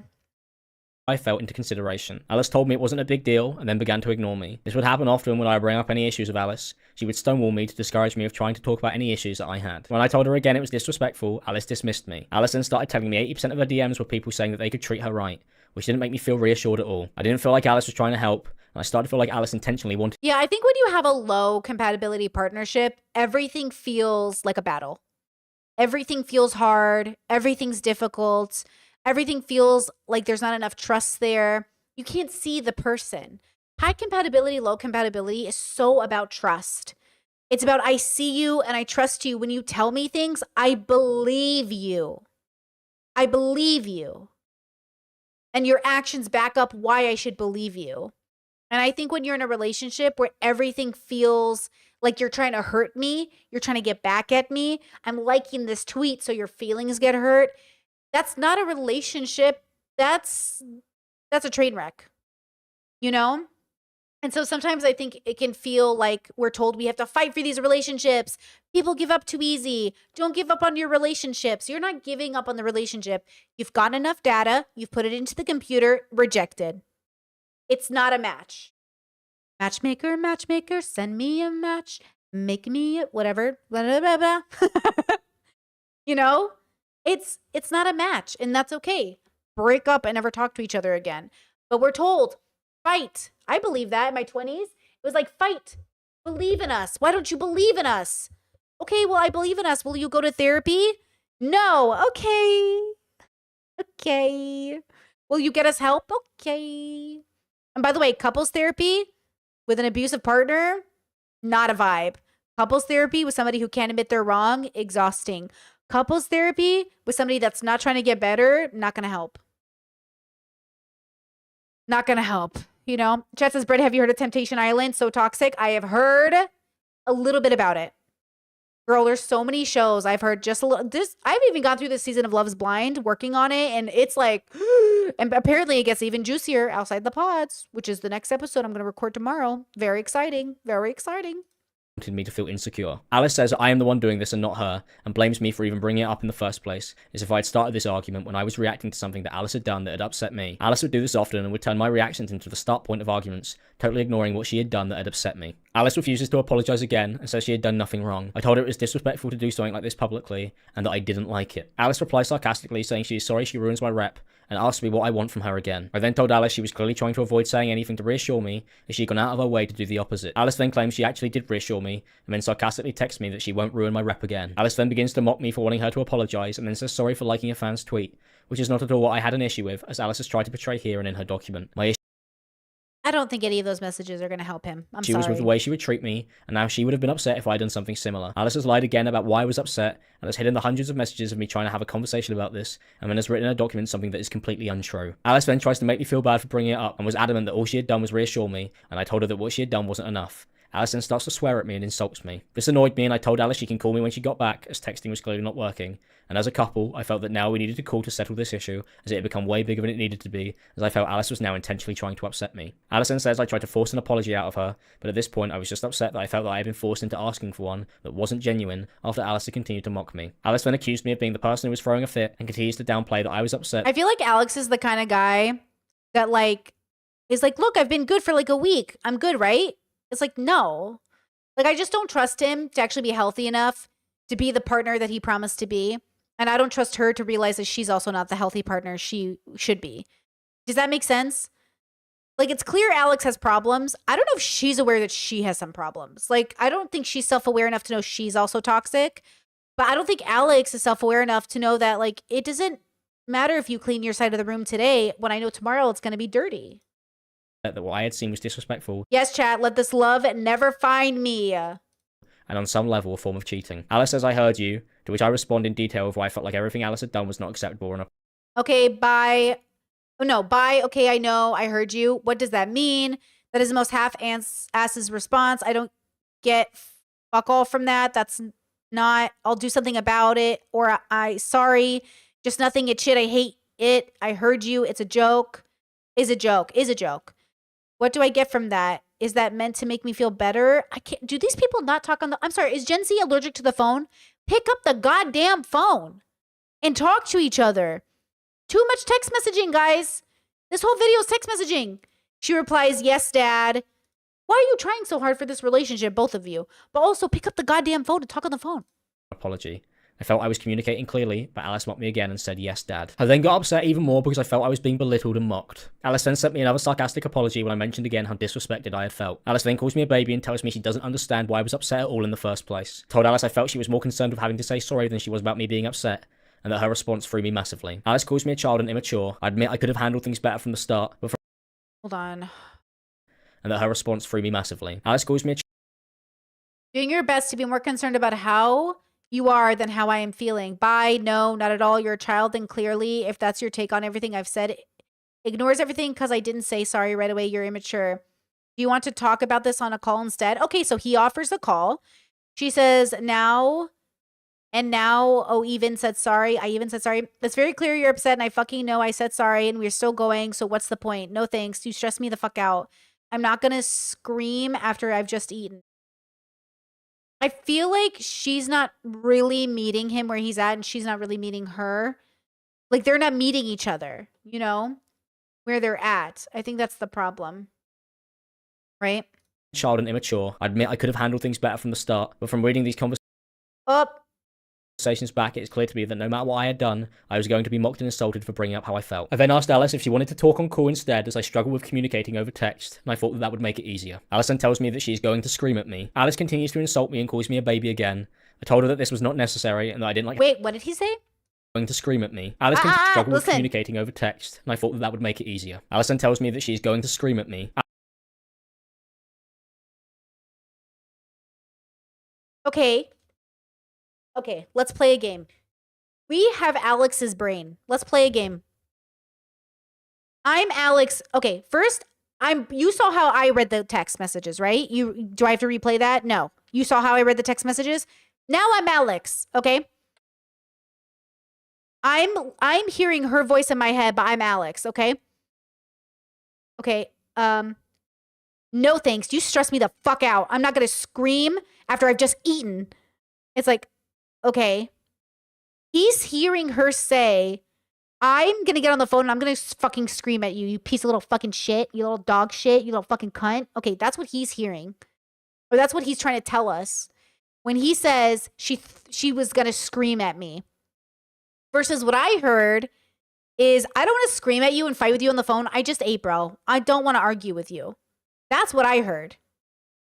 But he heard, I'm not going to scream, which he poses in the video as like a point to how she abuses him, right? Alice can struggle with communicating over text, and I thought that that would make it easier. Alice then tells me that she is going to scream at me. Alice continues to insult me and calls me a baby.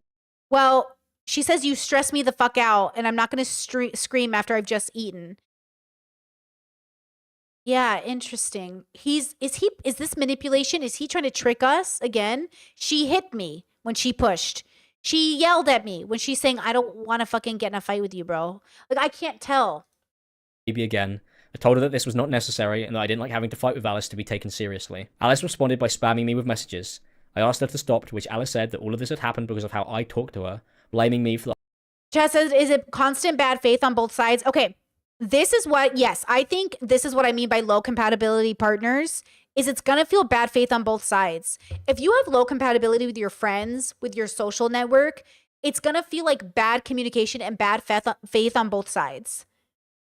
Yeah, and I think so. Like, I think I think you genuinely can't tell what the other person is intending, and it doesn't matter if you can't hear it, but also like you might have a problem. Like you might have a mental health problem, right? That says I would think this is one of his perception errors due to the trauma as he has BPD. It's common. I don't know. You know,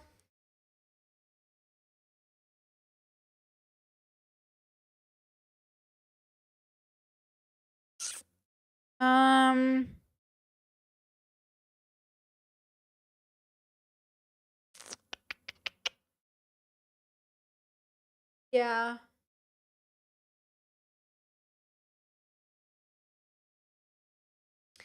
Yeah, it could be, for sure. The whole argument, and gaslighting me that she had actually been reassuring me from the start. I made it clear again the issues I had with the way the conversation unfolded. Alice responded with insulting me again and blaming. He said, deeply upsetting to hear that saying you don't feel like you were properly taken into consideration is carrying on. Just because it wasn't ever an issue for you doesn't make it suddenly not an issue for me. Sorry I didn't get to go to the place you were at as quickly as you did. I was the one who was upset after all. You didn't ask me once if I felt better, if I was okay, if there was anything that could be done. You didn't hear me out at all. That's why I think you weren't try bothered. You didn't check. I think he meant too bothered. She said, I did ask, what could I do? Multiple times. I did hear you out. I'm very fucking aware and I'm sorry I hurt you. I then fucking reassured you and I fucking said, sorry, you're fucking me about. Fucking hell, you're immature. This is insane. He said, it's not this big of a deal. Can you stop? She said, it is to you. It is to you. You made this where this is. So fucking lay in it. Read your shit. Yeah, why do you say it's not this big of a deal, but then it keeps making it a really big deal? Blaming me for why she tried to belittle me and hurt my feelings. Alice says I did not acknowledge her or her apology. For the record, I hate the way she talks to him. She's deeply cruel and unkind as a person. But I'm confused about why he's reacting the way he's reacting. He says, calm down, man. I'd love to, but I need time, she said. He said, go then. And you'll fucking blow me up if I go for 5 minutes. He said, nah, just go. Fucking hell, stop just lying to yourself. I laid everything out super simple. Yep, same. Fucking hell. Oh, no. Okay. Didn't even fucking acknowledge my apology, just carried on. He said it was sarcastic. She said, really fucking wasn't. It's not a real one, is it? She said.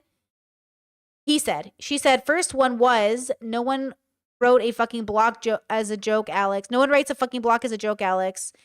Fuck off. Okay, this said, sorry if I upset you. Sorry if I upset you liking a tweet that I was tagged in by a fan, complete stranger. No, they can't treat me right. No one can but you. And I won't ever jeopardize your image. Oh. Yeah. And he said, this is sarcastic. Okay, hold on, girls. I'm sorry. I was alone. This is the autism. I was like, I have to go back. Okay. Hold on. Me and questions it being a suck.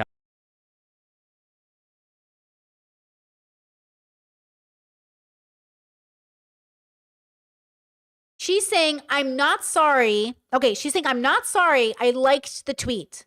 I'm sorry that it hurt you, but I'm not sorry I liked a tweet I was tagged in. And I think this is different for her brain, and he's not getting the difference. And I think this is a mismatch. Because I can see why Alex is mad she liked the tweet. And I can see why she thinks it's not a big deal liking the tweet. And I would say this is a fundamental values difference. Because she might be upset he's upset, or she might be sorry he's upset. But she's not really sorry in the way that he needs to feel like he's heard. And so he reads it as sarcastic, which she might be sarcastic as well. But she can't be truly sorry or understand his feelings unless she does. I don't think it's, I don't know if it's objective, like, oh, this is right, this is wrong, or unethical. I feel like it's not the best thing to like a tweet like that from somebody in your audience, because it implies your relationship is rocky and it implies that this relationship is bad to some extent. I also don't entertain any messages from people that are not my partner that insinuate any way that they would be my partner other than my partner, because I feel like it's disrespectful to the relationship. So I feel like she is being disrespectful, but also it's a values difference, because I could also see having a public relationship where you're both on the internet and it's like a joke. Like, I could treat you better, haha, and then you like it as like a joke. You know what I'm saying? Sarcastic apology.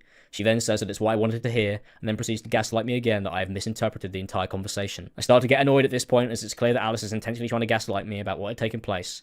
Alice then proceeded to argue with me and spam me again. Alice begins to gaslight me again to avoid apologising, and when I tell her to read it from my perspective, she calls me Delulu. I called out Alice for gaslighting me, and she replied saying she says it how it is. Alice has gone on to write another story in her document about me, which is completely untrue. Alice writes in her document that after going through my phone, she found pictures of my ex-girlfriends on there, and this once again is a complete lie. Alice says he ended up being secretive over his phone, to what I then discovered was him stalking his ex on all social platforms. In brackets, it's been years since they broke up, and found her old NSFW pictures he kept of her.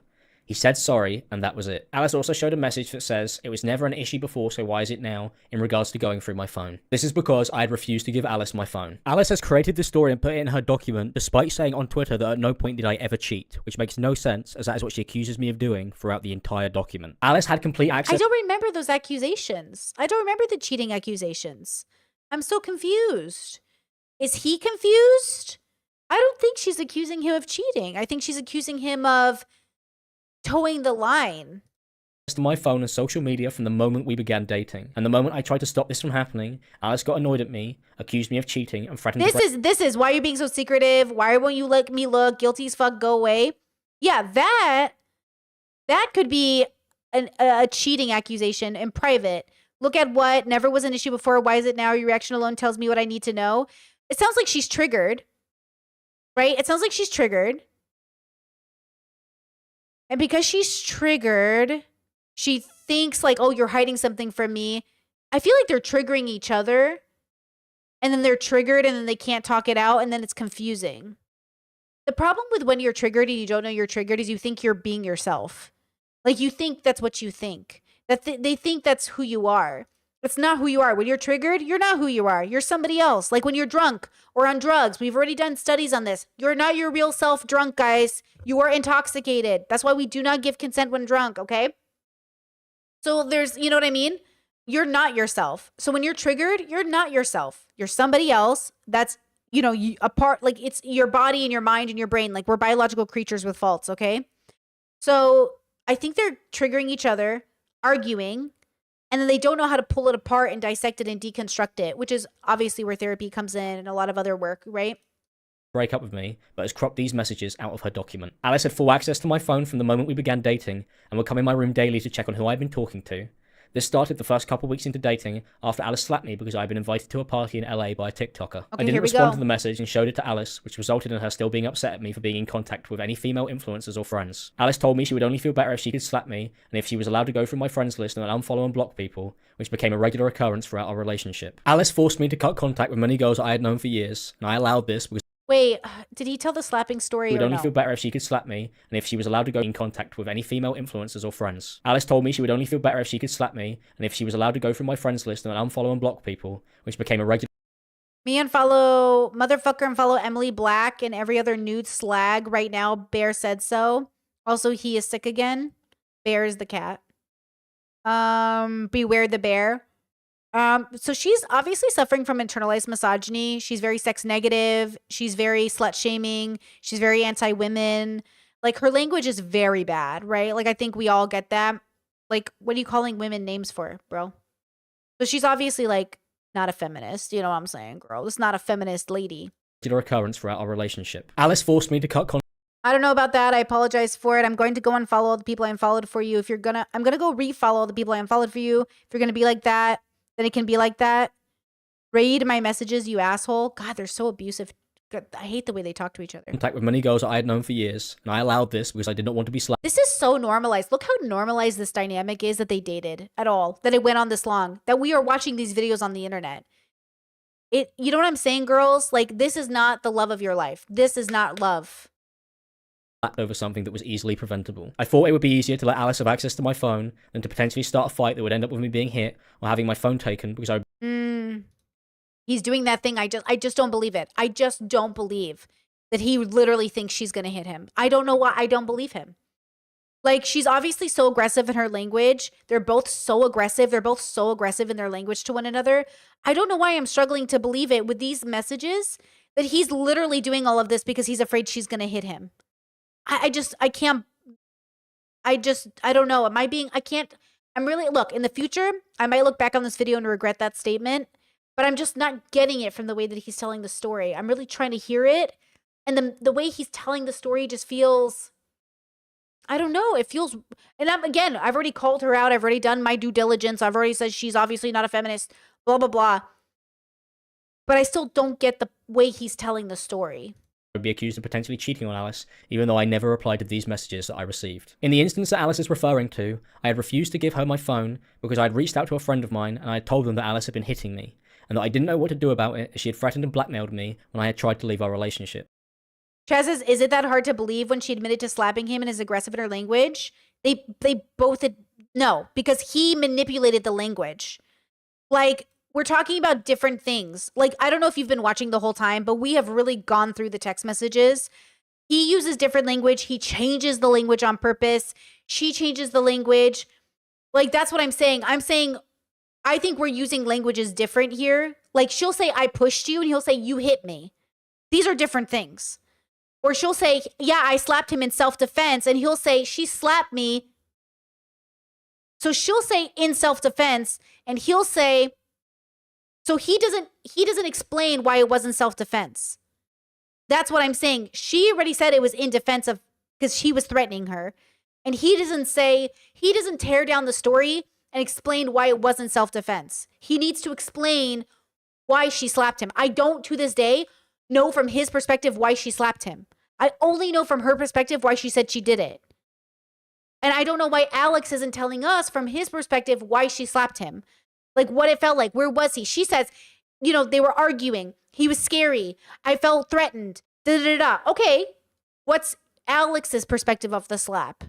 It's not enough for him just to say she slapped him. Like, we know she slapped you. She admitted it in her document. She said it was in self-defense. Why do you think she slapped you? Which is not a justification. If he's the victim, I need him to tell me how horrible that situation was and how she manipulated us. The same way that when his friends reached out to him and said, you need to show me the DMs, and he didn't, I, as an audience who don't know you, I need some sort of story. She gave me one, you need to give me one. And if you don't, then I don't know what to do here. Alice had tried to grab my phone out of my hand, which is why she sent me these text messages. Alice would come in my room and take my phone off me on random occasions daily to go through my socials, which she admits to in this document. I hadn't deleted the messages of my friend. Random occasions daily to go through my socials.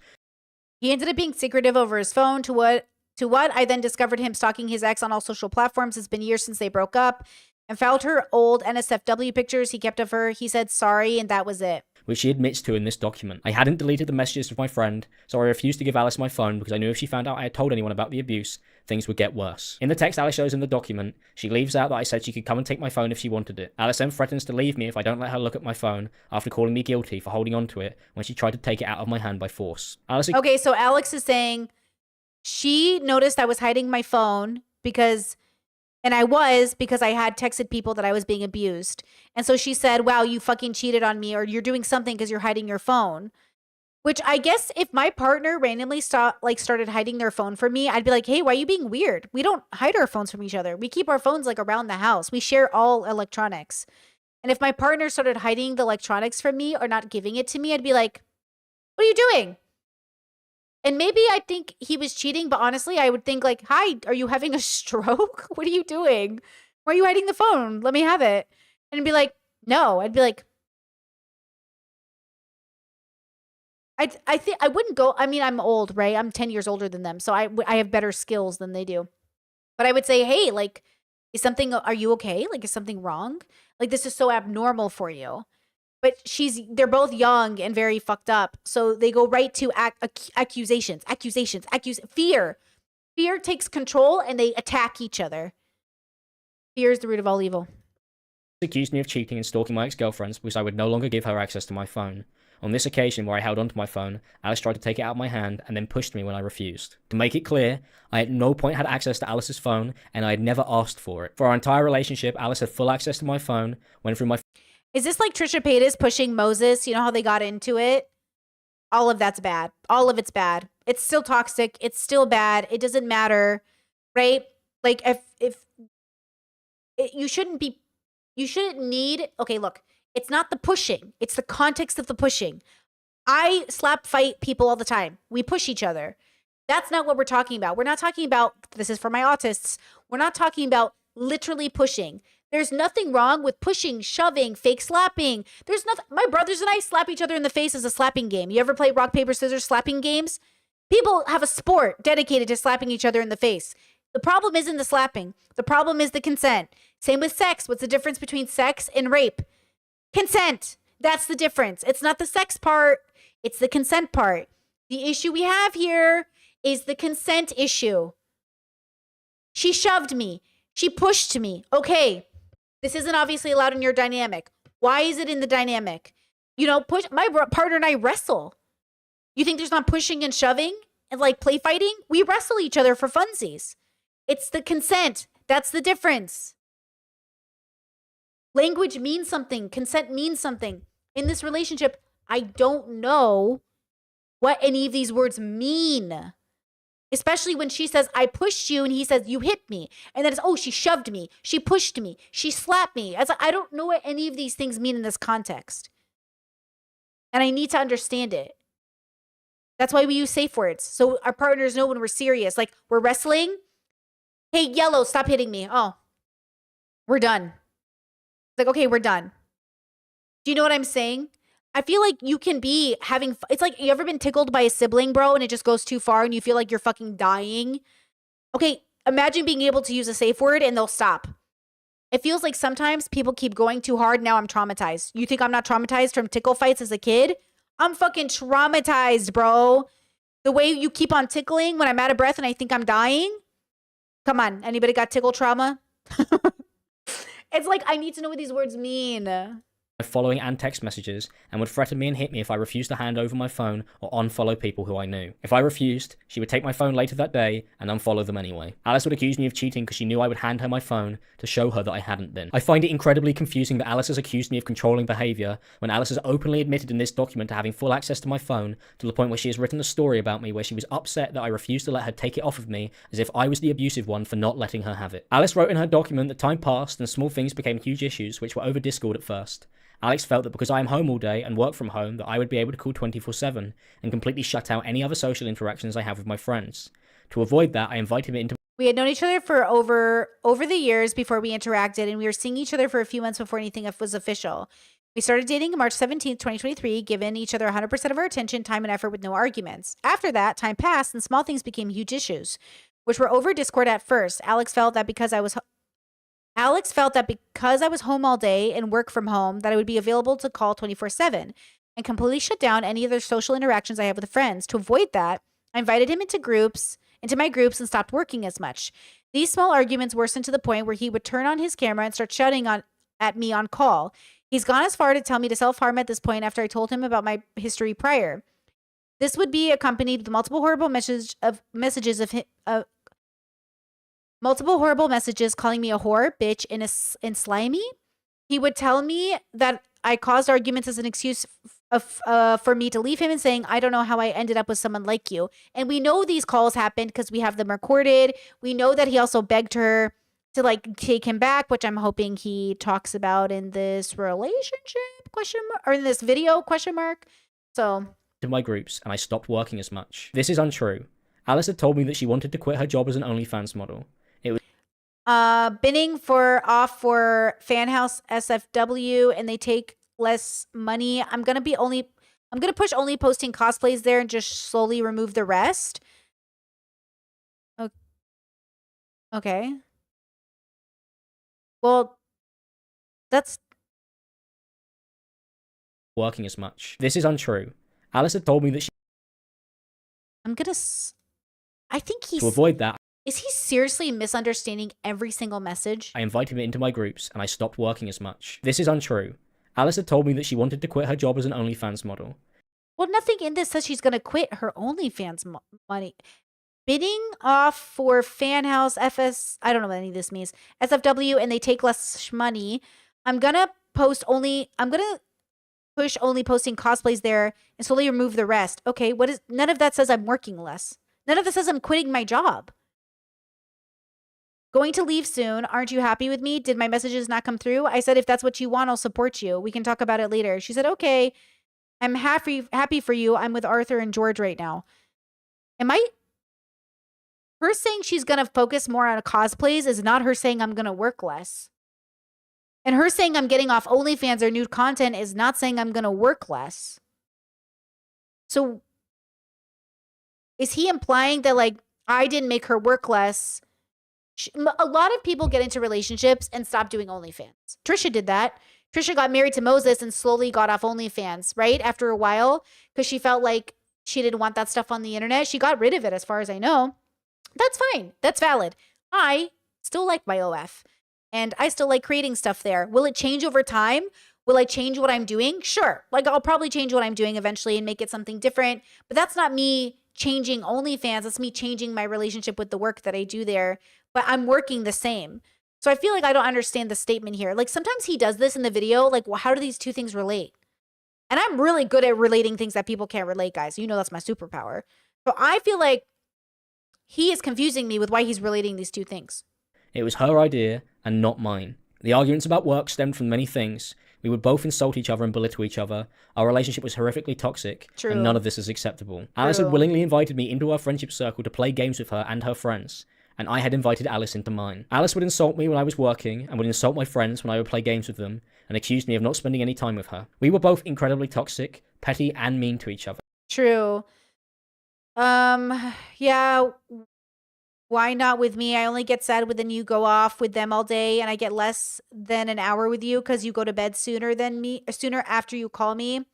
Getting logged off for Jake Baz or whoever else. But I join you and calls before you go to bed so I can talk to you in general, and I'm tired. I'm sorry I'm not on your schedule. I don't know. That's not the point, though. You are, though. I have to be on this. Okay, are they just bad at, like, sometimes young people do this thing where they get into relationships and they don't know how to balance work, friends, and relationships. It's really hard. Married people do this. Older people do it. Like, sometimes we get into relationships and we just genuinely don't know when to prioritize. You know what I tell my husband all the time? I say, girl, if you die, girl, I'd be working so much more. Because the truth is you do, because you fill your time with things. When I'm single, I hang out with my friends more. I work more because you have more time. When you're married, you spend more time with your spouse. You have a work-life balance. When I'm single, there is no work-life balance. There's only work and friends. When I'm married, now I have an appropriate amount of work-life balance because it's important to maintain a relationship. Who knew? Your friends don't do life with you. They don't need the same maintenance as somebody you live with. You know? And even though we live together, though, and even though we work from home, we still struggle to get sometimes, because we have to schedule it in like adults, 2 hours of time together a day. Because funny enough, if I'm working 10 hours, if I'm working a 12-hour day, and I finally pop out of my room and I'm like, hey, how have you been all day? And then all of a sudden I'm like, fuck, I got to go to bed because I have to sleep so much because I'm sick. It's like, oh, I have to go to bed. And then like all of a sudden, you know what I mean? Like, I don't think people understand you have to make the time. So my partner and I, we have like either morning or evening together. That's our rule. If we can't spend the morning together, we got to spend the evening together. If we can't spend the evening together, we spend the morning together. And we balance it out to give ourselves a concern. Like, that's why when my in-laws are like, hey, can you hang out today? I'm like, I would love to hang out with you, but I need more time. Like, I can't. We've already scheduled out our day. Like, we're little neurodivergent people. We wake up every day with a certain amount of spoons. We plan out our day. Spontaneity is very hard for us. So, like, you know, but it sounds weird to other people that are much different. So I feel like they are so different and they are just miscommunicating constantly, which again, please hear me when I say this. This is an example of low compatibility partnership. Low compatibility partnership often leads to toxicity and yes, abuse. Aim for high compatibility. You do not want this to be the rest of your life. And painting this behaviour as one-sided is unfair and untrue. We had both behaved despicably, and the more time we spent with each other, the more toxic our relationship became. After I moved in with Alice wouldn't let me go see any of my friends, and when I was invited to a party, Alice told me that I couldn't go. Me and Alice argued in person about my invite to this party, and Alice told me that I couldn't. She said, if you want to go, then go, but I don't have anything here to wear, and we have a big deliveries, and the cat will be ill. Rather you didn't, but it's your call. Okay, I won't. Just thought it'd be the last time to see some of my mates. Didn't realize it was 4 days. It's a big event. It won't be though. Well, everyone will be in one place. Sure, but it won't be the last party. Yeah, but it's the 10-year one. Gotta be a joke, right? I'm gonna have huge boxes and shit. What? And you're gonna stay there? Yeah, I feel like this is what happens when kids play house.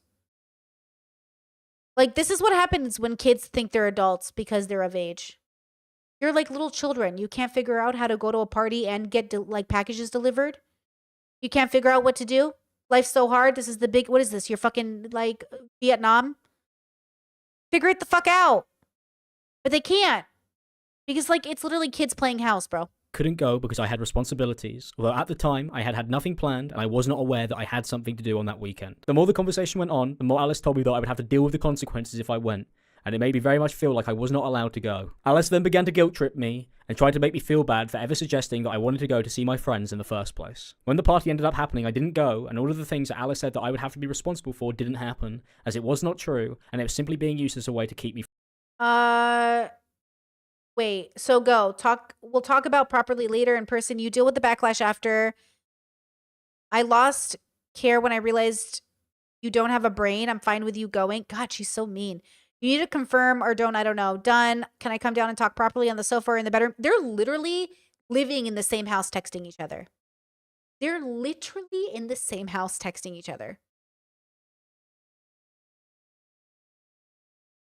She's mean, dude. He's really toxic, but she's really mean. From going to the party. Throughout the time we lived together, Alice had friends and family around on multiple occasions, but I was not allowed to do the same. Alice was going through my phone and cutting me off from people I knew and would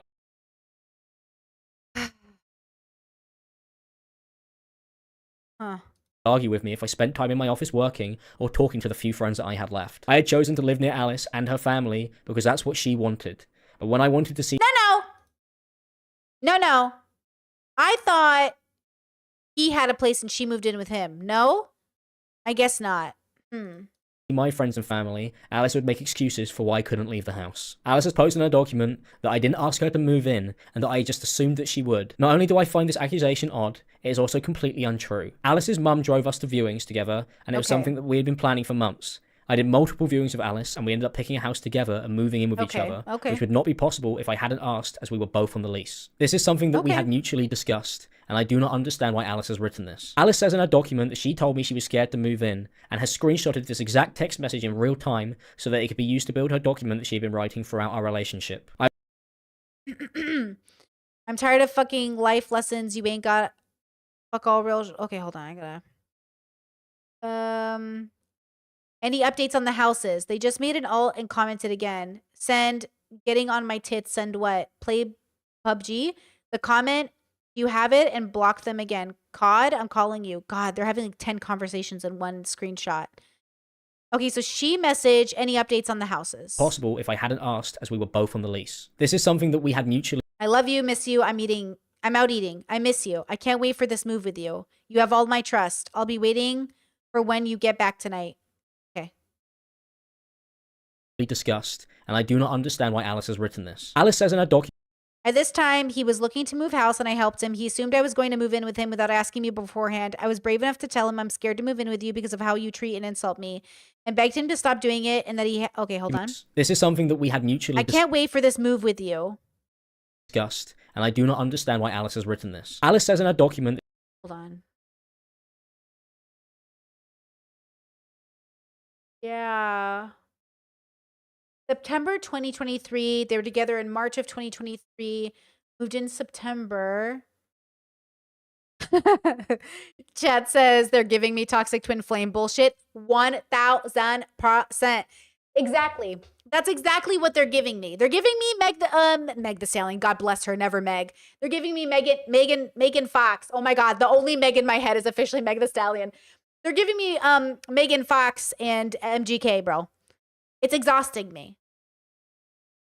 You know? Chat says, can you ever go from low compatibility partner to high with the same person? I'm sure somebody has somewhere, girl, but I never met them. You know, I'm sure somebody has somewhere, but I've never seen it. You know what I'm saying? Never seen it. picking a house together and moving in with each other, which would not be possible if I hadn't asked, as we were both on the lease. This is something that we had mutually discussed, and I do not understand why Alice has written this. Alice says in her document that she told me she was scared to move in, and has screenshotted this exact— Okay. I'm tired of fucking life lessons. You gotta fuck all the real shit on. You can't, if you can't apologize, she said, block me and leave me. This is, what date is this? I want dates. I want dates, bro. Tells me enough. Goodbye, Alex. Wank. You insulting me. Keep pushing. You lost. They're fighting. They're literally fighting. We're watching a couple fight in DMs. Text message in real time so that it could be used to build her document that she had been writing throughout our relationship. I was incredibly confused at why Alice had messaged me this after all the viewings we had gone to together. Obviously, I was not unaware of— Look, when I talk about high compatibility partner, the reason I say start at least 80% is because it's easy to get to 100 from 80. It's much harder to get to 100% from fucking 30%, guys. That's what I mean to say. Let me, for those who are new to the audience, when I talk about high compatibility partners, we're talking about sameness, shared values. We're talking about morals, ethics, right and wrong. We're talking about the way we see the world, the way we believe about the world. We're talking about the way we stand up for injustice. So when I say, like, you know, I've never seen low compatibility go to high compatibility, because it's like, how do I get from 30%? That's like, I'm dating a guy who's a Nazi, hates cats, says fuck the trans, and like doesn't believe in climate change. How the fuck am I gonna go from that person to fucking 100% progressive? You know what I'm saying? Or 100% where I am with values. How am I gonna turn that relationship starting off on such a fucking bad point into what I need it to be? So when I say, when you get with your person, when you're on a date with somebody, better to start at 80% and get to 100 than start at fucking 40%, try to get to 100, you know? Because again, you're sitting there, you're across from dinner. The reason I say, let's start with trans kids on a first date, trans kids, what do we do? Yes or no? And if the person says no trans kids, I don't want to go further. You know? It's really hard to start with somebody who lives in a completely different reality than you and try to get you in the same reality. It's, you know what I mean? Discord says growing with, but not against your values. Exactly. Yeah. Start with kindness. I think one of the greatest things I love about the person that I'm doing life with is, like, they're really kind in a way that no one I've ever dated has been. They're so considerate. Like, you talk about the problems they're having with, like, oh, you work too much, you're never available, you're never here. That was one of the defining factors of the person that I was seeing when I was seeing him. That made me realize, like, oh, I'm going to marry this girl. Like, I would tell her, like, hey, we're in different places. We have a 9-hour difference, time difference. I need to go to work or I need to go to sleep. And they'd be like, okay, cool. I support you, bro. See you when you're awake. And I was like, okay, thanks, bro. And like, it was very supportive. I've never been with somebody who supported me in my life and in my career and in my hopes and in my dreams the way this person has. And I give the same energy to them. Because at the end of the day, we're here to be each other's best cheerleaders and to be each other's greatest, like, transparent beacon of truth, to hold each other accountable without belittling each other. We don't need to call each other out with cruelty. You can be kind and call somebody out, but they've got to believe you're there for the right reason. They got to believe you're doing it for the right reason. You remember how we watched the MAGA family, and you could tell the parents, they're not listening.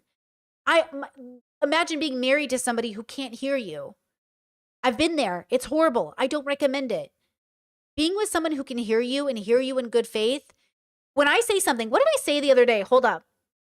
Oh, you know what I said the other day? I was like, they put hormones in chickens. And my partner's like, babe, where'd you hear that? I don't think they put hormones in chickens. I was like, no, I swear, they put hormones in chickens and they make their breasts bigger. And he goes, I think that's wrong. I was like, is it wrong? And he goes, I think you're thinking about something else. And I was like, what am I thinking about? And then, I realized, I was like, oh.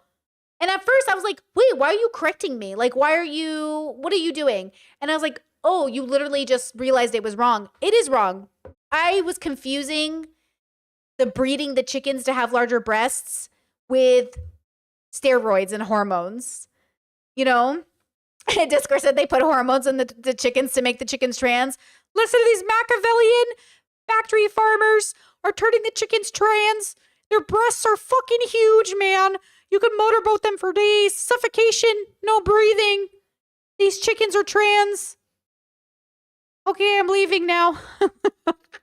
of how horribly toxic our relationship was, as I tried to leave at many points, but I had been Sorry. threatened or blackmailed out of doing so. I believe that Alice sent this so that she could retroactively build the full story she has ended up sharing publicly on social media, as there was never any concern for her safety shown at any point before this, and that's because I was never physically abusive towards Alice, and she knows this, as the only person constantly complaining about being physically abused was me. Alice had complained about me insulting her, but as I have shown, I would react badly to the constant physical abuse and gaslighting that I was being put through, which Alice has completely denied and hidden from her document. Alice has also gone on to accuse me of kicking her in her document, but what she has written is a completely false version of events. Okay. Alice says in her document that on her way out of the kitchen, I kicked her in the back, and that she turned away and said nothing. This story has been changed many times since this argument took place. When it happened, Alice texted me saying that I had only stuck a leg out. This is because I never kicked Alice, and her story has been greatly exaggerated to make me look like You know, remember when Amber Heard said Johnny kicked her in the back? And the assistant at the time verified that in text message. But then by the time it got to court, it was like she totally made it up. And they proved it wasn't true. Even though there was text messages proving that the assistant said Johnny's really sorry for kicking you. He's really sorry for what he did. And Johnny apologized. This is why I'm unsure of who to trust. Because I just don't know with these two. All I know is when Amber Heard or Johnny Depp slides into your DMs, you don't answer. When Alex or Alice slides into your DMs, you don't answer. That's all I know.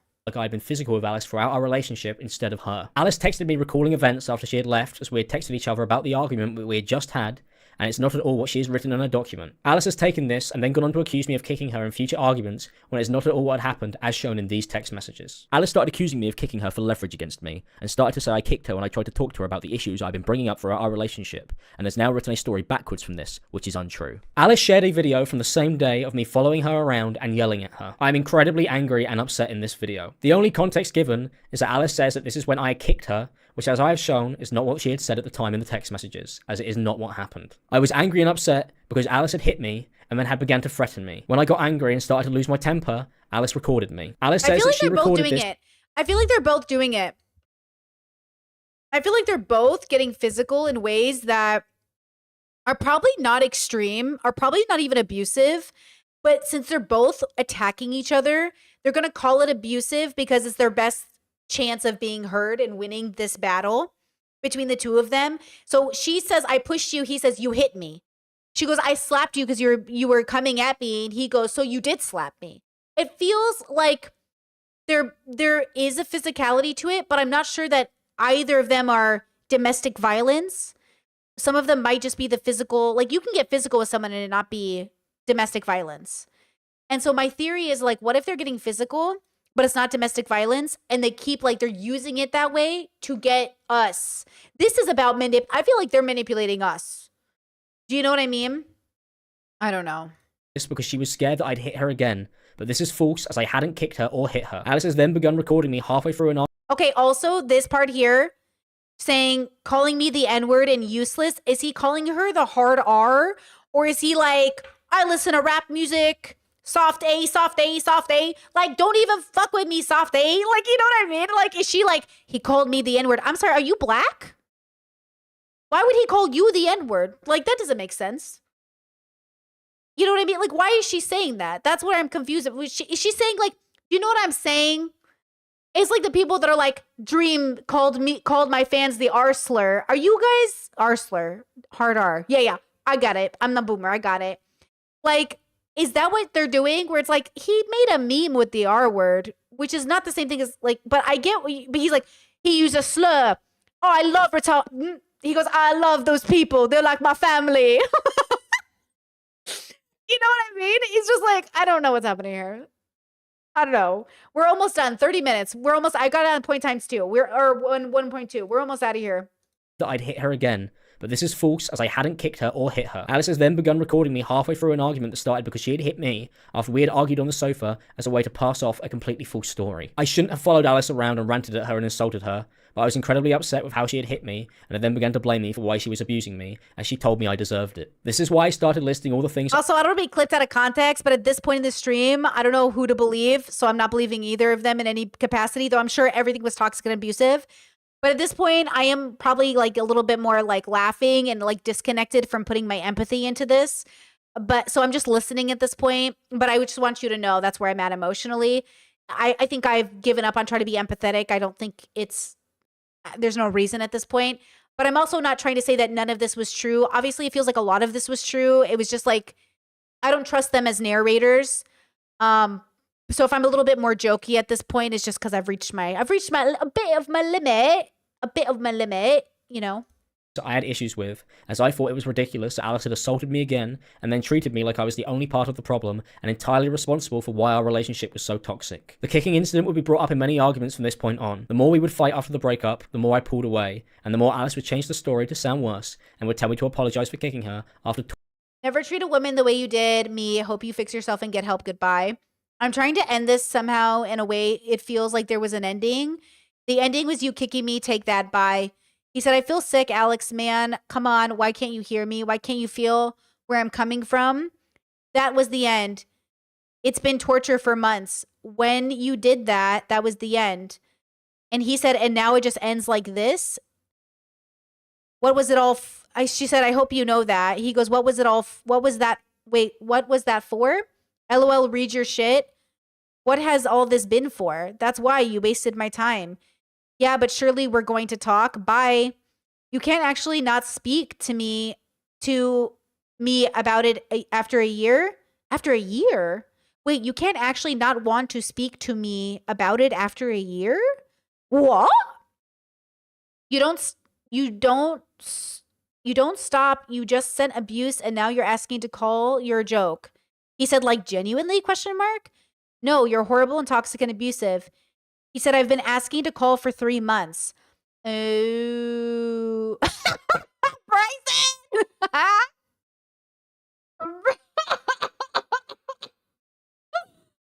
Bryson said, this is beyond a Middle Eastern goodbye. This is, oh God, that's the funniest. Thank you. Thank you for making my night. I gotta be quiet. It's 12:12. Okay. That is so fucking true. Bro, it's the longest goodbye of my life. Goodbye, goodbye. Thank you. Thank you. Thank you. Goodbye, goodbye. It's been like 20 years. I've kissed enough. Let's go. Tormenting and blackmailing me. Alice has wrote in our document that I carried many issues into our relationship and has written that she is an empath. Oh, wait. Did I get all the stuff from there? It's been a horrible 3 months. Look, if I say what I want to say to that, you're going to hate me. ? Why? Or no, yeah. Why can't I apologize for everything and we move on? Because your apology is fake? It means nothing? Man, I've been trying to do something heartfelt forever. The boy who cried wolf, literally. And I've been forced to text you. It's not fake. It is. Fuck, it's not fake. So fake. Blackmailing me. Alice has wrote in our document that I carried many issues into our relationship and has written that she is an empath and that I am a narcissist. This is not what I was told by Alice when we started dating. Alice had told me that she had borderline personality disorder. But that she was what I was told by Alice when we started dating. Alice had told me that I'm pretty angry with myself and everyone around me. Another thing with BPD, but I just say it's me. Does she have BPD or does she self-diagnose?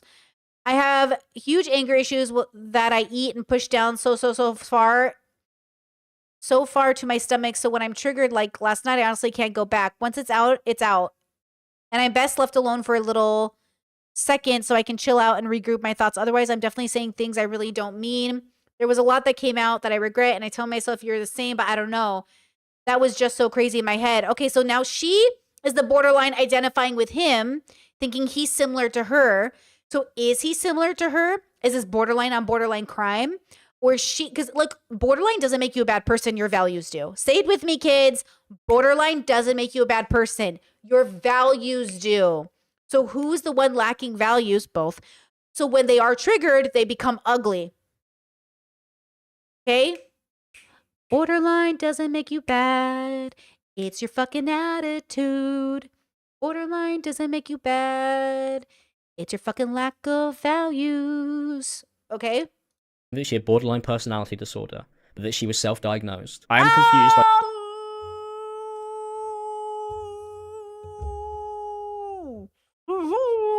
I told you. Self-diagnosed BPD and an empath? Run, Alex. Run. She's a huge fucking red flag, bro.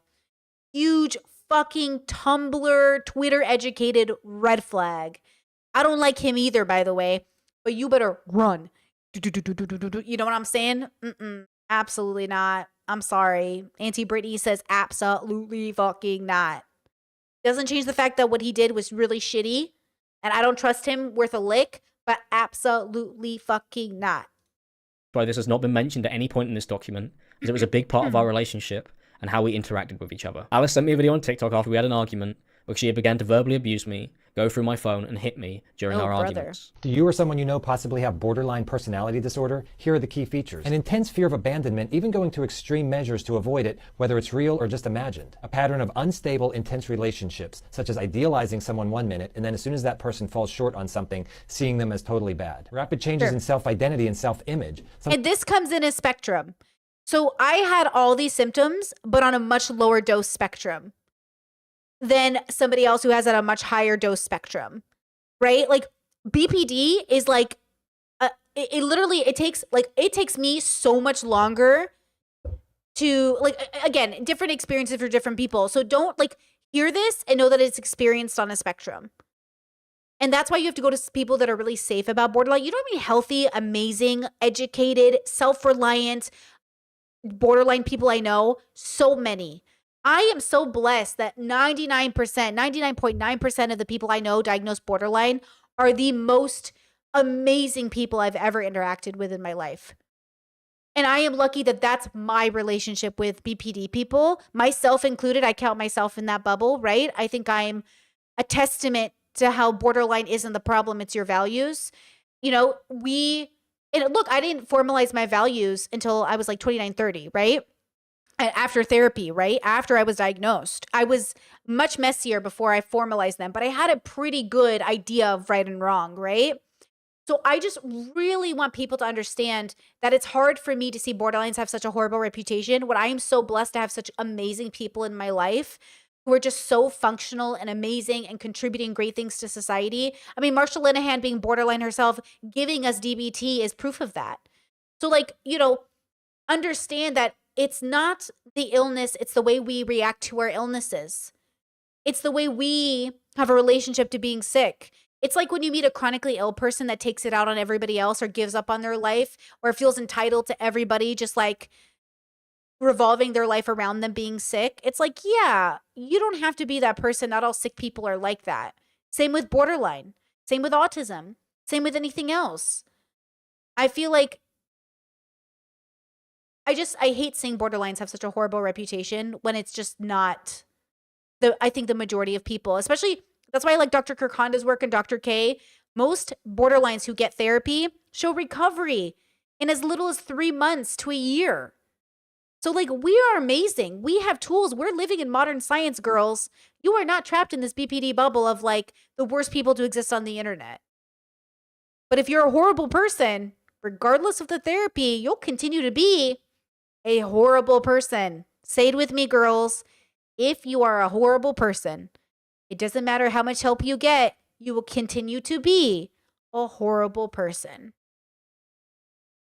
Sometimes even shifting their goals, shifting their values, or viewing themselves as bad, or sometimes even feeling as if they don't exist at all. Periods of paranoia that seem to be related to being stressed and a loss of contact with reality, which can last from a few minutes to a few hours. Impulsive and risky behaviors that are fun in the moment but have a high chance of danger, such as gambling, reckless driving, unsafe sex, spending sprees, binge eating, drug abuse, or even sabotaging success by quitting a good job or ending a positive relationship. Suicidal threats or suicidal behavior, or even self-injury, often in response to the person fearing separation or abandonment. Wide mood swings that can last from a few hours to a few days and can include intense happiness or irritability or shame or anxiety. Ongoing feelings of emptiness. And here's the kicker. Inappropriate, intense anger such as losing their temper, being sarcastic or bitter, or even getting involved in physical fights. If you or someone you know is exhibiting a lot of these signs a lot of the time, it might be borderline personality disorder. Alice had sent me this as an explanation for her behaviour, because I did not understand why she had been hitting me and insulting me from what seemingly came from nowhere. Alice told me that she had a mental illness, and that was why she was having these issues, and she wanted me to understand. I told Alice I didn't like the TikTok as she had sent it to me out of the blue, and that I would have preferred to have a proper conversation about something that was this serious. Alice says I was making her feel bad about her being her, and that I should know this stuff about her. I told her it was not something that I worried about, as I wanted to reassure Alice that it was something that we could talk about, and that I could understand it. To be clear, I was not diagnosed with BPD at the time of this conversation. I told Alice that it makes me anxious receiving a video unprompted about our relationship saying that she was seeing me as entirely bad if I fall short, as I felt that that was a lot of pressure to put on someone when the reactions to my shortcomings were for Alice to become more controlling and physically abusive. I took it personally, and looking back on these messages, I should have handled this a lot better. I felt that I was being told that I could no longer speak up in our relationship, so I was being told that every issue was the result of this mental illness. I was worried that if I tried to talk about my problems, it would upset Alice or trigger her. After Alice told me that she had BPD, I chalked down a lot of the reactions and responses I was getting to Alice's mental illness. To see it not mentioned at all in the document, and to see Alice describe herself as an empath, is something that deeply confuses me. Okay, I can see the confusion there. I think a lot of borderlines and autistic people do think they're empaths, but guys, calling yourself an empath is like, it's like you're 15 and you're calling yourself like a sociopath because you think it's cool. You know what I'm saying? It's fucking cringe. Calling yourself an empath is literally like an edgy Reddit boy being like, I'm actually a sociopath. Actually, facts and logic. You know, it's like, no. So I do think a lot of autistic girlies, and I do think autism borderline girlies can sometimes be like, I'm very much an empath. You're very much sick. Go to a doctor. But also with peace and love. I just feel like it's been, I think a lot of really lonely people also use that word. It's just such a cope, like to be like, I'm an empath. Guys, learning empathy is just like a universal experience, hopefully. Needing to identify yourself as an empath is like, I breathe oxygen. I care about people when they're sad. Why are you saying this? If you're saying I have a heightened sensitivity to people's feelings, you better show it, because this girl calling herself an empath in these text messages, this is the cruelest motherfucking bitch I've ever seen in a text message. And she out here calling herself an empath. This girl that we watched for the last hour be fucking verbally abusive is out here being like, I'm an empath. Girl, if you're an empath, call me a psychopath, girl, because no thank you. Okay? So again, I'm frustrated with this a bit. I'm frustrated. You know what I mean? Yeah, I didn't like it. That says hot take, but self-diagnosis is only a problem if you're willing if you are telling others only to explain and excuse your bad behavior, but if you use it to go to therapy and get better, I think it's more positive. For sure, a lot of people need self-diagnosis to get to where they're going. There's nothing wrong with self-diagnosing, but there is something wrong with self-diagnosing, like you said, in order to make it an excuse for your behavior, which it sounds like she's doing, right? Now, there is a probability that Alex is genuinely confused and genuinely like, I just wish he had made a better video. I just don't like this video. He's 26. Maybe it could have been better. I don't understand this video. I don't understand why he did it the way he did it. Why did he format it the way he did it? I felt like, why is it 2 hours long, Alex? Like, I feel like so much of this video could have been just better, that it's making me doubt him. And I don't want to, but I also can't trust either of these people as narrators. But I will say, I do think this could be a possibility on her end. Like, for her to call herself an empath and him a narcissist, when those text messages, girl, we've seen them. We've seen them. You're, okay, you know? As it is not what I had been told throughout our relationship. Alice has also written a story about her birthday, where she accuses me of cancelling it. Alice wrote that he ended up cancelling coming to see me on my birthday, in brackets, or forgot it, and went to see Star Wars with his friend instead of seeing me. When I told him it was my birthday, he ended up going out after the movie to grab a gift and eventually came to my place at midnight. I spent the whole day waiting for him. He invalidates my feelings after I said I got upset about it and tried to justify it by hanging out properly before my birthday came. Everything that Alice has written about this is a lie. I did not forget Alice's birthday or cancel it, and the text messages from the day show that what Alice has written here is untrue. I was booked into a Star Wars premiere by my management, and I texted Alice straight away and made her aware that I was working earlier in the day, but that I could come over late. We hadn't arranged anything at this point, and there were no prior plans. I was telling Alice when I was available, and I had work booked earlier in that day. I thought it was complete. Yeah, this is interesting. Have fun, eat. How about you? I'm getting food right now. We can call in a bit. Fed's a cat. I'm just playing. Sure. Let's probably hang out today. I'd love to. I can only come over super late on Monday, by the way. How come? Star Wars event at 7, ends at 9. I'd love to go. I thought you couldn't come to London because of the cat. And there were no prior plans. I was telling Alice when I was available, and I had work booked earlier in that day. I thought it was completely ordinary to go from work to see Alice on her birthday.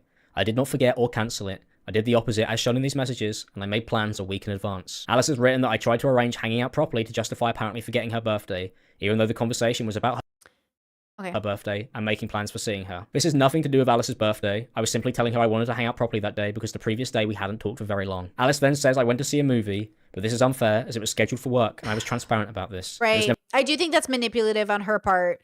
But I wouldn't say that she's without manipulation. Like, I would say that we've seen that from her. It made apparent to me that Alice was upset about this, or that this was at any point an issue. I had to attend work so I could pay for everything, especially due to the situation I was in financially with my YouTube network. Alice has said that I bought her a single gift after seeing the movie, and that I eventually came to hers at midnight. I called Alice at 1 past midnight, the moment it had become our birthday, and I know this because I sent a picture of me calling Alice on iMessage, and we then spoke on Discord where I wished her happy birthday. Not only did I also text Alice throughout the day before I had left to see her, I wished her happy birthday on the text messages again for the second time after our call earlier in the morning. I had also bought Alice gifts in advance and wrapped them, and she knows this because I had already showed her that I had wrapped them before.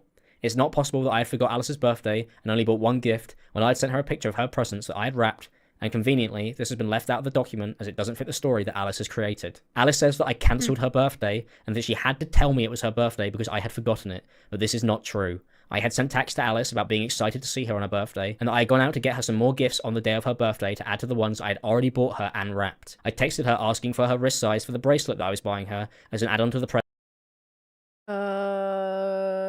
What's your wrist size, please? Yellow. I don't want to guess. Child size? Tiny, a tiny little bit smaller, but like DM, CM. Oh, wait, no, yours is bigger now. My big boy, not my wrist, silly. But yeah, child size, sadly. Presents I had already wrapped and ordered online. Alice says that she had spent the whole day waiting for me, but we texted the entire day. She was completely aware of when I was going to arrive and what my schedule with work was. I asked Alice to send me her address so that I could walk from the station, and then proceeded to send her a photograph of me carrying the bag of gifts that I had bought. Damn, I'm not gonna play. These messages are kind of cute. He's like smiling and shit. He's like, hey baby, it's what I'm up to today. You're just like, damn. You out here trying to be affectionate and shit. I don't know, bro. This feels like a mess.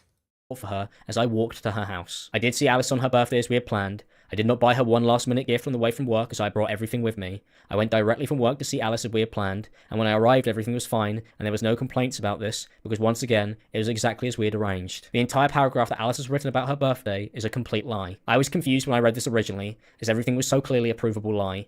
I believe this was written because Alice had forgotten my birthday, and I complained about this on text when it happened. And because of this, Alice has... I am, you fucking forgot, then didn't call me. She said, grow up. I am, you fucking forgot that didn't call me. I didn't, question mark. I didn't forget our word, sure. It's even in my calendar. I really didn't. Stop being a cunt. Fuck. You're so rich saying this when you dish me for fucking Star Wars. Fuck off from me. He said I literally came over. Has written a story to make it seem like I had forgotten hers instead. Alice has also written in a Ugh, she's so mean, bro. document about the time that she had told me that she... He's such a baby. Oh, these are such children playing grown-ups. Like, he's such a baby, but then she's so mean, bro. ...been sexually assaulted in the past. Alice wrote that we ended up going on holiday together to Italy... What he say? ...about the time that she had told me that she had been sexually assaulted in the past. Ooh. Alice wrote that we ended up going on holiday together to Italy in July, and an argument came about when he was watching a video about a girl being hypersexual after trauma. I opened up to him about my essay and the trauma that I had been through myself. In response to this, he tells me he doesn't want to know what has been done to me by other guys, and I ended up leaving into another room crying. He threatened to leave and get a flight back on his own, taking into account this was my only third time abroad, and he knew that it would make me very upset and scared, like he knew I needed him there with me. Bringing up weird shit on our first holiday, you ruin every moment, I have no fond memories with you. I spoke about something I had gone through with the trauma, opening up to him about my experience of SA, and this is how he responded. This is not what happened at all. Cause you're fucking weird. Yep, it's you. Bringing up weird shit on our first holiday, ruin every moment. Was you too. I have no fond memories with you, actually none. What's the point in this saying all this? What are you getting it from it? Just moments when you're not being a huge... Gone through with the trauma, opening up to him about my experience of SA, and this is how he responded. This is not what happened at all. I was scrolling through TikTok and watching a video because I was about to record when Alice, who was standing behind me out of nowhere, told me that she had slept with many people due to hypersexuality. The video I was watching was not about sexual trauma at all, so I was massively taken aback by this comment and thought it was an odd thing to say on the first day of our holiday. I was not really sure what to say as a response, so I told Alice that I didn't like how she had brought this up, and I didn't think it was the best way to start a conversation about something as serious and delicate as this. She didn't open up to me about being sexually assaulted. I was not even aware of the conversation and what it was about, as Alice had only made a passing comment about hypersexuality and her previous partners. After I'd finished work, I went to the bedroom to talk to her, and she refused to... Wait, pause. I hate them for communicating. What? ...sexually assaulted. I was not even... not really sure, so I was massively taken aback by this comment due to hyper video because I was of SA, okay, and this is how he responded. Explain this to me. How is this on text message? Right? But the viewing of the video happened in real life, question mark? Because where's the conversation about hypersexuality? So did they have that conversation? They text too much. They text way too goddamn much. I cannot tell whatever happens not online. Sexual trauma is not really sure what to say as a response, So I told Alice that I didn't like how she had brought this up, and I didn't think it was the best way to start a conversation about something as serious and delicate as this. She didn't open up to me about being sexually assaulted. I was not even aware of the conversation and what it was about, as Alice had only made a passing comment about hypersexuality and her previous partners. After I'd finished work, I went to the bedroom to talk to her, and she refused to speak to me. Alice then told me that I should sleep on the sofa. I was more than willing to talk about whatever Alice wanted to, and I apologized for upsetting her. When I mentioned again that I was not annoyed, I was just surprised by what she had said. She told me she didn't care, pushed me, and told me to sleep in the other room. I sent Alice that message. Okay, that's the same. Is that the same conversation, or is this a different push? And push, like, push away. I feel like, okay, I feel like some people have never been touched in their whole life, like in any capacity. So any kind of like go away feels like really like rough to people. I can't tell. Like, I just can see it being so casual, and I can see it being not casual. But if she's like, go, leave me alone. Like, I don't want to, like, go away. You know, are you going to be like, oh, she pushed me? Or are you going to be like, yo, she told me to go away. Like, you know what I'm saying? Or is he saying like, she shoved me, bro? She fucking shoved me. You know what I'm saying? Or is it like, I pushed you away? Because I was incredibly defeated at the time. There was only so much fighting and physical abuse that I could take, and it had been constant for months. I was angry and upset about her pushing me constantly. It had nothing to do with the conversation about sexual assault that Alice has referenced in this document. I believe Alice has created this false version of events due to a conversation that we had after we had broken up, as Alice has started to use personal stories that I had told her to torment me. I'm not gonna lie, she is sounding a little bit fishy, bros. She is starting to be suspicious. Like, in a sense that I don't know if I believe her. Like, I believe everything they've shown me in text messages, because that shit's crazy toxic. I believe him yelling at her. I believe the abuse. I believe all of that. I don't know if I believe all of these, like, because there's a chance that both of them are lying or exaggerating or amplifying things that aren't true. But it doesn't matter at this point what either of them say. It's fucked. It's fucked. It's just a fucked relationship, I feel. But I hope they get the right intervention to help them figure it out, because, like, there's just no way for us to know. There's just too much. It's too much. You know, a good liar is a liar who adds in a little bit of the truth. I feel like there's something here with the both of them. I feel like both of them. You know what I mean? This video is too long. It is too fucking long, dude. I feel like this video could have been so much shorter. I agree. An hour and 40 minutes? Bro, he repeated himself a lot too. That's what I'm saying. Like, you took a year to do this? I confided in Alice about being sexually assaulted when we had begun dating, and after our breakup, Alice had blackmailed me and was using my reactions to build a document. So she started to follow people that I knew and had personal connections with to try and trigger a reaction from me. Alice followed the person who I had told her had sexually assaulted me in the hopes that I would... Wait. I'm having people message me about being sexually assaulted. What's that got to do with me? Wait, I'm rewinding that. To try and trigger a reaction from me. I'm sorry. Chat said I didn't realize it's been a year. It's been almost a year, technically. It's been less than a year, technically. The person who I had told her had sexually assaulted me in the hopes that... June would be 1 year since she posted the video. Or the receipts. Wait, what? To try and trigger a reaction from me. Alice followed the person who I had told her had sexually assaulted me. Wait, Alex was sexually assaulted, bro? Wait, Alex was sexually assaulted?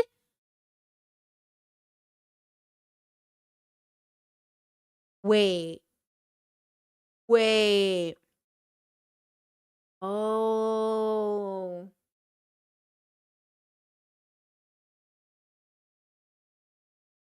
Bro.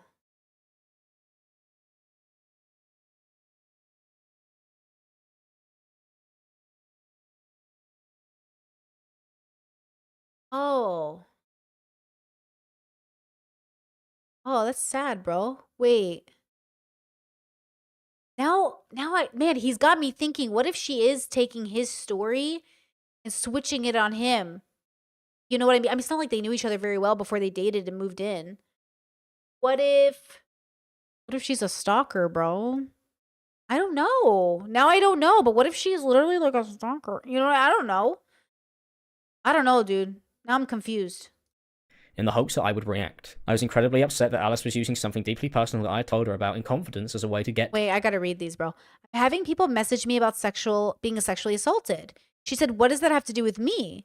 She goes, I'm not sure, but I didn't realize you followed him and blank apparently. I'm just losing my mind here and I want to die. She said, that's nothing to do with me. I'm sorry you haven't spoken to him. She said, no. Can I ask a question without upsetting you? She said, probably not, but go ahead or go for it. Why did you follow someone I told you between us sexually assaulted me? Yeah, Alice, what the fuck? What the fuck? She is not to be trusted. Why would you follow him? Why would you be in contact with them or him or her? What the fuck? What the fuck? I would react. I was incredibly upset. Why did you follow? I'm not angry at you, I understand, but I hurt deeply. I'm sorry for even asking. I just can't get it around my head. She said, well, I guess you know why. Why? I'm yelling. I gotta stop yelling. I don't understand. I'm sorry. Can you explain to me? Do you think I was lying? You answered your own question. I read our old messages for days. You have no idea what emotions I went through reliving all that. What? So she thinks he's lying? No, I do. I don't blame you. I'm sorry I pushed you so far. God, I really fucked it up. I didn't think you'd feel like you had to do that to make me feel bad.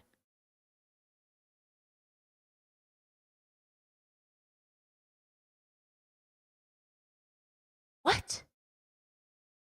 What? He's saying that she did that just to make him feel bad? What?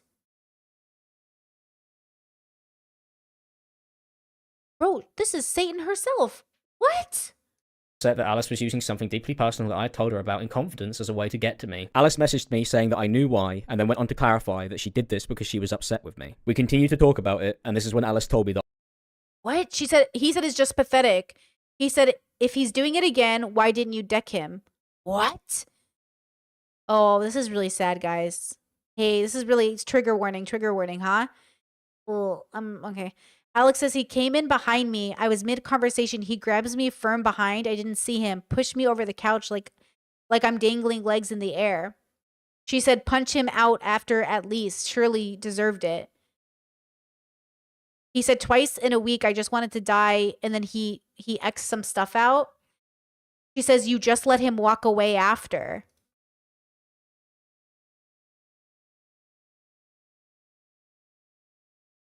Oh.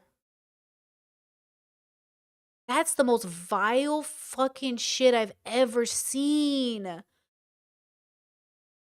What is she, like 21? What are you doing, dude?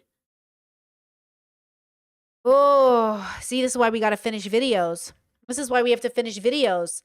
Holy shit. She can't come back from this. We can't let her come back. You can't. You gotta block this girl. That is... Who's the narcissist now, girl? I don't like to use the N-word, but like, you know what I'm saying? Who's the narcissist now? Whoa. That's vile fucking shit, bro. That I should have fought back. I've blurred the names as I have no interest in making this a public matter, and I have no intention to discuss this publicly beyond this, as I hoped it would remain private between us. But Alice has since used this to try and hurt me, and has accused me of doing exactly what she had been doing intentionally to induce a mental breakdown that she could use for her document. Alice has still been harassing me online to this day, and has begun to go after other people that she believes are friends with me. Alice posted a series of comments on TikTok. Yeah, I can't... I don't know, bro. That's pretty vile, dude. I feel like this shifts my whole understanding. Like, I can't see her as a good person. Like, that's not going to happen. Chat says, why is he putting something like this late in the video? This would have been so much better if he cut the filler parts out. I feel like this video could have been an hour. And it could have been quicker. I wonder if he had any help. Sometimes it can be hard when you don't have enough help to do stuff like this with. But yeah, wow. That's vile, dude. Claiming that every YouTuber who has similar thumbnails is working with me or for me. Fabricating stories that I am employed by any YouTuber who makes commentary videos is ridiculous and untrue. I have seen recently that multiple YouTubers have made videos on my former editor, Danky Jabo. They have accused him of being mentored by me, and they claim that we are friends. Because of this accusation, Danky Jabo has lost over 11,000 subscribers. The reason this rumor began is because Alice messaged the YouTuber known as Cataclysm and told her that a friend of— Oh, we don't like her. She's a transphobe, isn't it? Or she's bigoted? What did she do? The reason this rumor began is because Alice messaged the YouTuber known as Cataclysm. Wait. We don't like this girl. What was it? What was the reason? She was transphobic or something? What was it? She was a conservative something, right? We watched her and we thought she was cool, and then she said something. We were like, what the fuck? I don't remember what it was, but I remember not liking her. And told her that a Oh, friend sex negative. She was slut shaming. Yeah, exactly. of hers had messaged Danky Jabo because he still followed me, and this can be found in a video that Cataclysm has deleted. Standing by somebody who has been outed as an abuser or who you know is an abuser just because Alex has done, for example, a little bit for you and helped your career, you're a scumbag, you're an enabler, and you don't genuinely believe in what you're talking about. A little example I have here is I received a screenshot from Alice, which was one of Alice's friends. I don't blame people for believing Alice, but I you know what I mean? We can't fault people for believing Alice given the way the story was told. Bill amplified it, we amplified it. I think the parts she told us about could be true. I don't know how much of it is true, but enough of it is true. Alex was definitely like abusive in my opinion. She's abusive. They're in an abusive dynamic. Right? Like I feel like that needs to be clear. Defending Alex feels so strange. Defending Alice feels strange. Defending either of them, it feels like the bad decision. I feel like both of them got problems. They can take it up with their therapists and the law. We should wipe our hands of this. As community people, as YouTubers, nobody needs to be rooting for these people. We need to leave it to the big... You can go talk to the real adults because it ain't us. Contact with a content creator called Danky Jabo. Basically, Danky Jabo got a DM from someone who Alice knows, Alice being I'm Alex's ex-girlfriend, saying, is there a reason you still follow and work for an abusive piece of shit? To which Jesse, Danky Jabo, replied and said, I'm so sorry, mate. I'll unfollow the annoying orange right now. Because one of Alice's friends decided to reach out to him and ask why, if it was an accident, if he meant to unfollow him, or if he just didn't know what was going on. I do not understand why my ex-girlfriend and her apparent friends have been messaging people who still follow me 8 months after I've stopped posting entirely and over a year since we have broken up. Alice to this day is trying to interfere with my personal life by attempting to isolate me, going as far as harassing people because she believes that we know each other. Alice went after my friends and... I think this is the part of the video I don't get. I'm missing something from this video that tells me Alice is like this great puppet maker and that it wasn't like she's doing something. She's obviously trying to get people on her side. But I think the dilemma I'm having is like the way the video is formatted doesn't allow me to see that in the way that Alex, I think, was trying to portray. But I think he did prove enough that she's dangerous and toxic and very, very vile and nobody should trust her. I don't think anyone should trust her, and I don't think anyone should trust him. And I think they should move on to better friend groups, better areas of their life. Honestly, disappear for 5 years and come back, which they can't because now their finances are wrapped in this job. Obviously, I get it, but like this might be a time to peace out on the internet and come back as a different kind of content creator, you know? Is now scouting my social media and encouraging YouTubers to expose people based on whether they follow my inactive social media accounts. Alice took the DM that she claimed a friend had sent her from Danky Jabo and sent it to Cataclysm, who then proceeded to make various posts and YouTube videos claiming that Danky Jabo was a misogynist, an abuse apologist, and even hearted a comment claiming that he could be a future sexual assaulter. From the moment I ignored her offer to join call with her and her friends, she had begun randomly messaging me unwarranted, hateful messages whenever she felt like it. Not only that, but she was also hearting comments on her YouTube channel that accused me of being a potential sexual assaulter. The fact that either of you act as though you were trying to be fair at any point, that you were trying to be respectful at any point, is honestly laughable. Cataclysm posted that she wanted to expose someone so bad. This was a tweet made before Cataclysm had uploaded any video or live stream about Danky Jabo, who she then went on to expose by revealing this DM that Alice had sent her, claiming that this was proof that we knew each other. Alice responded to the tweet that Cataclysm made. Jesse is Danky, says, is there a reason you still follow and work for an abusive piece of shit? I'm so sorry, mate. I'll unfollow the annoying orange right now. So you defend abusers, I'm Alex, and work for them. I would never defend or support annoying orange. He gaslights all the fruit in the kitchen. How dare you accuse me of such a thing? DM that Alice had sent her, claiming that this was proof that we knew each other. Alice responded to the tweet that Cataclysm made, saying that she would do it for her, when Cataclysm claimed that she couldn't expose Danky Jabo for legal reasons. Cataclysm then made tweets about Danky Jabo that were negative, that Alice retweeted and shared. These tweets can no longer be found, as Cataclysm has Man, these people got young people energy. You know what I'm saying? These feel like kids trying to be adults. deleted her Twitter account after Danky Jabo's response video. Alice has not only continued to harass me for the last year, but has now gone after my former editor and tried to cancel him because she created a conspiracy that he is a friend of mine and that we work with each other. This has led to him being slandered and harassed online by various content creators who have now apologized because of this lie that she had started. Other YouTubers have also claimed that because our thumbnails were similar, we must be friends. One of the only pieces of evidence that they show are that our thumbnails are similar. You can even tell the blatant mentoring through the exact same thumbnail design. They use the exact same thumbnail design. There's nothing wrong with that. It's just more proof that he reading minds, you know? He mentored him or taught him his ways. This is also a point made by both Cataclysm and an actual old friend of Alex and Jake Baz, who was previously featured on his channel before. When Alex stopped posting because of everything that happened, Jesse then started posting very much in the style of Alex, with Alex's thumbnails, etc., etc. Coincidentally, your thumbnails seems to be only since he's quit. Your thumbnails have started getting a lot more like Alex's, which is weird. Why would you only just start doing that now, coincidentally, when he stops uploading? However, the great irony of this point is that the very thumbnails on the streams that my thumbnails are being criticized on are the exact thumbnail style that somehow prove that Alex is mentoring me. These YouTubers accused Shh, I have neighbors. Jabo of being mentored by me based on his style of thumbnails. But Jake Baz and Cataclysm have also taken my thumbnail style and used it in the very videos where they— It's so common. It's, guys, that's how you tell what YouTube genre you're in.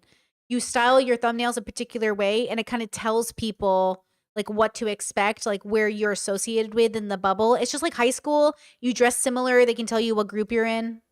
they attempt to cancel him after making multiple videos calling me an abuser. And not only that, but Cataclysm still continues to use the very thumbnails that she's criticizing me for to this day. By that logic, is she also being mentored by Alex? No, obviously not, because it's just a YouTube thumbnail. And like I said, I haven't spoken to Alex since my last payment from him. He has nothing to do with my channel. To take my thumbnail style after calling me an abuser, whilst attacking another content creator for doing the same, is ridiculous and unfair. Especially when the goal was to try and ruin somebody's YouTube career. You would not have made this many baseless accusations against me that do not accurately represent the conversations that took place between us. You wouldn't excitedly be tweeting about how much you wanted to expose me, and you wouldn't be saying shit like this on stream. And it makes me feel like sad. Like I just want to like log into his channel and delete it. Like it needs to be deleted. Another ridiculous piece of evidence that they use is that I still follow I'm Alex's Instagram account. Also, what some people have noticed, which is what Katie alluded to in a video as well, is that Danky Jabo is still following Alex. So this is true. If I had a look earlier before the stream. Oh so my God, bros. Danky Jabo is. Who else is he following? Is he following like 10,000 people? Then it doesn't count. Alex, and he's still followed by Alex as well.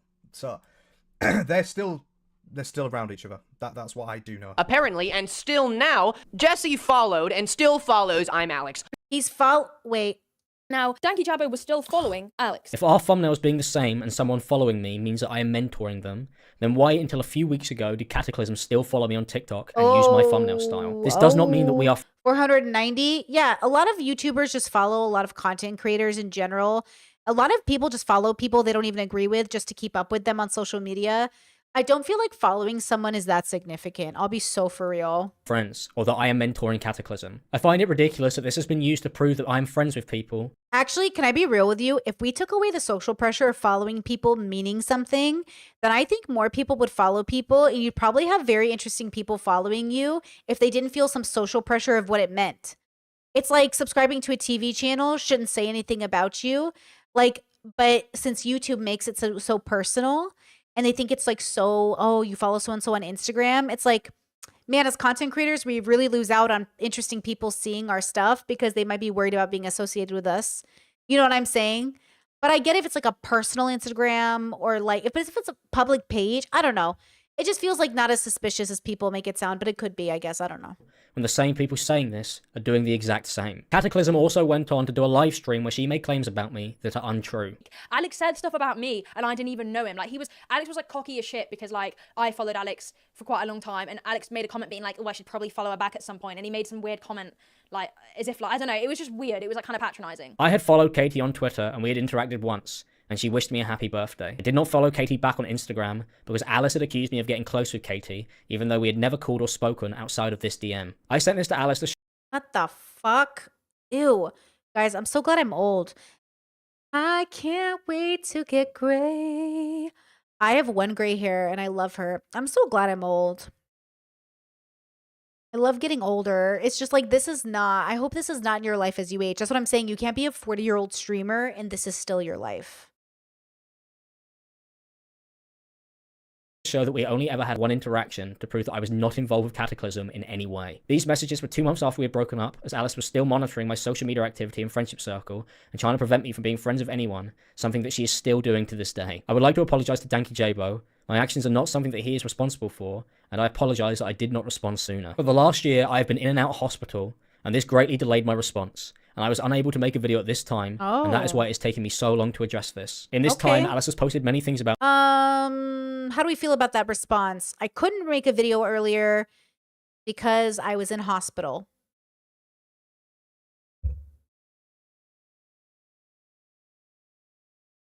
maybe.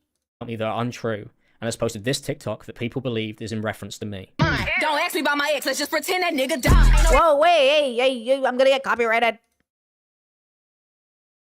Okay, hold on. She could. My ex. Let's just pretend that nigga. I'm gonna... There goes my copyright. Please like the stream, guys.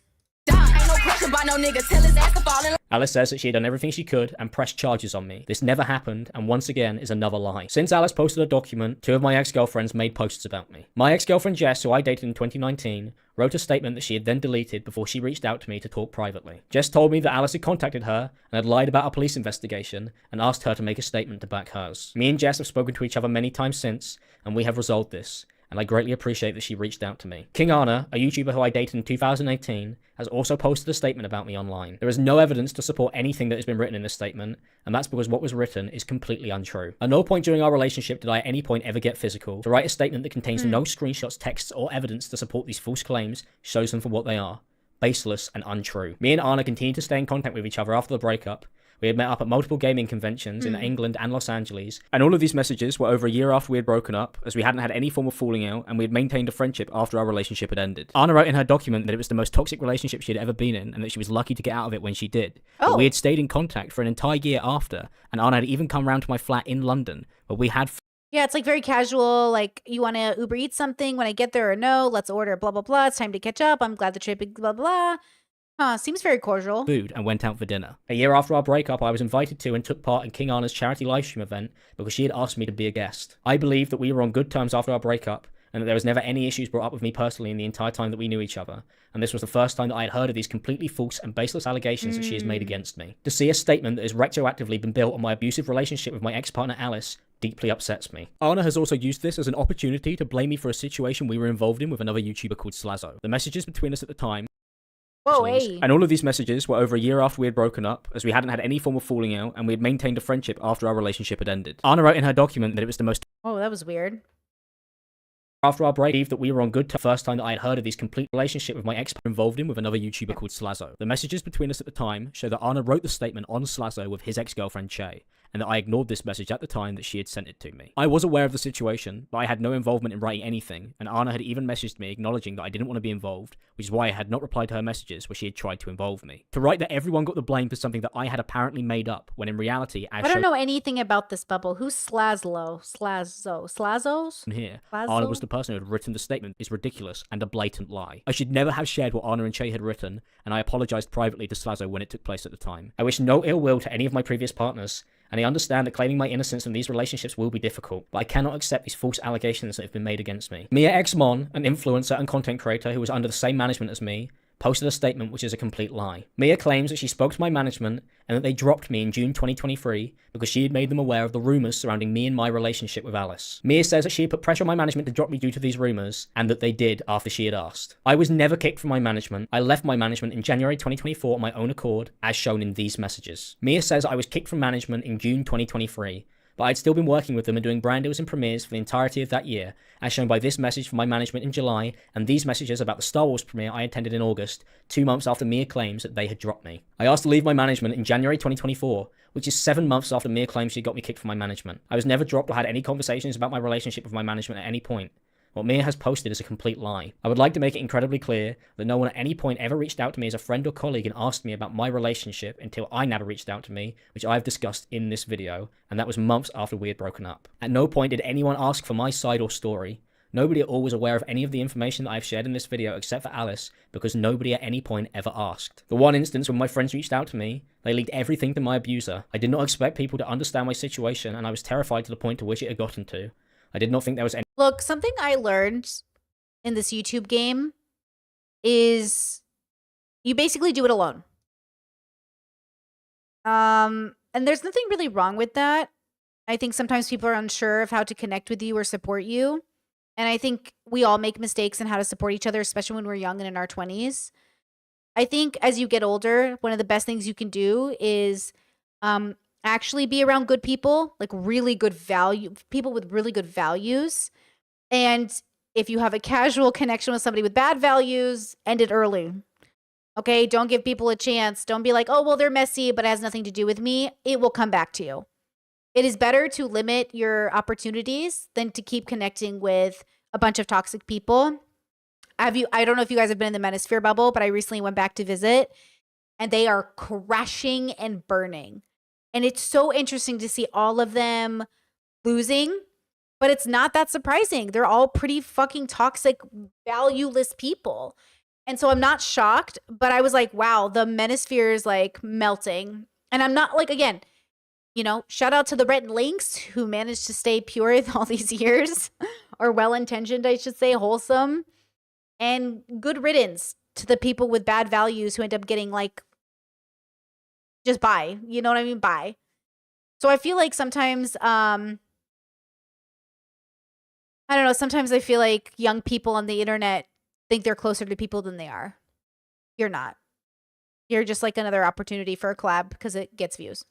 Anyone I could speak to, and I was terrified about what would happen if I did, as Alice had full access to my phone for the entire time we were together, while she unfollowed and isolated me from my friends, and because of this I stayed in a relationship which continued to get worse. Alice has excused her behaviour as reactive abuse, and has shown text messages where she has blurred out that she had been starting these fights. I had apologised to her after I had reacted to the physical violence, gaslighting, and manipulation that she would put me through, as I was deeply upset over how I had reacted, as I felt I was losing control the longer I stayed in our relationship. Alice wrote in her document that I felt no remorse or guilt. I deeply regretted the way I had been acting, and I apologised constantly to Alice for how I had behaved. Our relationship was affecting me so greatly that I got progressively more sick the longer we stayed together. To say that things just flew past and I acted like nothing ever happened is completely untrue when it was having such a serious and severe effect on me. Alice constantly tried to push me to physical violence, which I refused to do, as she had told me to hit her on the 5th of October in an argument, and Alice said that I should hit her as a form of payback. Alice was trying to get me to react physically so she could use it to post online, and would constantly emotionally and physically abuse me until I would break so that she could screenshot my text messages or record me. This That is a form of tactic by abusers. It is possible. I've seen it being done. I've seen women use it.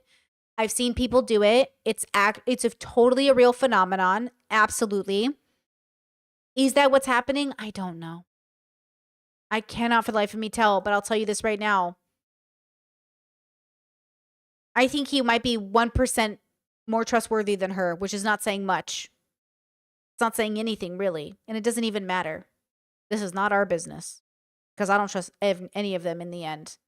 But I hope whoever is truly not as bad as the other one says they are, I hope they get help. I hope they both get help. But Jesus, we're almost done, girls. Home stretch. Non-stop harassment has continued to this day, as Alice has gone after other people who she believes are my friends in an attempt to isolate me. I have not spoken to Alice or posted on my social media in nearly a year, but Alice has still been trying to control my life. Alice claimed in her document that I had projected all of my issues onto her, but has proceeded to diagnose me as a narcissist multiple times in this document, and also texted me saying that I had narcissistic personality disorder after I had reacted to Hold on. in this document, and also texted me.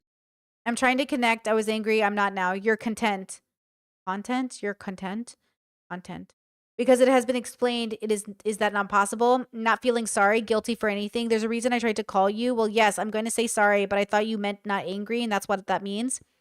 You might have NPD, no lie. Okay. I don't know about you saying sorry. Can we born not? I care about you feeling it. What's VN it? That's obviously why I'm calling. I can't call because texting sucks. It's 5 a.m. VN, same thing. Voice note, thank you. Just answer your headphones in. Don't have any. They're at yours. Well, no, because that seems pointless. Not really. That's the issue. But anyways, it's not pointless. He's okay. I'm not a therapist, but he's not giving me NPD vibes. He's giving me. I'm not getting NPD vibes, but I don't know anything about, how to know that. All right, I've only read a few books. I've read like 3 books on narcissism, so I don't know shit.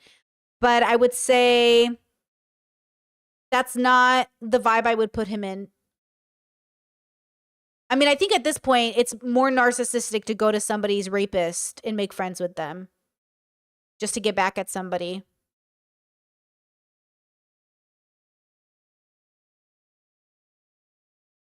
You know what I mean? Like, if we want to talk about vindictive behavior, I don't know. He's saying that I had narcissistic personality disorder after I had reacted to Alice's abuse. Alice believed that. Yeah, but Discord said, but male BPD vibes I could see for sure. Yeah, I think BPD, which he's diagnosed with, makes sense, but NPD, like, I'm not getting it with him. And reminder that she's like self-diagnosed BPD, which might be useful if she goes to get help for it. But if she's self-diagnosed, that means she's not going to DBT therapy, guys. That's the problem with self-diagnosis. It's no good to self-diagnose if you're not going to go get therapy for it. And if Alex went to a therapist and the therapist recommended DBT, then hopefully Alex does the DBT and things get better, right? And the way she insults him and stuff could be much more or narcissism or borderline than Alex displays, to be honest with you. That's why he's 1% better to me, because like he didn't make friends with her rapist. She made friends with his. Like, what are we talking about here? You can't trust a person who does that. I don't care what she says now. Everything she said is out the window for me when she made friends or followed that person. I don't want to hear it. I don't know why you did that. Why would you do that? And I thought that, one time someone did something very similar to me in the past. It wasn't about a rapist, but it was like, why would you be friends with that person when you know they're literally like, they're such a bad person and they're ruining my life? Like, I don't get why you're doing that. And I think in some ways they were socially awkward and didn't know better and eventually tried to make it better. But it is one of those things where it's such a huge betrayal to like, it wasn't even about values. I think it was about social pressure. But yeah, where are your values in making friends with somebody's assaulter? Like, where are your values? Can't be trusted, bro. Anyways, so she says, I said I'm scared. AK, reassure me we will be okay. He said it's too much. You couldn't buy. Shut up. We've been doing this all day. I think I've read this before. She says, you're flimsy, emotional, autistic cunt. That's why you said what you said yesterday. You just like being mean to me. Moan, moan, moan. It's true. She does like being mean to him. Imagine he's so autistic he thinks I mean fact to fact the exact same scenarios. No, it wasn't bi. Interesting. So now she's calling him autistic. He said, I never have you call me and then tell you to fuck off. This never happens. She laughs. It doesn't ever. Everything was totally fine before I called you. Yeah, she's mean, bro. I don't like her. That I was on the spectrum and would call me autistic and bullied me when I tried to discuss the abuse in our relationship. The more our relationship progressed, the more I began to react emotionally to Alice's ongoing abuse, as she would shut me down, stonewall me, and insult me. These arguments would go on for hours, and I'd reached my breaking point when trying to discuss the issues that I had had. Alice would continually call me autistic, so I changed the way that I would try to discuss stuff in our conversation and arguments, just so I could get a response. Alice has then gone on to clip me during my severe mental breakdowns and has screenshotted text messages that we had in real time. This entire situation was premeditated from Alice, as she had been screenshotting me throughout these breakdowns in real time, as shown by the fact that I am still typing and the dates in the messages that she has shown. Alice has proceeded to crop out that she had nicknamed me racial slurs, as Alice freely used this language throughout our relationship, but has hidden this and altered her behaviour when she was knowingly recording me and building her document so that she could paint me as crazy and psychotic and push the entire blame of this onto me. I had complained about this at the beginning of our relationship and texted Alice about the fact that her and her friends use this language freely. Alice would tell me to ignore this and told me that I was stupid for complaining about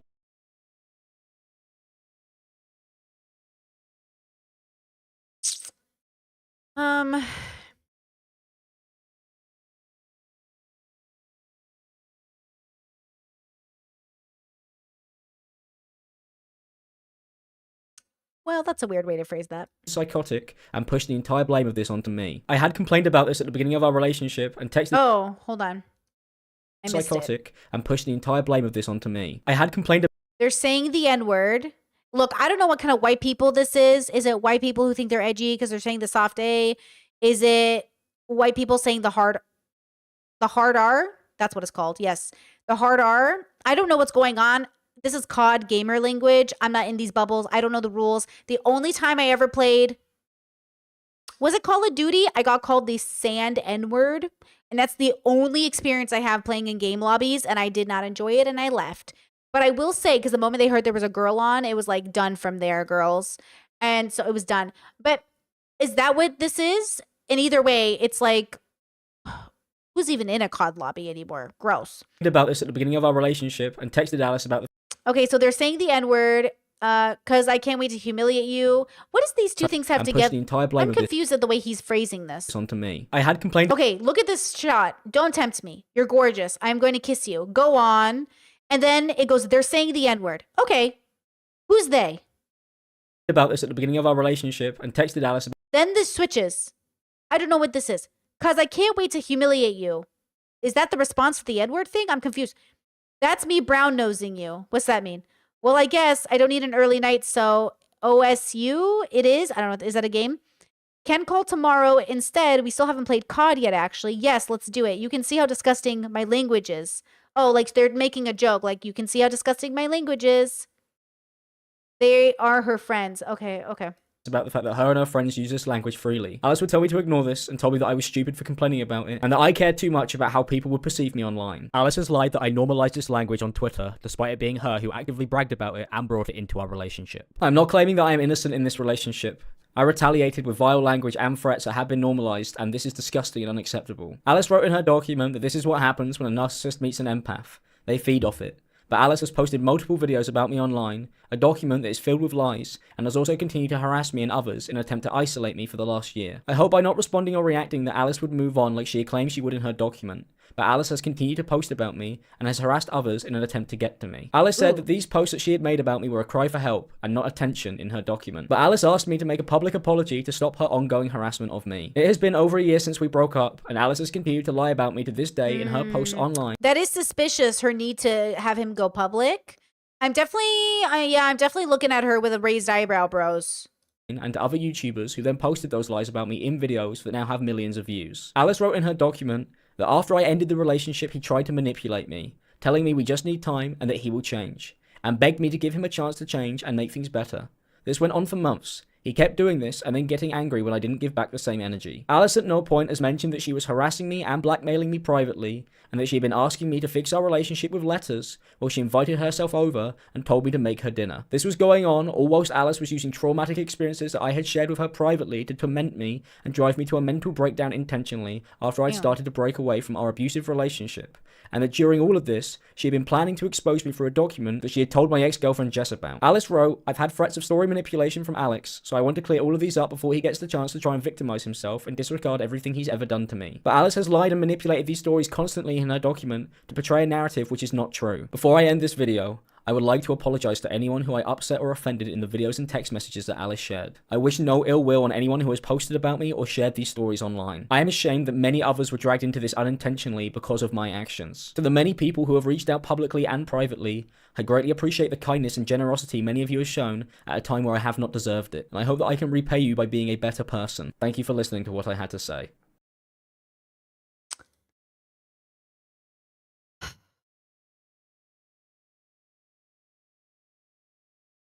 This video is posted 1 day ago. It's not monetized. The whiplash I get from seeing this notification. This took me so long I completely forgot bro existed. Well, at least he didn't use a ukulele. Told my universal credit.